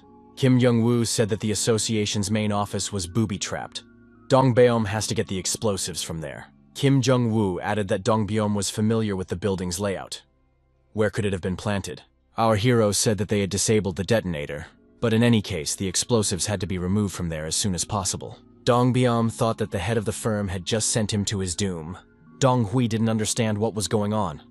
Why couldn't he get in touch with anyone? The third team commander he trusted hadn't responded for 2 hours. He and Yang Ming-ho had the same goal, so there was no other option but to entrust the command to him. However, Yang Ming-ho could not be contacted either. Finally, the connection was established, and Dong Hui told the third team commander that he was already starting to worry. The caller was not the commander of the third team. Our hero said he heard a familiar voice. The contact is listed as boss. So he's talking to assistant manager Hwang Dong-hui right now? Dong-hui said that Kim Jung-woo is making a mistake right now. Our hero replied that they were the first to start. They decided to blow up the operative's headquarters just to eliminate him alone. Dong-hui replied that the end justifies the means. Kim Jung-woo said that they can blow things up if they want. The young man added that he will deal with Dong-hui either way. Dong-hui asked, "Does Kim Jung-woo really want to send the news to the media that the International Association wants to destroy him? Who would believe him?" Kim Jung-woo said that the word "will sort it out" means he will beat up Dong-hui. Our hero was surprised that even an office plankton like Dong-hui has become a boss to someone. Kim Jun-woo said that Dong-hui can try to hide somewhere, since he'll be destroyed if he's found. Dong-hui reported to Mark that the operation had failed. Mark assumed that the man had been exposed. Mark said that now Dong-hui won't live long. Dong-hui should return to the office immediately and remember to cover his tracks. Mark said that as of today the Korean Association was disbanded. Dong-hui thought that by covering his tracks, Mark meant blowing up the operations headquarters and destroying all evidence. Dong-hui pressed the button on the remote control, but there was no explosion. Dong-hui was frightened. Why didn't the office explode? Don Beam was able to detect the explosives in time and prevented the explosion by unscrewing the right lock nut. The protagonist would never have thought that there could be a spy in the control department. For some reason, he felt like he knew these guys very well. Kim Jun-woo asked Lee Ah-young why she didn't aim for Yang Min-ho's head. If that was the case, it would have been over much faster. The girl said that the boss wanted too much from someone who picked up a gun for the first time. She was scared, and her hands were shaking. Kim Jun-woo thought that was right. She was a civilian after all, not a hunter. Suddenly, a monster of enormous size appeared in front of the young people. It was a giant red-level monster that looked like a witch. Before the rebirth, our hero had many difficulties with this monster because of her ability to neutralize magic skills. Kim Jun-woo activated the appropriate skills and defended himself against this monster's attack. The protagonist was warned that he didn't have enough strength. This fight had worn our hero out too much. Unexpectedly, the hunters from Kim Min-ju's team appeared. The young man stated that they came as soon as they heard the news. It was the reunion of the former Second Task Force. The hunter stated that he had heard what had happened. It was too reckless. Big Bear Guild leader Sung Jun-hyun also appeared and said that they were now even because Kim Jun-woo had saved his wife earlier. Sung Jun-hyun's wife, armed to the teeth, also appeared nearby. She said that they did arrive in time after all, or else Kim Jung-woo definitely wouldn't have survived. Kim Min-ju admitted that everyone had arrived on time. Han Yu-bin asked why they weren't called from the beginning. Kim Jun-woo inquired, had they already given permission for the hunters to gather? Kim Min-ju replied that they haven't yet. Everyone knows how fast the association works. All the hunters came here on their own volition because they were worried about Kim Jung-woo. Kim Jung-woo wondered if none of the people who had come here had received official permission. Did they all decide to be behind bars? Kim Min-ju said that if they weren't willing to do that, they wouldn't have helped Kim Jung-woo. Kim Jun-woo said that he's glad these hunters are here anyway. These monsters are only affected by attacks with holy relics. The leader of the Ares Guild said that there was no need to worry about that. The Ares Guild, under the commander's orders, began to execute the operation. The skill, Divine Light, was activated. The protagonist thought it was a sacred relic buff on the support class. Sung Jun-hyun thought it was an incredible power. The leader told the former second squad that they were moving out. Han Yu-bin suggested to quickly deal with the opponents and finish them off. Kim Jun-woo said that one must master skills under the buff to fight effectively. Our hero wondered, how did they prepare for this so quickly? Cha Seok-hyun said that it was the legacy of the past guild leader. Kim Min-ju stated that it's finally their turn and the teacher can rest for now. Kim Jung-woo replied that he was just thinking about it. Kim Min-ju and the guild members rushed towards the huge monster in order to destroy it. Choi Ho-sung asked about the operations headquarters. Was it booby-trapped? Im Dong-beom replied that not only that, hunters from all over the country were gathering in the affected areas. Ho-sung wondered. They hadn't gotten permission yet, had they? Dong-bim explained that the hunters were gathering on their own accord for the sake of saving Kim Jun-woo. Ho-sung was frustrated. Why is this happening just when he's in charge? Choi Ho-sung decided he had no other choice and told Dong-bim to pass on the order. The command should be given to Kim Jun-woo. He's in charge of everything now. Im Dong-beom wondered, is that possible? Ho-sung asked what Kim Jung-woo was doing in the affected area in the first place. Hwang Dong-hui reported that no one was there. Let whoever gave the false report be held responsible. Ho-sung reiterated that the command should immediately go to Kim Jun-woo. Dong-hui should report here immediately. The official decided to put all the blame on those two. Kim Jung-woo thought that it had been 3 days since Choi Ho-sung had given him command over the operatives. The protagonist tried to reach out to the task force. The commander said to keep the hunters from letting the monsters go to other areas from Bangbi Station. However, the overall situation is good. We need to hold out a little longer. It was clear to our hero why Choi Ho-sung did that. He wants to take the blame if the situation gets out of control. Even in such a situation, the official was only concerned about his own well-being, just like our hero's mentor in his previous life. It was the 5th day since the appearance of the regeneration dungeon. There wasn't much time left before it would close. Lee Ah-young said that everyone was already very tired. But at this rate, what Kim Jun-woo was so worried about wouldn't happen. The girl said that Kim Jung-woo was attacked by the International Association, PB Corporation, the secret project of the president of the association, the overseas branches of the association. Isn't that why the young man started his own company? What is he thinking about doing next?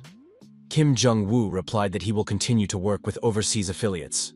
Lee Ah-young said that international associations have long been trying to monopolize the rights to clean up dungeons. They give the appearance of legality to their actions because few people care. When they start working with the international affiliates again, they will have to face the internationals directly. The girl added that Kim Jung-woo will be even more dangerous than before. Kim Jun-woo remarked that they had already faced enough before. The assistant asked if it was necessary to become the general secretary of the Second International Association. Isn't it enough for him to do a little business in a small circle? Then he wouldn't have to get involved in such dangerous activities. Kim Jun-woo reminded him that he's been saying that since the beginning. That's his personal goal. If Lee Ah-young doesn't like it, she can stop. The assistant has already helped him a lot. Lee Ah-young got angry and said she wasn't going to leave. She didn't come, not because she liked this company, but because of him. Lee Ah-young showed the bullet and said that those people said, "This bullet is made of an ability-suppressing stone. We should investigate it better." The girl added that such things are on a special register. She is no longer an employee of the association, and if she is caught studying this stone, she could be imprisoned. Kim Min-ju contacted her teacher via cell phone. The huntress happily said that the regeneration dungeon had closed. The girl added that the A-tree zone was also clear. In the other zones, the entire area has been cleared. The operation has been completed. Kim Jung-woo thanked everyone for their dedicated labor and asked if anyone had any questions, advice, or comments. Lee Ah-young stated that something serious happened. Choi Ho-sung, the head of the operations department, was attacked by a gangster. Sang Hyuk wondered, wouldn't it be better to burn all the monsters' bodies at once? Seo-yeon replied that they don't know all the characteristics of these creatures, so it's better to cut them up first before throwing them into the fire. Kim Jun-woo thought that the operation to stop the regeneration dungeon was successfully completed a few days ago. Even though they had succeeded, there was still an unpleasant aftertaste. There was an unbelievable event, an attack on the head of the operations headquarters. The suspect is the assistant manager, Hwang Dong-hui. Kim Jung-woo didn't think that this person could be so crazy. Threats didn't work, so he decided to show what he could do. But that guy wouldn't do something like that after being caught red-handed. Maybe Choi Ho-sung found out something he shouldn't have. The criminals had overstepped their bounds. The association, civilians, and the media were more stunned than ever before. The association faced an unprecedented crisis after the emergence of the regeneration dungeon in downtown Seoul. Across the country, hunters began to die under mysterious circumstances or disappear. At first, it may have seemed like an accident. But when the number of such incidents exceeded 3 dozen, our hero became convinced that the PB Corporation had decided to get rid of its employees hiding in different parts of the country. Kim Jung-woo couldn't even imagine that they would go to such drastic measures to cover their tracks. In any case, the PB Corporation had finally given up on Korea. The chairman wondered, what kind of news is this? Not only was there a terrorist attack on the management department, the head of the department was also attacked, and now hunters were dying all over the country. Nevertheless, it was in such a situation that Lee Do-sik agreed to take the position of the chairman of the association. Someone must take responsibility. Kim Jun-woo said that Lee Do-sik couldn't help but realize that. Is he really acting like a child? The chairman replied that there is a difference between being credible and doing the right thing. If an association is at stake, the government and the private sector start acting. I think this is their chance. We need to be especially vigilant now. We can lose everything we have. Kim Jung-woo told the chairman that he had recently contacted Lee Do-sik and asked for help. The old man asked if Kim Jung-woo had decided to return to the association. Kim Jun-woo replied that he had a lot of his own business and refused to help. The chairman asked, "Are we talking about overseas branches?" The young man confirmed, "PB Corporation has left Korea and permanently severed all ties, so we can't put it off any longer. However, there is a small problem. The firm's capital is at 0. The chairman thought, why does this kid ask him for money every time he meets?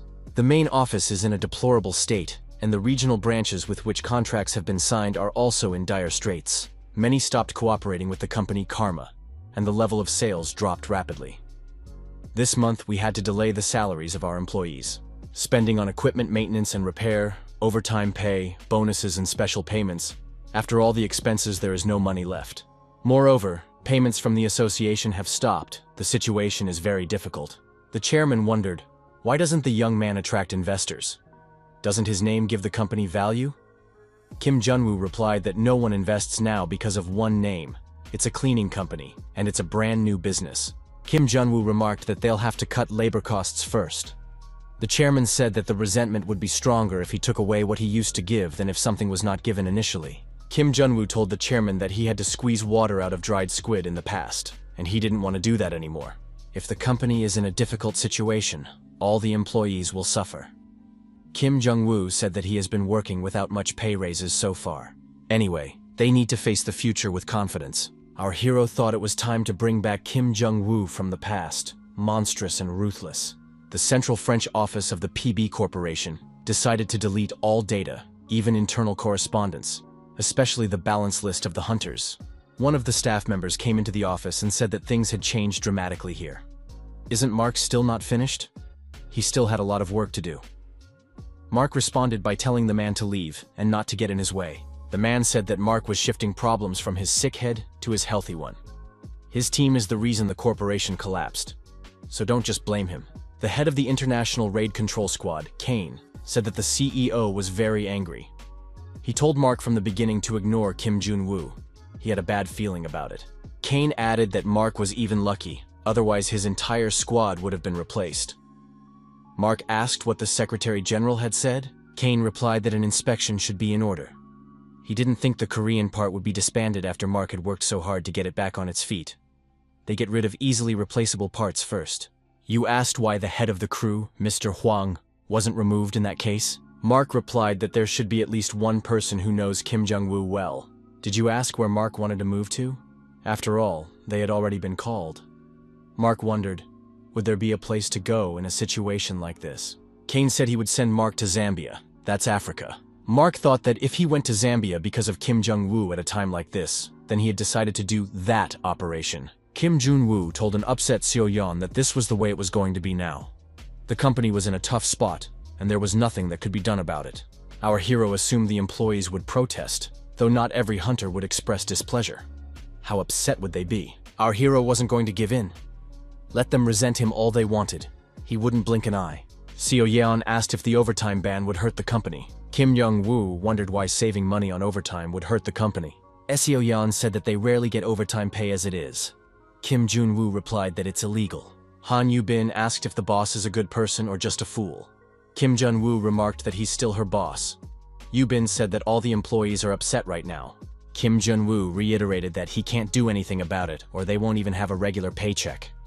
Even in a difficult situation, you have to pull yourself together. Yu-bin said that's the problem. If the company is having a hard time, you have to work even harder. Banning night shifts and overtime is illogical. After all, you have to work and make money. Han Yu-bin was outraged. Does Kim Jong-woo really want to ruin the company? She won't be upset if she doesn't get paid, but people are lining up to work night shifts. Kim Jong-woo says that Yu-bin doesn't understand him right now. Why do they want to work for nothing? How could they care about the potential bankruptcy of the company? Yu-bin replied that it matters who is in charge of the company. The protagonist thought that those janitors must have hit their heads. Since when did it matter who exactly runs the company? The janitors said they were leaving. There was nothing they could do if everything had already been decided. Lee Ah-young recalled that she had warned about complaining. The protagonist expected the staff to ask for more money, but not to refuse it in any way. Lee Ah-young asked, did Kim Jong-woo really expect the janitors to do the same as the hunters? It costs billions to pay their overtime. Kim Jong-woo agreed that the work is different, but doesn't everyone want to get more money? Lee Ah-young decided that for the janitors, the company is more important than money. They don't work out of fear, but out of conscience. The protagonist still didn't understand. Does anyone hold such ideals nowadays? The basic salary of the janitors is already incomparable to that of the association.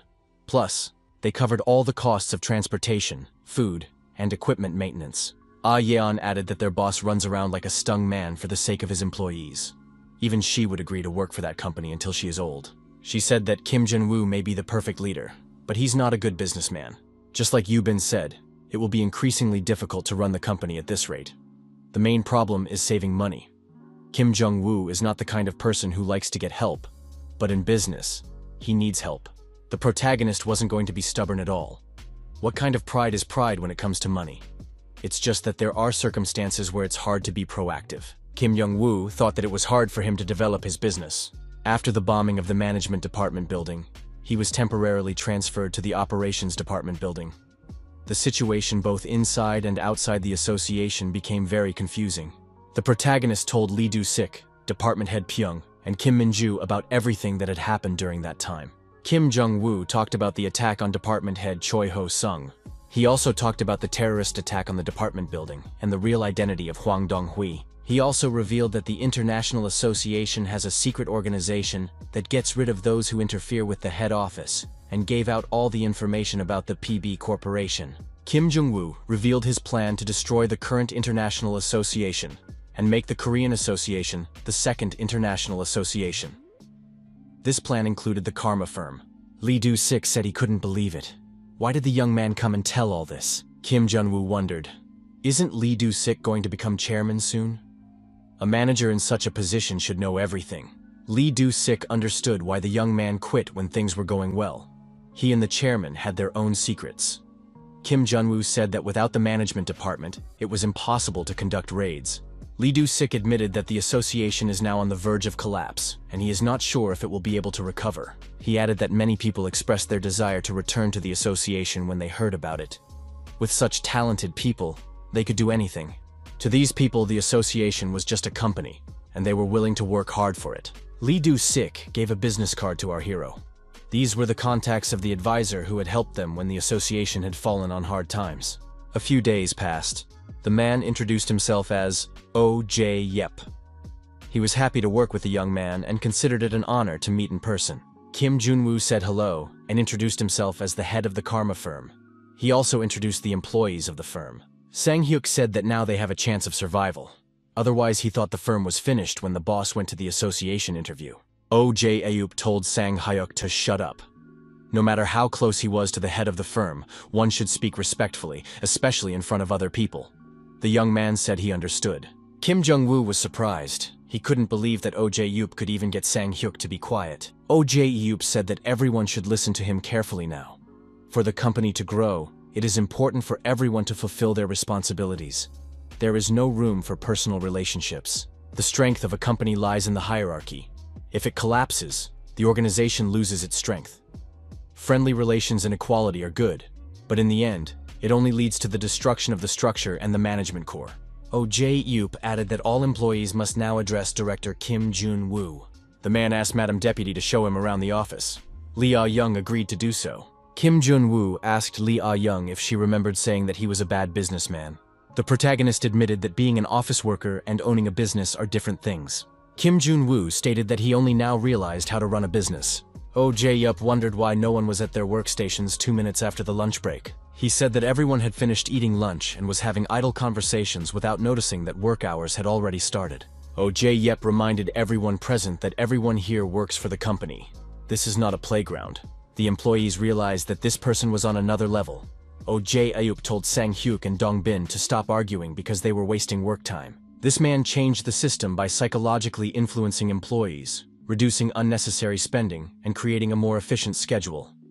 All of this led to a 30% increase in sales. O.J. Ayup noticed that Seo-young was snacking alone for 3. Kim Jong-woo thought he even felt better about breathing. This is real company now. O.J. Ayup warned Han Yu-bin that reports are the foundation of the company and should be filled out without mistakes. He pointed out that her reports had the wrong line spacing and the wrong font was chosen. Yu-bin snapped and yelled that she couldn't do it anymore and wouldn't do it again. Han Yu-bin said that she is not an office worker but a dungeon cleaner and doesn't understand why she has to do all this. O.J. Ayup warned that defacing company property, swearing, insults, and violating the bylaws will not be tolerated. O.J. Ayup said that Han Yu-bin has been fired. Kim Jong-woo said that O.J. Ayup is being overly harsh. The man smiled and replied that it was a joke. The increase in sales was temporary, and although they were trying their best to cut costs, it was crucial for them to find investors. Kim Jong-woo had anticipated that there would be financial problems because of the regeneration dungeon, but he didn't think it would be this bad. The situation had become truly critical. The Second International Association had been destroyed before it even fully existed. A source of income must be found. During their vacation together, Seo-yeon noted that she liked the flavor of coffee. O.J. Ayup said that he bought this coffee with his own money, so everyone may not hold back. Yu-bin confessed that O.J. Ayup is an expert at making coffee. Kim Jong-woo stated that it's like a real company now. Lee Ah-young said that everyone was doing their best, and that they should look at the investment report. There was no point in arguing. Our hero realized that Lee Ah-young was absolutely right. The chairman of the association expressed the same thoughts, suggesting to attract investors. However, the karma that our hero was creating had to be built to resist the International Association. If the organization started to exist on investment, too many people would find out about it. In that case, the company would lose its raison d'être. Even an association facing financial problems has gone bankrupt. How would Karma be able to attract the attention of investors? Kim Jun-woo wanted no one to know about him, but he also wanted the company to have money. Before his rebirth, the protagonist planned only to eat and have fun on the salary of the country's best hunter. He didn't need to know accounting, investments, stocks. Attracting investments was supposed to be a last resort when Karma was almost at rock bottom. The hero needed to find a way to attract investment without putting the company at risk. He said he would hand over the management of the company. Lee Do-sik, while signing the business papers, complained that his whole body was already aching from the responsible work. The man didn't understand why he had agreed to become the chairman of the association. Byun asked the chairman if there was any business to take care of before the end of the day. Pyung's assistant said that the response to the investment proposal from Hano Trading Company had come in. They asked to schedule a meeting this week. Which day is suitable? Lee Do-sik wondered, did they really send the investment proposal to the Hano Trading Company? Byun nodded. The chairman was surprised and asked who did it. Byun replied that he didn't. Byun asked, didn't the chairman personally contact them? Lee Do-sik said that they need to fix this situation immediately. He thought it was his daughter and Kim Jun-woo's shenanigans. A few days earlier, the youngsters had actually prepared an investment proposal, promising 200% profit from the guild contract. The profit from closing the legendary level regeneration dungeon should be 300%. With the experience gained from opening the Vietnam branch, they were ready to expand overseas. Kim Jun-woo stated that everyone writes resumes like that. Lee Ah-young objected that it wasn't a resume. Kim Jung-woo explained that Karma's financial problems are due to the fact that the association, their source of funding, lost money due to the regeneration dungeon and the terrorist attack on the management department. It is then up to the association to attract investment, including from big companies in the country. Now they have less work to do, and the private sweeps continue. Taking advantage of the situation, more companies have appeared in this sphere. Under such circumstances, there is no reason for large firms not to cooperate with the association. Kim Jun-woo thought that since their cooperation contract was still valid, Karma could recover with the association. He thought that the chairman should thank him, even though he would have to deal with investment risks. Lee Do-sik was angry. How could these two do such a thing without even asking his opinion? Kim Jun-woo said that it was a great chance for the association. He asked the chairman why he insisted that they accompany him. Lee Do-sik replied that the head of Hano Company personally insisted on meeting with the young man. Lee Do-sik admitted that he felt awkward, but it was time to go. You can't keep investors waiting. Kim Young-woo asked where they would go to celebrate after the meeting. The head of Hano, Chairman Ho Dok-soo, was ambitious and determined. Ho Dok-soo read the proposal again and said that it was very interesting. Considering the Korean Association's prospects in working with parallel dimensions, the profit could exceed the investment 10 times over. Hano's sales manager, Ho Seong-il, was also present at the meeting. The documents indicated that the expected profit from the Vietnamese branch was 200% of the investment. Double profit is expected from the cooperation of the best guilds and Karma. The sale of SSS class-related products would bring more than 300% profit. Lee Do-sik noted that it will take a long time to achieve such results. Kim Jung-woo added that with the investment from Hanoi, they would be able to achieve it within a year. The young man added that with more investment, the goals would be achieved faster. Ho Dok-soo admitted that the offer is interesting, but according to the association's perspective analysis, it would be difficult for their company to recover the investment, let alone make a profit. He found it hard to believe that the association had sent them such a proposal. He asked the chairman, did they really decide to make such a joke? Kim Jun-woo replied that if the chairman had thought the proposal was ridiculous from the beginning, he would not have invited them to the meeting. Ho Dok-soo confessed that he had wanted to meet Kim Jung-woo for a long time. A former janitor who became the head of the operations headquarters in 4 months and opened his own business in another 2 months, such a path interested him. Although the amount of profit in the proposal is clearly exaggerated, some points only Karma and association can realize. Ho Dok-soo asked if Kim Jun-woo would like to cooperate with them. They are offering an exclusive import contract with the United African branch. Kim Young-woo asked for more details about the offer. Ho Dok-soo said that private dungeon cleanup companies have become much more active, with 100 operational squads set up in just 1 week. Business is different, and now there are indeed task forces popping up everywhere. But the supply of arms, equipment, and other goods has not kept pace with demand. If the Hano company monopolizes the supply, it will make a huge profit. Kim Jong-woo asked what kind of contract Ho Dok-soo wanted to sign. The head of the firm asked if the young man had heard of the fractal. Fractal is an indispensable element for creating A-rank and higher weapons. Since its deposits are rare, its price is very high. Ho Dok-soo said that the largest deposit of fractal is in the Democratic Republic of Congo. Their goal is to conclude an exclusive contract for importing the mineral mined there. It became clear to our hero why such an offer was made. The United African Branch is in a difficult situation. There is chaos there because of the civil war. They have a severe shortage of hunters, and the government interferes heavily with their activities. In addition, smuggling of important products is rampant in the conflict zone. To ensure uninterrupted supplies, the branch must maintain a constant sweep of the dungeons. First and foremost, the situation must be stabilized, as it had already been done in Vietnam. It was a win-win deal. The Hanno firm needed their influence and expertise, and in return they were willing to provide financial support. Kim Jong-woo thought it was dangerous to go to another country now. Even if the International Association left Korea tomorrow, it was impossible to predict their next moves. He guaranteed to receive investment when he signed the contract and promised 10% of domestic sales. Lee Do-sik said that was fine. Ho Dok-soo agreed, but added one condition: to bring his son, who would help them in many ways. Kim Jong-woo promised to contact Ho Sung-il when everything was ready. Our hero would like to take Kim Min-ju and Han Yu-bin with him, but the situation isn't right yet. Kim Jong-woo asked manager Ho Sung-il one question. It's dangerous in Africa right now because of the civil war and dungeon breakouts. Why is the chairman sending the young man there with him? Ho Sung-il replied that his father has been worried since childhood because of his soft character. Since there are many people claiming the position, his father decided that his son needs to gain experience. Kim Jong-woo thought that someone who becomes the heir to a big company tells the first person he meets about his shortcomings. Chairman Ho Dok-soo is clearly worried about his son for a reason. Ho Sung-il admitted that he's worried about going to Africa himself. Kim Jong-woo asked if something happened there. Ho Sung-il replied that it was very hot. Sang Hyuk said that Han Yu-bin is bragging about going on vacation tomorrow. How can she go on vacation at such a difficult time? She's not thinking about the company at all. Yu-bin stated that the vacation was approved for her a long time ago.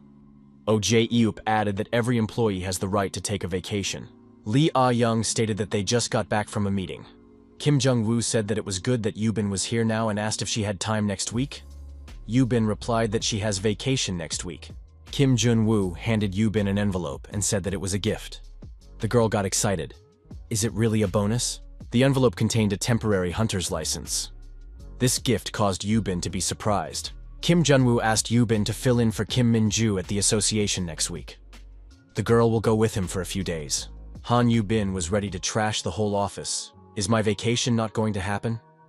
Kim Jun-woo said that while he was gone, everyone should follow Deputy Lee Ah-young's instructions. The day of departure to Africa came. Kim Min-ju was already waiting at the airport with her suitcase. The girl was calm because Han Yu-bin was replacing her in the association. Lee Ah-young was temporarily in charge of Karma. Kim Min-ju thought that she was now going on a business trip, just the two of her and her teacher. Kim Jong-woo showed up and thanked her for going with him, because the association has a lot of things to do right now. It's going to be harder this time than in Vietnam.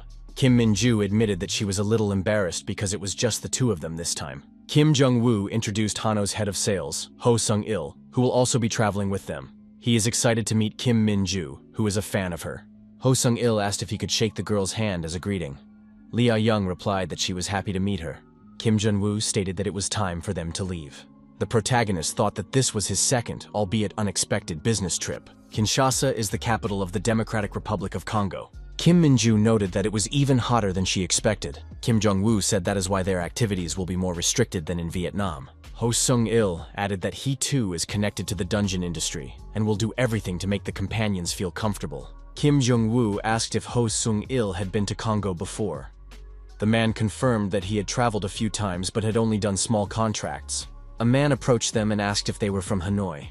Apologizing for being late, he introduced himself as Bruce, the head of the combined African branch. Bruce said that there was an air-conditioned car waiting for them and suggested that they go to it. Kim Jong-woo wondered if they were being personally met by the branch manager. It gave him a bad feeling. Ho Sung-il looked at Kim Jun-woo and asked if he was surprised. The character recalled the trip in Vietnam and said that this time, you can't be relaxed. Kim Min-ju realized what he was talking about and agreed. The temporary headquarters of the United African Branch. Bruce said he studied the materials he was sent and asked if the guests really wanted an exclusive contract to export the fractal. Bruce said that it is also beneficial for them, but they are in a bad position right now. They were even going to request support from third-party operational teams. It had been a year since the International Association had promised to help them, but in the end, they just washed their hands of it. Kim Jong-woo realized what they were saying. The International Association had deceived them. Kim Jong-woo asked if the branch manager could elaborate on the situation with their operations department. Our hero added that he was kind of an expert on it. Bruce agreed and said that they had already figured out who Kim Jong-woo was. The branch head provided a report on the current situation and asked to study it. Kim Jong-woo thought that it looked like a complete no-brainer to him. The protagonist said that if Chief Bruce wants help, he has to be honest. Kim Jong-woo remarked that they have 43 operational squads here, but there are an average of 300 sweeps per month. That means that one squad doesn't even do 10 sweeps a month. Is the number of squads and sweeps really correct? Bruce said that border conflict is in full swing in these parts, and civil wars are common here. Many hunters are drawn to participate in these conflicts, Kim Jong-woo asked. So are hunters being used as regular military? Does the International Association know about this? Bruce said that if she knew, he wouldn't be sitting in that chair. Kim Jong-woo wondered if the branch manager didn't realize how serious this situation was. Kim Jong-woo suggested that it probably wasn't Bruce's decision. Someone gave the order. Bruce said it was the Congo government. Kim Jong-woo was surprised, because it's a branch of an international association. Why is the government interfering with their activities? Bruce replied that they are not a branch of one country. They unite all of Central Africa under them. If the subpoenas are rejected, the government will ban them from leaving the country. Bruce said that the Congolese government was refusing to get involved in their situation, which only made the conflict worse. It was getting on our hero's nerves. Did he come here to make a contract or to resolve an international conflict? He had no idea where to begin to solve this problem. Kim Jong-woo thought it would be better to just give up on the African branch and try to find other partners. Ho Sung-il said that there was no way he would handle it. We just have to take the job. Bruce got excited and thanked the guests. He heard that these people were very capable, which meant they would help deal with this problem. Kim Jong-woo and Kim Min-ju were surprised to think, why did they come here then? Ho Sung-il asked, did he make a mistake? Kim Jong-woo said that such an important decision should have at least been discussed with them. Since another country's government is involved in this situation, they can't handle this issue on their own. Ho Sung-il said he thought, if they ask the Congolese government not to send hunters to the front, the problem would be solved. Kim Jong-woo asked, would they even do that if one request was enough to stop everything? Ho Sung-il said that he had acquaintances in the Congolese government, so he thought that somehow they could make a deal. Ho Sung-il recalled that he had already come here several times on business trips. He had met several high-ranking officials while signing a contract with the Congo government to supply equipment for cleaning up dungeons. Kim Jong-woo told Ho Sung-il to talk about such things in advance. Our hero realized why Ho Duk-soo said they could use this guy. The next day came. Ho Sung-il stood in front of the Congo government building thinking that the business success of Hanoi and the Korean Parallel Dimension Association, as well as the success of Karma, depended on him. The young man decided that he couldn't let them down. Kim Min-ju asked if this young man should have been sent alone. Kim Jong-woo confirmed that since it's someone he knows, it's better for him to go there alone. Kim Min-ju said that she is worried about this guy. He has a pitiful expression on his face all the time. Kim Jong-woo stated that all they have to do is trust him and wait. Kim Jong-woo thought that he didn't have many memories of Africa and International Association. He wasn't connected to Africa in any way because he wasn't interested in it. However, in his past life, an united African branch had definitely existed, but he had never heard of sending hunters to the front. Our hero was approached by a girl, apologized, and said that there were no more vacancies. Would the young man mind if she sat down next to him? Kim Jong-woo said he didn't mind.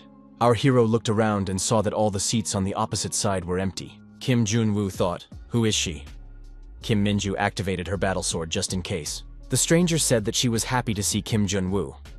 The woman introduced herself as Emma from PB Corporation. Emma suggested that they all wanted to ask each other some questions. Kim Jong-woo said that this is the first time something like this has happened. A representative from PB Corporation showed up to see him in person. Isn't their specialty surprise attacks and commissioned crimes? What is she planning to do now? Emma said it's hot enough in this country as it is, so we need to calm down. She just wants to talk.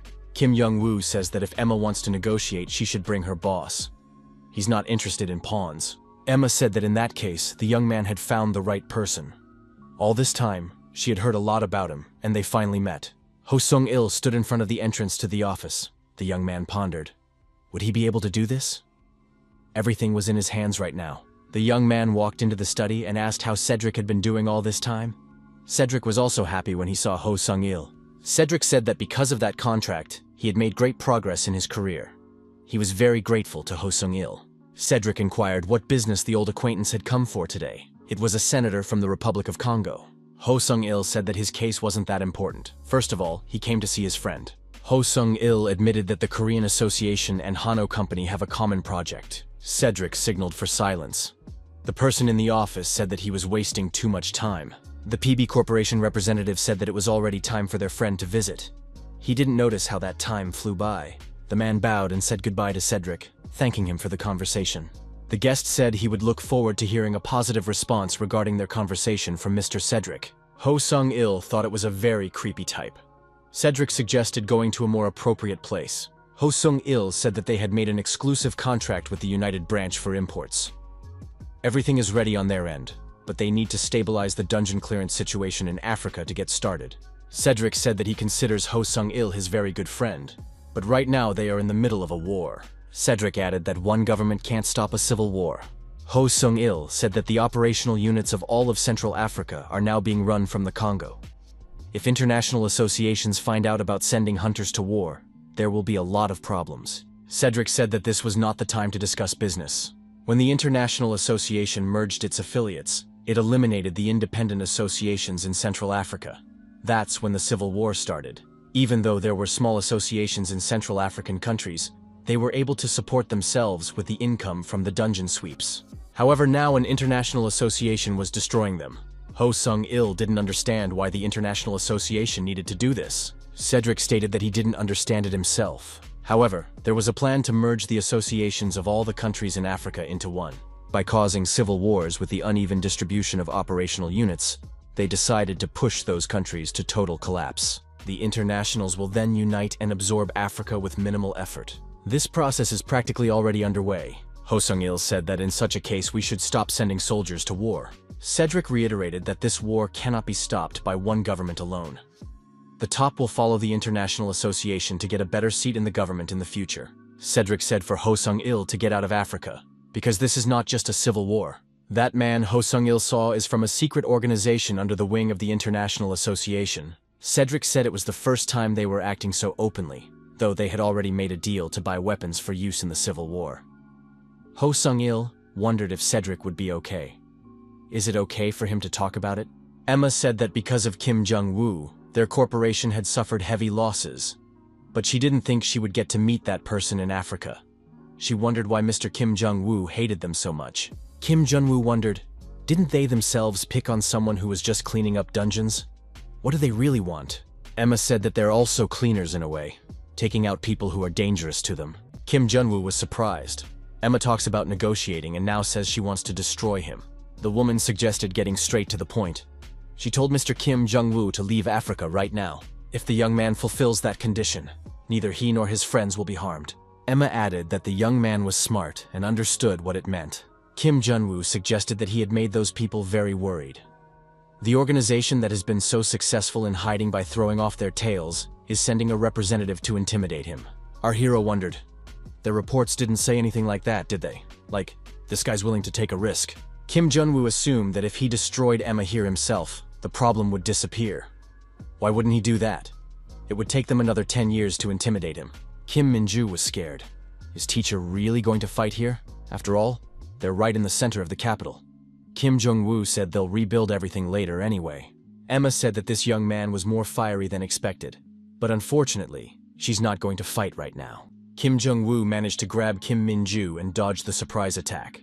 Emma said that she invited a person to take care of Kim Jong-woo instead. Mark appeared in front of our hero with a firearm in his hand. Kim Jong-woo recognized this weapon.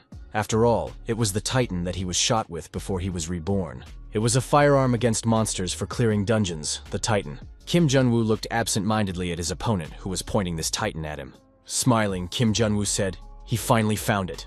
Mark said he doesn't have the words failure and mistake in his vocabulary. The protagonist said that this guy sees a vigilante in front of him now.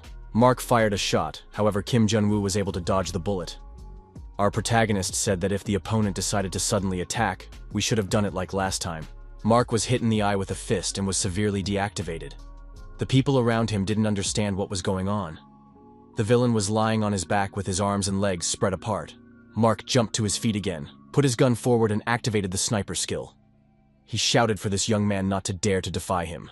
Kim Jun-woo rushed towards his opponent again and swung to strike. Our hero activated the Demon King skill. Mark didn't expect that the opponent had such a skill and would be able to use it. Kim Jun-woo said that this guy didn't have to worry. He was about to beat him to a pulp. Mark was lying on his back again and couldn't find words to justify himself, because he had just been knocked down by some Asian janitor. Mark shouted that the young man knew exactly who he was. Kim Jun-woo stepped on Mark's head and said that he didn't know him, so he could introduce himself. Kim Min-ju thought that her teacher didn't look like himself, as if he had a special grudge against this man. Kim Jun-woo asked, "Is this guy really going to stay silent like this? Is he really not going to say who he is? We'll have to crush him with a shoe until he starts begging for mercy." The protagonist asked his opponent if he knew how many of these PB Corporation scoundrels had already been eliminated. Now they're going to test how long this kid can last. Mark said to keep that kid's nose clean, he's got too much self-importance. Mark broke free from his captivity and said that it was going to be real now. Kim Jun-woo wondered if this guy had decided to use a forbidden technique now. Mark was really preparing to attack. The villain said that he had overestimated Hwang Dong-hui and Yang Min-ho, but he wasn't wrong with this guy. Villains said that Kim Jun-woo became a big obstacle to their plans. They should have destroyed him right away. The PB Corporation representative stopped Mark and said that was enough for today. Seeing his friend like this in a place like this creates some complications. Kim Jun-woo wondered, is this guy from PB Corporation too? He should get in line in that case because we need to deal with that type first. The man with the mustache said that Mr. Kim Jun-woo doesn't have one. The villain said it's the other way around. They haven't dealt with Mr. Kim Jun-woo yet. That's what they came here for. The man asked if Kim Jung-woo was interested in knowing how they determined that he was here. The man said that this place was in their hands, so it was only a matter of time before they discovered Kim Jung-woo and his allies. The villain swung his sword and said that as long as Kim Jung-woo was here, he had nowhere to hide. Kim Jun-woo asked in surprise, "Didn't this man see what happened to his buddy?" The young man added that such threats won't work on him. Kim Min-ju was also involved in the confrontation by this point. The mustachioed type said to Kim Jung-woo not to be mistaken. Kim Jung-woo is not a priority for them at all right now. The mustachioed type told Mark that there was a call from Secretary General Wesley. That's enough for today. The villains said that they had exactly started the meeting, so they had to leave. He hoped that by their next meeting, Kim Jun-woo will have learned manners if he's willing to die without pain. The locals thought that now even in the city, hunters were showing up. It was no longer safe here. Kim Jung-woo thought that there are too many witnesses here. They need to change their location. Kim Min-ju agreed with that. The cab driver asked Ho Sung if the guy was going anywhere. The young man inquired what happened at the plaza. Representative Kim Jun-woo and Hunter Kim Min-ju were there. Ho Sung-il told the cab driver to take him to the plaza immediately. Ho Sung-il arrived at the plaza and saw the young men. He apologized to Kim Jun-woo one more time. Our hero said there was no need to apologize. If it didn't work, then there was nothing to be done. Ho Sung said that he learned something unexpected. The International Association has something to do with the Civil War. They are secretly supplying weapons to the front without the knowledge of the government and other organizations. Thought, if what Ho Sung-il says is true, then the internationals are going to unite Africa to take advantage of this to gain exclusive rights to sweep the dungeons. Is that really the plan they were talking about back then? If Emma herself came, this was a plan they had been preparing for a very long time. Kim Jun-woo thought that PB Corporation decided to warn him because of what happened in Vietnam. From their point of view, that person was in their way everywhere they went. Unless the Congolese government refused to send hunters to the front because of the International Association's pressure, the Civil War would not end until the whole of Africa was in their hands. Kim Jung-woo thought it was the opposite of a good opportunity. If he succeeded, the association's plans would be ruined, and they would have to leave Africa. Our protagonist told Min-ju to get ready. They will enter this civil war and destroy the International Association. The protagonist said for Ho Sung-il to get ready too. Kim Jun-woo thought that PB Corporation shouldn't waste any time. Kim Jun-woo decided that the next time they meet, he will destroy them all. Somewhere on the Zambian border, a man said they have confirmed the identity of a member of the Congolese government, Cedric. Is there anyone else besides him? The reply came back that there were only a few sentries. Cedric said they had already discussed everything with their leader, so he wanted to see everything. His opponent showed his gun and said that there were a few formal procedures to go through, but it was a different situation now. In front of him were 100 firearms and the same number of swords with fractal content. These weapons were used by international associations, so there was no doubt about their effectiveness. Cedric said he wanted to check it out. The companion looked at it and said the sword was pretty good. The young man turned the gun in his hands. The vendor said they had checked the weapon too, so there was nothing to worry about. He heard that Zambia was preparing for a civil war, so it was worth hurrying. The young man suddenly hit the guy in the head with the gun. Cedric's companion said that this gun was definitely made in the US, so it wouldn't last long. The opponent wondered, what are they doing? Kim Jun-woo, which was him, said that this is how he tests the weapon for durability. The rest of the units have to be tested as well. Kim Min-ju also took off her hood and thought that the teacher was especially cruel lately. Cedric was scared. What is this guy going to do to these people?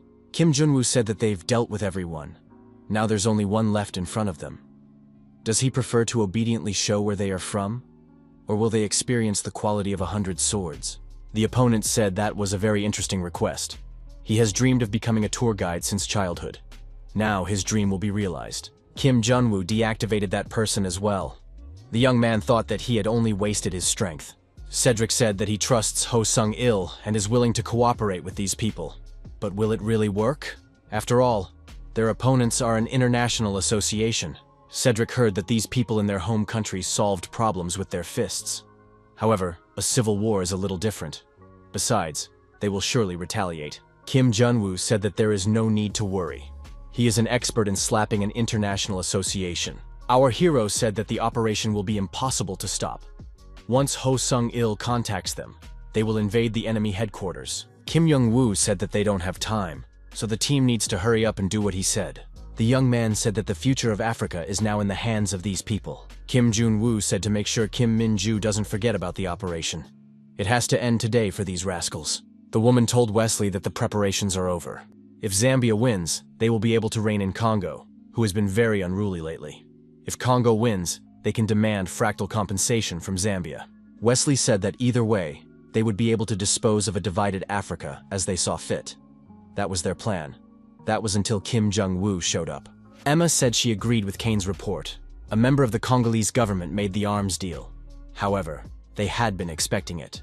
Wesley asked, so this stubborn old man decided to make a deal right now? According to their plan, Kim Jung-woo will come to the deal site himself. This old man, with connections in Hanoi, led them to Kim Jung-woo. It's a good thing they let him live. All this time, he's been interfering with their work and starting to get annoying. It's unlikely he'll choose not to interfere this time. Wesley said that he would be really upset if Kim Jung-woo didn't show up. After all, they had to change their plan because of him. Wesley told Emma that Cedric was no longer of any use to them. They should send people to get rid of him. The longer he lives, the more he gets on their nerves. Emma said that Janitor has already ruined things for them twice. She doesn't quite understand Wesley's actions. Why are they deliberately dragging him into this civil war? Wesley stated that he was going to perform a re. Emma said that if that was the case, Wesley didn't tell Mark and Kane about the plan. Wesley said it was because he had to do his duty. Emma understands why he didn't send her there, right? She's on a separate mission to find Noah. Emma tells her to get a progress report on the operation. Kane reports that the arms deal is done. Their staff is on their way back. They have also sent mercenaries to the Congo. Kane said that when civil war breaks out, they will attack civilians on orders. Even if Zambia is defeated, Congo will have to take over. As for Cedric, they sent him a trusted friend. Emma said that the Secretary General gave her a separate mission, so she's assigning the case to these two. It's imperative that we follow through. The aide told Kane that trouble has come from nowhere. A-Rang's notorious hunter, Kim Min-ju, has invaded the headquarters. The person they should watch out for, according to reports, is also here. The aide said he had no information on where that person might be right now. Kim Jun-woo was standing behind him. Our hero said he's already here. Kim Jung-woo apologized for the two of them having to fight him off all the time. Kane said that the young man was rude because he came in here without knocking. He should have worked on his manners. Kim Jung-woo said that Emma's team will be disbanded today. She better start looking for a new job. Our hero said that those two probably won't be able to come back alive. Emma thought that Kim Jun-woo had shown up there, just as Wesley had planned. The girl declared that in that case, it was time to execute rupees. A disaster was about to happen there. Our hero attacked the opponents and didn't give them a second's peace. He was hitting them one by one. Kim Jong-woo said it was boring last time. Maybe Mark will last longer this time. He wants to see how long Mark will last today. Mark realized that just a little more and his defense would crumble. Kane asked, "Didn't Mr. Kim Jong-woo get scared last time? Did the young man naively think that he could handle the two of them now?"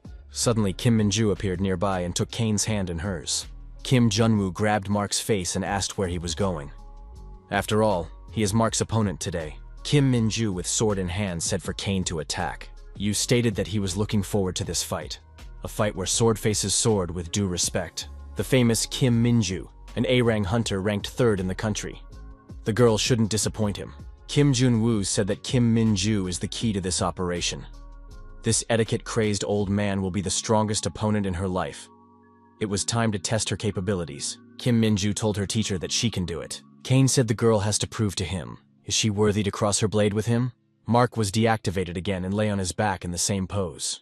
However, he couldn't calm down and kept making threats. Kim Jun-woo activated the sandstorm and said that they have a lot to talk about face to face. The protagonist added that he has brought his opponent to a place where no one will interfere with them. First, they will play a game to find common ground. The game is called Battle with Sandstorm. Mark looked around and couldn't see his opponent. The protagonist said he was already getting impatient. The villain pulled out his pistols from his wide pants and activated the sniper skill. Kim Jun-woo said it was time to start. Kane attacked. However, Kim Min-ju effectively dodged the attack. The villain asked, "Is the girl really going to just dodge his punches?" The villain changed tactics and began to strike his opponent more intensely. Kane said she wouldn't be able to sneak away from this. Kim Min-ju thought that this opponent was very fast. The skill, Sword of the Thousand-Eyed Avalokiteshwar, was activated. Kane was surprised. The girl was able to use the skill in the air to repel the attack. She had exceeded his expectations. Kane praised the girl and said that it was quite satisfactory. Kim Min-ju is exactly the kind of person he can fight with decently. The villain said that he has been waiting for someone who wields a sword at this level for a long time. He can't wait to show what he can do. Kim Jun-woo felt that the atmosphere had changed. This evening was no longer languid. Even her body reacted. This is too dangerous. The hunters who came to Kane's rescue said they would fight as well. The girl thought there were soldiers left here. The commander told the hunters not to let their guard down, because there was only one target. Suddenly, all the hunters were destroyed by Kane. The man stated that they were Mark's pawns, who don't even know how to say hello. No one allowed them to join the fight. Kim Min-ju was surprised. Kane said that no one would stop them now. The villain suggested that the young lady start a battle for the swordsman's honor. Kim Min-ju gathered all her will in her fist and rushed into the attack. The girl stopped in indecision. Her opponent suddenly disappeared. She said it was impossible to follow his movements. The assassin with a gun in his hand said that their goal, Mr. Cedric, was achieved. Cedric sat facing the window and his back to the uninvited guests. "Did the International Association send them?" he asked. The assassin extended his hand with the gun forward and said that Cedric should have behaved well. A shot rang out and Cedric fell face down. The villain said he would report to whomever he needed on the phone that the mission was over. He told his partner to check the body. Suddenly, the assassins were attacked from above. Trouble came from whence it was not expected. One of the bad guys was killed instantly. The bald guy was a bit of a pain in the ass. He said it was a trap. The mannequin who had been in Cedric's place asked again, "Did the International Association send them?" Cedric walked into the room and saw the assassins destroyed. The girl said that she knew this was going to happen. Those rascals from the International Association always act without thinking. They are victims of the same way. Without thinking, they commit crimes behind the scenes to achieve their goals. The girl showed the merger agreement with the Korean Parallel Dimension Association. If Cedric signs it, he'll gain protection from the International Association. Lee Ah-young asked the representatives of Angola and Zimbabwe if they had seen everything with their own eyes. If they don't take the International Association seriously, what happened to Congo could happen to them. Lee Ah-young said that they have come a long way to this. Chu Ji-young said that this is how she repays their representative for what he did for her in the regeneration dungeon. The hunters died in the civil wars because of the International Association. The warrior said they couldn't turn their backs on her so thoughtlessly.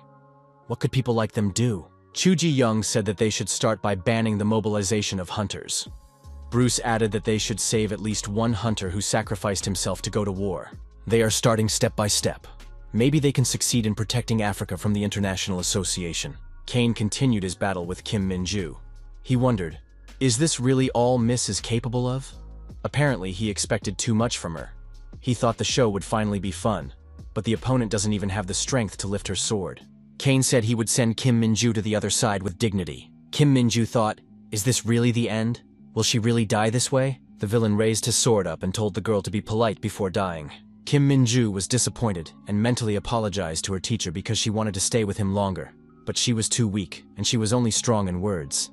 If she had been stronger, she wouldn't have died here. Wouldn't the teacher come and save her like he did every time? Kim Min-ju thought to herself that she couldn't handle this with just her own strength from the beginning. The huntress had told the teacher before not to worry. He could safely rely on her. Kim Min-ju knew that Kim Jun-woo truly believed in her. Right now, Kim Min-ju was bleeding and there was no one to rely on.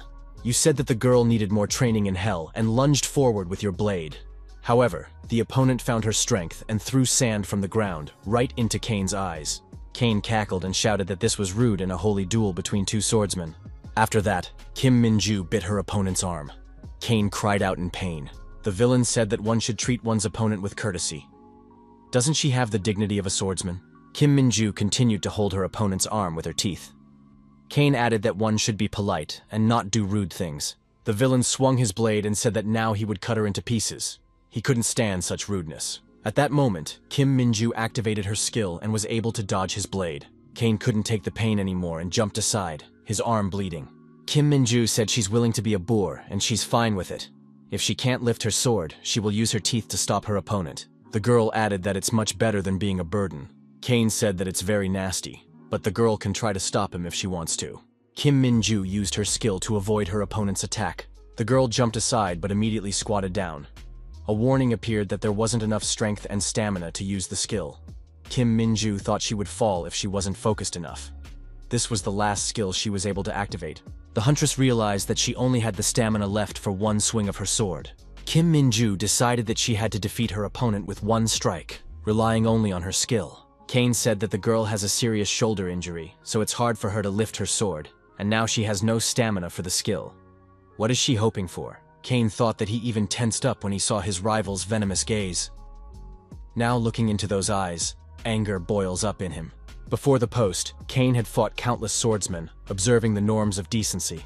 The wounds he received then had become his pride, but the wound inflicted by his teeth put him to shame. Kane wondered how Kim Jun-woo could have so disregarded his favor. Now he wouldn't let her die honorably. The villain used the forbidden skill Dandelion, combining the abilities of all the knights. Kim Min-ju prepared for the final attack. The opponents rushed towards each other. They missed each other and ended up with their backs to each other. Kim Min-ju continued to hold the blade in her hands. The girl's sword appeared to be broken. Kane stopped and looked at his sword. The villain expressed regret that such a talent was missing in the Korean Association. Kane said that the girl couldn't even use the skill now, but blood came out of his mouth. Kane couldn't stay on his feet and knelt down. His strength was leaving him. Kim Min-ju said without turning around that she realized it too when they crossed swords. This was the strongest opponent she had ever had to fight. However, he only relied on physical strength and a fighting stance. A look of horror appeared on Kane's face. Kim Min-ju said that during the last attack, his opponent had slightly deviated, the first time he had held a sword with such an injury. Kane wondered, didn't Kim Min-ju also have a shoulder injury? The girl replied that it was the first thing the teacher said. You have to train your left arm. If both arms are equally developed, she'll be able to hit harder. Kim Min-ju said that she had been fighting the pain in her shoulder for a long time, so she got used to it. That's how she managed to keep her balance. Kane said it was a strange irony that he lost because of his strength. Although the girl is rude and has no manners, she is a good swordswoman. Under the influence of a powerful energy field directed from above, Kane's body disappeared. The girl raised her head and saw a creature with wings. What was it? The creature had many small eyes in place of each eye. The winged creature directed energy beams at the armed warriors, destroying them.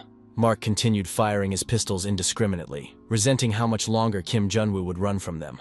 The protagonist, dodging bullets, was closing in on Mark. With a calibrated leg kick to the jaw, he sent Mark into a knockdown. He said he came as the opponent he wanted. Kim Jun-woo said that the game was over and delivered a crushing blow to his opponent's head. Our hero offered to finally talk. Mark was lying face down. The young man had several questions. Why is the Secretary General trying to monopolize dungeon clearing rights around the world? Mark replied that he didn't know. The Secretary General doesn't initiate him into the global plans. Kim Young-woo said that Mark never answers questions right away. We need to help him.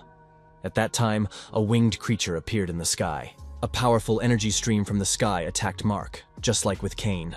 Kim Jun-woo thought it was an incredible power. Without the S-rank defense skill, he would have died. He looked up and wondered, what is that? A monster? A skill? Even before his rebirth, he hadn't seen anything like this. Mark said, out of the last of his strength, that Ray was here to get rid of everyone who was left, so that the PB Corporation could start fresh. Mark added that according to the code, the squad leader must use any means to complete the mission, even at the cost of his life. The General Secretary said that Chief Mark has made a huge contribution to the Balance Squad. Supervisor Mark knows for sure that he is very much needed by the PB Corporation. Mark stated that he is very much needed by his organization. The man added that he is capable of making things right. Mark emphasized that he is not one of the pawns that Wellesley threw away. He told the General Secretary that he cannot be replaced. Everyone knows that. Mark wanted Wellesley to order him to go back and survive the R. Wellesley replied that Leader Mark should do what he had to do. Inspired, Mark shouted that he was going to get rid of Kim Jong-woo now. He turned into a huge monster and attacked the hero, grabbing him with his paws. Ray, a creature with wings, concentrated energy to direct it at his opponent. Kim Min-ju, lying on the ground, thought she couldn't even move her legs. She realized that she had to get out of here immediately. At that moment, Jo Sung-il appeared on a speed bike and helped her leave the epicenter of the descending energy. Sung-il assumed that he had shown up just in time. Kim Min-ju recognized that he had saved her life and asked if the others were okay. Sung-il replied that Cedric and the rest of the association members are fine. He added that Kim Jun-woo was also in one piece, but was now fighting a monster. A huge dragon-like monster was hovering above the ground, holding Kim Jun-woo in its clutches. The dragon shouted for Ray to stay out of its way. The Dragon Mark loudly ordered everyone to get out. Kim Min-ju was shocked by such strength. Sung-il suggested that she hold on tight. He would go full speed. Pulling away to a safe distance, Kim Min-ju mentally prayed for her teacher to return alive and unharmed. The powerful dragon had destroyed Ray with a single blow. It was the power of the Ability Stone, a power our hero had never seen before. It seemed impossible to control. Mark explained that it was his forbidden skill, Valakdan Dragon, going beyond reason. Kim Jun-woo remarked that it was pathetic, and that he had heard from his buddies about forbidden skills making you go beyond the limits of ability. Now Mark is not only using such skills, but also absorbing ability stones. He is a true fool, and he has little time left. We need to hurry up. The dragon declared that he would soon quickly finish off this man, but our protagonist activated the Uriel skill and asked the dragon how it felt. The protagonist broke free from the monster's clutches. The dragon was furious, but there was nothing it could do. Kim Jun-woo noted that for that size, his opponent was quite fast. Dragon Mark said he wanted to ask Kim Jong-woo something too. He mentioned the Time Stone kidnapping, the Vietnamese Association, and the fact that Kim Jong-woo is now coming to Africa to foil their plans. Dragon asked, "Who is this guy anyway?" Kim Jong-woo smiled and replied that the dragon in front of him is a formidable and huge dragon who also uses skills. The dragon activated the skill Heavenly Punishment. The protagonist, using unique skills, was able to dodge the attack. The young man recognized, this dragon is still incredibly strong. The attack continues. The fast dragon approached and told Kim Jun-woo not to even try to escape. He accused the hero of leading him around all the time and their plans were thwarted because of him. Mark added that because of Kim Jong-woo, his power, assignments, sense of belonging, and even his existence are in jeopardy. He won't let the hero die with dignity. Kim Jong-woo got angry and said that he only listens to threats from a worthless monster. The hero replied that Mark has only been complaining since the beginning and he's tired of it. Kim Jong-woo prepared to attack and said that the dragon in front of him wasn't a dragon, but a parody. He asked if he knows what it's like to feel anger and self-loathing when you fall from the top. What could be more hurtful than being dropped because of weakness? An SSS-ranked hunter with 94% unlocked skills was destroyed in the back of the head and lost the ability to use at least one of them. Kim Jong-woo says that in the end, it's even better. Mark is the leader of the Balance Squad and is familiar with the hunter ranking system. The most important metric in ranking is the number of dungeons defended, which is the number of monsters destroyed. Kim Jun-woo recalled that he was an SSS-ranked hunter, and there was a real monster in front of him now. The protagonist admitted that he didn't like fighting humans and had been holding back the whole time. He attacked the monster, hitting it in the chest with his fist and knocking it far back. Mark was surprised. How could this be possible? Our hero activated the skill Demon King and began to sweep the dungeons from monsters. On the basis of the studied skills was created a new skill, and the young man again went on the attack. He thought fearfully that he would have been better off staying in a human body, but it was too late to change anything. Kim Junwoo thought with delight that the process of killing monsters now felt completely different. Mark reverted back to human form and collapsed to the ground. Every bone in his body seemed to be broken. Kim Junwoo was surprised that despite such severe injuries, his opponent was still alive. Mark realized that he had only survived because of the ability stone. The side effects were beginning to fade, and he had hope of surviving. Kim Junwoo walks up to him and says it's time to end the conversation. He sees that Mark is already awake. The hero pointed the gun at his opponent and repeated the question. Did they use the time stones when encountering dangerous people? Mark, as usual, answered evasively. He didn't know what he was talking about because Kim Junwoo had the time stones himself. He clarified that he was not interested in the current state of affairs, but in the instructions in the manual. Was there an order to use the time stone? Mark knew that getting shot by the Titan would be like being torn apart. If he lied now, he would turn into a sieve. He admitted that time stones are used against those who are considered indestructible. Kim Jung-woo asked why. The answer was to erase even traces of their existence. The hero wondered, is the time stone really that powerful? Then why was it reborn? He clarified. So they were trying to take the time stone to use it against someone specific. Like him, for example. Mark grinned. This guy thinks too highly of himself. He reminded himself, Kim Junwoo is the first in the world hunter ranking. And yes, they needed the time stone to get rid of him specifically. Mark asked, had he given enough answers now? Then he asked a counter question. Who is Kim Junwoo really? The one reminded, he already said, he's a vigilante. Mark cried out in panic. Is he really going to kill him right here? It would be better to hand him over to Interpol. The benefits would be greater. Meanwhile, journalists reported shocking news. The International Hunters Association tried to attack the Congo branch using the Zambian Provisional Association. It was also accused of illegal arms trade with neighboring countries. Politicians confirmed. The aim of these actions was to subjugate all African associations. The evidence was irrefutable. The International Association began to deny the accusations. But Interpol launched an extensive investigation. It has become known that the affected United African branch has now been bought out by the Korean Parallel Dimensions Association. Bruce, in the United Branch, admitted to the interlocutors. He still does not believe what happened. The International Association deliberately fueled the conflict to absorb Africa. Sung-il noted, now that they've been caught red-handed, we can exhale. But Kim Jung-woo cautioned, they must have a backup plan. Bruce hoped Interpol would follow through. He was shocked. The man recognized that Kim Jung-woo was an important person in the Korean Association. But he didn't expect the man to remain influential even after he left. Kim Jung-woo offered to get down to business and held out the contract. He reminded, under the exclusive agreement to import the fractal, regular reports on the status of dungeon sweeps are now required. All byproducts go to the Korean side. Bruce said he had studied the agreement before, but this was the first time he had seen such a part. Is the profit split 8-2? Kim Jung-woo replied that, given their efforts, it's still a gentle condition, much more favorable than the International Association. He demanded a signature. Bruce thought that they were no longer going to have a quiet life. Kim Jung-woo added that the Africans would now be able to manage their own units, but no more sending hunters to wars. Sung-il contacted the management by phone and reported that the signing of the fractal contract was successful. His father heard about it from the news. He said he was proud of his son for being the future of Hanoi. Sung-il promised to try even harder. It was the first time he felt what it was like to be rich. The young man promised to call when he got home. Kim Jung-woo asked if Sung-il could borrow some money. The medical care here is too expensive. Lee Ah-young wondered if Kim Jung-woo was asking too much from Kim Min-ju. This time, the huntress really did almost die.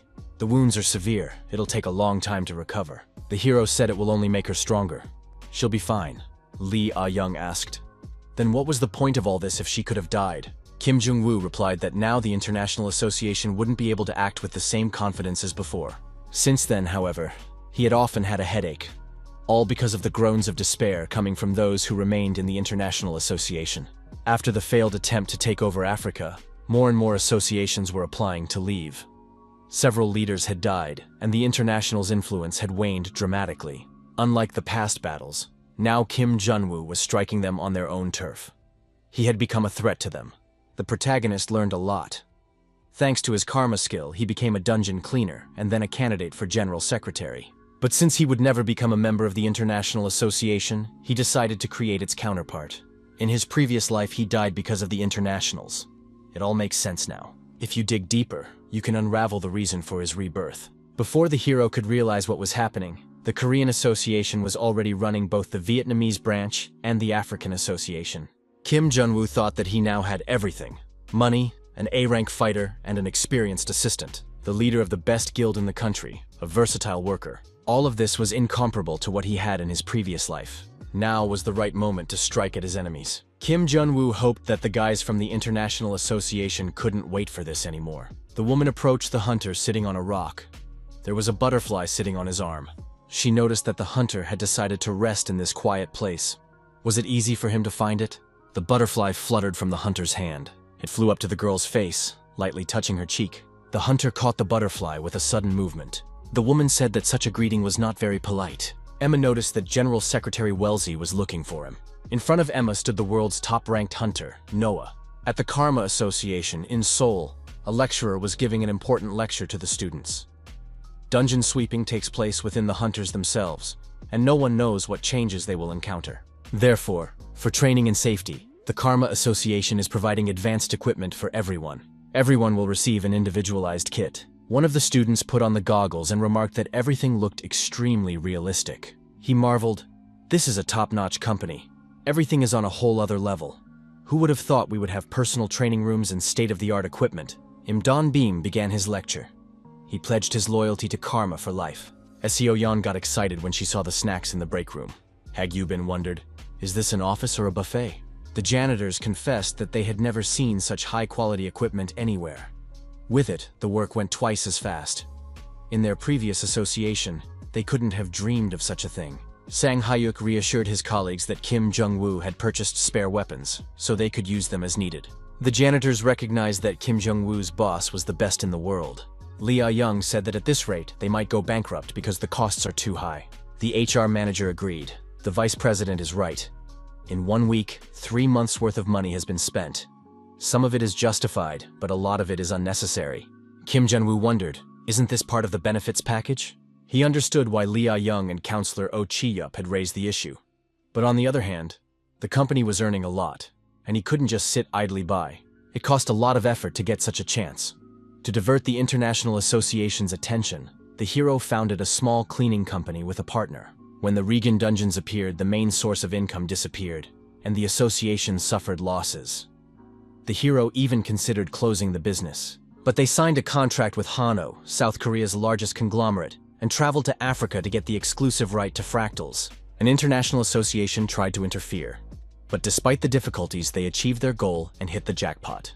Now the internationals are under Interpol investigation for atrocities committed in Africa. They won't be able to lift a finger anytime soon. The Karma organization got what they wanted. Everything's been going according to plan. Now is the perfect time to expand. Financial resources allow. If the contracts were signed directly, bypassing the associations, the profits would be even higher. Lee Ah-young tried to explain to her boss that at this rate, they wouldn't last until next month. Ho Sung-il walked into the office with packages, saw the situation, and remarked that he had come at a bad time. He added that everything had ended successfully, and Kim Jung-woo had received the exclusive right to import the fractal. Kim Jun-woo asked what brought him here. He must be very busy after all. Ho Sung-il explained that they'd delivered the fractal, but there weren't many places where it could be processed properly. And that was worrying. No matter how valuable the material was, if it wasn't turned into a weapon, it would remain just a beautiful stone. The hero realized, it's hard to find the right equipment and specialists to process top-end materials in a private company. He asked, shouldn't this be handled by the association's support team? It's one of the best in Asia after all. Ho Seong-il wondered if a private company could even do such a job. Kim Jung-woo assured me that he would handle it. He understood where Ho Sung-il was going. He asked what the hero's future plans were. Would he continue to develop his business abroad? Kim Jung-woo replied that there were no urgent tasks for now. He would stay in the country, but he had unfinished business. The hero wanted to expand his presence in Africa by buying up branches, but it seems he overdid it. The association started to feel overloaded. Lee Do-sik stopped him and ordered him not to leave the country for now. Kim Jung-woo was angry. Why was he being stopped if he was so active? Then Ho Sung-il shared that he had overheard something important during his business trip. It was rumored that the Japanese branch was going to leave the International Association. Kim Jung-woo wondered, why did the Japanese decide to do this?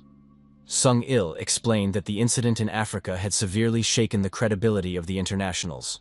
China acts as an independent association, and Korea already controls a large part of Southeast Asia. Of its neighbors, only Japan remains under the wing of the International Association, so it takes any such news painfully. Sung-il admitted that these are just rumors, but their source is a reputable political journalist. That means it's worth taking them seriously. Kim Jong-woo thought it all sounded too tempting. If it's true, we should start preparing now. The Japanese association has several strengths, but the main asset is not capital or labor at all, but the Haramura clan. Formally, the clan is part of the Japanese branch, but its influence extends even to the International Association. Kim Jong-woo decided that if he could influence the Haramura clan and the Japanese branch, he would have a real chance of gaining control of the International Association. Besides, Japan was a country of craftsmen who specialized in creating fractal-based weapons. If we combine the huge reserves of fractal resources with Japanese technologies, we will get a real gold mine. The protagonist thought, only a fool would miss such an opportunity. Sung-il argued that acting on rumors is risky. Besides, Kim Jong-woo said he would stay in Korea. Kim Jong-woo replied that the only way to find out the truth was to go there in person and check it out. When Lee Ah-young heard about Japan, she was surprised to hear that they hadn't interacted with the Japanese branch at all until now. Didn't the association ask them to focus on internal restructuring? Kim Jong-woo explained that this was just a preliminary investigation. He would only need one chaperone. Lee Ah-young was confused. Just the two of them on a business trip? Kim Jong-woo added that Ah-young already had too many responsibilities. He suddenly realized who would be perfect for this mission. Han Yu-bin exploded with rage. Why her again? Her boss had promised her a vacation after last week's business trip. When would she get it? She threatened to complain to the labor inspectorate. Kim Jong-woo promised that the trip would be short. Lee Do-sik intervened. Does the young man even realize the uproar the African deal caused? Now he's going to run off to Japan and make things worse? He urged the hero to think about the state of the association. Kim Jong-woo resentfully remarked that such words hurt him. Does Lee Do-sik really think he's acting out of personal gain? Everything is done for the sake of the association. Kim Jong-woo added that the strongest fighter in the association right now is Kim Min-ju, but her blade was damaged in a battle in Africa, and it was a huge loss to the association's fighting strength, so he goes to Japan to order a new weapon for her. Who will dare to say that he doesn't think about the association? Lee Do-sik, squinting slyly, said, "Just don't make a riot there, and come back as soon as possible." Kim Jong-woo nodded. It's time to go and claim Japan. Yu-bin grudgingly asked again, why her? What about Lee Ah-young and Kim Min-ju? He replied that those were key personnel. She exclaimed that she was one herself. Then he reminded her that Han Yu-bin had already worked at the Japanese branch before she joined the American branch. She countered, "It was just a business trip on a cooperative program. It doesn't count." Yu-bin asked bluntly, what was the real reason for this trip? Kim Jong-woo replied, "There are rumors that the Japanese branch is going to withdraw from the International Association. They are going to find out if it is true. But if they just come with an offer of support, they will be rejected immediately. Japanese pride is a headache." The protagonist said he already has a plan. Even if the rumors are confirmed, the Japanese have no reason to share it with outsiders, especially without a signed contract. That's why they won't go straight to the leadership. First, contact with the surrounding area, the Haramura clan forge. This was the third foreign business trip of our hero. The purpose was a preliminary investigation. He hoped that the reconnaissance would be easier, since Japan was closer than Vietnam or Africa. Kim Jong-woo looked at Han Yu-bin. The girl was already wearing a new outfit. She found a Japanese guy. One prisoner was once again asked where Haramura was. He repeated that he didn't know. They'd only had a drink together a few days ago and weren't close at all. The man was angry. Does the prisoner take him for a fool? After all, he knows for a fact that he has been working with Haramura for years. The young men entered the interrogation room and told the head of the squad that they had returned. One of them said he had checked the workshop. Haramura was still not there. It was a hunter of the 3rd rank in Japan, Genta. Next to him stood a hunter of the 4th rank, Danjo. Hunters from all over the world came to Japan for weapons. And now, without explanation, he just stopped taking orders? If this continues, the Tokyo branch is doomed. The International Association will abandon them. The man was resentful. What are they trying to accomplish? Why did they disappear without warning? What should we do now? The branch head said they no longer had time to deal with this nameless clan. All they need is the weapon forging technique. Even if they have to cut off Haramura's hands, they have to find him. The branch chief was Shoichi, head of the Tokyo branch. One of the hunters exclaimed, "This can't be. "What is the king of Ghidorah, the red-robed boss, doing here?" The hunter said to the guide, "Get out, I'll deal with him myself." The man objected, "Even if you're second rank, it's crazy to fight that monster alone." The guide then noticed the legendary blade of the Haramura clan in the hunter's possession. It was a sword that grew stronger with every drop of blood that fell on its blade. The hunter with the blade in his hand lunged at the bloodthirsty dragon. The guide kid said that it was incredible. The hunter had destroyed King Ghidorah in an instant. However, this dragon still had one whole head left, sitting confidently on its shoulders. The hunter tossed the sword to the guide and told the lad to grab it. As long as the sword was in his hands, there was nothing to fear. The hunter told the boy to feel the breath of the blade and become one with it.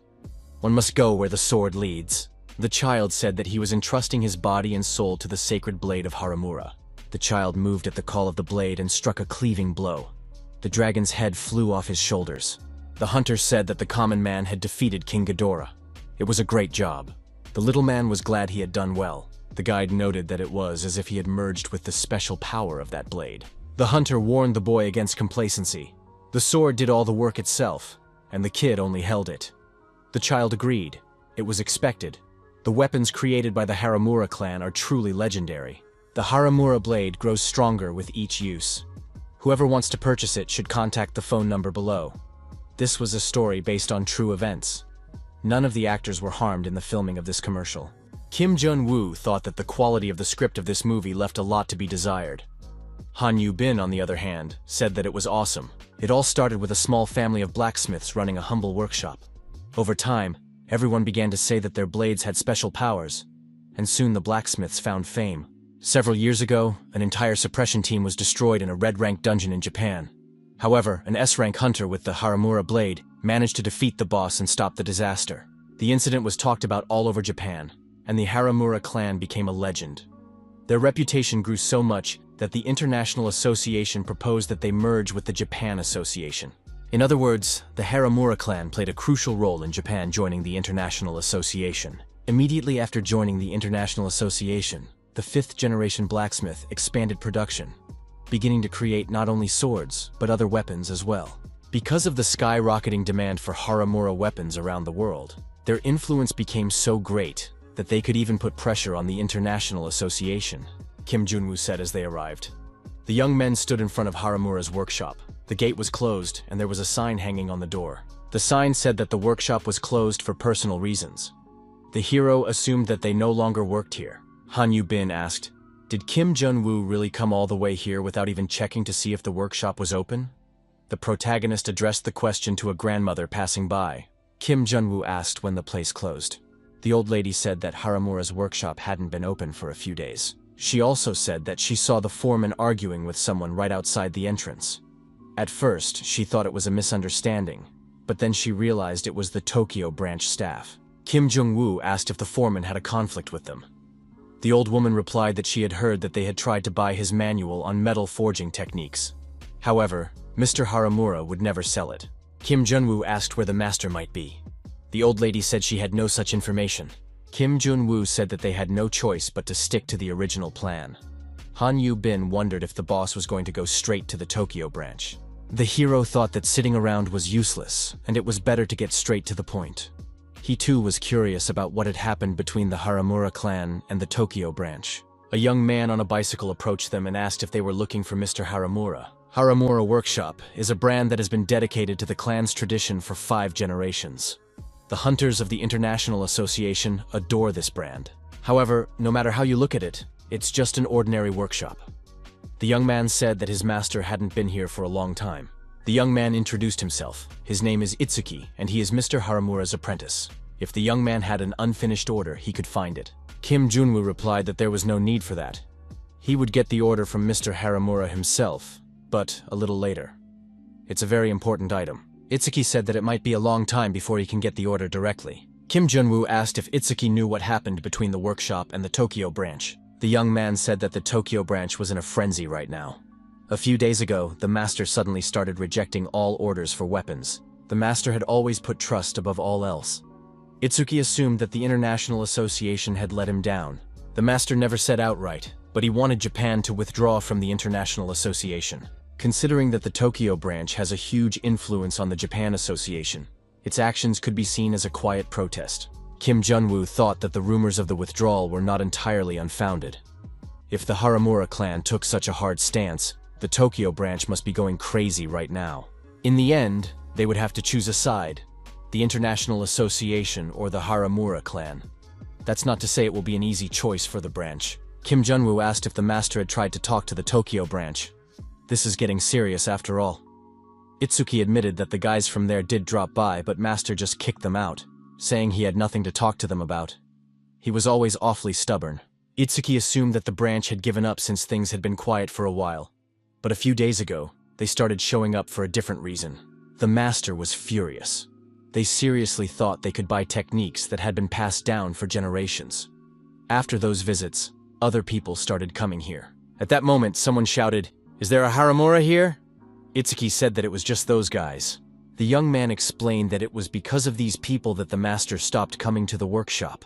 One of them said that if Haramura wasn't here again, they would have a problem. They would have to tear this workshop to shreds. One of them saw our hero and assumed that Haramura was receiving customers after all. Kim Jun-woo said that he himself would like to know where Haramura is now. Itsuki stated that these people were just about to leave, since the master wasn't here. The big man hit Itsuki in the jaw with his fist, and the guy flew backwards. The villain asked our hero if he really didn't know where Haramura was. The man introduced himself and said that they were from the Tachiban group of the Donggang Society. Kim Jun-woo stated that he too had traveled a long way, and was sorry that he couldn't meet his host. The protagonist thought that he would love to deal with these people, but messing with the Yakuza would only complicate the situation. It would be better to just scare them and go on his way. Kim Jun-woo knocked the big man out with a head kick to the jaw. The teammates were very confused when they saw their colleague lying on the ground. Han Yu-bin said that when faced with a creep who came out of nowhere and caused a conflict, she just couldn't contain her anger. The men looked down at the girl and wondered, how could she say such a thing to them? Han Yu-bin grabbed her sword and said that she was ready to destroy them all right now. Kim Jun-woo thought that he shouldn't have taken Han Yu-bin with him. Several people were deactivated. Several were kneeling in front of Han Yu-bin. Kim Jun-woo asked the girl if she was willing to take the responsibility of getting into something serious. Yu-bin replied that they were threatening innocent people. She couldn't just stand there and do nothing. Kim Jun-woo wondered to his companion if maybe she just wanted to put up a fight. Yu-bin smiled but remained silent. Kim Jun-woo thought he had guessed. Could it really be true? Our hero asked the opponents who sent them. One of the villains said that they wouldn't just reveal anything. You can't underestimate the Yakuza. Kim Jun-woo told his companion that these guys need motivation to keep talking. One of them got scared and admitted that they were just low-level lowlifes following orders. He asked to let them go free. Han Yu-bin once again asked who hired them. Yu-bin wondered, would she really have to go this far to get a coherent answer? Do either of them really want to get hurt? Kim Jun-woo said not to let Han Yu-bin act so violently. They're not gangsters after all. The protagonist added that he could start with the nails. The villain got scared and said it was Mr. Haramura. He pretended like he was opposing them, but he actually asked them to make a mess himself. Kim Jun-woo was very surprised to hear such an unexpected answer. It changed the picture completely. Han Yu-bin slapped her opponent and said she doesn't believe him. She wants to hear the truth. The villain kept saying he wasn't lying. It really was Mr. Haramura. Han Yu-bin wondered, why can't people just say everything at once? This guy, in her opinion, is just making up excuses to cover up the Tokyo branch's involvement. Kim Jun-woo thought that a blacksmith who suddenly disappeared and supposedly organized the theft of his own techniques. It sounds absurd at first glance. However, if the Haramura clan is exactly what he thinks it is, it's not that impossible. Kim Jun-woo told these people to take him to their boss. Han Yu-bin was surprised. Does he really believe them? Kim Jun-woo asked, why would they make up such an obvious lie? Besides, the only way to check is to see for yourself. Kim Jun-woo thought, if these people aren't lying, it's good news. If played correctly, it would be possible to take control of the Haramura clan. The Tokyo branch and the Haramura clan are already feuding. If you take over the clan first, then you don't have to buy the branch. It's just an empty shell without Haramura. We need to seize the clan first, and then use it as leverage to force Japan. Yu-bin said that this is all going too far. Did they come here just to investigate? Kim Jun-woo replied that as long as the deal is not finalized, the investigation is still on. One of the villains stated that if they went to the boss, they might be destroyed. Yu-bin promised that nothing would happen to him. The head of the branch was told that Tachiban Gumi's men from Donggang Kai are looking for Haramura. They've been terrorizing the workshop almost every day. It looks like someone has placed an order. The branch head was indignant. Who's after blacksmith technicians now? The aides said that it appeared that someone had indeed been found. The branch head pointed out that a third party was already interfering. 2 competitors was already a problem. Who else would have their eye on these machines? If they fell into the wrong hands, Japan would lose the Haramura brand forever. The head of the branch said he had no choice but to send his men after him. The assistant asked, "Is this about the balance team? Isn't it too dangerous to ask them for help?" The branch head replied that they couldn't just sit back and watch Haramura get taken by some scoundrels. The International Association's branch title and brand are too valuable to give up. Be that as it may, they must find Haramura first. The bandits approached the building and said that it was located here. It looked like an ordinary office building. The leader of the Tachibangumi Dongankai, Kimura Yusuke, was outraged. One of the bandits said that these honored guests were very eager to see the boss. Kimura Yusuke was even more surprised when he heard the phrase, "honored guests." The boss asked how this rascal dared to show respect to someone else in his presence. Kim Junwoo got straight to the point and said that they were looking for Haramura-san. "Doesn't the master know where he is?" Kimura Yusuke replied that they don't do business with strangers. If this man came to borrow money, he would be taught a lesson and sent away. He added that he couldn't let them just leave now. The boss pulled out his sword and stabbed his employee. He said that people who can't keep their mouths shut are useless. Kimura Yusuke asked our hero who he was. "Is he from the branch?" Kim Junwoo replied that he's just a simple businessman who came to meet with Mr. Haramura. Kimura Yusuke said that he knows where he is, but he still can't tell these people. The boss stated that Haramura is an old friend of his. He asked him to hide him and not tell anyone. Kim Junwoo said that if Kimura Yusuke is his old friend, then he knows almost everything about him. The owner of the establishment confirmed it.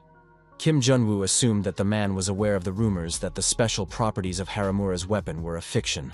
Kimura Yusuke wondered, how did the guest know that? Han Yubing was confused. What's going on here? Suddenly, another person rushed into the room. He couldn't stay on his feet and fell to the floor. Kimura Yusuke said he told him to stay in hiding. Why did Ryuhei come out? It was the 5th generation Haramura Forge representative and the current clan head, Ryuhei Haramura. Kim Junwoo, our hero, introduced himself as the head of Karma Corporation, the company that exposed the corruption of the International Association in Africa. Kim Junwoo said that they were working together with the Korean Association and Hano Company. Haramura didn't expect to be found like this, and he didn't expect to be found by the head of a foreign company. Han Yubing was surprised. Were the rumors of a special weapon not true? The girl was holding a blade forged in Haramura's workshop. Ryuhei wondered if Kim Junwoo would now give it to the Tokyo branch. Our hero said there was no need to worry about that. He didn't come all the way for threats. Kim Junwoo said he came with a business proposal. If Haramura agreed to cooperate, he could influence the rumors about the clan's legendary weapon. The protagonist added that he would turn those rumors into truth. Kim Junwoo once again reminded his master of the rumors about this weapon among the hunters. He looked at the blacksmith and could hardly believe that Ryuhei Haramura was really Ryuhei Haramura. One of the bandits said that it was all untrue. Their weapon was just a trick. Han Yubin was discouraged. Was her sword really a fake? Ryuhei Haramura asked again. How did Kim Junwoo know about this? He didn't tell anyone, did he? Kim Junwoo said it was already obvious. Why ask how he found out? Ryuhei's predecessor, who used to make kitchen knives, probably embellished reality a bit when he first got into making supernatural weapons. He said it was a unique forging method passed down from generation to generation. Allegedly, their blades are on a completely different level compared to mass production. In fact, their quality was worse than factory B-rank weapons. Ryuhei said that his father had a special talent for this. Kim Junwoo continued. At some point, the tale began to be believed. Rumors spread, and people from other regions started looking for these weapons. At that point, Ryuhei was probably thrilled. However, there was a problem afterward. An S-ranked hunter defeated a red-level boss using that brand of weapon. Come to think of it, a hunter of that level couldn't win just by using weapons. It simply didn't make sense.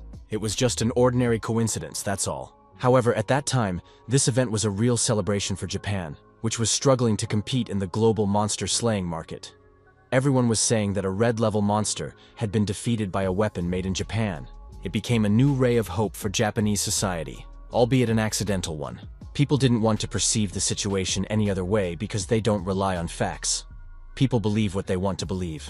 The original story of Ryuhei's predecessor had grown to the scale of a true legend. A special weapon with a unique power was the talk of the town. Kim Junwoo continued. When Ryuhei realized that the situation was getting out of control, The rumors had already reached the International Association. The only reason they got away with it for so long was because foreigners looked at Japan through the prism of romanticization. Ryuhei saw an opportunity to make enough money to last the rest of his life, and he took full advantage of the situation. Nevertheless, Ryuhei's predecessor had at least some conscience.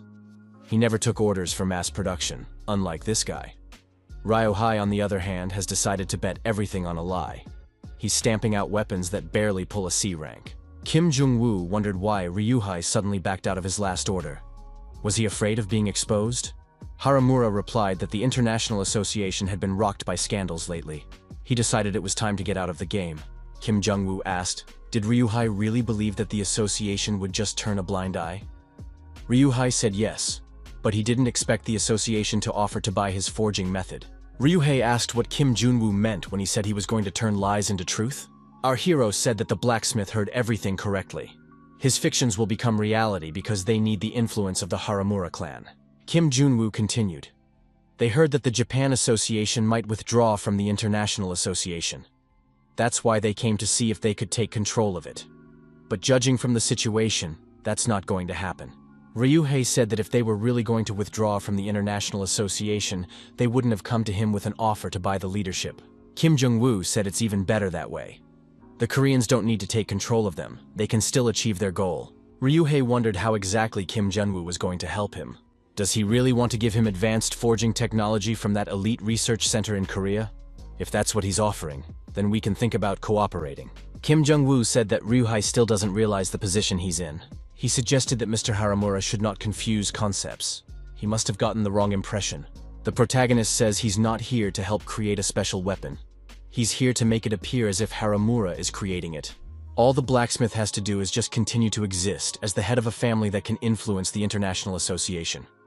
Kim Jong-woo added that he doesn't care what kind of weapons Ryuhei creates. However, if Ryuhei doesn't want to find himself humiliated, he'd better shut his mouth and do as he's told. Han Yu-bin said that she's really pissed off about everything here. If Kim Jong-woo knew everything, he could have warned her. Why did he bring her with him in the first place? Kim Jong-woo replied that there was a reason. Kim Jong-woo thought he might get hit again. That annoyed him. Our hero apologized and said that he was in a hurry so he didn't have time to explain everything. He would be more careful next time. Han Yu-bin asked how exactly he was going to turn the Haramura clan's lies into truth. The young man replied that he had no idea. Someone else will take care of that. Kim Jong-woo reminded her that there is a saying in Japan, if you repeat a lie 100 times, it becomes the truth. He said he just needed to add fuel to the fire. He's already given Haramura instructions, so the only thing left to do is wait for the call. Kim Jong-woo added that he's about to explain the whole plan. Yu-bin interrupted and said that she wanted to ask a question first. It turns out Kim Jong-woo knew from the beginning that Haramura's special weapon was a hoax. Then why did he bring that fractal? The protagonist came under the pretext of creating a new sword for Kim Jong-woo. Obviously, he wouldn't order a fake. Kim Jong-woo said he didn't recall ever intending to order a sword from a rogue like Haramura in the first place. He added that they had some time and suggested they find a decent place. Yu-bin thought that the boss never explained everything from the beginning. The girl said that Kim Jong-woo has to keep his promise and buy that figurine. The real one.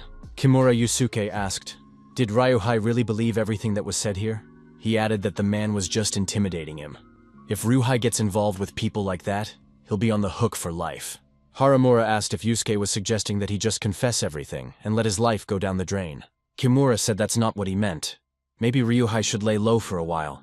Ryuhei reminded him that his son had just gotten into one of the top universities. The young man grew up without a mother, but he still became a good guy. Ryuhei added that he should at least live to see his wedding. Kimura apologized. He didn't want to raise his voice. So Ryuhei had already decided everything? The assistant reported to the boss that some type broke into the headquarters. He added that the man was looking for the boss and couldn't be stopped. The aide shouted that the man was already on the other side of the window. The stranger flew into the room and attacked Kimura Yusuke. He said that branch manager Shoichi was looking for him with sparks in his eyes. The stranger demanded that Haramura-san stop being stubborn and go with him. Ryuhei wondered, how did they know he was here? The stranger added that this was his last chance. He was given a clear order. If Haramura didn't obey, he was to break his limbs and drag him to the office. Kimura Yusuke shouted for Ryuhei to run away immediately. This guy wasn't human. The stranger threw his opponents aside and activated his puppet skill. Ryuhei screamed and lost his mobility. His body stopped obeying him.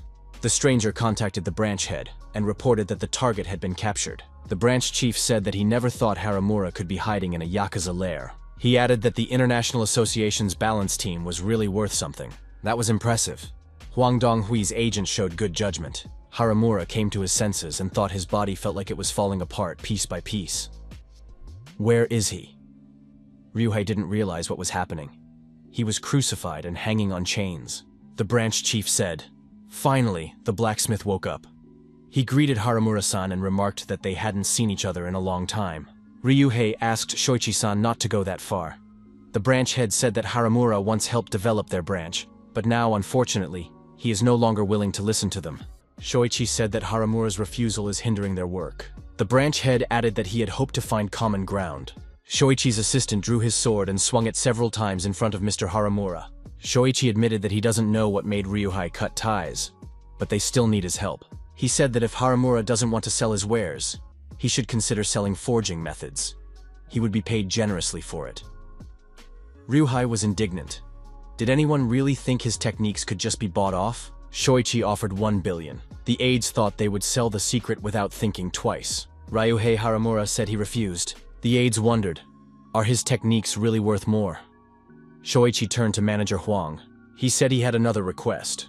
Huang Donghui replied that he was listening. Shoichi had heard that the master's son had recently entered a prestigious university. His name is Masato, a freshman studying economics.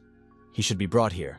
Ryuhei said that they shouldn't touch his son, or he will destroy everyone here. Shoichi said he's asking Haramura-san nicely. Or will he listen only after his son's head is brought on a platter? Ryuhei shouted that he had been lying all along. He added that it was all a lie. Special forging methods and weapons never existed. Shoichi wondered, what was the blacksmith saying? Then how would he explain that the S-rank hunter had cleared the red-ranked gate? Haramura said it was just a coincidence. Some guild turned in some debris to him, and he just made it look impressive. There is no special guidance, so it was best to leave his kid alone. The branch manager was furious. Had they really been led around by the nose all this time? Although he had sensed something wrong from the beginning, Shoichi decided that now was not the time to think about it. If word got out to the International Association's management, things would definitely get out of hand. Not only would they lose the Haramura Workshop brand, but he, as the curator of the relationship between the workshop and the association, would be in serious danger. This cannot be allowed to happen. Mr. Shoichi says that the blacksmith seems to have lost his mind. However, he will talk when they bring his son in. The branch head was approached by an assistant, but Shoichi said he was busy. The girl reported that the head of the Karma Corporation had arrived at the office. He claimed that he had come here to sign a contract with Haramura Workshop. Shoichi inquired, why did the Karma Corporation show up here unannounced?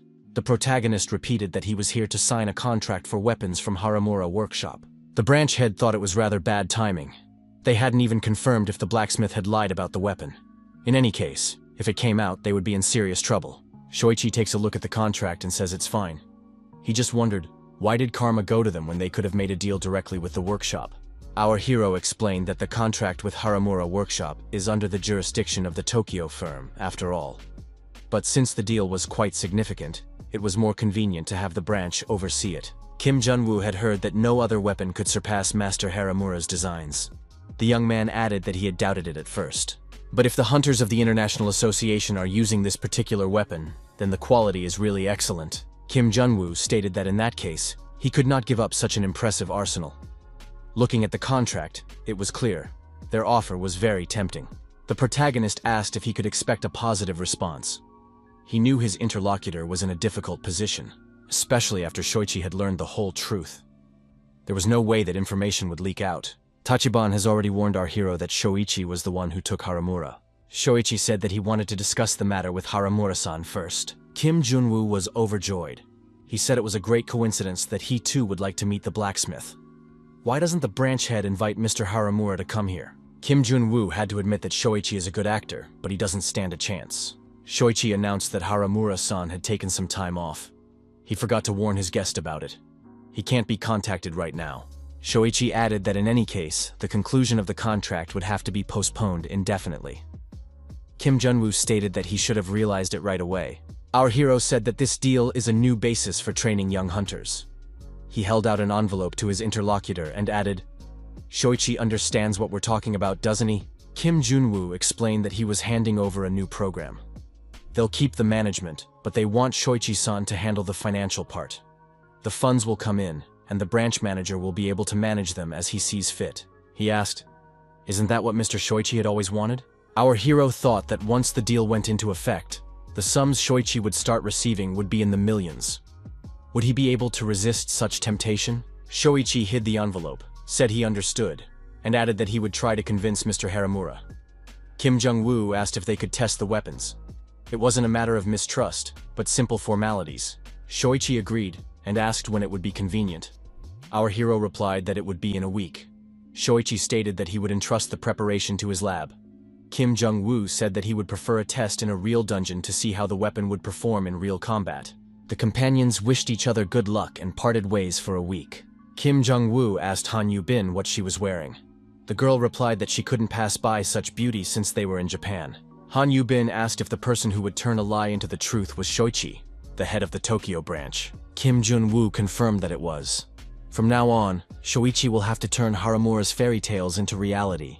He said that the branch head will gather masters from all over the country to protect the reputation of Haramura's workshop. Yu-bing said that she would take a look at this store and prepare to go around to the others. The young man replied that unfortunately, this would be the last store for today. Han Yu-bin was surprised. After all, they had a whole week at their disposal. The boss replied that they needed to find one person. Yusuke Taichi is the second strongest hunter in Japan. Shoichi asked Haramura if there was any way to create a truly special weapon. Ryuhei replied that he had no such information.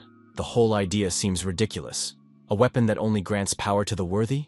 Are they really in the manga? Shoichi said that the head of the Karma Corporation came to see him. He wanted to sign a contract to supply weapons from Haramura's workshop.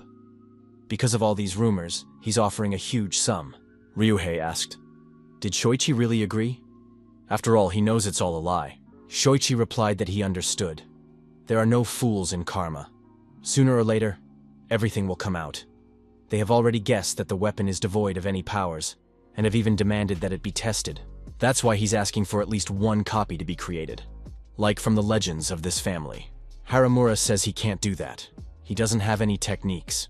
And even if he did, he wouldn't be able to create a real weapon. Shoichi asked, "Why leave such a blacksmith alive?" He said they would check it out for themselves. And then, when the deal is done, Haramura can't stand the demands of Karma and has to kill himself. Ryuhei wondered, did Shoichi even know what he was saying? The branch head said that they would compensate for everything. The blacksmith's son's university tuition will be paid. And when he graduates, they'll give him a job at the branch. Haramura said it's crazy. If people know the truth, they won't be indifferent. Shoichi replied that the dead people don't talk. People won't be able to find out the truth. If the blacksmith has been lying all this time, then he must be prepared for such an outcome. In any case, Ryuhei will stay here until the demonstration, for his own convenience. He'll make sure the blacksmith is fed on time. Huang Donghui asked the branch head if the technicians were able to find out. Shoichi replied that the blacksmith was too stubborn. The head asked what Agent Huang was even doing here. Shoichi thought that if it turns out that the forging technique is fake, they will report it to the International Hunter Association. That couldn't be allowed to happen. Huang replied that he was just waiting for a moment to say goodbye before leaving. There is a person here whom he doesn't want to meet at all. Shoichi stated what he heard. Huang used to be in charge of Korea. Does he really have connections to the head of Karma? Huang Donghui advised the branch head. If he contacts Kim Jong-woo, he'll be finished. The head of Tachiban Gumi asked if the person he was talking to was really not working with the Tokyo branch. Right after he left, their men rushed in and took Haramura away. Kimura Yusuke said that Kim Jun-woo was too calm for someone worth suspecting. If it wasn't for his reports, you'd think they were in on it, and that Kim Jun-woo sent the guys to turn the place upside down. Kimura Yusuke said that he had done a background check on the person he was talking to. It turns out that he is quite a famous person in Korea. Kimura suggested that Haramura was being held at the Tokyo branch. Kim Jun-woo agreed with that. Shoichi was too nervous, as if he was hiding something. Kimura Yusuke was very angry. Those rascals from the Tokyo branch had done something extremely wrong. Kim Jun-woo asked the head of Tachiban Gumi, did he want to save Haramura? Kimura replied that he had been friends with Haramura since childhood. They made a promise to each other. Yusuke told his friend that he was leaving the workshop and would become a yakuza. Ryuhei was surprised. Why? After all, he's so talented. Yusuke replied that Ryuhei would be the light that would lead the world, and he would become the king of the night, his shadow. The young men's ambitions were too great to exist in the same universe. Yusuke said that they would meet again in 10 years, at the very top, when they had fully realized their dreams. Kim Jun-woo stated that he didn't want to listen to this dramatic story anymore. Our hero said that if Kimura wants to save Haramura, he should give information. Yusuke replied that they've only gotten close to the most touching part, and asked what exactly does the Korean want to know. The protagonist asked where Taichi, Japan's second most powerful hunter, was now.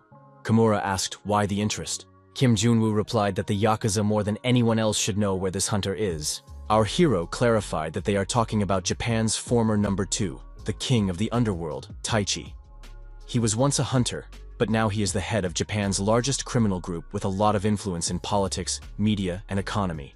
Kim Jung-woo says that Kimura, as the man with power in the underworld, must know where Taichi is. If they want to save Mr. Haramura, they need help. Kimura was outraged. How could a Korean even know about this? Kim Jun-woo replied that he had a personal score to settle with Taichi. Yusuke said he would give Taichi's whereabouts, but it might shorten his life. In return, Kim Jun-woo has to save Haramura. The girl says that Taichi-san looks sad today. Is there really something wrong? She's willing to listen to absolutely anything if he shares. Taichi pecked the girl on the cheek and told that cheeky girl not to dare touch him. Taichi demanded that the guards get the woman out of sight. The king of the underworld, former second hunter of Japan, Taichi said he's tired of girls. He needed someone to entertain him. In his 30s, Taichi was still a convinced virgin. The assistant said the girl should consider herself lucky. The boss was so close to her. Taichi assumed that women just thought like he was too good for them. The girl stepped on the deactivated guard. The guard yelled for the boss to run away. Danger was coming. The girl said she finally found where he was hiding. Kim Jun-woo, accompanied by an aggressive Han Yu-bin, said he came here to make a deal with Taichi. Taichi asked in surprise, "Who sent this guy?" Han Yu-bin looked at her opponent and said in surprise, "Is it really Taichi?"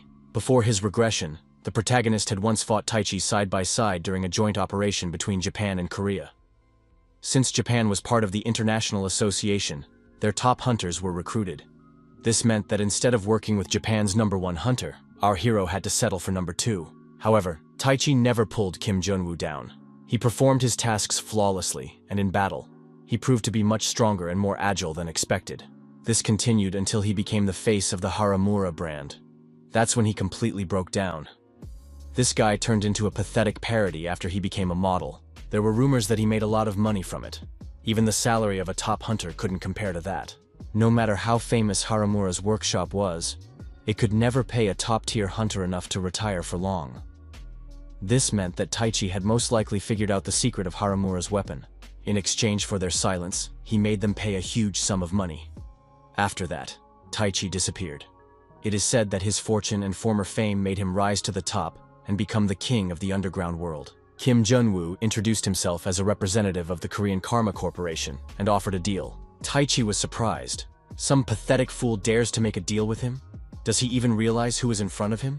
Taichi looked at Han Yu-bin and said that if this beauty asked politely, he might consider it. Kim Jun-woo looked at Han Yu-bin and asked if this beauty was the one he was talking about. Taichi looked away embarrassed, but kept pointing his finger at Yu-bin. Taichi said that this guy should be grateful to him. If it wasn't for his good mood, he would have already flown out of here. Han Yu-bin agreed that she looked gorgeous, but she felt like this fat guy wasn't quite normal. Han Yu-bin asked the boss if she could beat up this fatty a little. The girl noticed the strange expression on the boss's face and thought that it didn't bode well.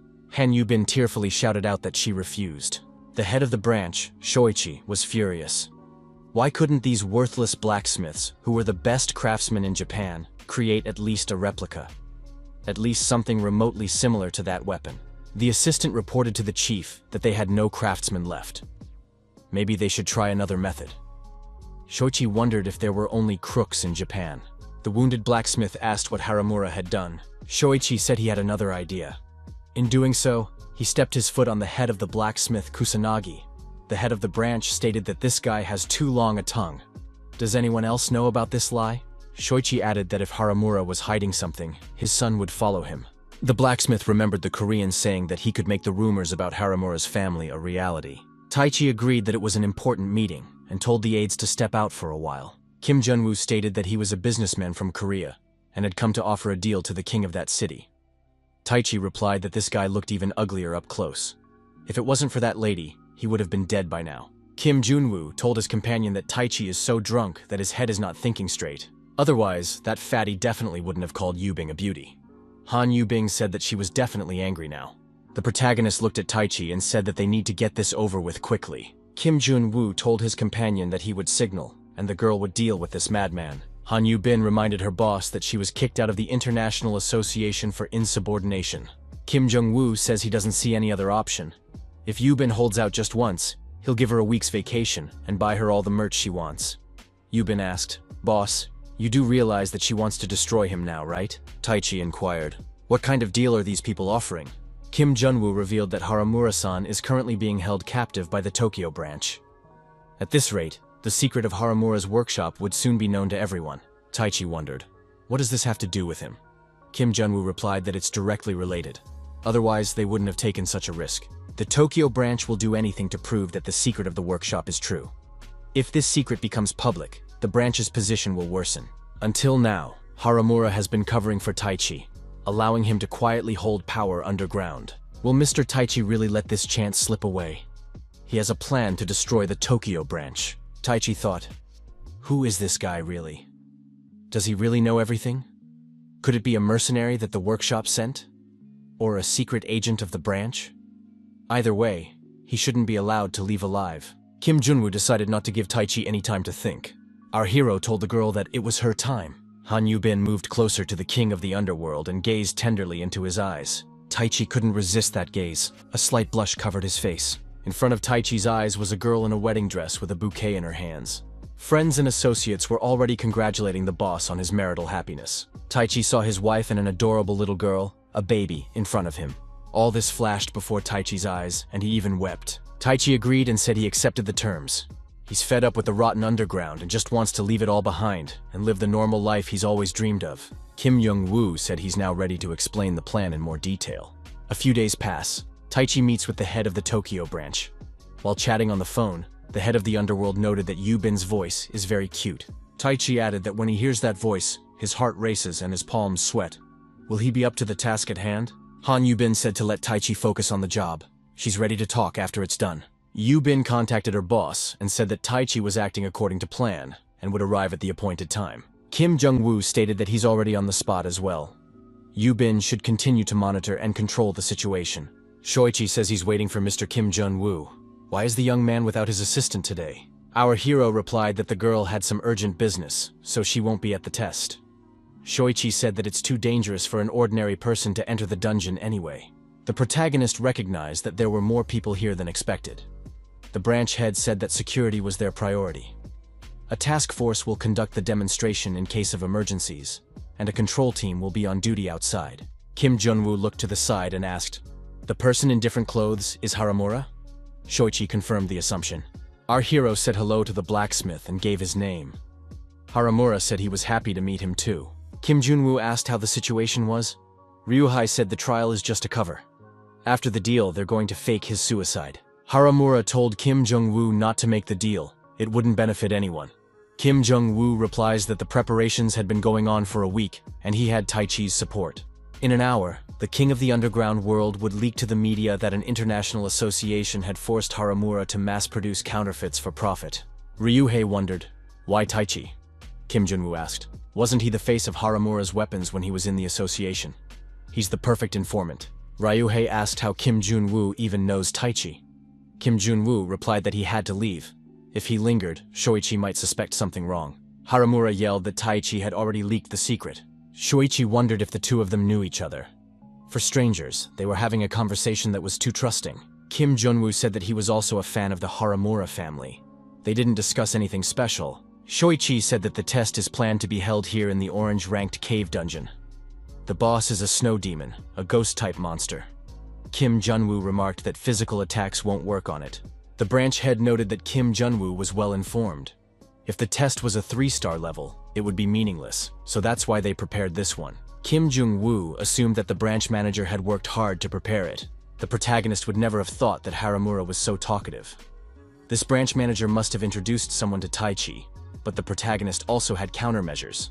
At this time, a man with a blade in his hand approached Taichi and said that they hadn't seen each other for a long time.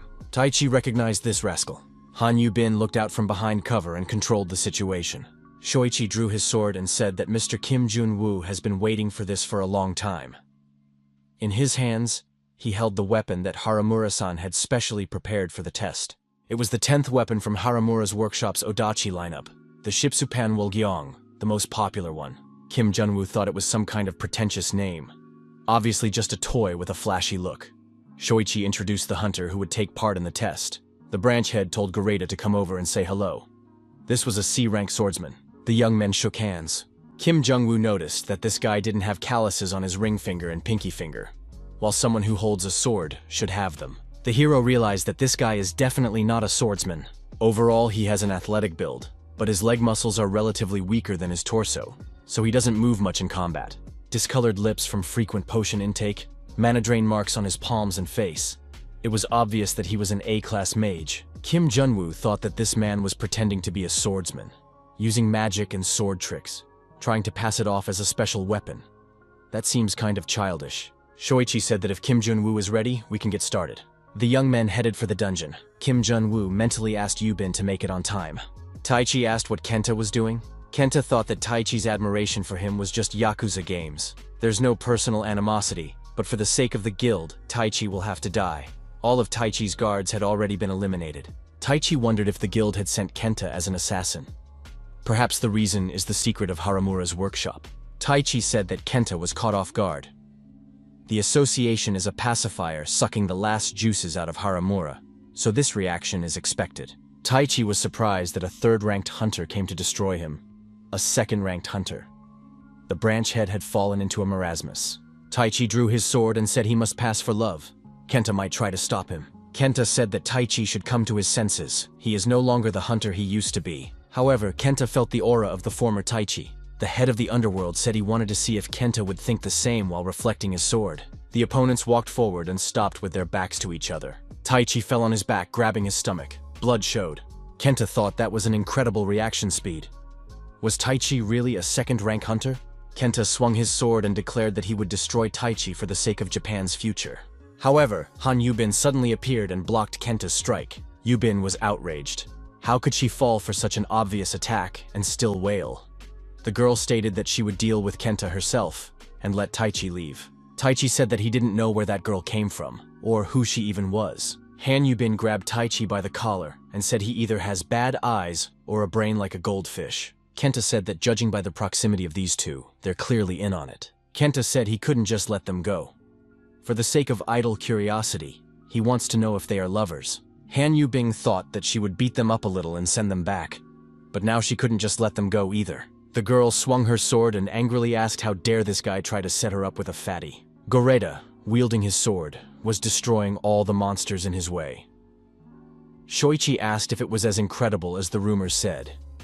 Kim Jun-woo stated that the performance was impressive. Is it possible to unleash the power of a weapon at will like that?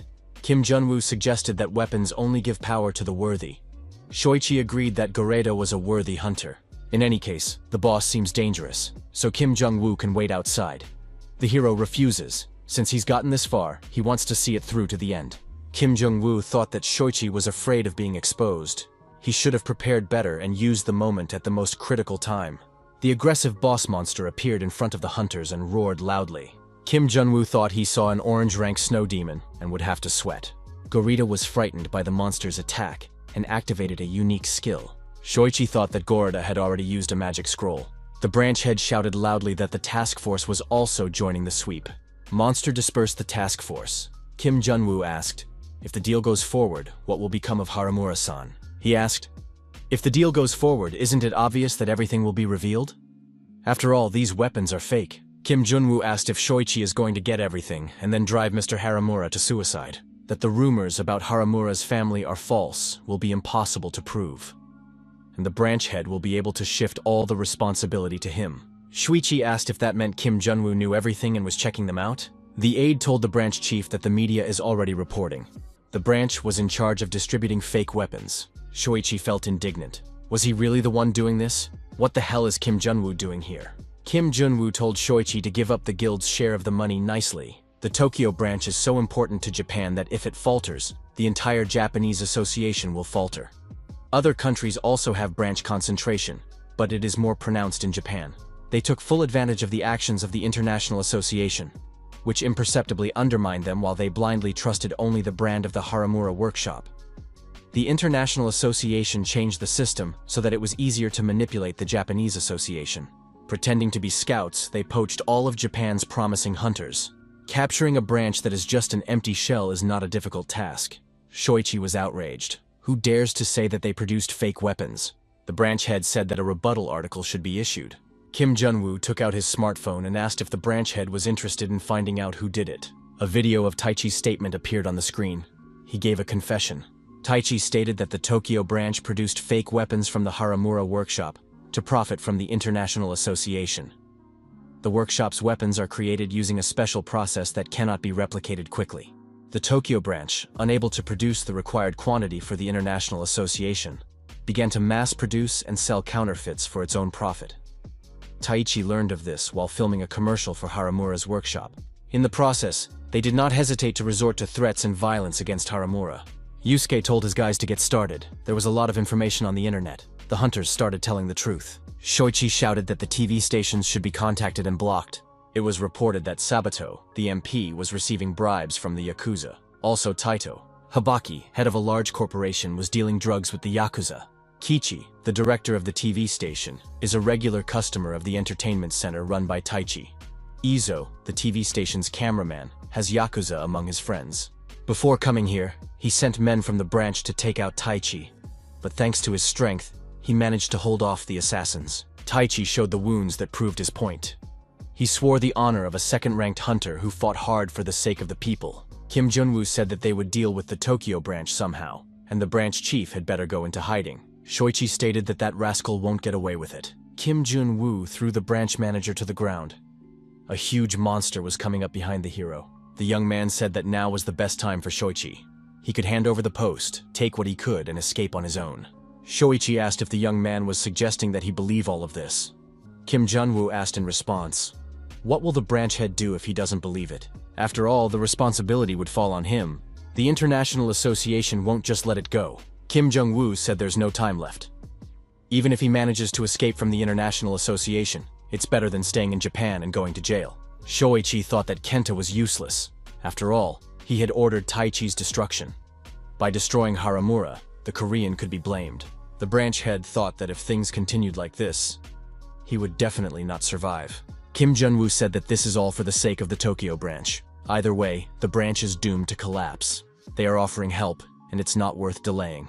Kim Jung-woo has offered all the powers of the Tokyo branch. All that's needed is a signature. Shoichi grabbed the contract and said he'd remember that Korean. The monster was approaching and people felt cold from its presence. Gorita wondered why they chose this particular dungeon for the weapon demonstration. The hunter activated a unique skill and attacked the monster. Gorita told the head of the branch that it was hard to continue the sweep with just one squad. They needed instructions from the boss. But everyone saw that the branch head had run away. Kim Jun-woo said that he was acting head from now on. The young man emphasized that he was only filling in for the head during his absence, but no one believed it. Kim Jung-woo told the hunters that it was dangerous and they should move away. The hunters were outraged. "Let the Korean move away. It's dangerous for civilians to be here." The monster roared again, and the hunters decided to retreat, all except the protagonist. Kim Jun-woo activated the unique skill Demon King and prepared to attack. The monster did not expect the appearance of such a hunter and naturally was frightened. Our hero attacked the monster and won a confident victory. The hunters were surprised. Wasn't that sword a fake? Everyone said that the rumors about the Haramura family were lies. That's exactly what the head of the branch told everyone. After destroying the monster, our hero said that everyone could leave now. He has a lot of things to do, and they will be very busy. Shoichi continued to run away with all his might. He decided to run away to Hawaii. With the money he got from the Korean as a kickback, he will be able to live the rest of his life in peace. With the contract and the evidence in hand, he could hire people and make it all work. Shoichi stumbled and fell on the road. Someone held out the rope he had tripped over. Shoichi saw Mr. Huang and wondered where he had come from. Huang asked where Shoichi was in a hurry. Huang said that Secretary General Wesley wanted to talk to him. The news said that the investigating authorities were making every effort to catch the head of the Tokyo branch. Huang received new instructions from the General Secretary. Conferring after a conversation with a colleague, Huang decided that it was necessary to press the target in some way. Huang expressed outrage that the branch was taken away right from under his nose. The interlocutor told Huang to mind his own business and not to interfere in the affairs of the main office, to do only what he was ordered to do. Huang apologized, and it was explained to him that now was not the time to worry about some janitor. There were more important things to do. Han Yubin was overjoyed when she received the gifts she wanted. They were so hard to come by. Yubin said that she suffered a lot before she got it. She immediately gets a shiver when she thinks of that fat guy. Kim Jun-woo suggested that the girl try and go on a date with Taichi. Yubin said that there was an incomplete takeover according to the plan. Even if the boss was offered credentials, the International Association would not just let it go that Director Kim Jun-woo became the head of the branch. Kim Jun-woo agreed that they wouldn't tolerate such a thing. Yubin asked what's the point then? Kim Jung-woo said that Japan, taking responsibility for the incident, would announce their withdrawal from the International Association. If left like this, our hero will officially be empowered as the head of a branch belonging to an international association. The headquarters won't want him to invade their territory. Yubin asked if that meant they would be forced to accept an exit request. The young man replied that they would have no other choice. One way or another, they wouldn't be able to prevent the Japanese branch from moving in. However, it would be better for them to just transfer to an independent association than to lose the branch. Kim Young-woo said that he won't have time to manage the Japanese branch, and he is going to appoint another person in charge to the position. The protagonist said that Mr. Haramura will take care of it. Haramura wondered if Kim Jun-woo was really going to entrust him with such a responsible position. The protagonist replied that he doesn't joke about such things. The blacksmith asked, wasn't he the culprit behind everything that had happened? Why should he, such a person, be given such an exorbitant position? Kim Jun-woo said that it's not a gift. In the future, Japan will vehemently condemn the branch that went to Korea. The International Association will put pressure to bring the branch back. In other words, the position the young man wants to entrust to Mr. Haramura is a post where he will have to endure all this, not the prestigious chair of a strong ruler. Haramura said he would consider it payback for his loyalty. The blacksmith handed the hero a sword and told him to take it. He doesn't have the ability to create special weapons, but he put everything he has into this sword. The blacksmith added that although he continued to create similar swords, the passion and effort put into this one is real. Kim Jun-woo told the blacksmith that he would contact him later. But for now, Haramura should take care of the branch. Taichi saw the girl and rushed towards her. He wanted her to turn around to him at least once. He wants to believe that she was hurt too. Taichi thought he was a fool, unable to even get a word out. The young man called the girl by name and held out his hand. The girl turned around and looked at the young man with a bouquet of flowers in her hand. Taichi realized his mistake. The child in front of him was a child with a lollipop in her hand. Taichi thought sadly that this girl made him feel insignificant all the time. The boy in love thought that someday he would meet another person with a smile like hers. But it wouldn't be her, and he would be sad. Already on the airplane, Yubin said that she felt a little sad. She's talking about the branch manager Shuichi. Even though they made him look guilty with lies, but he will live happily with their money. Kim Jun-woo said Yubin doesn't have to worry. It's an empty shell. No one was going to give a scoundrel such a huge amount of money. The amount was paid in Venezuelan currency, and at the current exchange rate you can buy one chocolate bar with that money. Young Hunter Support Fund never got to run properly because of the ruins they discovered, and now they're in debt. Branch Chief Shuichi didn't know that, so they're even better off. Han Yubin said that they really should have scrutinized everything. Kim Jun-woo thought that was the end of it. All the responsibility for spreading substandard weapons was shifted to Shuichi. In addition, the results of the test quickly spread among the hunters, and it became an established fact that Haramura's weapons really did have special powers, as the rumors said. The protagonist thought that now that he had the Japanese Association in his hands, the result was more than satisfactory. When met at the airport, Lee Ah-young said that the two of them had done a good job. A lot of things happened in Korea too. The protagonist asked, who were these people? The young men replied that they came to make a deal.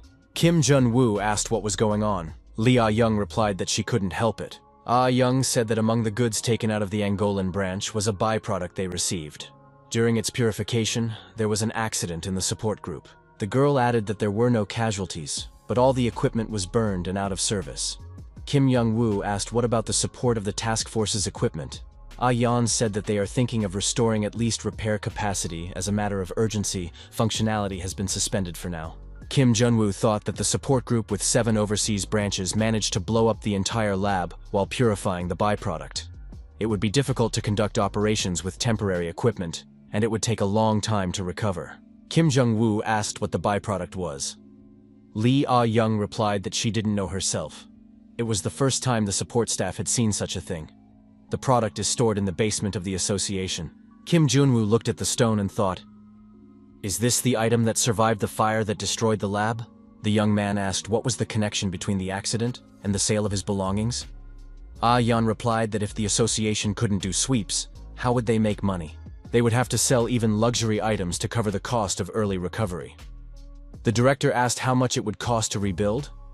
Ah Young replied, 300 billion. Yubin presented a gift from Representative Kim for Mrs. Kim Jung-woo. Han Yubin said that originally the representative wanted to give the gift in person, but he had business to attend to. Kim Min-ju thought she received a gift from a teacher. The huntress decided that if her teacher cared for her so much, she couldn't be a burden anymore and would definitely become stronger to repay him. Kim Min-ju told her teacher to keep an eye on her so the monsters would not be happy now.